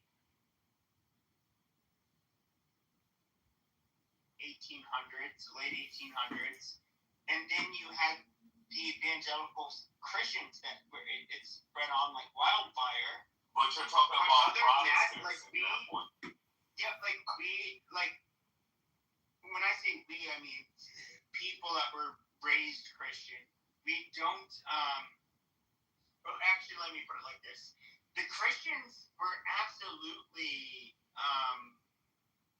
responsible for a lot of the anti-Semitism and hatred towards, and we can look at where the Catholic countries were, and even Spain, Portugal, France, Italy, like they were absolutely, they blamed they fucking target the fucking religion for a large part of the time. And I don't. It's kind of weird to me where people try to downplay it. Like, once again, I'm not that religious of a person. Yeah. I can stand up for what it means to be like a Catholic today. But if we're looking at the Catholic Church throughout time, like, yeah, they were totally anti-Jew, and to this day, I don't think this is anti-Semitic. We all. Yeah, that's good. Yeah. Catholics, we're not. That does not devalue Jewish people as any lesser than us. Like they are children of God. We cannot mistreat them. We cannot do anything bad to them. Really, I mean. Yeah, but that's before or after the war. And question whenever. Well, go ahead, Ian, because I've been kind of going back and forth for a while. So go ahead. This is a little silly thing, but Pepe, were you raised Catholic or Christian or whatever? I was raised Catholic. I'm not a religious person. Yeah, I'm not either, but I was raised Catholic. He's an ethno Catholic. Go ahead. Every time I hear somebody say they were raised Catholic, that might give me the most retarded take in the whole entire world. Go ahead, man. Okay, regardless, I was raised Catholic, schools Catholic, sacraments and everything. As an adult, I don't totally, but the whole point was I was just going to say about with Jewish people, I remember maybe Pepe did, we were raised, thinking the Jewish killed Jesus. I thought Jewish people were bad. Not because both John Paul. And I know. That's not how raised Catholic. That's just what we were told. Hold on. I'm not making an argument. I'm just saying being raised Catholic. Because they're full of shit. Every time somebody tells me they were raised Catholic, I know the audience. So actually, that was not the point. Okay, so if we were to look at. Okay, I was born after 1965. Okay, after Vatican II. I was brought up. My family, the Catholic schools, the churches that I went to, did not blame the Jews for the killing of Christ. And what I've always found ironic is that, yes, the Jews were ultimately responsible, or I should say the Jews, that turned Jesus over to Pontius Pilate to convince him to execute Jesus were, obviously they are responsible. But if we're to look at the first Christians, all of the first Christians, whether it's Jesus, his disciples, everybody, they were all Jewish. And those Jews, I guess you would say, were obviously the righteous Christian, new Christians. And so, and of course, Jesus died for all of our sins. He, if you believe in Christianity, he saw all of this coming. and he died for all of our sins. So it becomes kind of like futile and stupid to talk about. Yes, it is. I just was saying, as a Catholic, did you feel like you were kind of raised with the vibe of like Jewish people aren't good? I guess I did. I was, and a little bit, but I also had no exposure. Like where we live, I don't know. So I don't eat. There's no Jewish people anywhere near me. We don't live anywhere. So it's very weird. So like in Catholic school, you get a lot of Jewish names with a lot of kids that were Catholic because their father was Jewish, the mother wasn't. Super common phenomenon, at least for me growing up. I'm not going to say it's the same everywhere else in the United States. I would say the only, how do I put this? So you get a lot of out-of-staters from, I came from New York, talk shit about Jews. I felt like it was more of like whatever drama they had from where they came from. It was felt that. They feel like the world owes them something, but in reality it doesn't.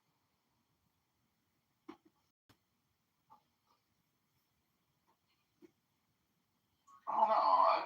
I can't say that I ever served with anybody that was Somalian, but I served with a bunch of Armenians when I was in the military. Oh yeah. Yeah, I've never thought of anything negative about Armenians, honestly. Yeah, other than that maybe he's a little bit gangster over there. What's this about? That's one of our stereotypes. What are you guys talking? Hello? How you doing? I mean, I had the same impression about Greeks, but here we go. Hello?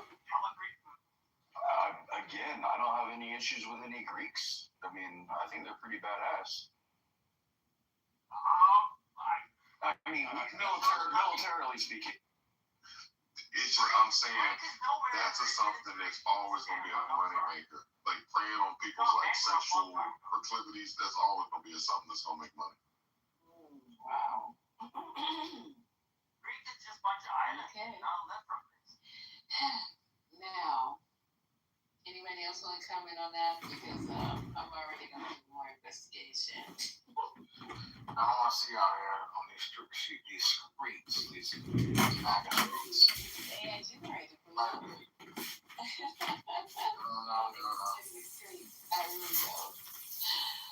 Oh, okay. If I'm not on Clubhouse, like, where is this girl? Been working on my Trump AI. Shit, I should see if I didn't cancel my revenue sharing.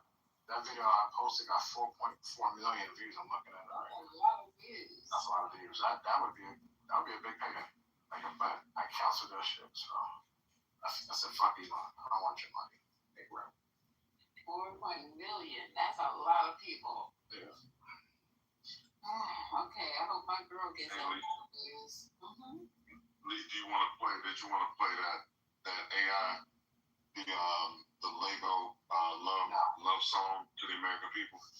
Oh yeah, I will do that. Let me do this one first. Also, Lego. Trump's corruption. Oh my God. Let me go back. All right, here we go. And see if we can do this. I hope we haven't lost our Trumper on the stage because I'm not looking at my phone. See how they like to take up my space and then leave? Georgia Senator John Ossoff. Okay, here we go. Senator Ossoff is betting that Georgia's voters care about all of this potential corruption too.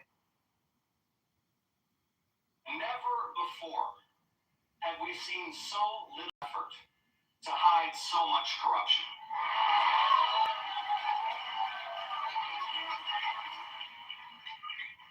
The Mar-a-Lago Mafia has taken American corruption to spectacular new heights. But corruption in America runs a lot deeper than Donald Trump. Because how does American politics really work? It's coin operated. Money goes in, favors come out. Joining me now is Democratic Senator John Ossoff of of Georgia. There's always so much to ask you about, and especially given the state of corruption in this administration and this country. I want to get to most of that, but first I have to ask you about some news that just broke today, which is that the Secretary of the Navy, John Phelan, was ousted, it seems, by Pete Hegseth. And this is, of course, coming at a time when the U.S. is right in the middle of a war with Iran, when we're learning about how long it's going to take to reopen the Strait of Hormuz, even if that's resolved. And this is a long list of firings. What's your reaction to that ouster? Yeah, thank you again for having me, Janet. I met with Mr. Phelan when he was trying to get confirmed by the Senate. He was not an impressive man or an impressive nominee for that role. It appears he's not done a good job in that role. In addition to what's happening overseas, they were trying to resuscitate shipbuilding in the United States with very limited success. But what's happening right now in the Strait of Hormuz is a geostrategic and economic calamity and a huge self-inflicted wound. It appears that the president has gotten himself stuck and is desperately trying to extricate himself from his own mistake. It is worth remembering that now 13 Americans have been killed, hundreds wounded, thousands of civilians killed. Munitions, it will take years to replace. Grave damage to our standing and position in the world. And yet, the regime in Tehran is still intact, as are their ballistic missile and drone forces, as is their ability to choke off global energy supplies, as their stockpile of highly enriched uranium, which they only built after President Trump shredded President Obama's Iran deal. So you are on the long list of things that Secretary Hegseth has done and the people he's ousted. It doesn't sound like this is the top of your list of concerns. Look, he has been lying to the American public about this war from day one, as has the president. And they have misled the public about why we're at war. They've misled the public about the progress of the war. And they've executed this operation with astonishing incompetence, doing immense economic damage and undermining our national security. No question about everything you just said. And it is all tied, especially given who their negotiators are, to, as I referenced, this an unbelievable level of corruption. You gave a banger of a speech this weekend where you talked about a lot of this. We just played a clip of that. But I want to ask you about a piece of news that really just broke yesterday, which is that the Trump administration seems to be considering a form of a financial lifeline, I guess you could call it, to the UAE. Especially, I mean, there's questions about that alone, but especially given the massive financial entanglement. White House is astonishing. It may be one of the most significant scandals in American history. Who are the president's two chief negotiators? His son, Zach Woodcock, is the keeper of the Trump family crypto business, which has received vast sums of money from Emirati royalty. The spy chief, the national security advisor in the Arab Emirates, acquired a 49% stake in that business before the United States agreed to grant the UAE access to our most sensitive AI chips. And we have Jared Kushner, his private equity firm, Affinity Partners, which in addition to receiving billions of dollars from Saudi Arabia, has received Emirati money. The people doing our diplomacy are at the same family. And meanwhile,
they're not.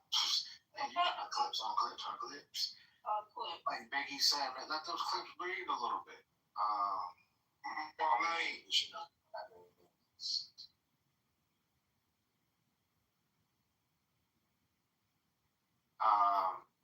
yeah. Did you talk about the California? They had a debate today for governor.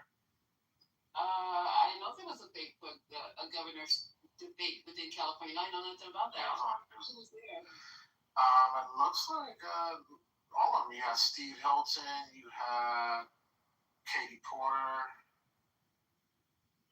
You had Steyer.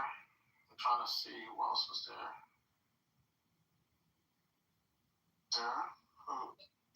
What's his name on Clubhouse? What's his name? That's not this. From who? Clubhouse. Yeah, Greg Cardone.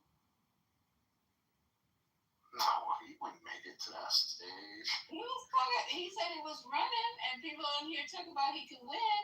Greg Cardone. He was not there.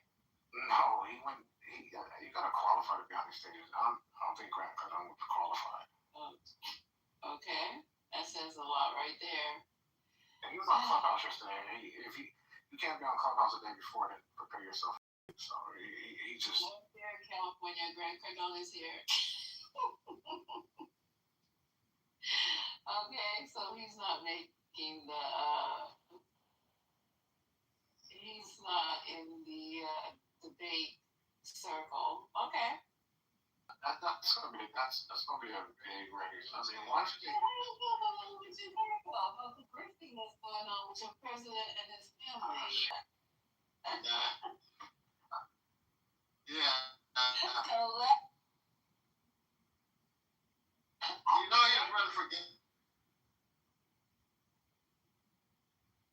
Had a commercial on 126. I heard it on Urban View. I heard it with my own ears. You could put a commercial on it.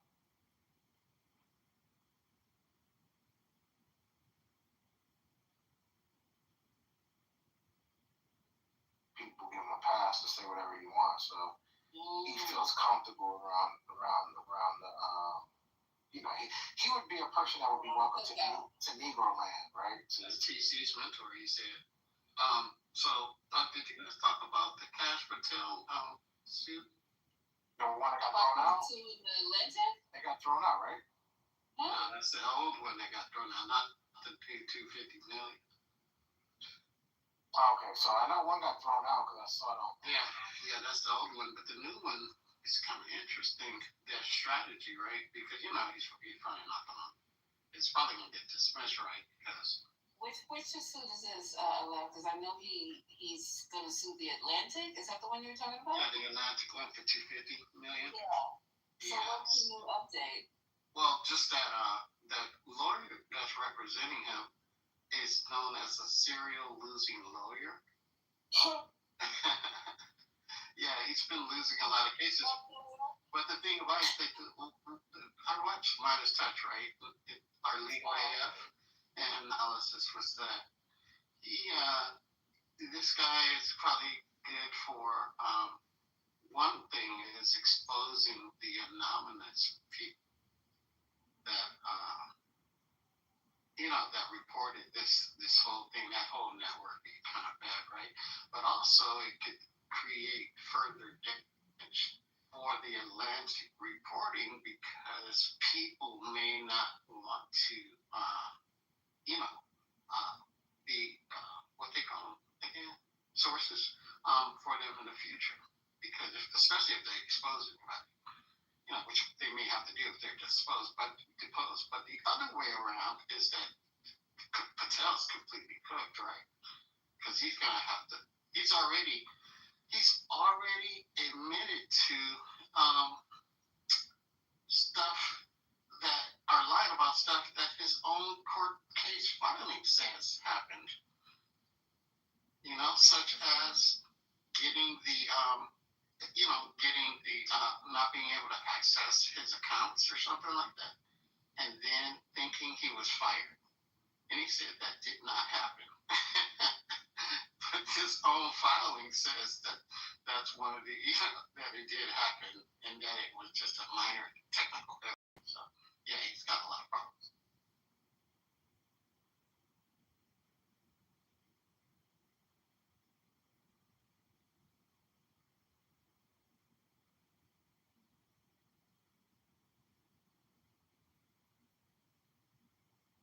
Waiting for that. We're waiting for that because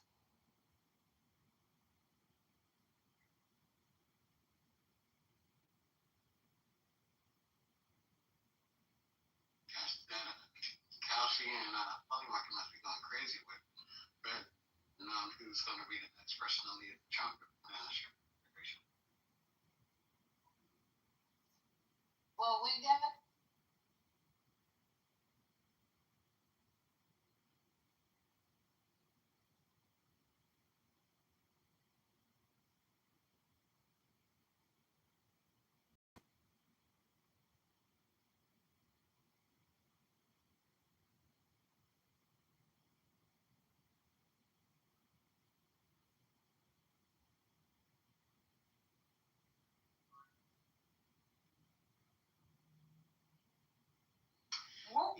He has to go to all those places in Las Vegas that he lives, and he has to tell all of those places and all of those cameras that this did not happen. Don't say anything. You know, all of that electronic surveillance. I don't think it's possible for him to eliminate corroborating evidence. I don't get it. I don't really get. I'm just, and then the other thing that's really going to destroy his career and everything else and his life is that he said he has evidence of the 2020 election that it was rigged. Where is he pulling this out of crack of this body? That's a big pull, right?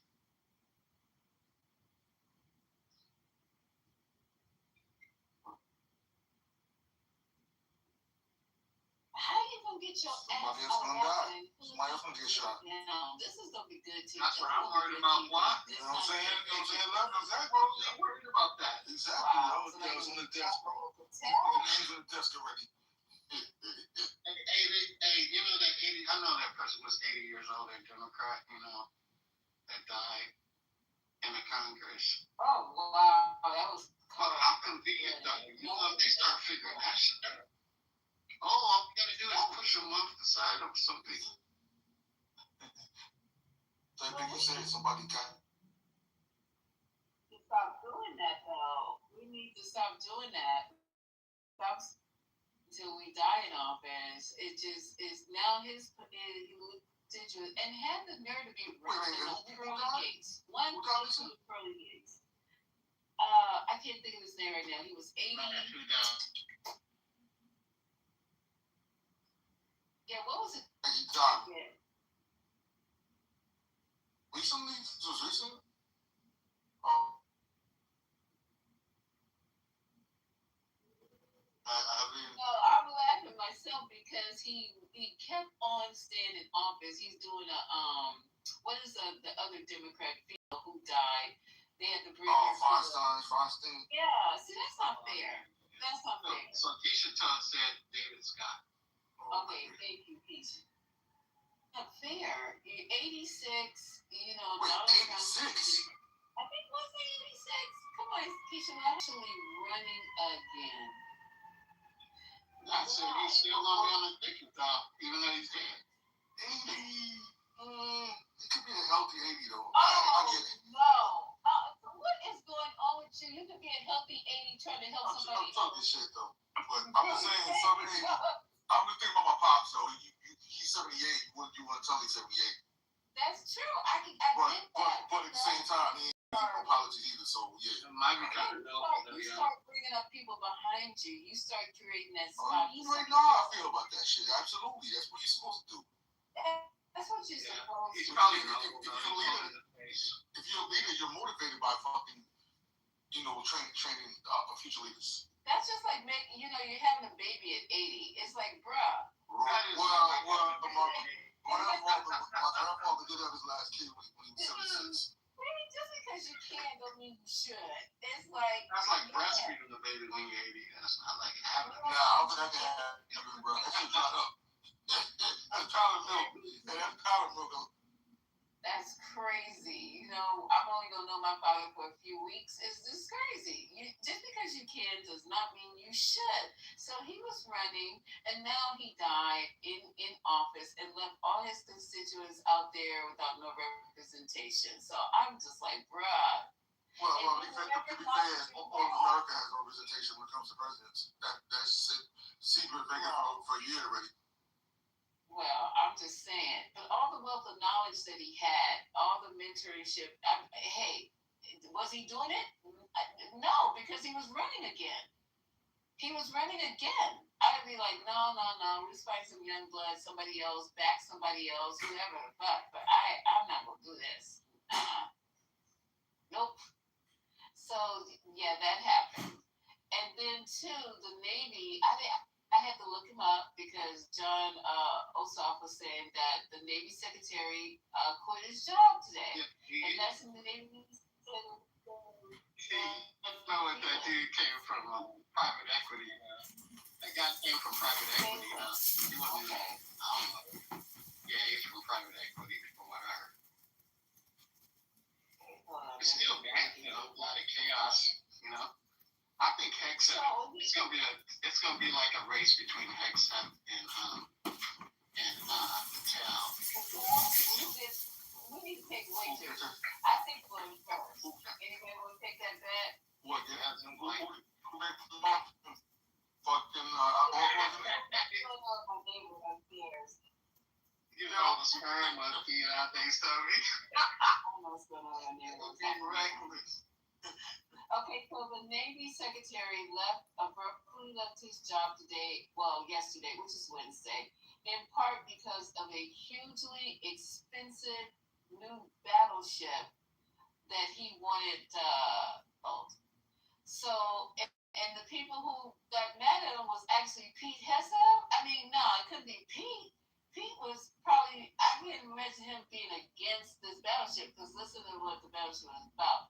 Phelan, who served just over a year in his post, had helped conceive of the new battleship to curry favor with President Trump, according to two people familiar with the matter.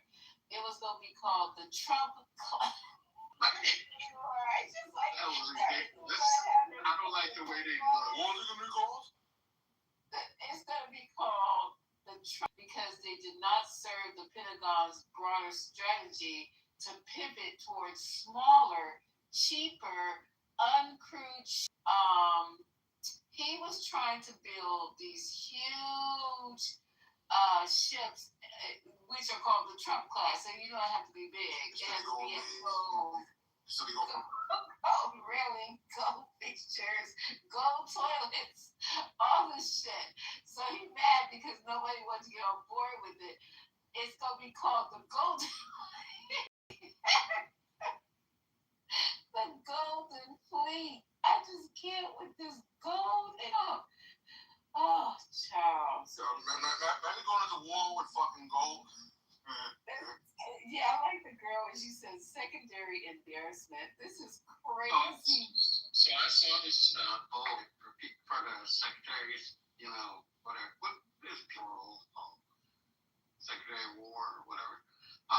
But I saw the polls for those guys, and he is like the absolute worst. His poll rating is lower than Kash Patel's comparative poll ratings. It was like 30. It was positive 35 for Cheney. I think it was like positive 20 plus for Hillary, and I forget the next person. The next person was in the 30s or something, 20, something like that, between Cheney and her, and his was negative 30. Oh no, Dick Cheney was positive 65. That's right. So it's like a 95 difference. Is that crazy? That's like, what?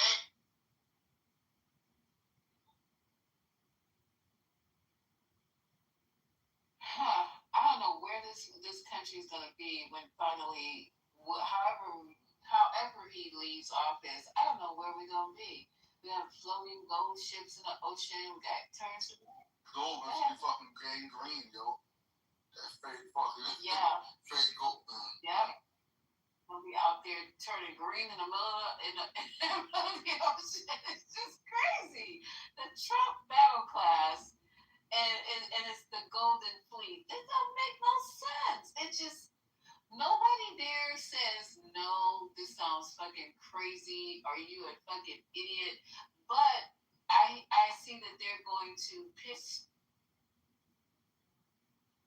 smaller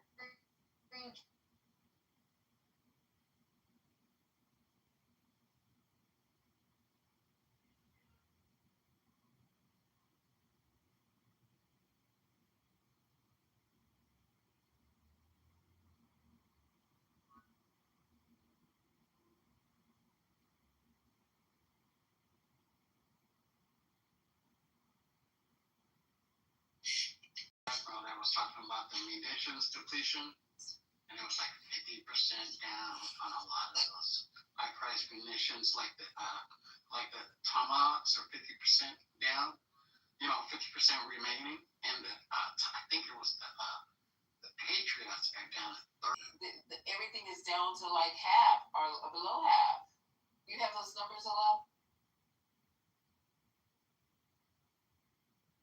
Thank you.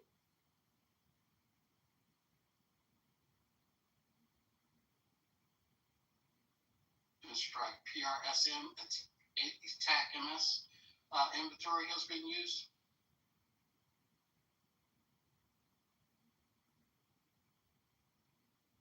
Strike PRSM, it's TAC MS inventory has been used. And then we're down to 30% of the stockpile for the cruise missiles, the Tomahawk missiles. 850 of those have been fired. I think it's also interesting to know that some missiles take like 1 to 5 years to replace the munitions that have been used in the conflict. So even if they did get to 1.5 trillion, it's going to take time to replace everything unless they have a way of accelerating, like putting all of us to work on. So don't worry about it. It replaces itself like it's ear heals itself. Yeah, I guess we'll just have a lot of optimists doing it, Are those made in dark warehouses or? Like, those movies you see in LA, those are actually Arby's. I don't know. And we need the money to replace that. So I know that he's asking for an additional. Let me go down here because it says in this article. So the military campaign in Iran. And a week before Hesep is set to testify on the Pentagon. Oh no, it's gonna be a shit show. So Hesep is set to testify on the Pentagon's proposed $1.5 trillion budget. What is that gonna be? Let me just finish reading this. I have no idea. The ouster of Phelan comes amid the U.S. military's campaign in Iran, and a week before Hesep so I guess next week, is set to testify on the Pentagon's proposed $1.5 trillion budget, which would involve significant boosts to key Navy programs. This includes Trump's Golden Fleet. So he's going to actually bring his drunk ass before Congress and talk about the fucking Golden Fleet and ask for $1.5 trillion. I want to see who votes on this shit. Definitely need to try to Yeah, this is going to be hilarious. That's going to be good content for real. When he goes and tries to sell this. I might stay home that day. Me too. Oh, this is going to be so good. Oh my God. He's going to be high as a fucking kite.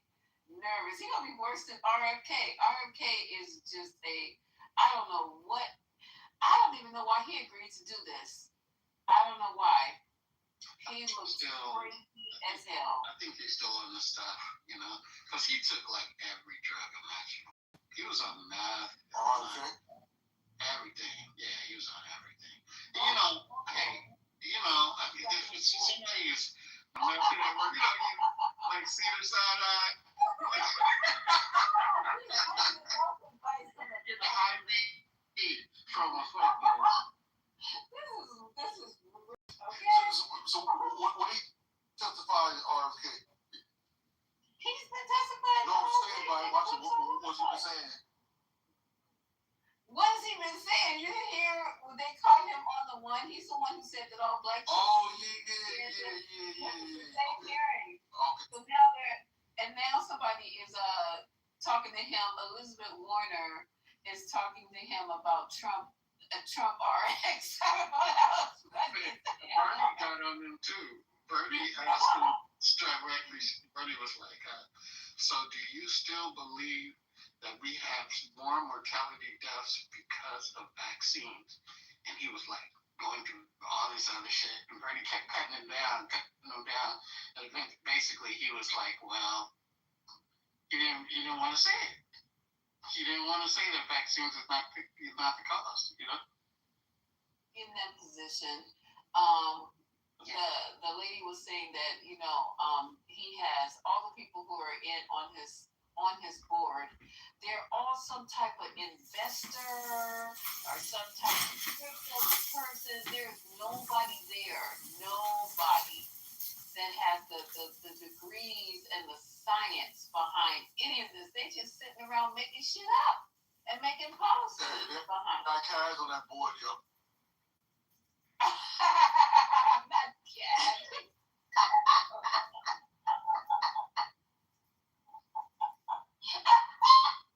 I was sitting up here going, let me see how long this shit's going on. But they have, I saw that they no longer are requiring military folk to get vaccinated. Be vaccinated. Oh, well. I'm not even, listen, I don't even care anymore at this point who's not vaccinated. As long as me and mine are vaccinated, I just do not care anymore. It's your right. And you know the whole thing with the vaccine too, right? With the whole thing with the military thing. You know how daycare is. How your kids come home with germs and shit. When you live in close quarters, motherfuckers be nasty. You see how quick shit spread also. Nursery school, pre-K is crazy. It's bro, it's over. Hey, look, come out the field a week later, you'll be fucking around seeing camel on the back of one of your soldiers' ears. Like, motherfucker, how do you still have camel on your ears, yo? Hey, they gotta send out like a message to the parents. All the parents get it by the middle of the day that there's been an outbreak. You know what I'm saying? I used to get those messages all the time. It's like it's crazy because one of my kids, I get a call in the middle of the day and they're like, "You need to come get your kid." I'm like, "What's going on?" They're sick, and I'm like, "Okay, what is the problem?" And I'm like, "What? Sick of what?" So I know what to do. Like, should I come get them and take them to the doctor? Go take them home? Just give me an idea. Well, all I can tell you is they got blisters in their mouth. I said, "What? Blisters?" Okay, that's enough. That's all I need to hear. I go pick up the baby, go to the doctor. What the fuck is going on here? He says, "Oh, your kid has hoof and mouth disease." I'm like, "What the fuck is that?" He says it comes from it's very highly contagious, and it comes from whatever estimate, like from ducks in the park, or from some. And been to the park with ducks. Been to the park with your kid. I was working all week. So parent had not washed their hands, maybe playing in the park, Central Park, I don't know, Washington Park, I don't know, Irving Park, their hands in each other's face. That's how that went down. And my kid was out for like a fucking week. Not only did he have blisters in his mouth, he also had blisters on his hands and his feet. And he was fucking miserable. And I was miserable. Is there like a medication or what kind of treatment is there for that? Well, the doctor told me to give him, they actually gave me Tylenol with a little bit of codeine. But then for the blisters, just the normal, what is that pink stuff? I can't even think of it. Put off Benadryl. yeah, they call it something else. Yeah. for the chicken pox. Miserable. With the blisters in the mouth, it was just the worst. Trying to get like little soups, and they had to be It's like contagious. Like a motherfucker. Oh my god, it is contagious. My oldest had it, and they left me with her ass, and everybody else left. Get out! I ain't never heard of this shit. I ain't never heard about it either. Summer camp, yo. Oh, it was a disaster, I'm telling you. Really. So the school got closed down for 3 days as well because they had to go in there and disinfect all the mats, the beds, the fucking little lockers that they had. Everything had to go. So it's crazy. And I can't tell you how we got what are the things, bed bugs? There were bed bugs in the hospital. Wait, hold on. There were bed bugs in the hospital, and everybody kept saying, like, they kept saying, I'm getting bit by fleas, I'm itching, because it was actually also in the scrubs, it was in the residents' rooms where they go to sleep, they call rooms or whatever, and then they transferred it into the scrubs because you throw the scrubs in the dirty scrub thing, and then the clean scrubs are right next to it. So I was on the train one day, and it was summertime too, and I was like, because we knew that they were happening, so they said, oh, we got new scrubs, so everybody knows there's new scrubs. So I was sitting on the train one day, and I had on sandals, and I kept saying, why is my foot itching? It's just random. It's like so random. And I didn't think anything about the fucking bed bugs because I hadn't been nowhere near that. So I get to work and put on the scrubs, and I'm telling everybody, gee, I don't know what's going on. So I was starting going through the nerd box, trying to look for something to put. So the comes in, and when my key, for some reason, and she says, come when you get finished this case, come on in to the office. I have some open. I said, okay. So I go in, and she looks at my face. She says, girl, I was like, damn, we had to take all the scrubs out. Everybody had to report who had on hospital scrubs and take off the fucking scrubs, and we had to put on our clothes, and we had to stay in the hospital till 3 so we can fuck out. But it was like, you have that certain hospital family members that it's like, yo, man, come, make sure you keep their bags the fuck out. Be careful with that shit. You know what I'm talking about? Yeah. For real.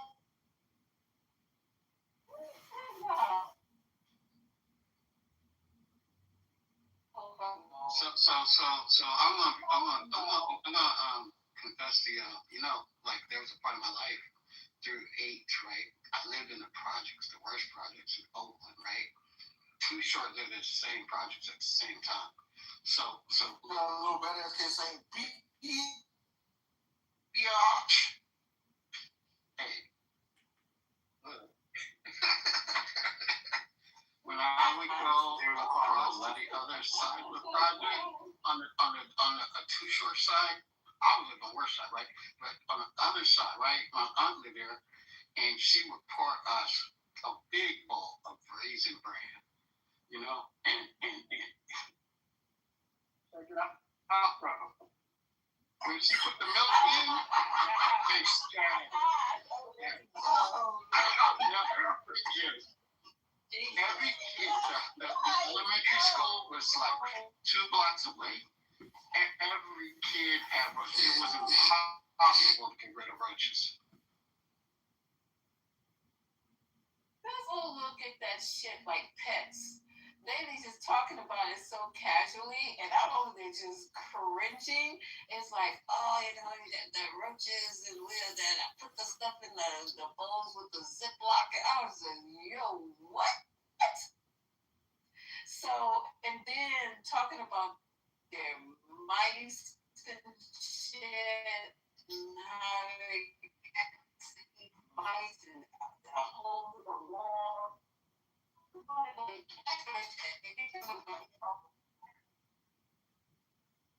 Oh my God.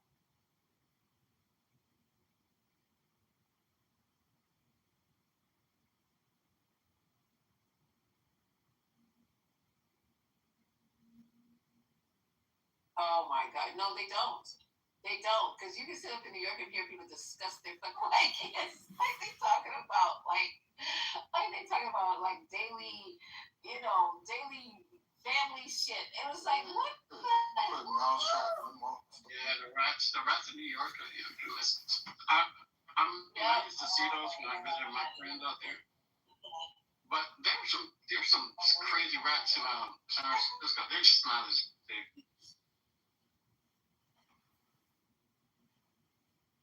I have, first of all, I haven't seen any rats in the house. Yeah, them rats in New York, they got game. Early in the morning when I got to walk down them fucking steps down to the subway and they dragging big slices of pizza down with them right next to it. They don't fucking care. They got videos of the rats in the subway, like on the poles, like the poles that we hold to sit up. Like they're just literally circling the pole like a fucking stripper. I was like, I'll never touch a fucking pole in the subway again. It's just rats everywhere.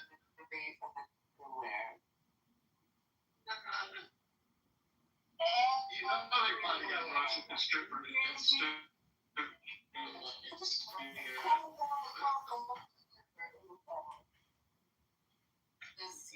They're everywhere. I mean, even really? Oh, you talking about at the New York courthouse? Oh my yes, God. on Woodland Center. They're fucking, you can see them quick shit. They be jumping on top of the table, huh? Oh my God. I can't deal with no rats. I tell you. No rats either, you know. I'm down my roach days. You know, I had a girlfriend back in the day, and one came up the wall behind me. Wait, you had a girlfriend? And I'm just saying, like, you know, that's the kind of thing you never want to happen, you know. So I just remembered that. She was that plastic, bro. That plastic couch that's covered. Yes. You see the you know, the plastic couch. Deborah, you know what the plastic covered couch is? Yeah, my mom had the plastic covered couch. Yeah, so she had that going on, and I had her, you know, cleaning the room. And she's sitting out there, the lights down. Oh, you get out of here, Omar. You disrespectful. You don't even know what you're talking about. You never even saw plastic cups. Did you see? But anyway, yeah, that push came up behind her head. I'm trying to tell you, I was fucking hard there, and I look around. I was like, yeah, so. Holding her hand. Holding her hand. I was like, really, like, wow. Crazy work. I swear to God, you got me thinking, man. Because I just assume everybody's place I go to in New York, they got some type of to the bodega, the corner store. They got cats, and I know why the cats are there. Shit, they there because we trying to be nice and they take care of all of their rats. Yeah. But you can tell the difference when it's a issue because it's really an issue.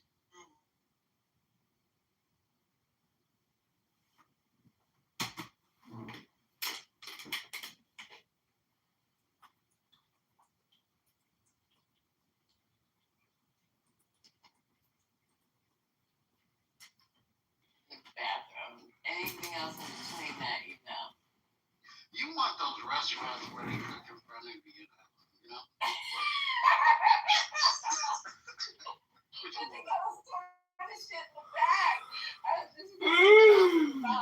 I mean, they gotta have something like that, but at least try to catch it somewhere because those rats, they gonna follow that food.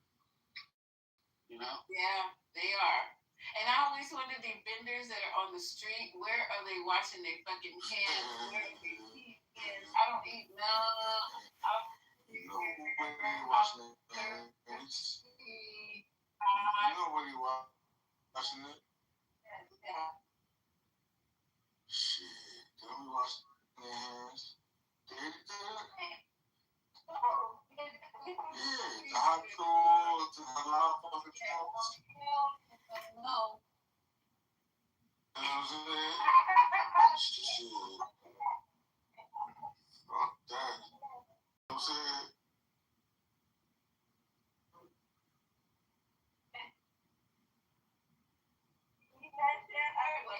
Right, because they don't want to go up in there. Yep, they do not. Yes, they do. That was selling hot dogs. I was like, my daughter was like, man, immigrants. There was this lady. Boy. You could smell it. You could smell it maybe 2 blocks away. It was something just smelling so good. I was thinking it was coming out of one of them little restaurants or whatever, little holes in the walls, whatever. And my daughter goes, no, wait till we get to the block, you're gonna see black schools on. I said, well, what am I gonna see? She goes, oh my God, you and your tacos, you love tacos. I said, yeah, of course. I mean, shit, is there a new place I hadn't seen? What's up with the tacos? But you could smell this with cooking. We got maybe 2 or 3, I would say maybe 10 feet before the school. And there was this lady, you could tell she was just newly arrived. I'm sorry, you could tell. I'm sorry. And she had a whole fucking pig. I mean, the whole pig, right? With the whatever that is that goes through the mouth and comes off the ass, and then they rotate it on the. She literally was rotating a pig over some hot ass wood in the middle of the street. I was like, what the fuck is going on here?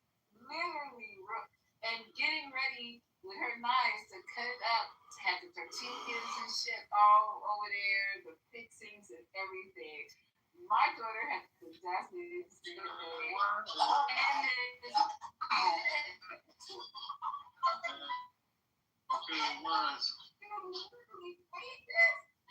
child, I said, you are anything like that. You know, where's her temperature? Like to put in the pig to make sure it's cooked all the way in the middle? How do you know that this shit?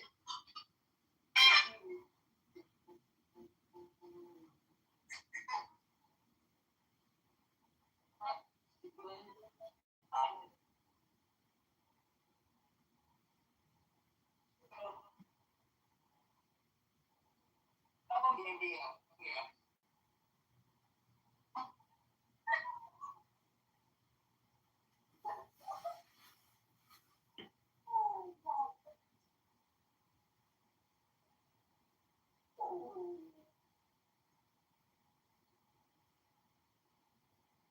He's trying to sell you the dog while she's selling you some hot dog.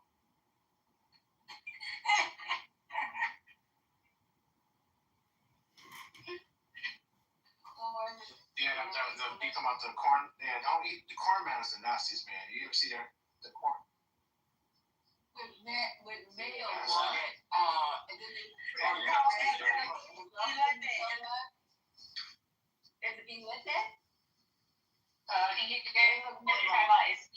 the corn that they put the mayo, cheese, and chili. Oh, I love that. What's wrong with y'all? That looked like diarrhea for me. I was like, I make it like But is it mayo or is it sour cream? It's mayo. It's mayo. It's mayo, and then it's cotija cheese. Then you put a little, you drizzle sour cream at the end, a little bit. That creme, not the thick sour cream, the cream that got that corn. But they not there no more. I miss them people like at the beach. They scared now. Yeah, well, good, because the health department, I'm going to call some numbers. This is crazy right here. I mean, literally in New York, it was 80 fucking degrees. at least, and pigeons everywhere. And she got a big. I carry no cash. Oh, that's funny. Okay, so let's see. Where was I?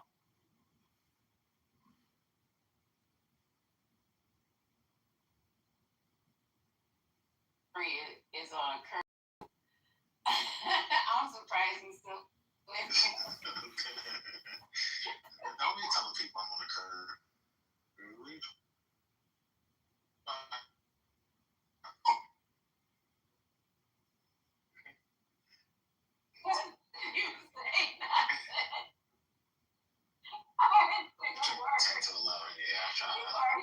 I'm trying to wind down. You know, because you want to. Let me guess. But you want to have none too quietness. You want to have serene tranquility when you're going to bed. It's super. I like it loud. No, you want to wake up the next morning and don't have to worry about arguing with people over. You didn't even get it. That's why I know he's not getting any. I said I like it loud.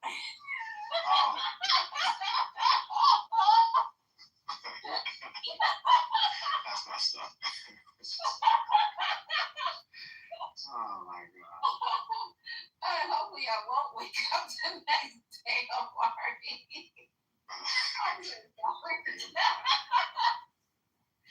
Somebody save her. Where you at, Law? That's funny. Okay, so anybody else have any breaking news? I have things. I have a clip about how Trump is very popular in Africa. Did you guys know that? In Africa? Yeah. Hopefully, fucking voodoo dollar, that piece of shit. Trump. I don't know what. I haven't preloaded it. I haven't listened to it, but I know it says Trump is beloved in Africa. What is going on? Probably those Indians who are making money probably created that video. I was I didn't hear much about that, so maybe tomorrow we can discuss that. I don't know. You know what I mean? Yeah. So maybe. So I'll try to find the clips for tomorrow. See. Sorry, what happened? I'll say hello. I just saw you guys from. Hey, were you asleep? Kind of, but I was looking at my phone and see you guys. Oh, okay. I'm driving. It was hard for me to get some cars because you stopped in the middle of the freeway. I don't know why. What, you on a 4? You on a 5 or a 4 or 5? 805. 805. You're doing 8 to 5. Okay, so you're going out Sunday. Yeah. So are we at war? I'm on the way. The Trump start a war? What happened with the fight?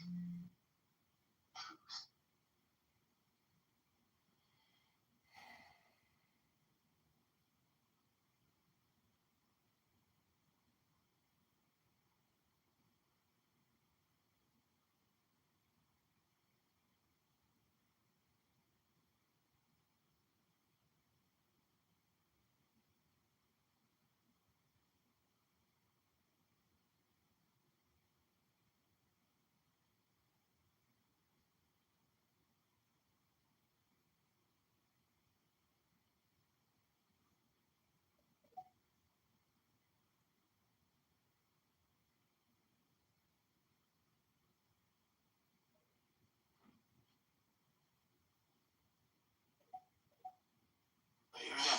7, it says build the creator economy properly. 8, solve the AI slop problem, which is an interesting. 9, bring back the chronological option for power users. But so with anti-gravity, what you can do is you can create all these multiple terminals, and inside the terminals you can run Claude code. And so you can have anti-gravity have exactly what you're talking about. then use Claude Code inside of 15 different terminals, which are agents, right? And essentially, anti-gravity will start to break up everything that you're giving it, and then it'll start assigning each one of those little terminals a piece of what you're talking about. And it'll start to build, because Claude Code's better at back end, anti-gravity's better at front end. Everybody knows this shit. But so essentially, you can just kind of like go back and forth, and it will build. And you should let me show you. I created the Grok Imagine Theater. So that's awesome. Cool. I'll show it to you. Yeah.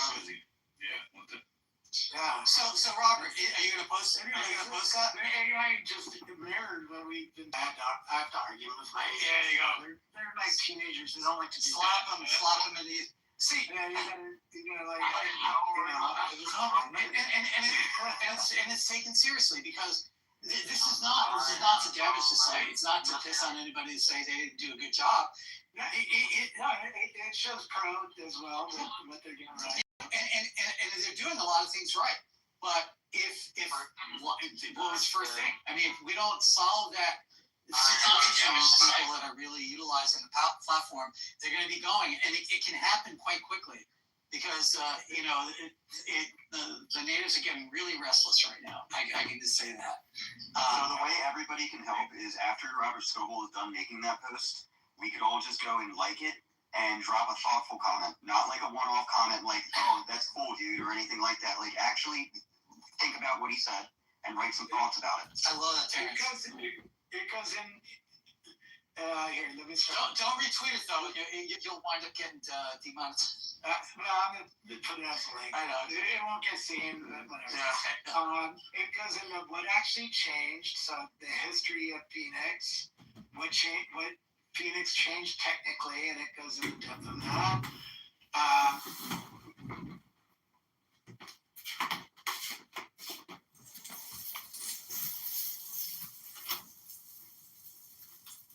What Nikita Beer's decisions have been made so far, and then it goes into the is equally real and equally significant.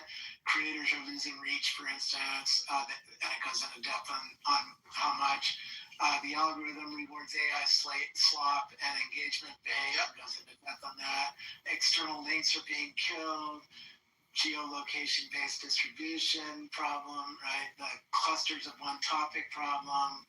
And followers don't see your posts. I mean, that's how we started the show, right? And my own observation, I'm seeing lots of people complain that their region's down. Yeah. So they even pulled in one of mine.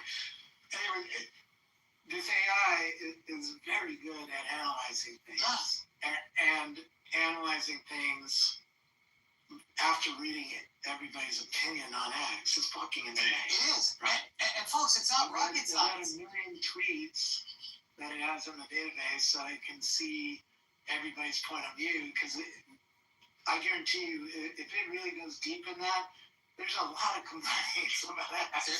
There is, yeah. And it's not rocket science. We're talking about stuff, tools that we all have available. And a lot of praise. I've praised it. Yeah. And so this is, I think, a starting point. But it's going to get even more complicated because as AI invades everything that we had considered social media it's going to be even more difficult for people like Elon to make these platforms useful in their own ways. Like Robert said, we're coming into a different type of social media, and it's happening very quickly. Hey, Robert, I gotta say something. I gotta say thank you for the quote post. By the way, I realized it got retweeted by Elon, and that shit was a fucking probably. 40 million views. 40 million views. I'm glad I brought up the topic, but obviously you made the connection, so gotta say thank you for that. So. Yeah, it's not. The problem is he didn't lower the price for reading the content out of the list, and so it's still. In fact, let me go to the developer console. Oh, you're talking about for the API itself? Yeah, because I got to grab 40,000 posts a day. I talked to the developer. He said I was on point whenever, but that, I mean, I literally just copied the email that they sent out. So, all right, in 2 days I've spent $113. All right, I was spending $300 before, so I took the price down. I don't think they got it done in time. They were a little late on it.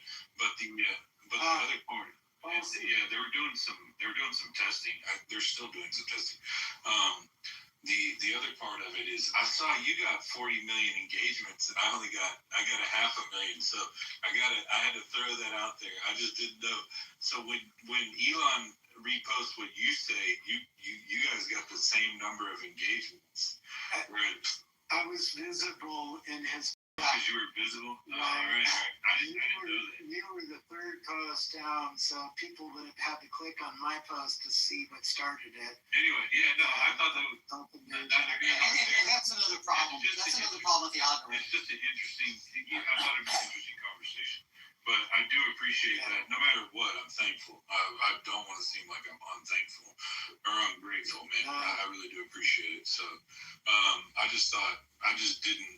didn't know how it worked, obviously. I've only had a couple posts hit over 1 million views, and usually, all 3 of the other ones were completely negative. And it's mainly because people are arguing in the comments, right? You get 2 million impressions and whatnot. If you want to play the Elon game, you got to figure out.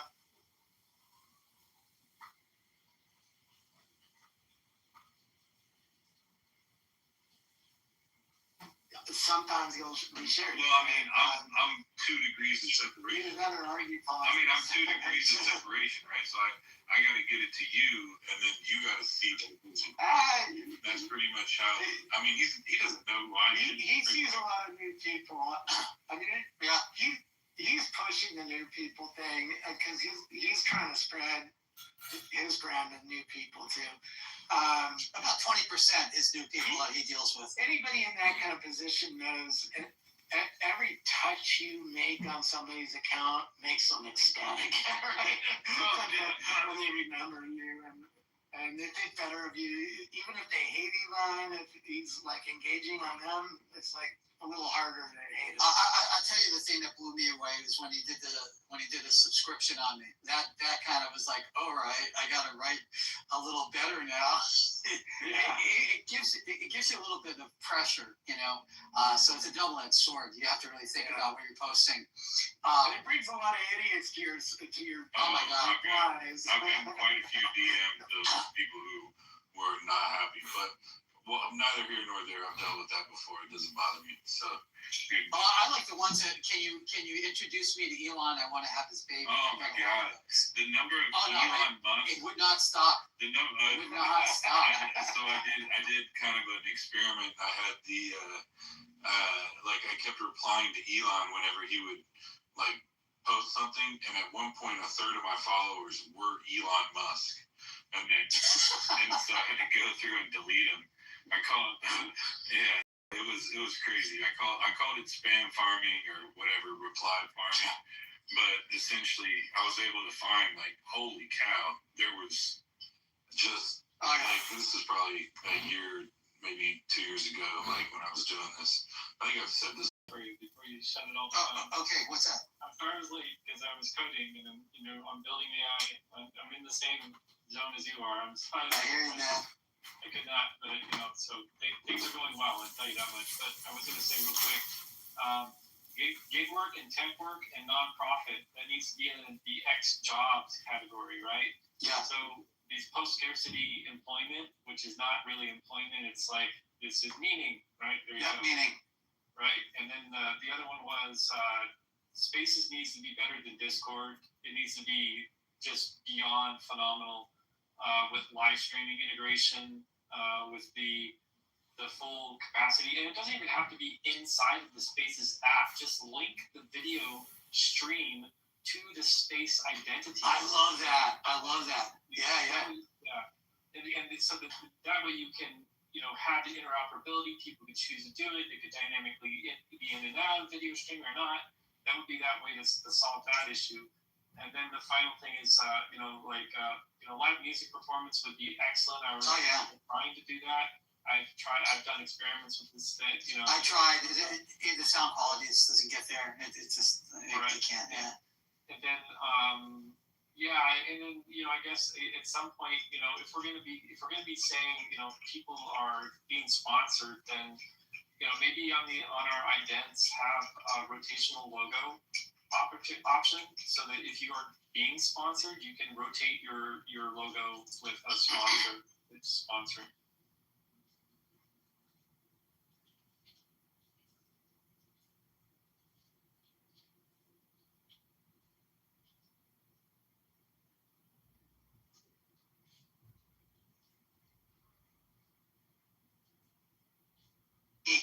Forever, and every type of, we're talking newspapers, radio stations, payola, it's always been there. It is nice that it can be accepted and out in the open. I mean, I know Robert would agree with this. We get hit every day for some kind of sponsorship. I don't do very many, and I will only promote something that I actually am using, and that makes it very difficult for people. It's just like, why aren't you doing this? It's free money. It's like, I'm not using your product. I don't plan to, and I'm not going to do anything. But if you think about this,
in our community right now as I speak.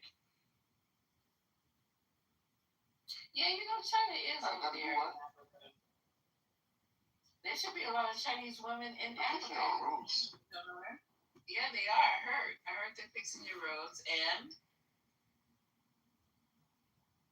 there's a lot of Chinese babies over there now. They're fixing our roads. I'm coming to World Bank. We're not fucking them yet, but I think some of my girls are fucking the Chinese, man. Yeah, they got Chinese African babies over there. I heard it. I'm fucking bloody someone yet. I heard about them. Yeah, illegal. Boy, here. You're beautiful. And the seaport. Oh, God. Seaport. All right, y'all. Anybody else have anything to talk about? Because I'm ready to sign off now. Y'all ready to go to sleep? I'm ready to go to sleep. Y'all are ready to sleep. Yes, that's all. It's money over here in Nigeria. Just woke up. Yeah, we here. No, I heard. We hear the hyenas.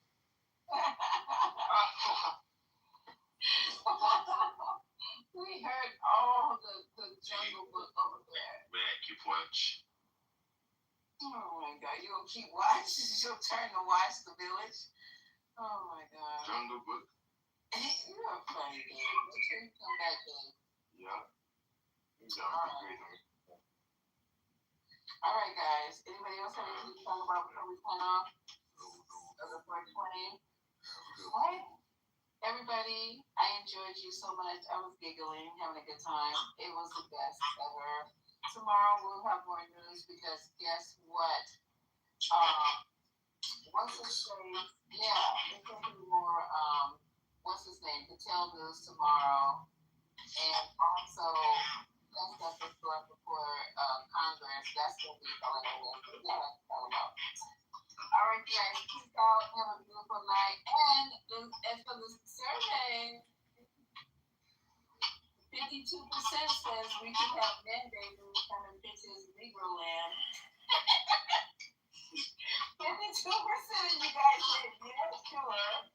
And only 40% said nah, I'm good. And then 90% said who. So now we're gonna have our pick tomorrow. I'm gonna have to back channel mandatory and have them come in and pick Negro land. Thank you for your time. Leave y'all's money at home. Don't be hating, Debbie. 52%, bro. That's a lot. Oh my God. Bye. Good night.